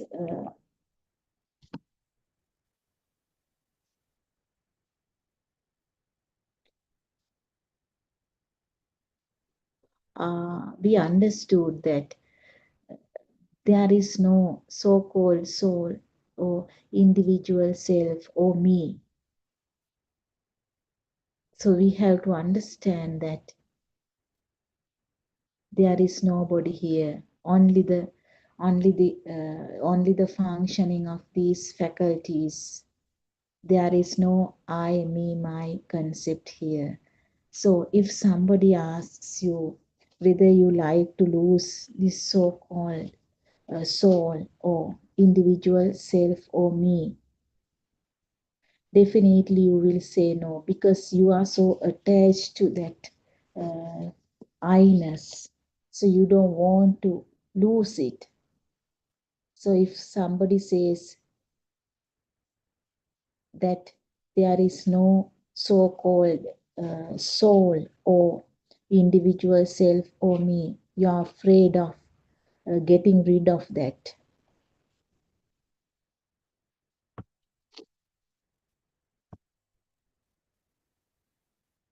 When we talk about this, we can say Atmiya Bhavaya. That is another word we can use for this sense of individual entity or I-ness when we talk. So most of the people, they don't want to lose this soul because they are so attached, they are so cling to this I-ness. So when we talk about the real truth, what Lord Buddha has preached 2,500 years ago, what our Kalyana Mitrayanan Mahanse stress that is that in reality, that is the reality. There is no such a soul or individual self. It is just a belief, an imagination. It is really an imagination. So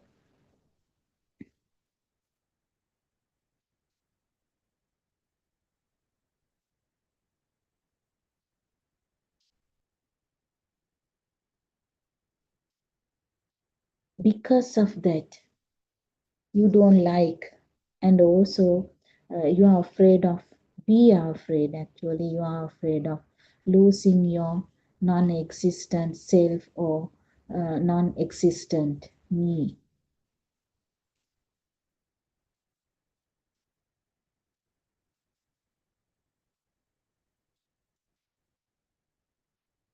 How can we lose an imaginary thing?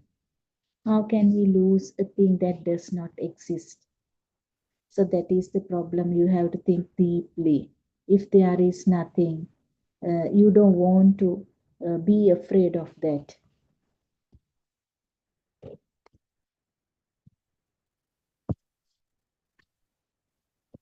It is an imagination. Do you think you can find any living individual within you?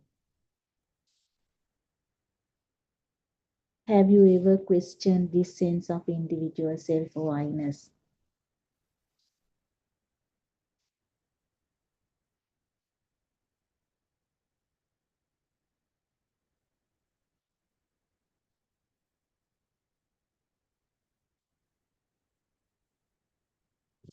Actually, when you think deeply, there has never been such a self or separate individual in you. If you listen to these Buddothpado sermons carefully, you will understand that there has never been such a self or separate individual, but you are afraid of losing an existing imaginary self, imaginary me.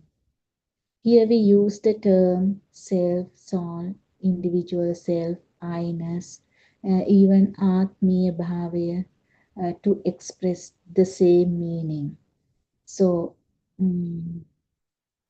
imaginary self, imaginary me, but afraid of getting rid of it. Where is this individual self? Where does this exist? How does it come into seeming existence? Can you ask the question deeply within yourselves? It is only an belief, a thought only.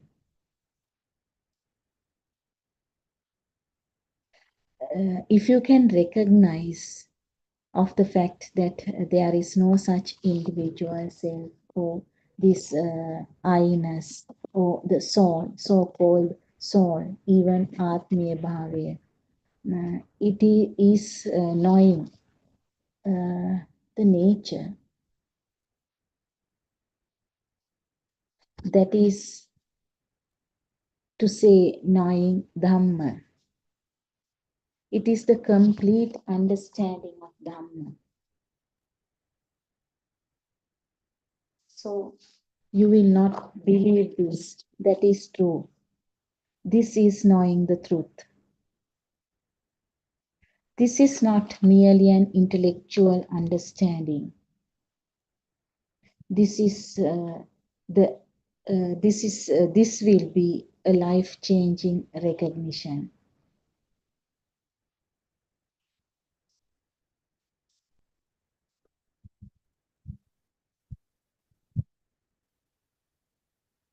Do you think this I is permanent? Is this I a soul?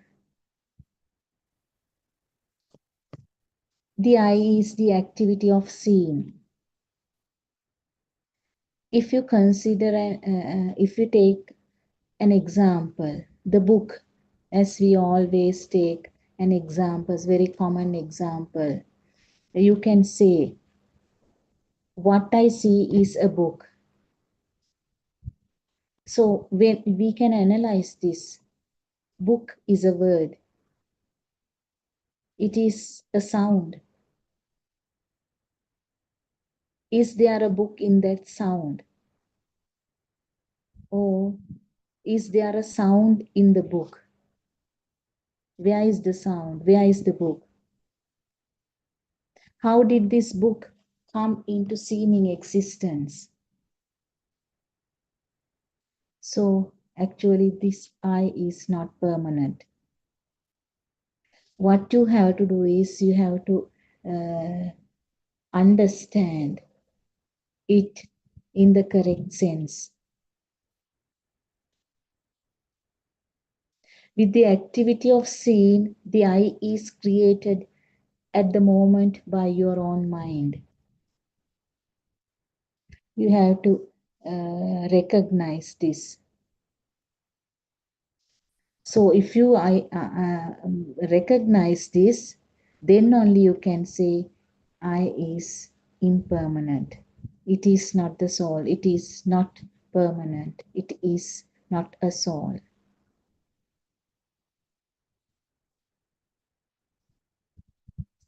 It is a fabrication and imagination.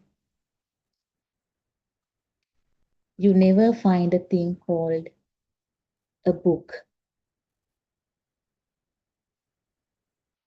Now, if I say something like this, if there is a thing called a book, it implies there will be somebody to see it.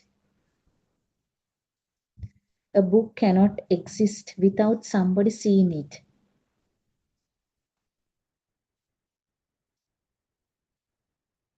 A subject-object relationship is established.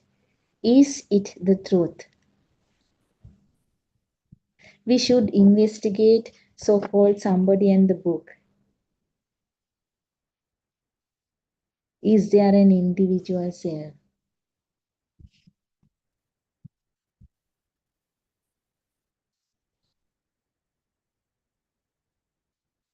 If there is an individual self, then there is a path.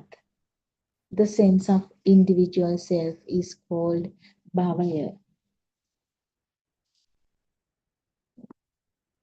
If you are wise enough, if you are intelligent to recognize that there is no things, that means that you have understood what Lord Buddha has preached. So what our Kalyana Mitrayanuvase has preached in all of his sermons, then only you can become a Buddhist. A Buddhist. In Buddothpado sermons, there are nearly 12,000 sermons. If you have listened to these sermons, you can clearly see how a person become a Buddhist. Maybe we say that our religion, by religion we have become a Buddhist. If not, in front of that birth certificate, in our birth certificate in front of that, in front of this religion, it is said that you are a Buddhist. If not by birth, that is by birth, your parents are Buddhist, so that you have become a Buddhist. So this is not what a real Buddhist means. What Lord Buddha has said, what Buddothpado Aryan Mahanse has said, it clearly shows how to become a real Buddhist. If there is an individual self, you cannot be a Buddhist. So you have to understand that there is nobody here. Non-existing feeling. The non-existing feeling, until you have this existing feeling, you are not a Buddhist. You must recognize, you should understand, you should feel that there is nobody here. Only the sensor faculties are there. So then only you can become a real Buddhist. Until then, you are not a Buddhist even. So this is really a marvelous explanation done by Buddothpado Aryan Mahanse. Although Lord Buddha has preached this 2,500 years ago, it was covered. It was covered, and after that, so many things have added to this. The philosophy of Lord Buddha. So what the real truth, it has covered with dust. So that is what has happened. So what we thought was wrong actually. So what we thought, what we thought Buddhism was not real. So after listening to these Buddothpado sermons, we understood what real Buddhism is, what the real truth is. So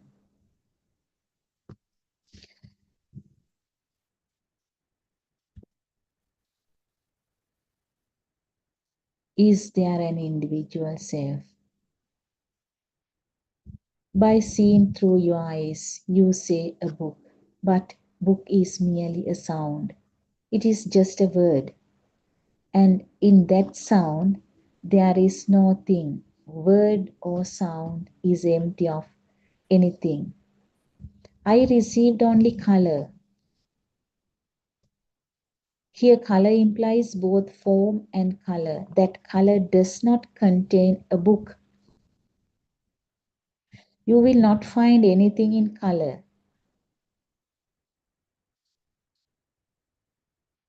This is something you will have to understand. These are just words, but you have to think deeply by piercing your wisdom. So then only you can understand what I am explaining here.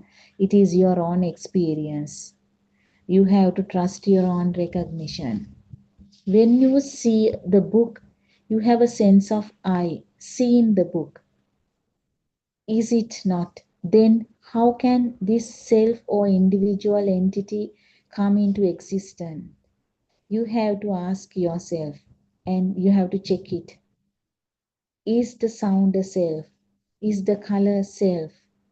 If you do not find a thing called the book, how can there be an individual self to see such a book? Non-existent book, non-existent self, non-existent world. Where is the world? Does it exist outside of you? The color came to the eye. It is not the world. The sound came to the ear. Is it the world? You have to think it deeply.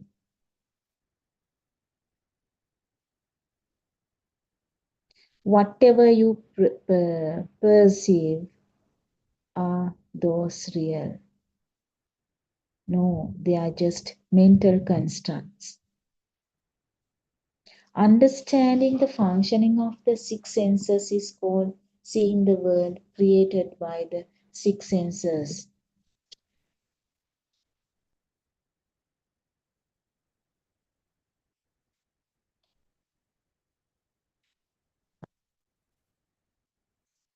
Eye, ear, tongue, nose, skin, and mind.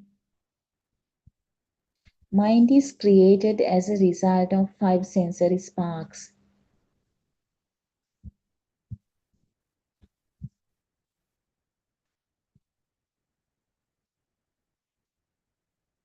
So, if you can see the seas of the 6 senses, that is the correct path to Nibbana. So, this is what you have to understand. Cessation of these 6 senses. Mind is formed due to the speed of sparks through the eye, ear, tongue, nose, and body. The result is the sense of existing things like book, table, what is around you, beds, trees, wall, fan, book, and all, everything, and so on. These are the mental construct.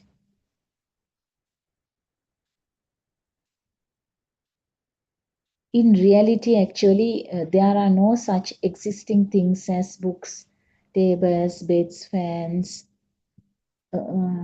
something like that. The mental projection creates illusory objects outside. If you see this truth, you will recognize that the reality is there existing things.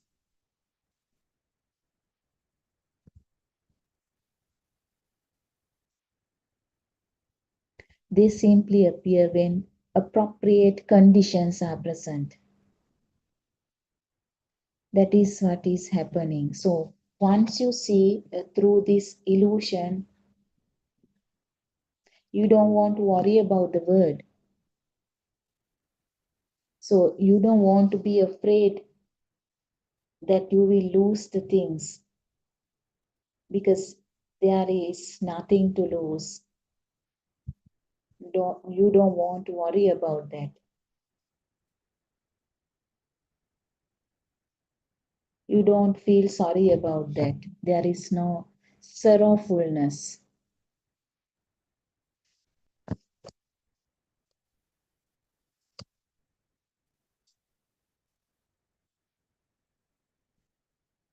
So when you understand this, there is no suffering in the sound.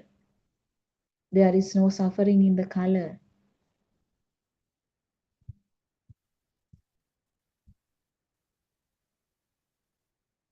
You cannot find suffering anywhere else.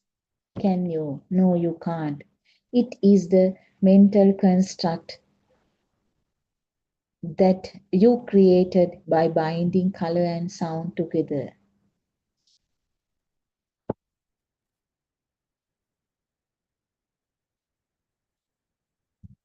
It is an illusion. You cannot find these mental constructs anywhere. Can you locate those? No, you can't.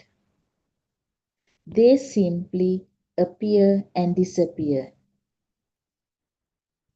In real world, in reality, they do not exist. But if you believe the illusion, you are bound to suffer. You are in samsara. The bhava creates there. Now think of the image you see in the mirror. Using a sound, you call this image as me. Do you think somebody is inside that mirror? No, you know that. Is it the color coming to the eye, me? Is it the sound, me? Then how does this me come into existence? Isn't it your imagination? Does it really exist? Who am I? Where am I? What am I? Really, where does this I exist?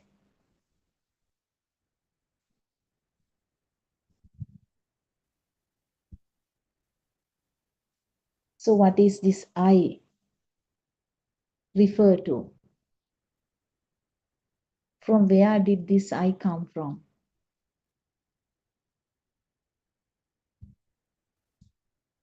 From the I. from the ear. I'm asking you a question from the eye, from the ear, from nose, from tongue. Or is there any other sense organ that I exist? No. It is simply an imagination, a fabrication, a thought. So when you think deeply, you can ask these questions to yourselves. If not, it is difficult to understand what I am talking here right now. All these things are imaginations and fabrication. It is a thought. Similar to the way you created a book, table, bed, fan, and everything what you see around. Then the sense of individual self is a concept. It is your own imagination.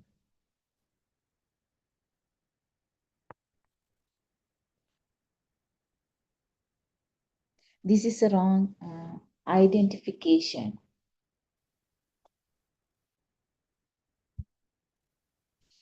So you are not wise enough to think about it. That is what has happened. If you see a book, that means I also exist. Similar to the way the book is created, I is also created when you started learning words. When you see a book, at that instant there is I also to see the book. If there are existing things, then an individual self called me also exists. If you see that no things, then you don't find me anywhere else.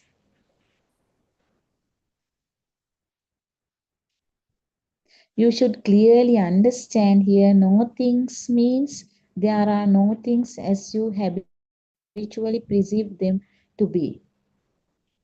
Seeing, hearing, tasting, smelling, and touching happens, but you know the reality that things are merely mental constructs through binding colors and sounds, nothing more.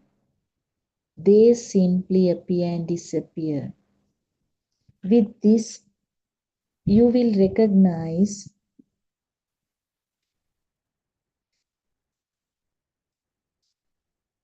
the falsehood of individuality of me. Me for false. False, actually, me in the sense it's a false. False cannot stand with the truth. So there, you can understand this illusion. That means understanding the truth. So it is not that easy to understand this truth. But if you can follow Buddothpado sermons, nearly 12,000 sermons are there. So you will clearly understand that we all are trapped in an illusion.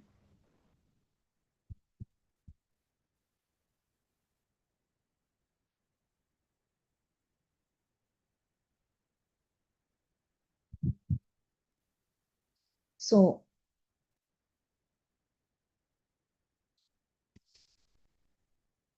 it is not all these are in the mind. In other words, we can say Maya, Vijnana Maya.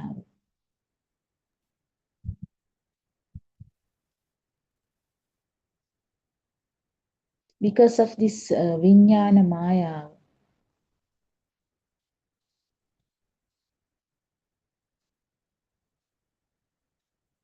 we lose this truth. We do not see this reality as it is. If we talk about the real nature of a human being, is it not attempting to see the reality, the truth?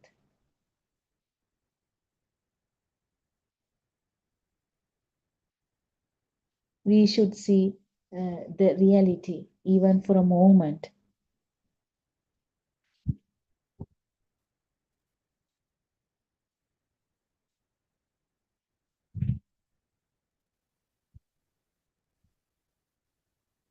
What we think, what we see, what we hear, whom we associate with, all our illusions, a Maya.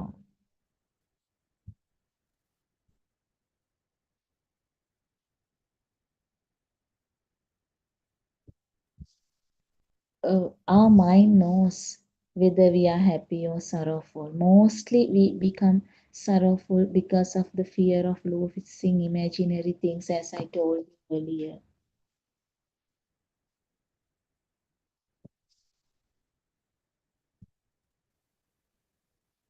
But if there is non-existing feeling, why are we afraid of anything? Why are we weeping for this?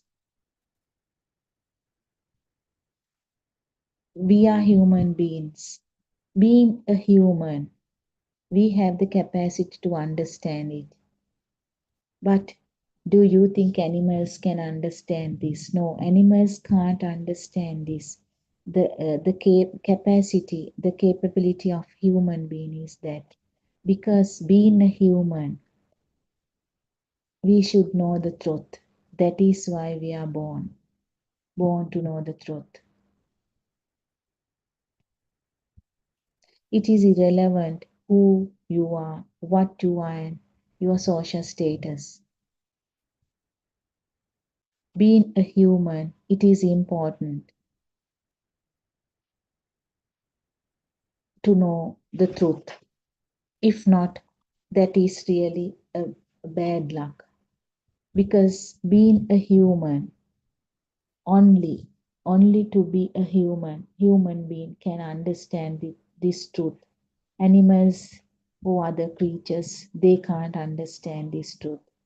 So you are lucky because you hear the real truth, and also you are a human being. So only human beings have the capacity to understand it. Once you know the truth, you start living with the truth. Then you become free.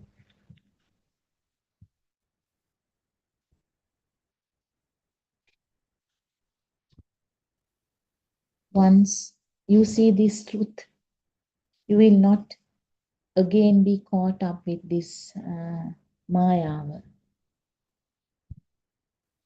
You will not daydream. You will understand about this mundane world. You will not believe that I, me, mine concept. You do not fall again and again. When you leave this world, even, you will not cry, you will not suffer. Even the death and birth, it is at this moment. If it happens after 10 years, it is also the same. It is a thought. You will understand that. You will see it. You will not cry at the death of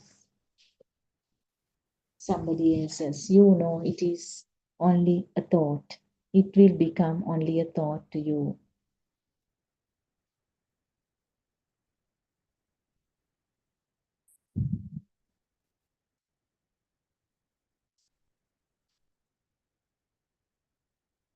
You will understand the real nature.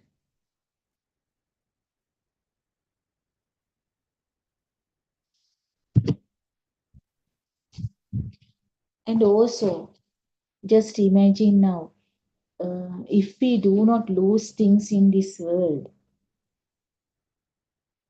how can there be new things? There is no chance for new things. If you think about this, If a mango tree does not fall down, how can there be an opportunity for a new mango tree?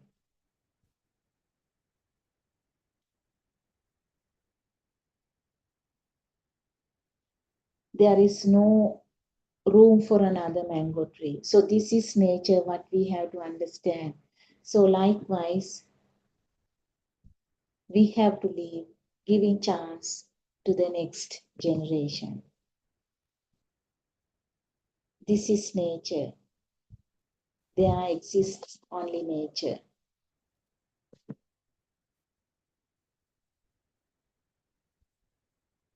So nature means people will have to live by letting others to come.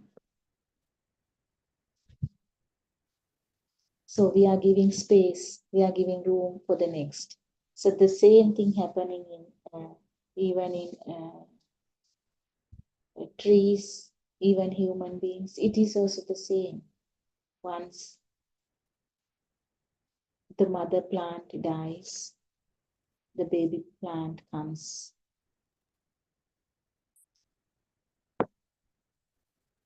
Nature is the truth. There is no other story rather than nature.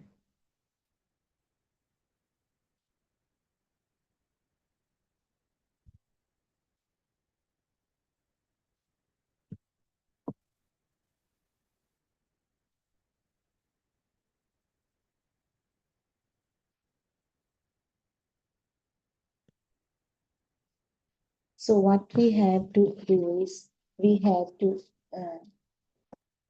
understand the reality beyond the illusion. So we live in a world of thoughts, which is an illusion. Thoughts are not real. So understanding of this nature is understanding the thoughts. But it is not that easy. It is very difficult to understand this pure truth.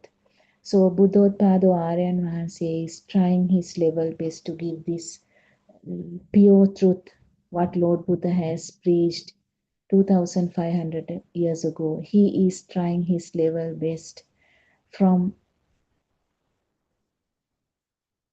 the whole day, from morning to till midnight. He is trying his best to talk about this Dhamma. Each and every word he speaks is only Dhamma. So he understood the nature of the suffering of the people. So to eradicate the sufferings of people, he gives Dhamma. This is the same way what Lord Buddha did 2500 years ago. Sometimes Lord Buddha went to the feet of the people, so as Aryan Vahanse does.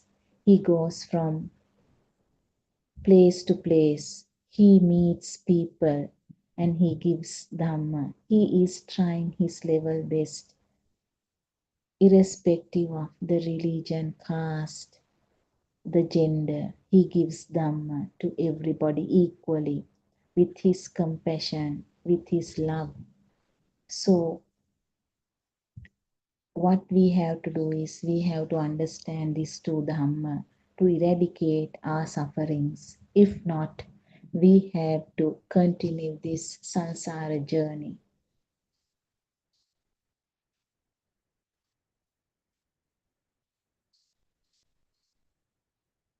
Aryan Vahanse really reveals the state of Buddha. So he wants to give what he has experienced throughout his life. The same thing he is giving the whole mankind, to the whole world he wants to give. So this is another attempt. This Buddothpado PeoTV is another attempt of giving this whole Dhamma to the whole world, to the whole mankind, irrespective of their nature, gender, or whatever it is. So there are so many avenues There we get even practical Zoom sessions are there, and also Mitmal Vivekashramas and also Mitmal Meheniyaramas, where practical sessions are done. And there are a lot of books and magazines. Monthly magazines are issued by giving knowledge, and books are written, so many books are written in Sinhala as well as in English. In Tamil medium also, the Zoom discussions are going on. So this PeoTV, Buddothpado PeoTV is 24-hour service given to those who are interested in English language. So there are so many avenues. If you are interested in, if you are a seeker of this pure truth, you will find them in Buddothpado sermons, no doubt. You will find it.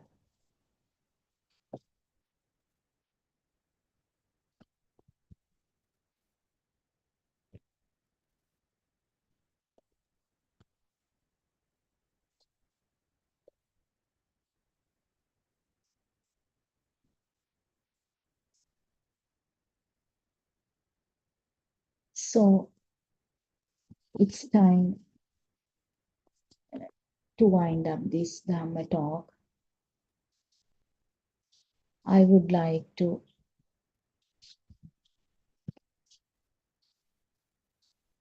give you this message. May we have the courage to look deeply. May we have the wisdom to let go. May we awaken to the moment. And may all beings be free from suffering. Theruvan Saranai. And I would like to pay my utmost respect to our Kalyana Mitrayanan Wahanse, Buddothpado Aryan Wahanse. පාද නමස්කාර කරමි බුද්ධෝත්පාද ආර්යයන් වහන්සේ. තෙරුවන් සරණයි.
We begin, let us respectfully pay homage to Buddothpado Aryan Wahanse, our noble friend and teacher. Theruvan Saranai. Aryan Wahanse, your noble guidance has illuminated our path to Nirvana. Your unwavering dedication to sharing the ultimate truth and reviving the wisdom of the Arahants is a gift of immeasurable value. We're truly fortunate to witness the unfold. Let's say like 1 month, then you can clean this one. It's only every time. Yeah, that one every time you need to check. Water just throw up. So that's it, man. So that's one which one you want to use. It's a gift of immeasurable value. We are truly fortunate to witness the unfolding of this profound truth under your compassionate care. May you live long and continue to guide us. Ayubo Veva and Theruvan Saranai. The ultimate truth. The human mind is shrouded in cruelty. Observe how deeply humans are consumed by self-centered desires. When someone unfamiliar to you is killed, you laugh. It doesn't affect you because they are not one of your own. When your neighbor dies, you remain indifferent because they too are not one of yours. But when someone you call your own passes away, you weep as if the world has ended. Why is this so? The difference lies in just two thoughts. One that says, "This is not one of ours," and another that says, "This is one of mine." Did we carry these thoughts with us from birth? No, we did not. Every human being is born the same way. Look back at your journey from the radiant, unblemished mind at birth to the state you are in now. The only thing that has happened is that your mind has been corrupted and polluted. Given the harm caused by such a defiled mind, is it not fair for it to meet its end? Does such a mind not deserve to perish? Indeed, it does. It would be surprising if it did not. Shouldn't you understand this? Isn't this the ultimate truth? When you truly comprehend this truth, you will find eternal peace, eternal love, eternal joy, nirvana. Until this truth is realized, ultimate liberation will remain out of reach. That liberation will come on the day you transcend the mind and return to your radiant, unblemished state of Prabhashwara Chitta, the luminous mind. This process is known as the eradication of defilements. You must work to reduce defilements, gradually diminishing them until they are completely eradicated. Consider the sediments that settle at the bottom of a cup of tea. We call them temandi. These sediments are like defilements, stains or pollutants, asava, that obscure your inner clarity. Only by clearing them away can you return to the purity of the luminous mind. When you understand this truth, you gain the quality of not being swayed by the 8 worldly dharmas, Atalodahama, gain and loss, fame and disrepute, praise and blame, pleasure and pain. Until this realization, no one can possess this quality. As long as you cling to the notions of me, my mind, myself, or view others as separate and distinct from yourself, you remain trapped in ignorance. The journey to liberation begins with the understanding that there is no division between self and other. Such separations are illusions born of the mind. True liberation lies at the origin of the mind, its source, before it was clouded and shaped by experience. You call this collection of thoughts and data the mind, and because of this collection of data, you believe the mind exists. But there is no such thing. Consequently, the idea of death, as I was born, I lived, and I died, is also a misconception. It is merely a part of this constructed data. Awakening to the present moment means realizing that whatever you do, you only do it in this moment. You brushed your teeth yesterday, you brushed them today, and you may brush them tomorrow. But in truth, you only brush your teeth in the moment you are brushing them, which is this moment. That is why we emphasize awakening to the moment, this moment. There's only this moment. It is timeless. There is no past, no future, only the present. When we say the sun rises or sets, these are merely concepts, pieces of data.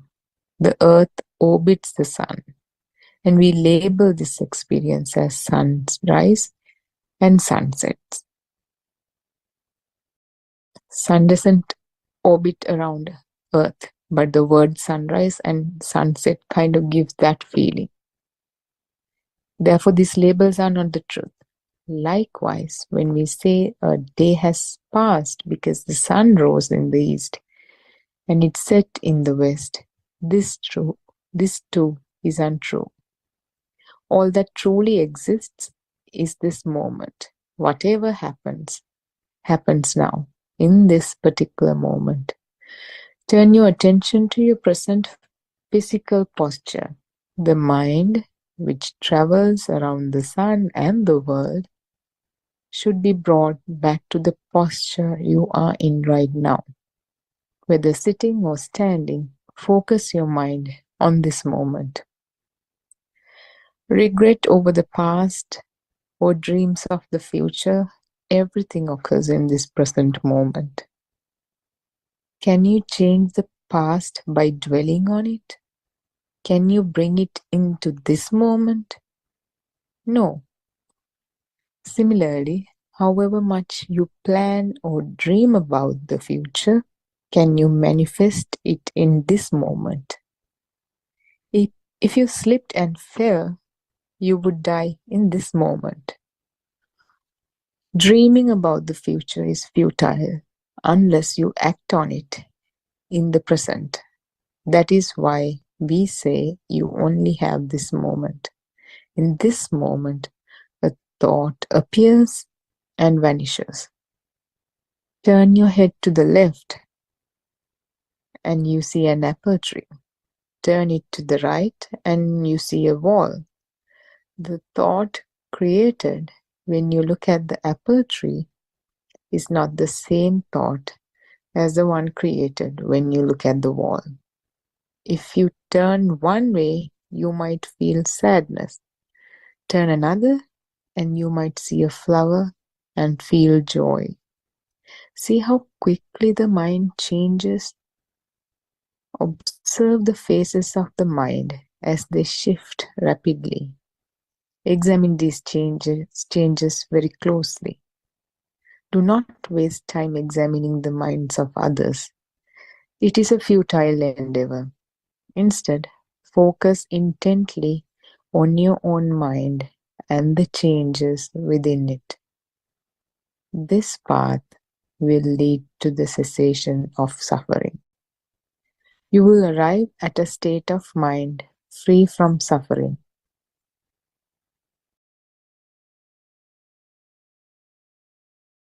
By understanding the nature of the mind and realizing that the mind itself is an illusion, you will experience a serene, blissful tranquility.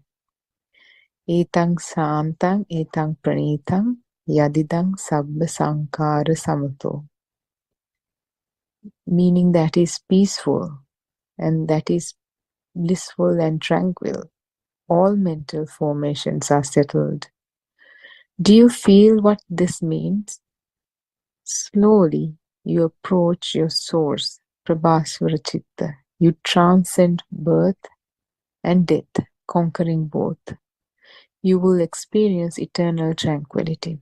This tranquility is beyond religion. It is an ultimate truth. Everyone deserves this eternal happiness. When we say, may all beings attain nirvana, we wish for them to find this eternal happiness, nirvana. Every religion has its origin in this eternal happiness. However, due to the various sugar coatings applied over time, the essence of this happiness has been obscured. The ultimate truth is hidden beneath these layers. People no longer recognize the source of eternal happiness. nor can they return to it. They have become empty beings.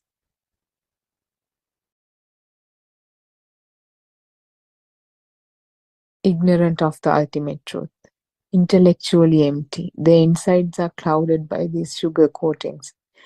Realize the ultimate truth. There will be no suffering, no tears. Every breath you take is your last. Yet you will not fear. Death will no longer shock you. Eternal happiness transcends death. In this way, you conquer death and become victorious over it.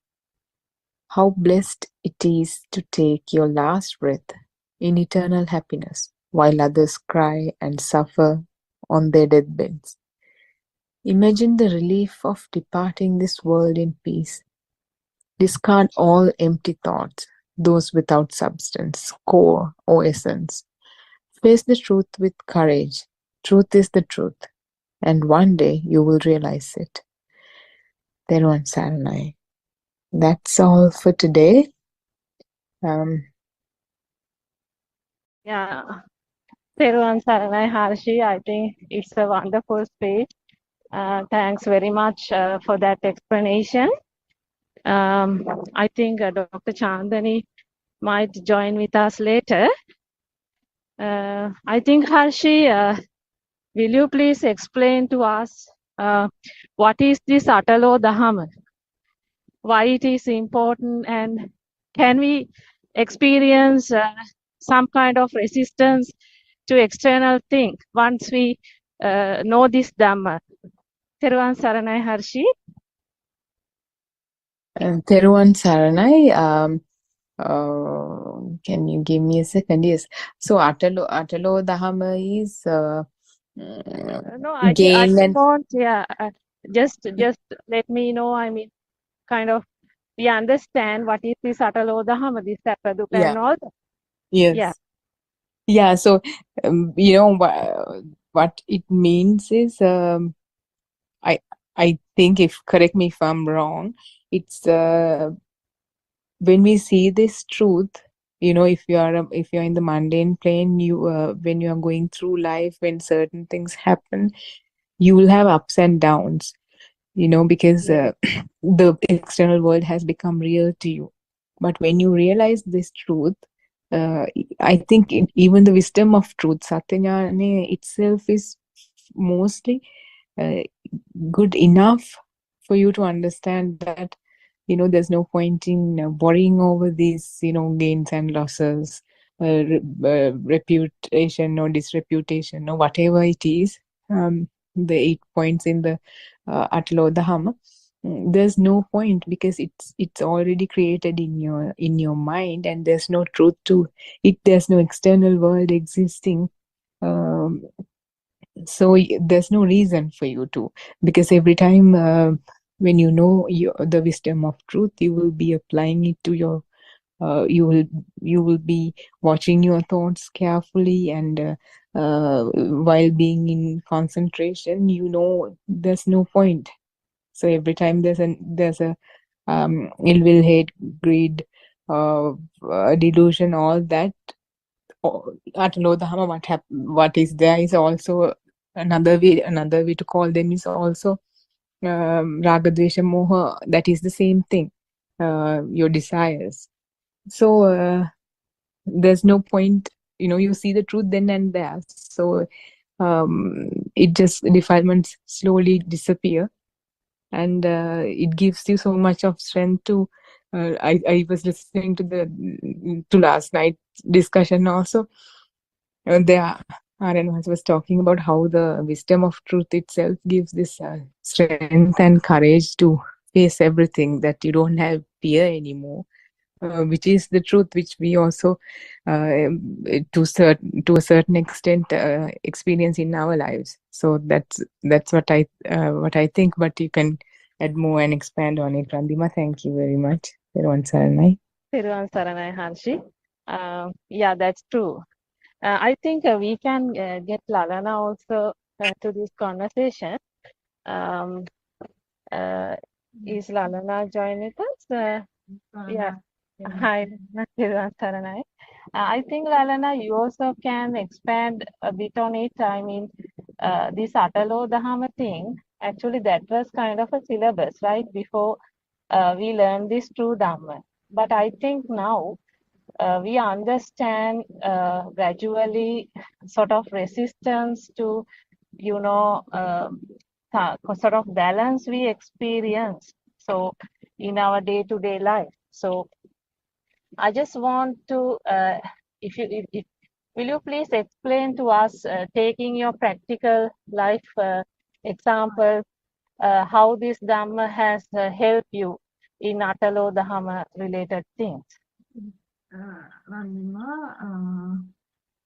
So Atloda means labo alabo, inda prasansa, like that means.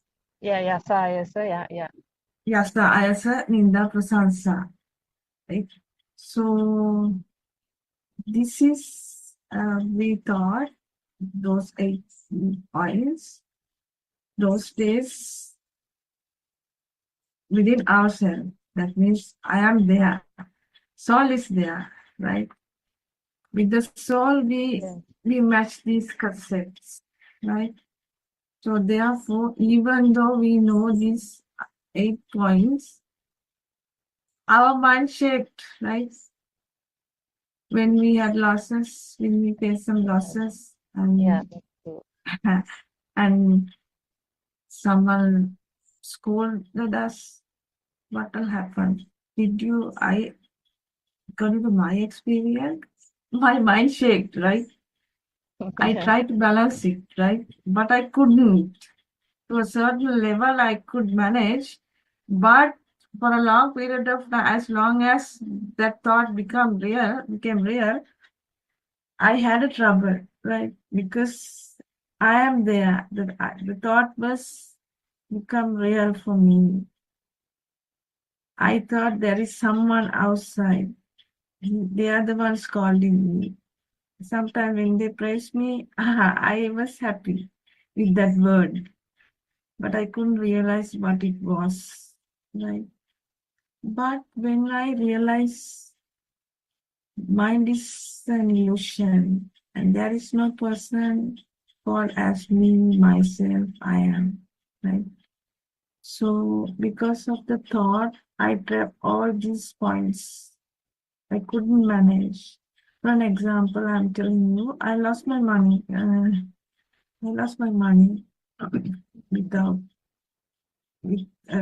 had a trouble. It is near about 200,000, right? I invested it. I had a good hope to get some profit on that, right? But it was in vain. It was in vain due to an environmental factor. I didn't get any profit on that, right? Yeah. Earlier, I thought somehow I could manage with this money because I thought I have money. When I can have a chance to invest that money to a certain project, I could earn some, but it was in vain, right? That time I was listening to this Dhamma, right? If I had to face that incident earlier, I had to worry. The worry is with me all the time because I always think I lost my money. There is no one to help me, right? But after hearing this true Dhamma, that labo alabo, ayaso yaso janinda prasansa sukha dukkha, right? I had the thought that I know this is the way. Nobody can control outside. Because of the thought I am suffering, I had to suffer. But even though I lost my money, the pain came from me. That suffering is very lighter than earlier. if I could have, I would have been get into trouble more than that because I didn't know the truth. But I know the truth. Because I realize my defilements are not like the same as earlier. Therefore, I could manage, not 100%. According to the power of the defilements, I could face that situation. I had no burn inside, only a small amount I had. I had a thought why I wasted my money, but it was only a certain days, certain hours, not like past. So because of this true Dhamma, just imagine we can have a tolerance. We have a tolerance, and we can manage our day-to-day activities with great courage. Because these days everything is so expensive. I thought someone may scolded us because you have wasted your money, but nobody scolded me.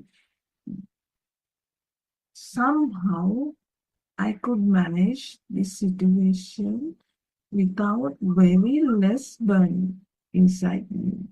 Then I realized the amount of defilements, the power of the defilements substantially has decreased.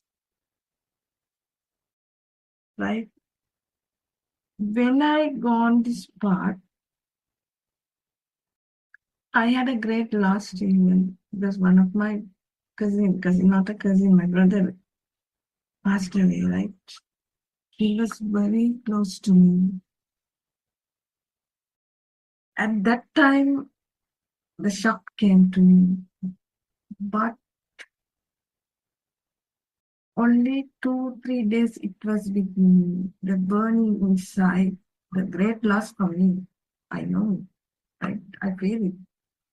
But that incident also I could manage with courage. I had a patience in that situation. I did everything with patience.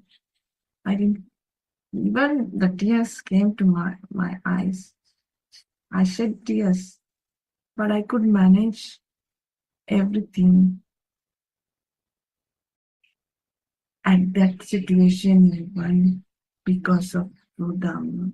Then I realized the level of defilements have me even now, like slowly subsiding because of this true Dhamma. I'm very grateful to Buddothpado Master because when we are living with this world, in this world, actually we know there is no world. This is of our own thought, right? We can have a lot of pleasure and we can manage our things with patience and tolerance. That means the other side, our defilements are not that much powerful than earlier. That's what I want to tell you. Yeah, thanks very much, Lalana, for that wonderful explanation. I think this is actually what we want because more than sometimes the knowledge, this practical experience are the most important thing that we need to discuss because this shows to what extent this Dhamma is practical for people.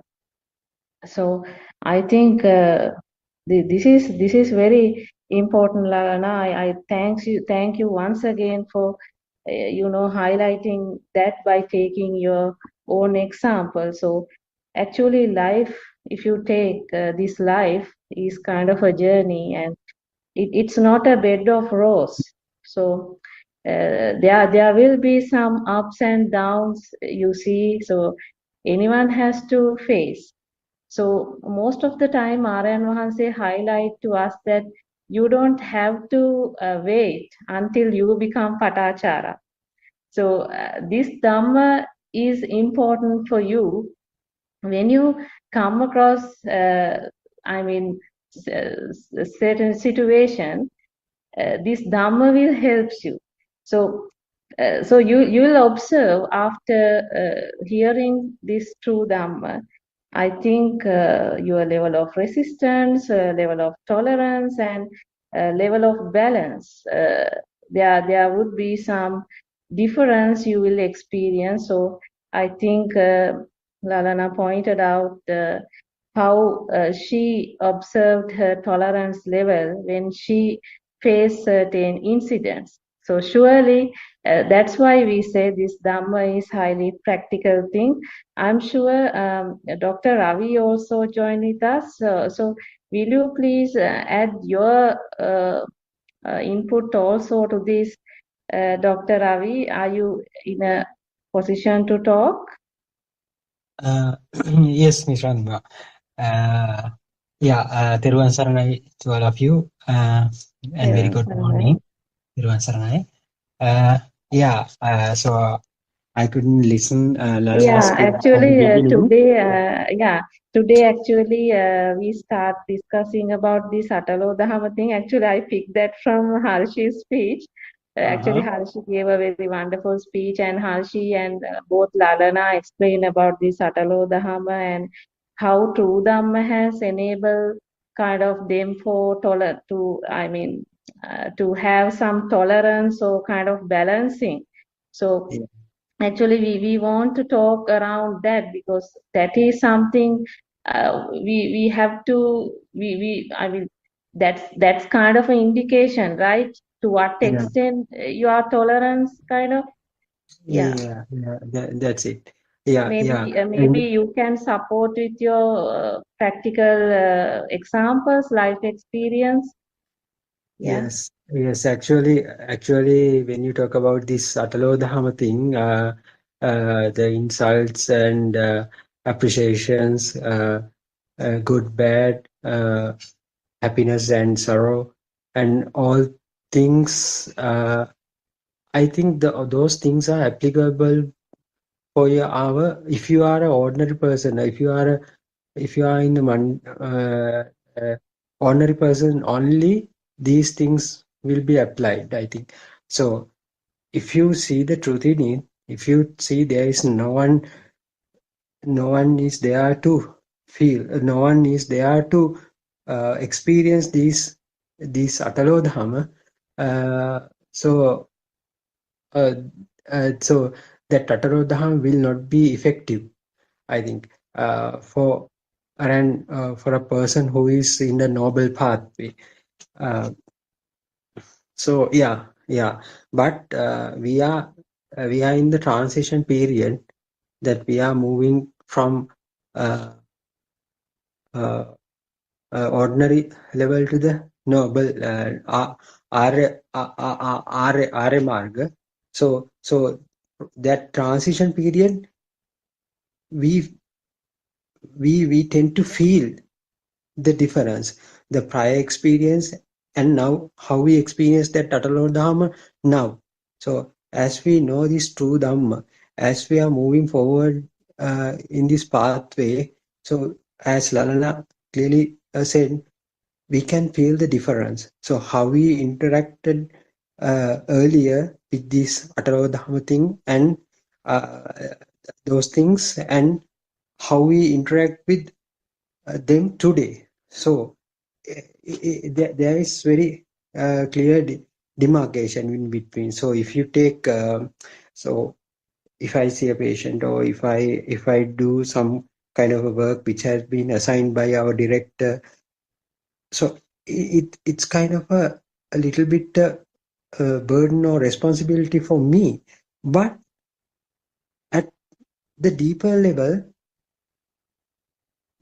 the silence is there. Our mind is silent. It's not shaking. But those days, if you have been assigned with some kind of an assignment, we are shaking. We are shaking. Whether I'll be able to accomplish this task or should whether I'll be able to submit this particular this exercise on time.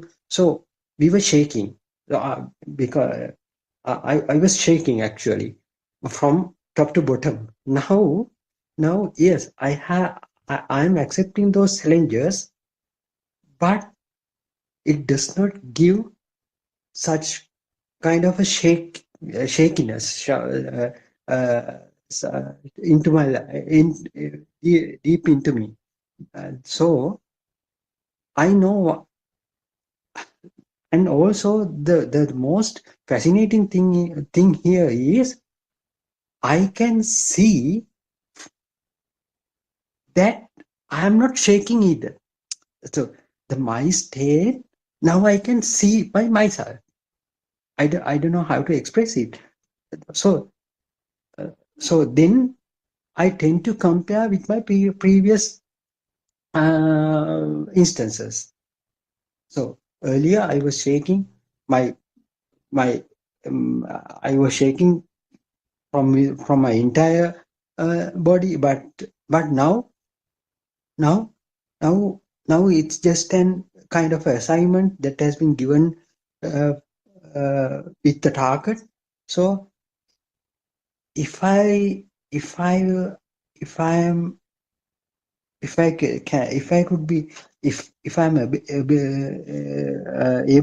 am able to accomplish this task, that's it.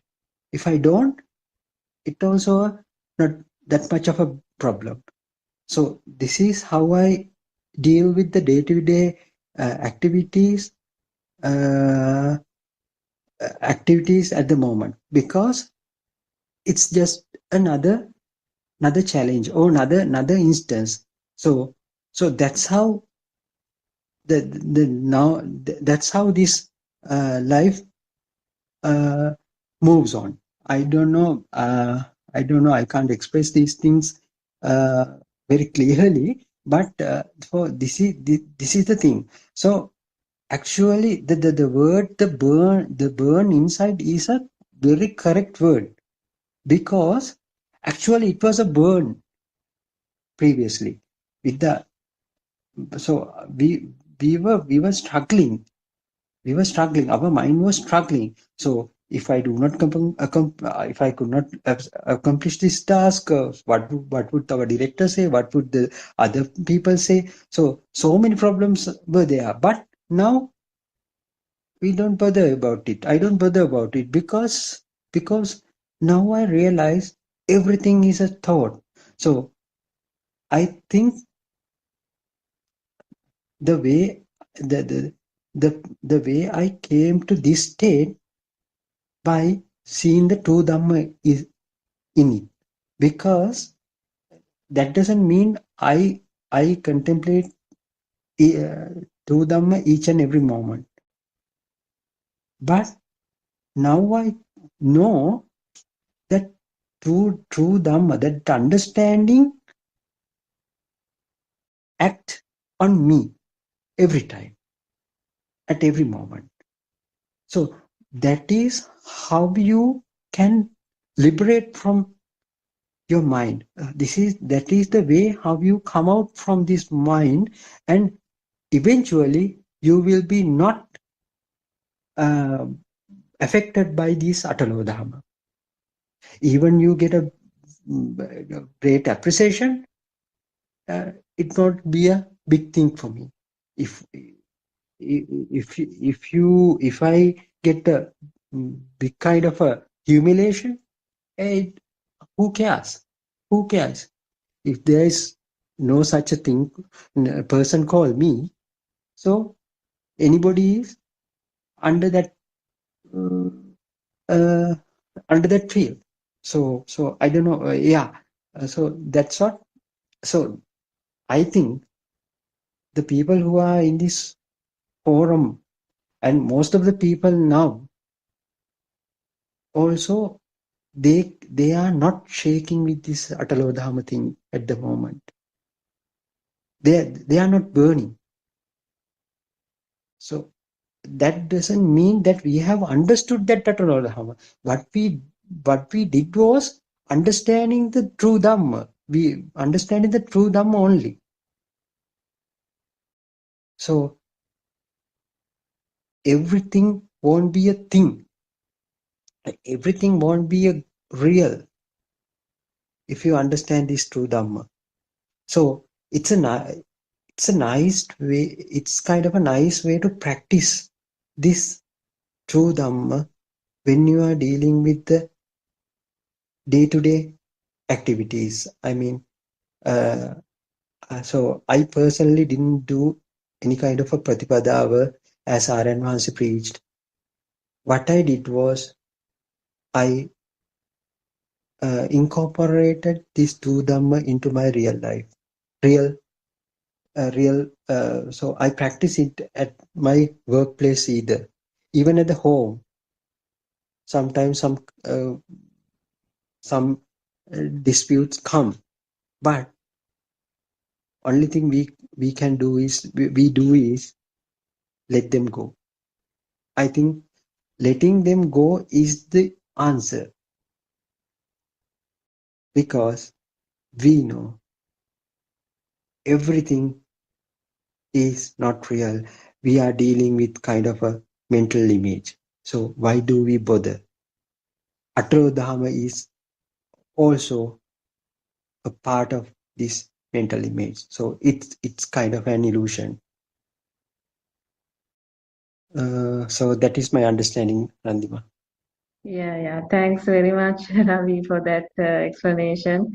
I think this is very beautiful because this unshakable deliverance of mind is the, I think, ultimate experience someone can experience along this path. So this unshakable deliverance of mind is the final ultimate thing that someone would accomplish fully this Atalodhama. So it will have no in any way kind of any disturbance from any of these things. So but it's very nice to hear that all of you are talking the same thing, that this is not another knowledge, and this is something that all of you guys are feeling right at the moment, at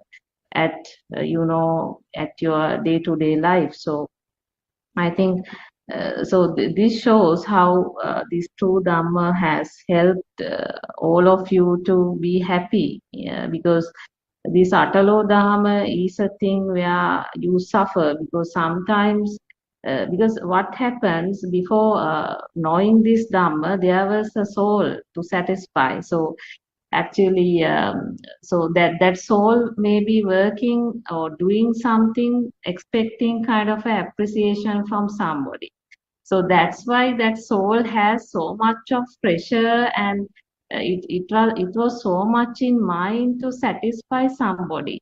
So because in return it was expecting kind of appreciation. So this happens. That's why I think unnecessarily people, in a kind of a pressurized situation, because this mind gives so many future target-oriented satisfaction.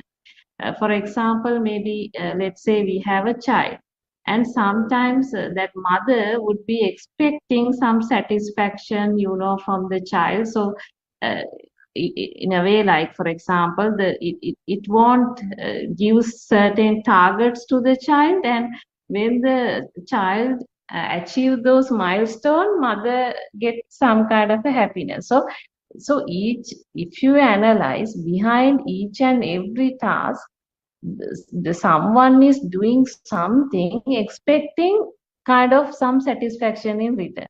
So maybe you do a job, or maybe you are building a house, you are doing all kind of things expecting satisfaction. Then what happened all the time, you will be kind of in future oriented target. So never you have satisfied the present moment. Instead, all the time you are driven by motivated towards a future kind of a satisfaction. So all this is given by the mirage. So this is what the mind does, because it keeps on giving you unattainable targets. So sometimes your child is still too small, but you have so much of dreams on the child, and you are doing some unnecessary kind of, you are in a pressure, and sometimes the child also in a pressure. So we have seen this. So this is just a simple example.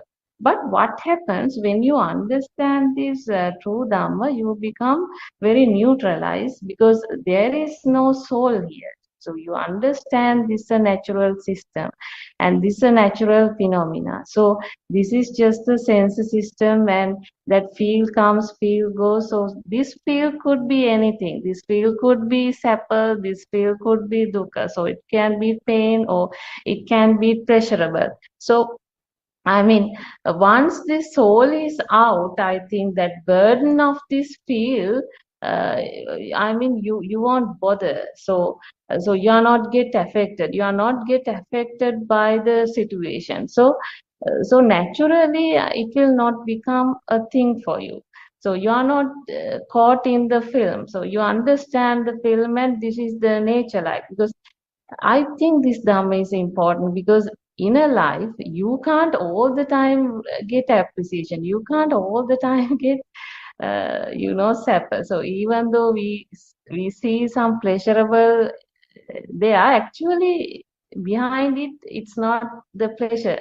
It's another way of suffering. So when you open to the reality, you have no that pressure to satisfy that inner soul, and you are kind of liberated.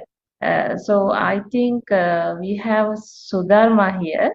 Actually, we could not hear from Sudharma during last few days. Thank you. Yeah.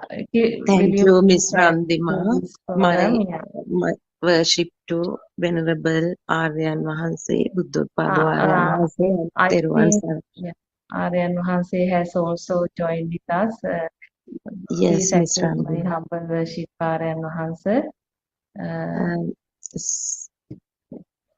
Theruvan Saranay to all Dhamma friends.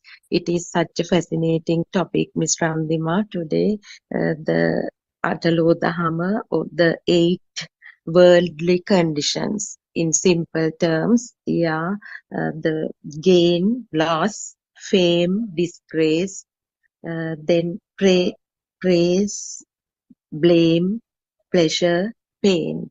So most of the panelists, all of you, looked at it from different angles, and it actually broadened my understanding on this, because this is a very timely and very important topic, because this is about our day-to-day life. So the 8 worldly conditions we face all the time in this life. So as you rightly pointed out, the true Dhamma is the basis to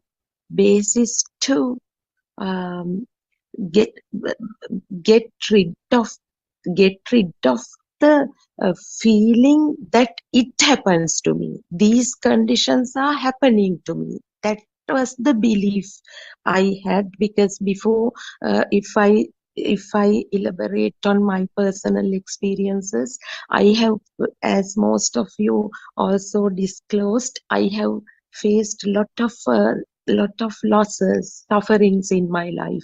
To be frank with you, I have lost my parents, my husband, to be honest. So in such situations, I did not have true Dhamma. So how I reacted to those conditions, those conditions was very different from the way now I would not deliberately, but when such things occur, how I react to them.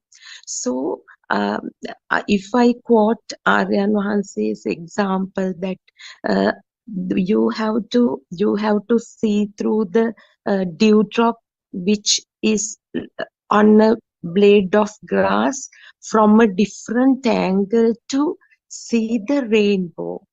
It is there. We can't say there is a rainbow or there isn't a rainbow, but the angle only. So in the same way, we cannot say that this world exists or is not existing. So as long as we try to, what we did previously was actually to convince the mind that that the things are there, but they are not real. Hope I am clear to you, because there is a chair, but I want to convince the mind that there isn't. So we see the objects, but we try to convince they are not there. We deliberately we try to do something that no one can ever do, because we see things around. We try to convince, oh, they are not there. They are made of these Patavi, Apo, Tejo, Vayus, so things like that. But with this true Dhamma, the gem, the most precious thing I discovered was, Miss Randima, to show the illusion. This is an illusion. This is not an effort to convince the mind these things are not there, but to convince the mind that it is an illusion. So that really works. And to wind up my elaboration, I can say, Ms. Randima, now when I face such situations, what happens is this true Dhamma comes as a monitor or monitor system, or some kind of, gives a signal, gives a warning.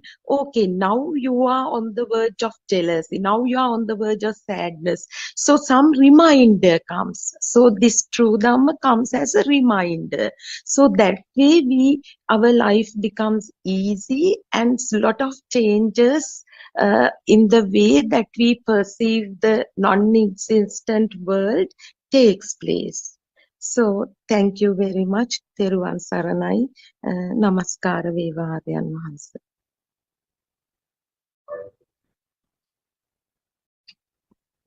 Theruvan Saranai, thank you very much, Ms. Sudharma, for that explanation. I think Aryan Wahanse has joined with us. Theruvan Saranai, Aryan Wahanse. Anyway, we'll continue after this. Theruvan Saranai, Aryan Wahanse. Please accept my humble worship. I hear in your discussions. Yeah. It's good, no? Everybody is very lucky. Everybody. So this true Dhamma is very rare. Everybody in this, most people in the world, they have their life, they are living. They have suffering, they have sadness, they have happiness, everything. But how understand this world is not real? So mine, it's not easy to understand. Our sense of creations, how understand the sense of creations? Someone is telling these senses how it's creating. Yeah. Just, you can listen it, but you won't understand, you won't realize, you won't experience. It's not believing. This is true Dhamma, very special. Someone don't know this Dhamma, he is like a blind. He don't know what happened. He think one day he is dead. after somewhere going heaven or I will know. But it is true. Yeah, he believe it. It's happening because it's believing. Like waves like that, electric, like TV channels like that. Circuit is there. That's a waves is constructing, and the same channel they can listen. They can listen to TV program like that everywhere, whole world, America or UK or Sri Lanka or Australia or anywhere. The same wave you can tune in the circuit. Satellite is satellite channels there, but you know it's not anywhere. It's only the waves. Like that, the power is your mind power, your thinking pattern, like a wave. So your physical body is one day is over. Small period have 70 years or 80 or finish your package like that. Your physical body is decay, collapse. Not no. It's not permanent. After what happened, you don't know that's your mind or what. But your mind. So we are talking about the mind is the death, not the body. So breathing is ending. Is the mind is sense of creation. So mind is not working. That's your life is ending. That's the last briefing. That's we have people talking about the death. What is the death? What is the birth? These are thoughts. So mind. No death, no birth. Everything is thoughts, thinking. So system is working. Eye is like a camera. Your ear like a robot. Eye, ear, also pictures and sounds and smell, taste, and the skin, hot and cold, smooth and rough. These are together coming. What's the happened kindergarten time? Little child don't know anything. Red, yellow, blue, everything is thoughts. Thought is sound and forms, not anything. It's not true. It's automatically constructed. Nobody is doing. No one is here. That's the Buddha's word is non-soul dhamma. The system is working. That's a system is not not anybody, not anyone. That's ending these senses creations. That's last briefing is happening. The senses are not working. There's thoughts not creating. That's a death. But that's a waves, no? Like a channel, like a satellite channel, TV channel, like that. Waves is the waves. That's not ending. There's America, UK, Australia, anywhere. There's channel you can tune in. You can set it how. There's a plastics. That's the board is there. The TV. You can see it. Like that. Somewhere the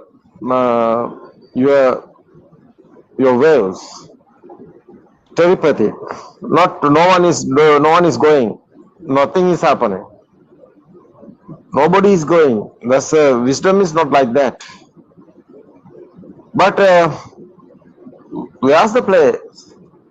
What's your last briefing is waves, your mind creation.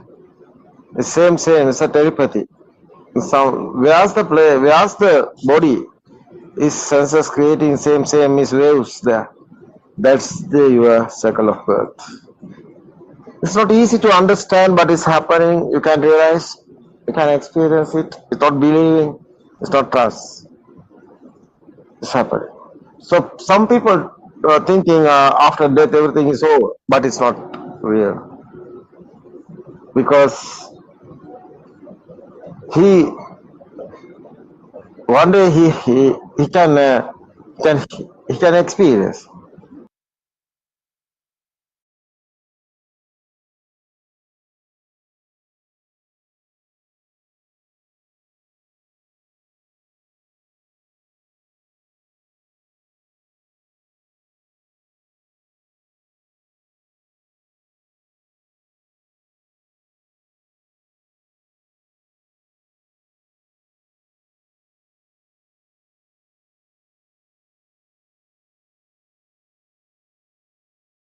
hearing. Today also you hearing. It's okay. It's good. It's worth. Yeah. But you know, this hearing is the knowledge. Is coming. You know this is after. What is happened here? Someone asking, you can answer it. But you know, this thinking is the knowledge. Thinking is not real. So this knowledge, you want knowledge, yes. You want first you want to know what happened here. You want to know the truth. So that is why it's a Buddhist time also, 2005 days ago also. They find the truth. What happened here? What is the death? What is the birth? What is the living? Living. Well, I feel. How is coming this? How is the senses of creations? So senses of creations is sense of creation is the effort is this your world. What's your world? Your world have everything, no? Chair, table, mother, father, everything, sun, moon, mango tree, and the variety of trees. But this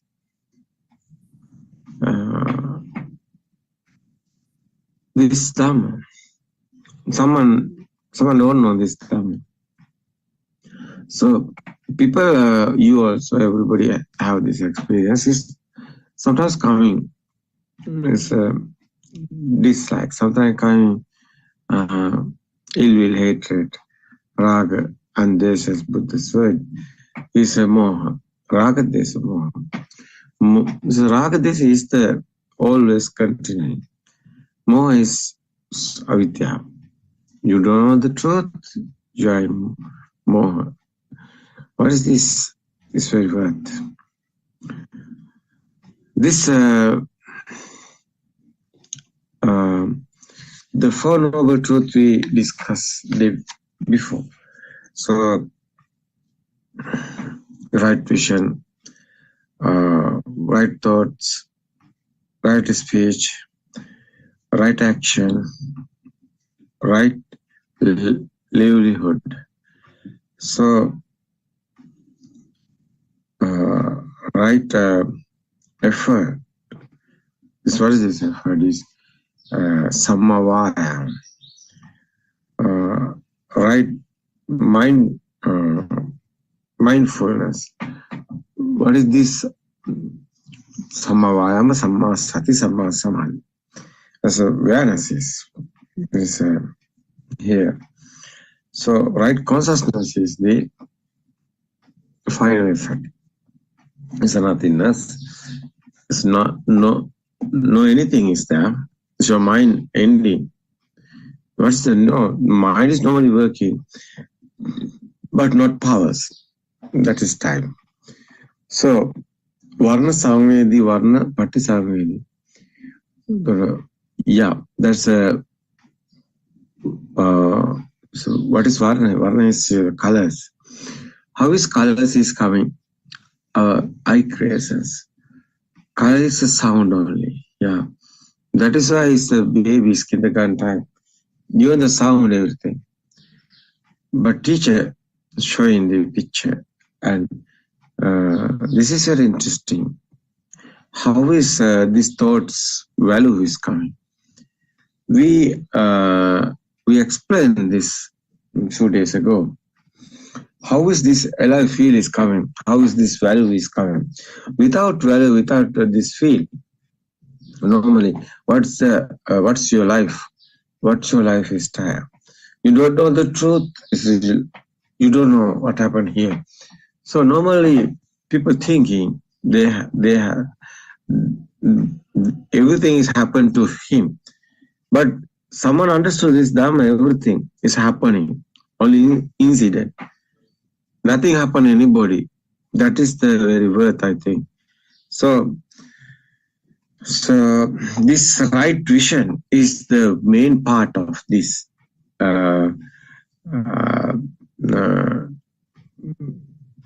noble eightfold path is depend on origination. What is special part is the first one is a cause and effect. What is the cause is you won't do something. That's what is the effect is, yeah. That is the effect, yeah. Cause and effect is the very word, I think. So it's not easy because you won't understand. First is everything is coming knowledge. Otherwise knowledge is not a truth. Knowledge can be changed, but you know this truth, not any change happening anywhere. Is one way. Buddha telling this, ekainamaggoam bhikkhave. What the meaning is? Bhikkhave is a bhikshu. Is a ekainamaggoam bhikkhave is one way to the nibbana, no any other ways. That is why ekainamaggo. So it feel that wisdom guys. What is the wisdom guys? Is someone know this our thoughts are not real. It's an illusion. We are living in our mind. We are thinking everything. So this want to be verified, very clear. But it's not clear. Somebody is going speedily, others other points studying. But it's not bad. We are not talking about anything. But it's not real. It's not original. So what is the real? What is the original? You see. You, who are you? You sometimes how you understood. So most of people have ego. That's ego is given pictures. That's ideas, pictures. So someone is believing these thoughts, mind. That is the sadness thing, because something can be happen. But someone understood this first. So example, someone is understand they know, he know how dangerous for this. So understanding is good, no bad. But what is they are doing? They are doing wrong thing. No? Because everybody won't understand first is mind. So Sri Lanka here monks today have this problem. Somebody so we can hear this YouTube. So others Dhamma discourses. So no more guys telling the non-soul Dhamma. Otherwise, no alive feel is here. So normally feeling is censoring feeling. It's not anybody. It's not it's a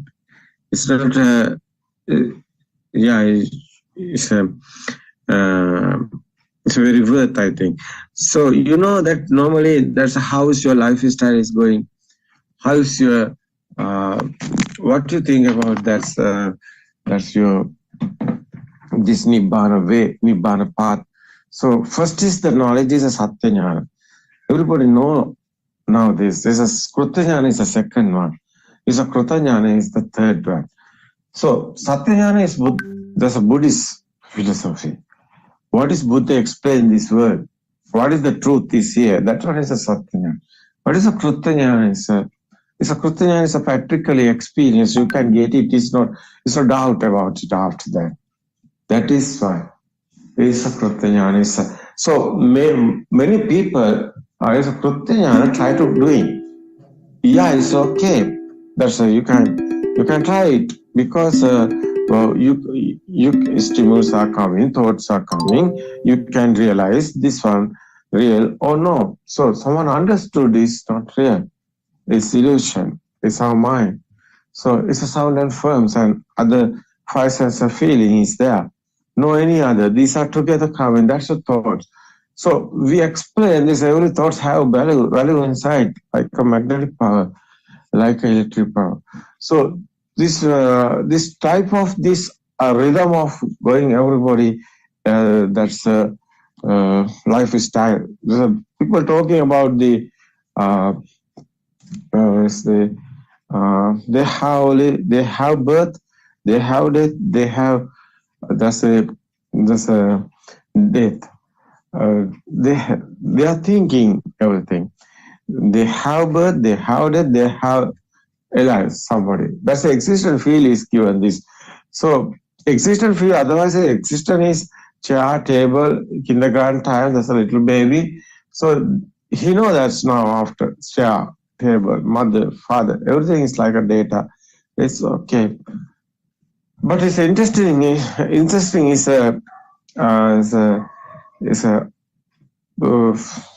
interesting one is it's not real. It's illusion. It's someone realizing how it's happening, he can find it. Buddha's word. So normally you are living. So your mind is coming many things. So you would understand what happened here. So it's very worth. So that is why we want clear this Dharma, no doubt, because this doubt is not good. There's a Sakkaya Ditthi, Vicikiccha, Silabhata, Paramasa, Tum Sanyojana. It's a Buddha's word. Is 3. There's a combining points. Your circle of birth. How is creating this your circle of birth? How is this continually happening? That one is the Sankhara, especially. So you can see, you can realize today how is our school teachers and Sunday school teachers, how is teaching? So everybody is teaching Buddha's subject. How is everybody is teaching this? So they don't know otherwise truth. How they are given perfect, real, how they explain others. How this kindergarten, that's the age that as a Sunday school teacher or your school teacher, how is explain this Dhamma? Someone asking how is became a Buddhist, how is happening that? So how many people can given this answer, this question? I know these monks also struggling. They are struggling because that's a karma bhumi. They are teaching others karma bhumi. They are not talking about the mind creation. How is our mind is coming? So it's I think it's a huge misunderstanding. But whole this world, our world, I think most of people like this believing after they are thinking they are going heaven or death. That is why they are making everything, their house and everything is doing because they won't know the truth. Otherwise, they want life. They want this life keep because you won't understand this Dhamma. You won't end in this circle of birth. How is you are doing this? You won't know the truth first.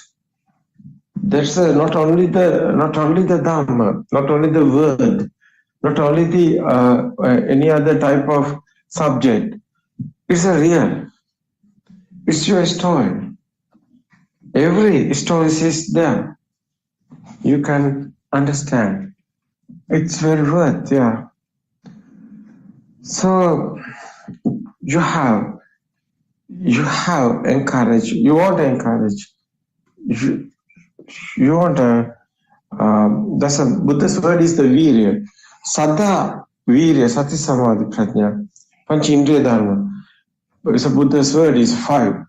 This Panch indriya dharma is Saddha is satya, is a truth. Saddha is a truth. someone understood this Dharma. He know the truth. He have that. That's a peaceful mind. That is the. How is this coming? Does he have anything? Because he understand everything is sound and firm.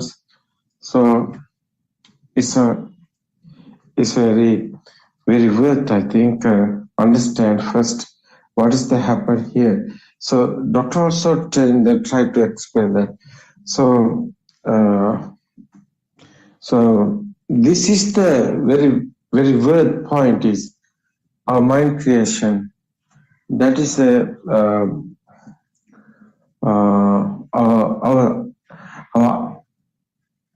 our these senses, eye, ear, nose, mouth, skin type, these senses working. The senses what we understand. So how is light is happening? How is sound also happening? How is this skin sensor, the hot and cool? How is happening? How is this? So you see, the unbelievable one is not outside anywhere. It's your mind. It's only the thought. Thought is not anywhere. You're thinking. This one is very special, everybody, to understand.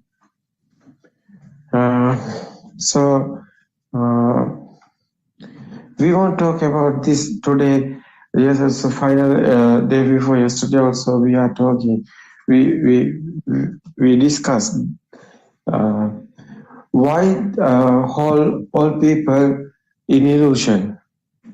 Why they not understand the truth? They don't know truth. Yeah, it's okay. It's our society. So our religion, so Buddhism, is like a other religious type. So they are talking about going to heaven.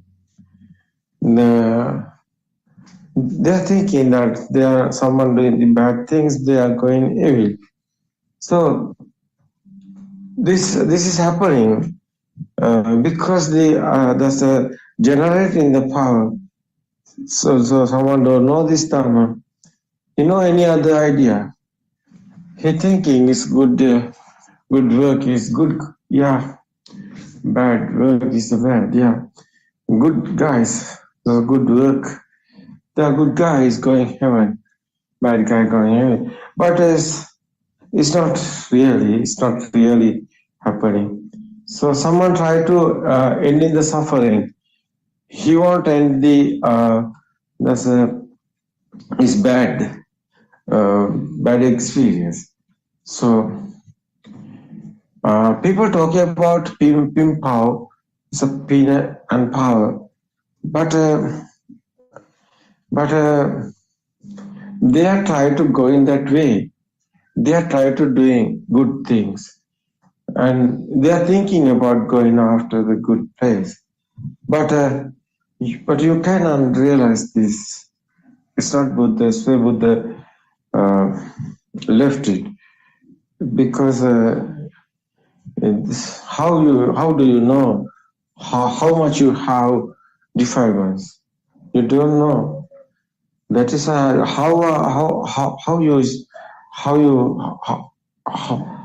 do you know you are doing? No, there's a many dana. That's a so try to try to stop this suffering, sadness. That is the point of Buddha also given this point, ending the suffering. So suffering is there, something is here, something is not in here, nobody is here. So that's the type of ending the suffering. So suffering is happening somewhere. So they want somebody. Suffering is it won't be experienced. So you understand this Dharma, you are not here. It's a process, it's a system. Every time is creating the one thought is the happening. It's not real. So this is understandable.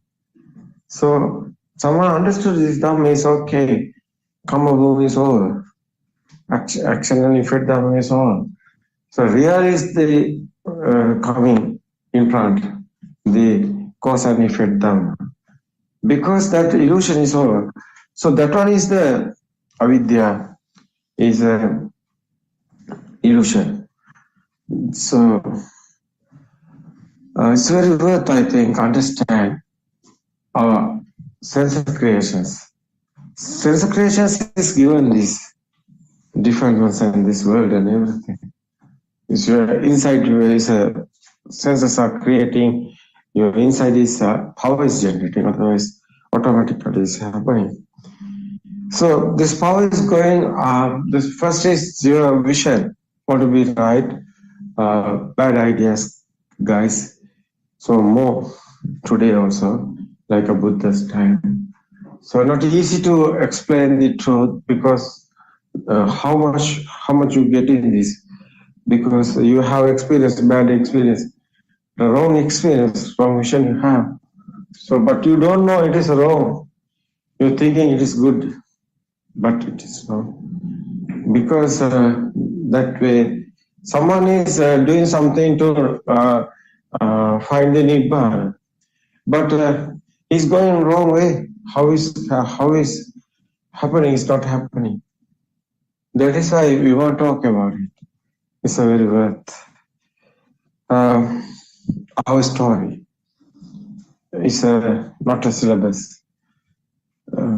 We want to verify. We want to clear this.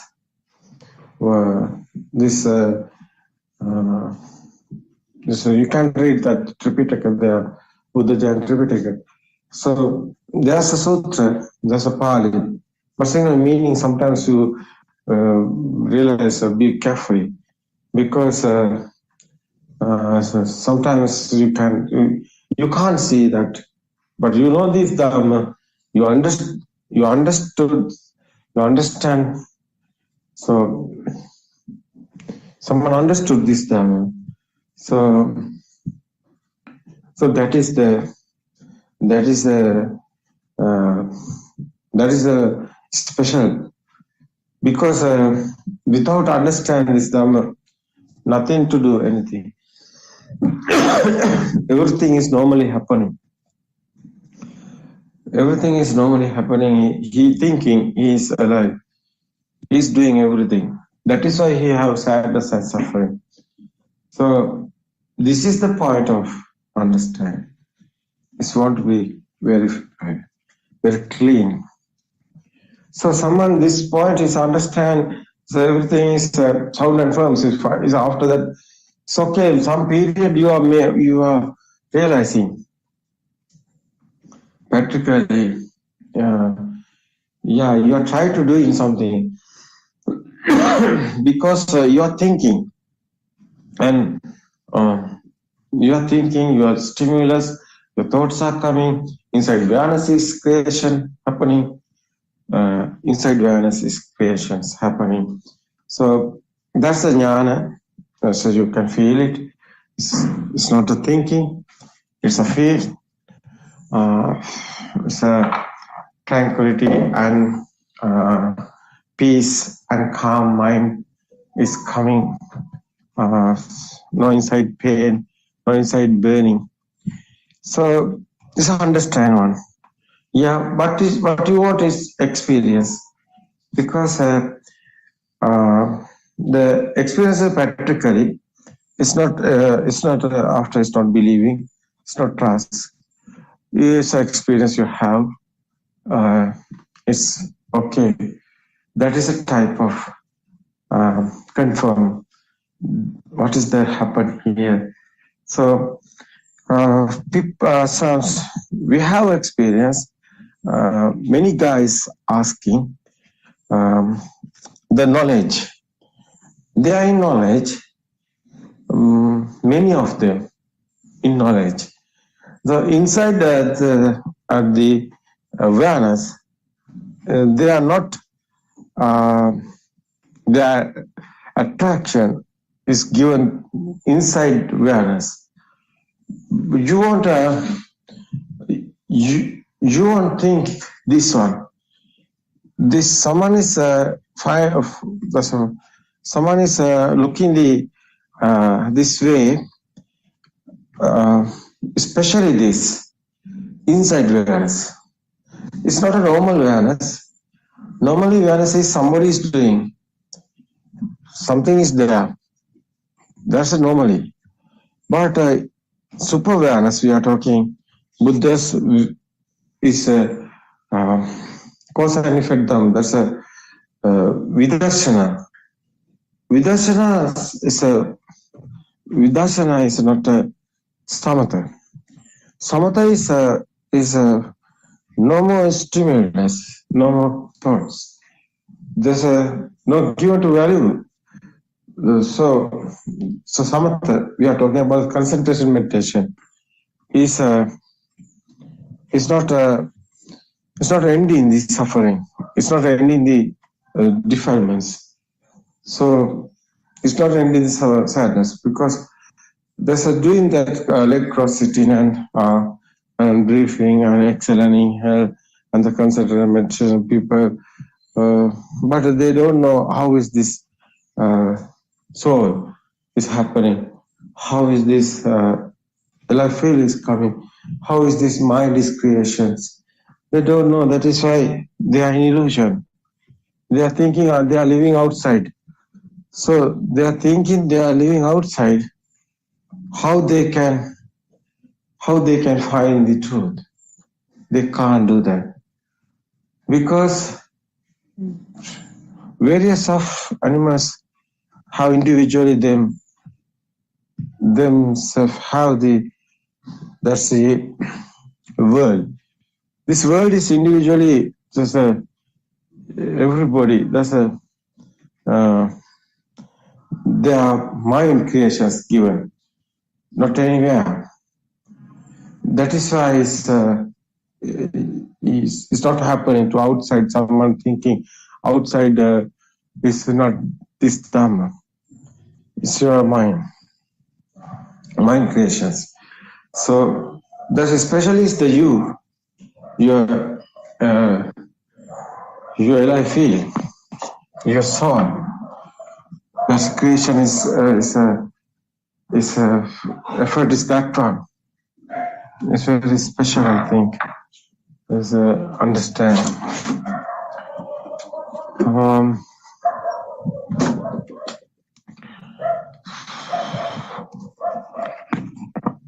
The true Dhamma. The true Dhamma is talking about the truth. Dhamma is Buddhist philosophy, most of them talking about Buddhist philosophy. But what's the truth? What's the real truth? What's really is happening? It's very worth everybody. So this, I won't tell in this inside awareness. That's a super awareness. It's very worth. Because it's a jnana, otherwise Buddha is telling it's the jnana. How is jnana is not a thinking, jnana is not a thoughts. Jnana is your inside is we are not talking about the normal awareness, because normal awareness is somebody won't thinking. Somebody think something this chair or table, or someone is thinking that chair is a chair. There's inside is awareness is coming. Yeah, there is not chair. It's a sound and films. Normally, it's people. Normally, everything is normally is happening. But inside meditation is normally is everything is happening. But your inside is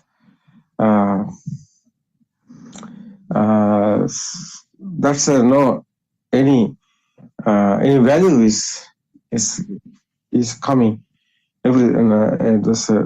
These thoughts, no values. That's understand. Finally, is coming this. What is the truth is somebody won't understood. So it's very worth. This is the point of I won't explain this. That's a super awareness. That's the Adhigata Samadhi, Buddha's word. How is coming? That's a super awareness is normally is everything is here. Nothing happen, anything. That is why. So that's a Buddha's word is Nisato Nijyo Sunyo. It's a Buddha's word is no being, no living being, nothing existent. These thoughts are normally here. Otherwise, you can see, you can hear. Mind sense are also working. So everything is normal, but there's the inside. Not anybody is here. That's only the actions, creations. No one is doing otherwise. Nobody is here otherwise. It's a system is working. Mind creation is the working. That's the everything is normally you are doing. You are cooking or something. You are at home. Day-to-day activities is going, or someone is doing the job, or something doing. That's everything is you can do. There's no problem anything anywhere.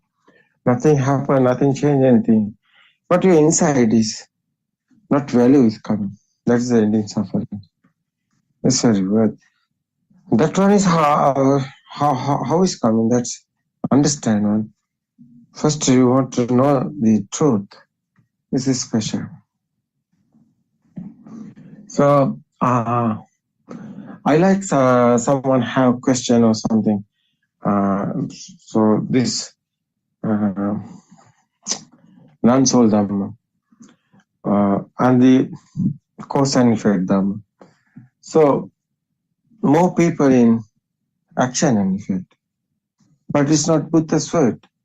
But they can't understand this because there's a case is the books. There's a Renkai Chandramala Theros wrote books. Haven't the Nibbana. So they are not that books haven't cause and effect Dhamma. They are talking only the action and effect. So they are given this our society to action and effect Dhamma. They are always talking about action and effect. It's a silly point because nobody is here who is the action and effect. But they are thinking they are in here.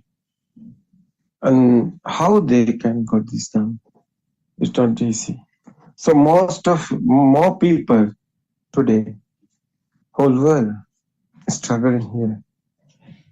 They want truth, they finding, but it's not easy. How they can meet this Dhamma? How they can listen this Dhamma discourses? That is why I try to explain this Dhamma, English language. Because Sinhala Dhamma discourses I did more, thousands, 4,000 over. So Sri Lankan guys, who is talking Sinhala, know the Sinhala language. Yeah, more Dhamma discourses you can hear. But foreign guys, other guys, how this understand? They want this because this is the real one.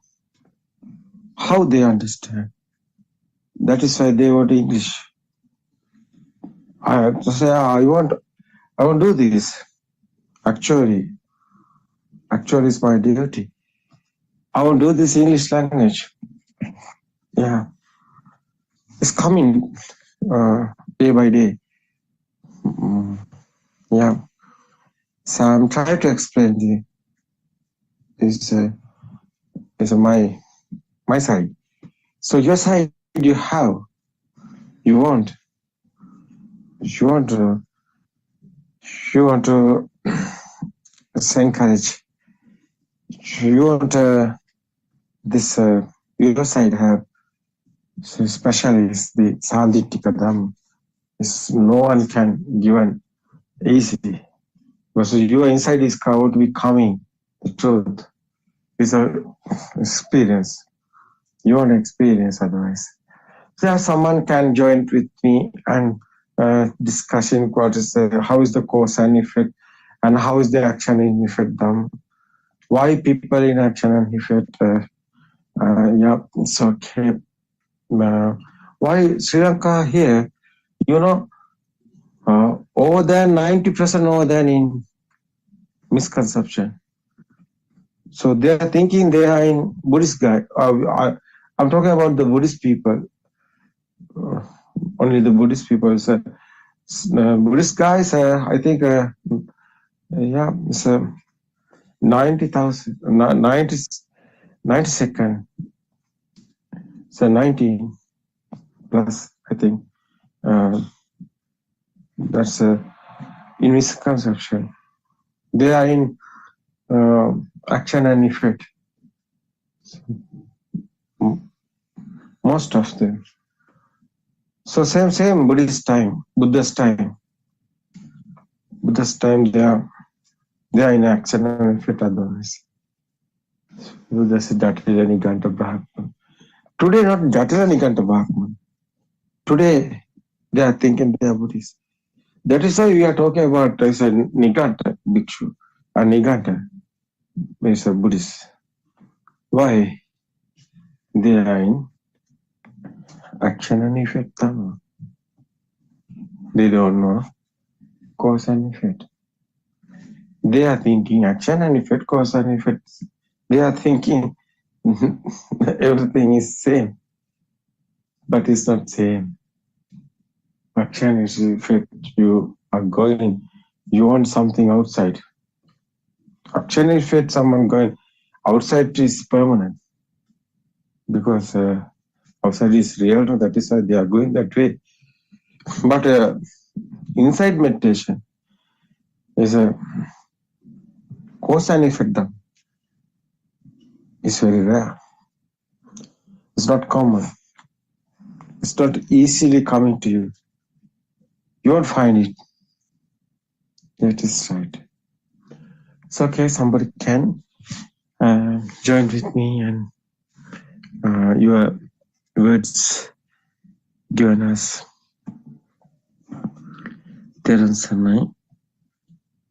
Someone can talk with me because this point is day before yesterday or we a few days ago we are discussed, but it's not enough. Yeah, many times I think I won't remember in this action and effect. What is the action and effect? What is the cause and effect? Because this is the point of your side. Is what's happened to you. That's very important, I think. It's a good thing is you don't worry about anything.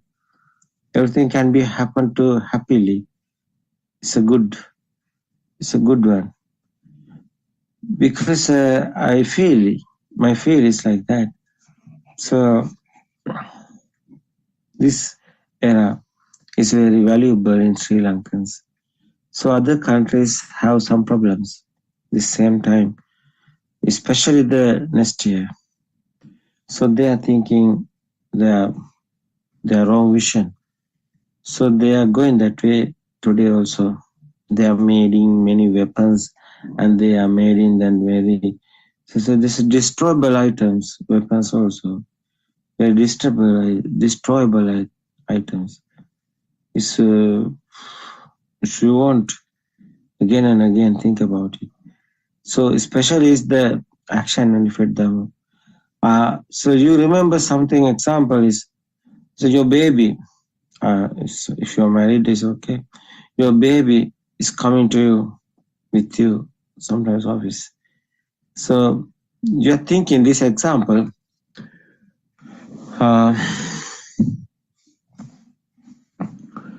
This example is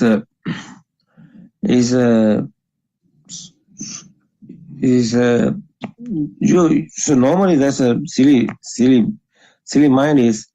It's okay. They want to end in this suffering. So it's okay. The Buddha's time is also same now. They want to end this suffering. But how is happening? How is happening ending suffering? So you have really, this world is real. You're thinking this world is real. It's not happening. Suffering is here. Something is there. There's an existential field outside. But color is your eye. Otherwise is the colors red, blue is coming to sound, but eye is given the light. These are together coming. That's the thought creations. Today is a move in that thoughts creations, but it's not real. So it's very special, I think. What is the real cause and effect Dharma? Someone know. It's very nice, I think. It's not easy, but it is okay. It's very worth, I think. Because existence feel how is coming. That's a sound and forms together. That's actually is you can realize this practically. That's example like this. That different type of tuning pork. One time touching. That's a ting and tongue is sound is coming. There's the other side, someone is there. That's the tongue is coming. This is a type of, yeah. So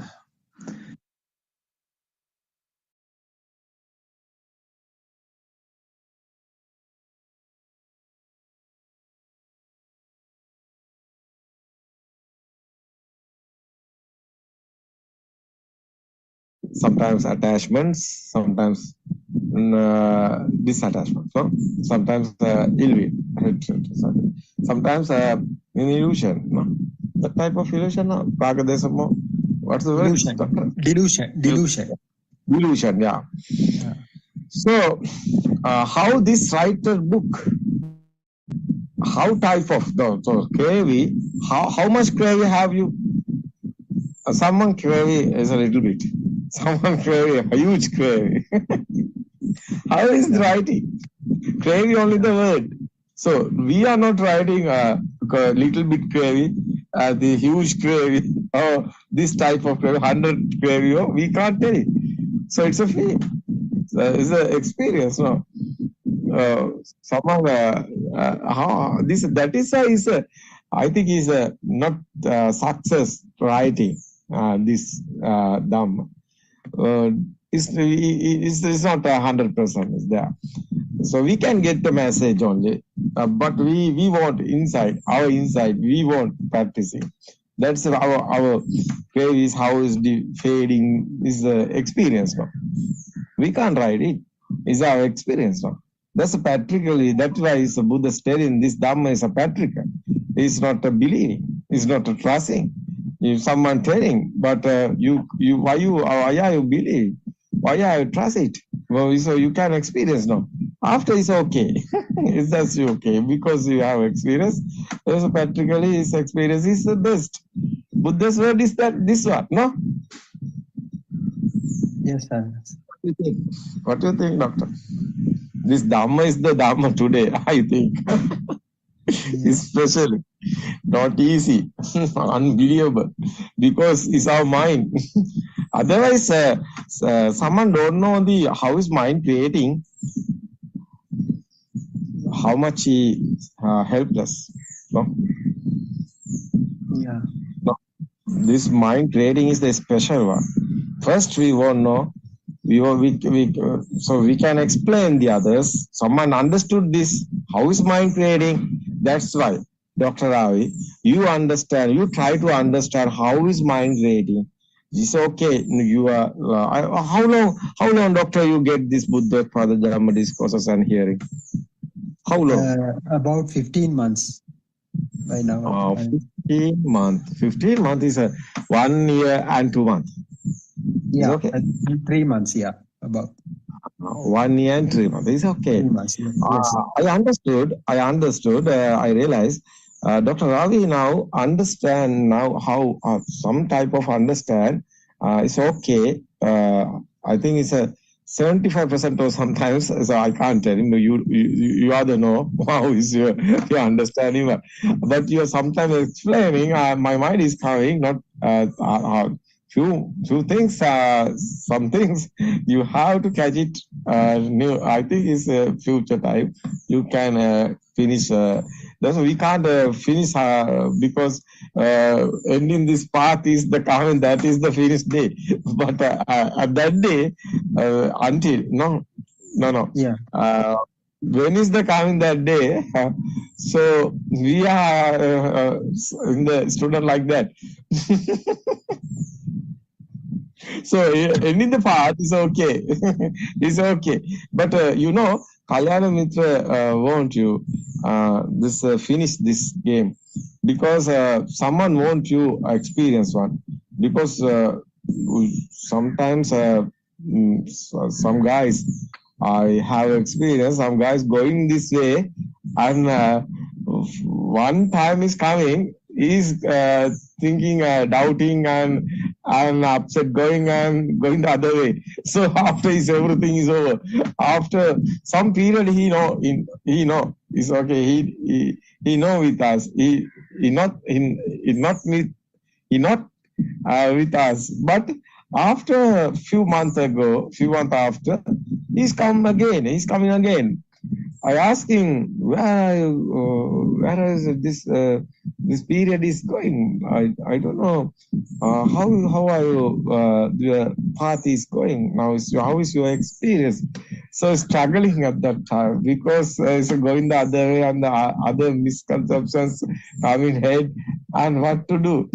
So helpless coming and asking again RNS's questions.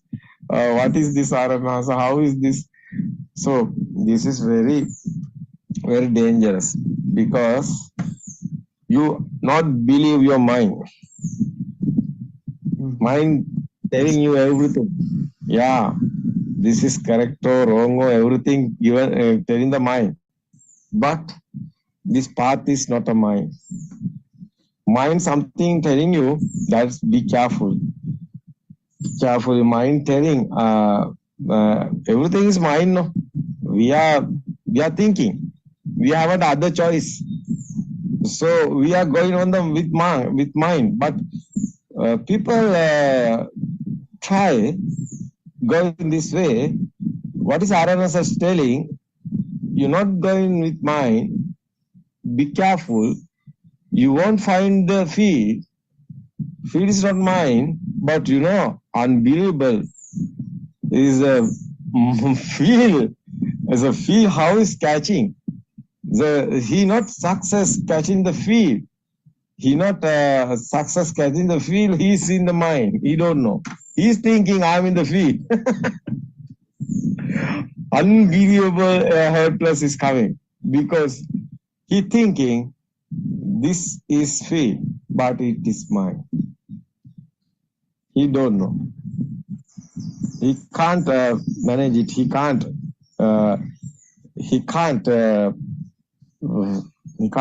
catch it. So that is the akusala. That is the Buddha's path is missing time. That is why Buddha telling this sutra, Patisankharunyana.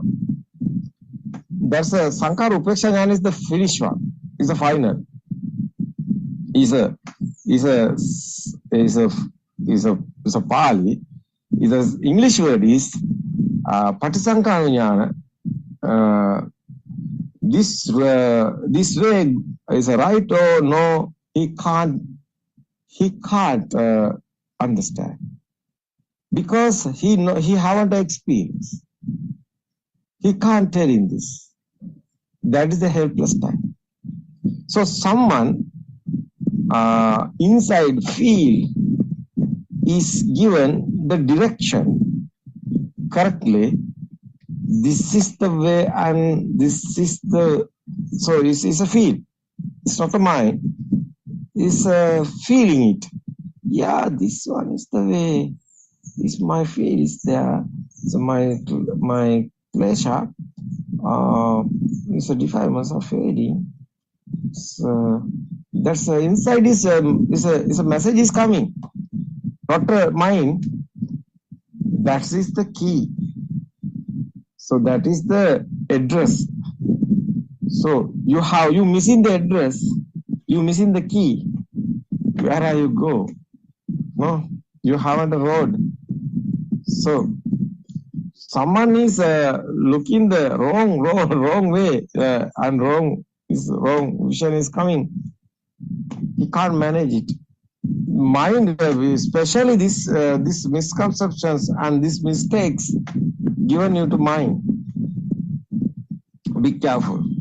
This message we are telling our followers. You be careful.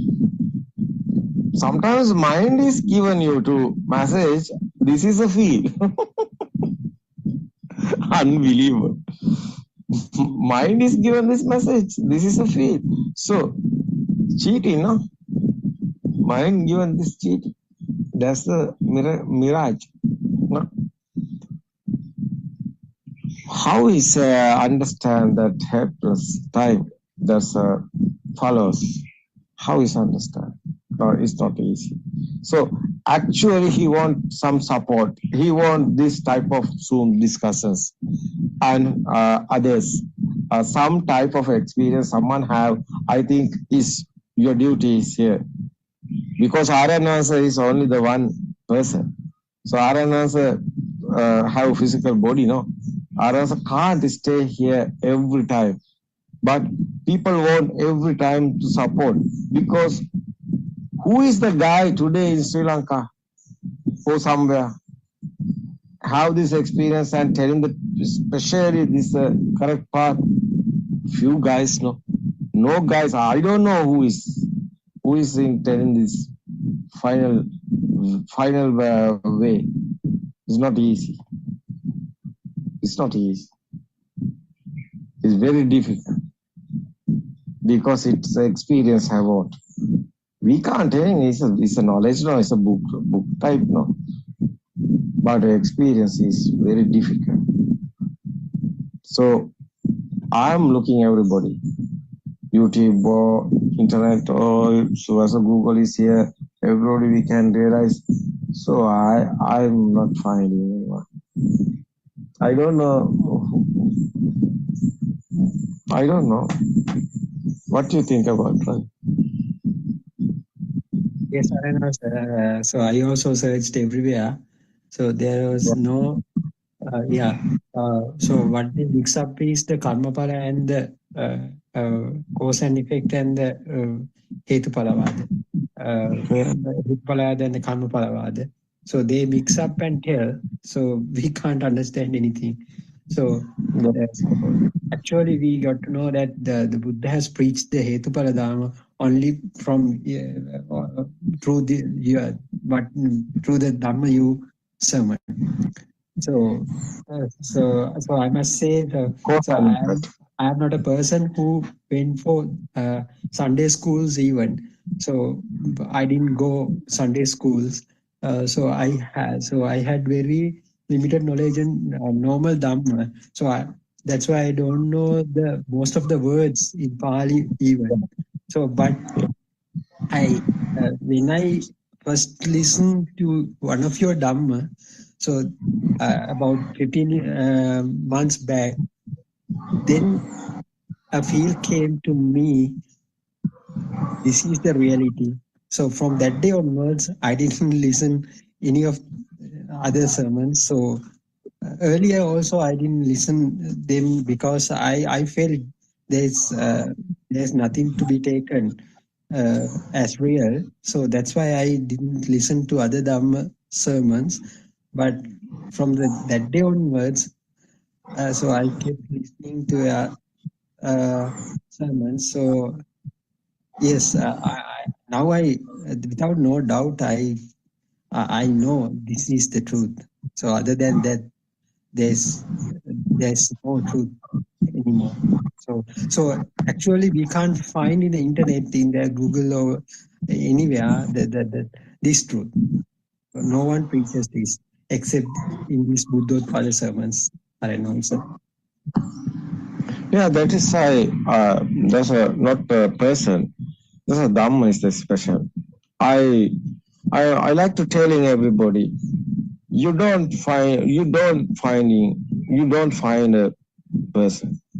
You find a Dhamma, because this Dhamma is very special, very nice. Otherwise, someone understood the real Dhamma, what is the Buddha's real explaining, is very, I think, very lucky.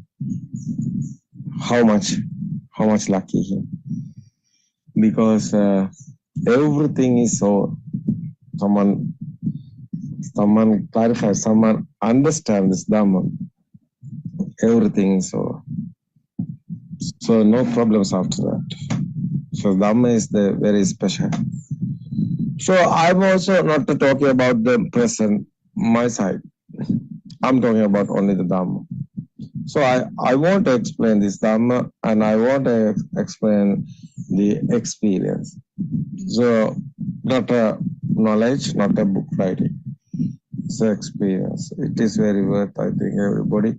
So that's a concentration meditation is people doing and people struggling.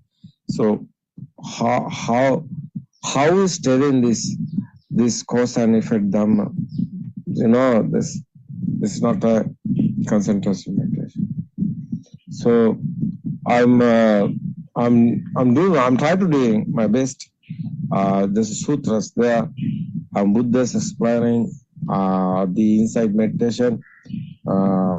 It's a very difficult to understand people, because a whole world, all of them, most of them, so few guys sometimes talking, so they are in with Buddothpado Dhamma discourses.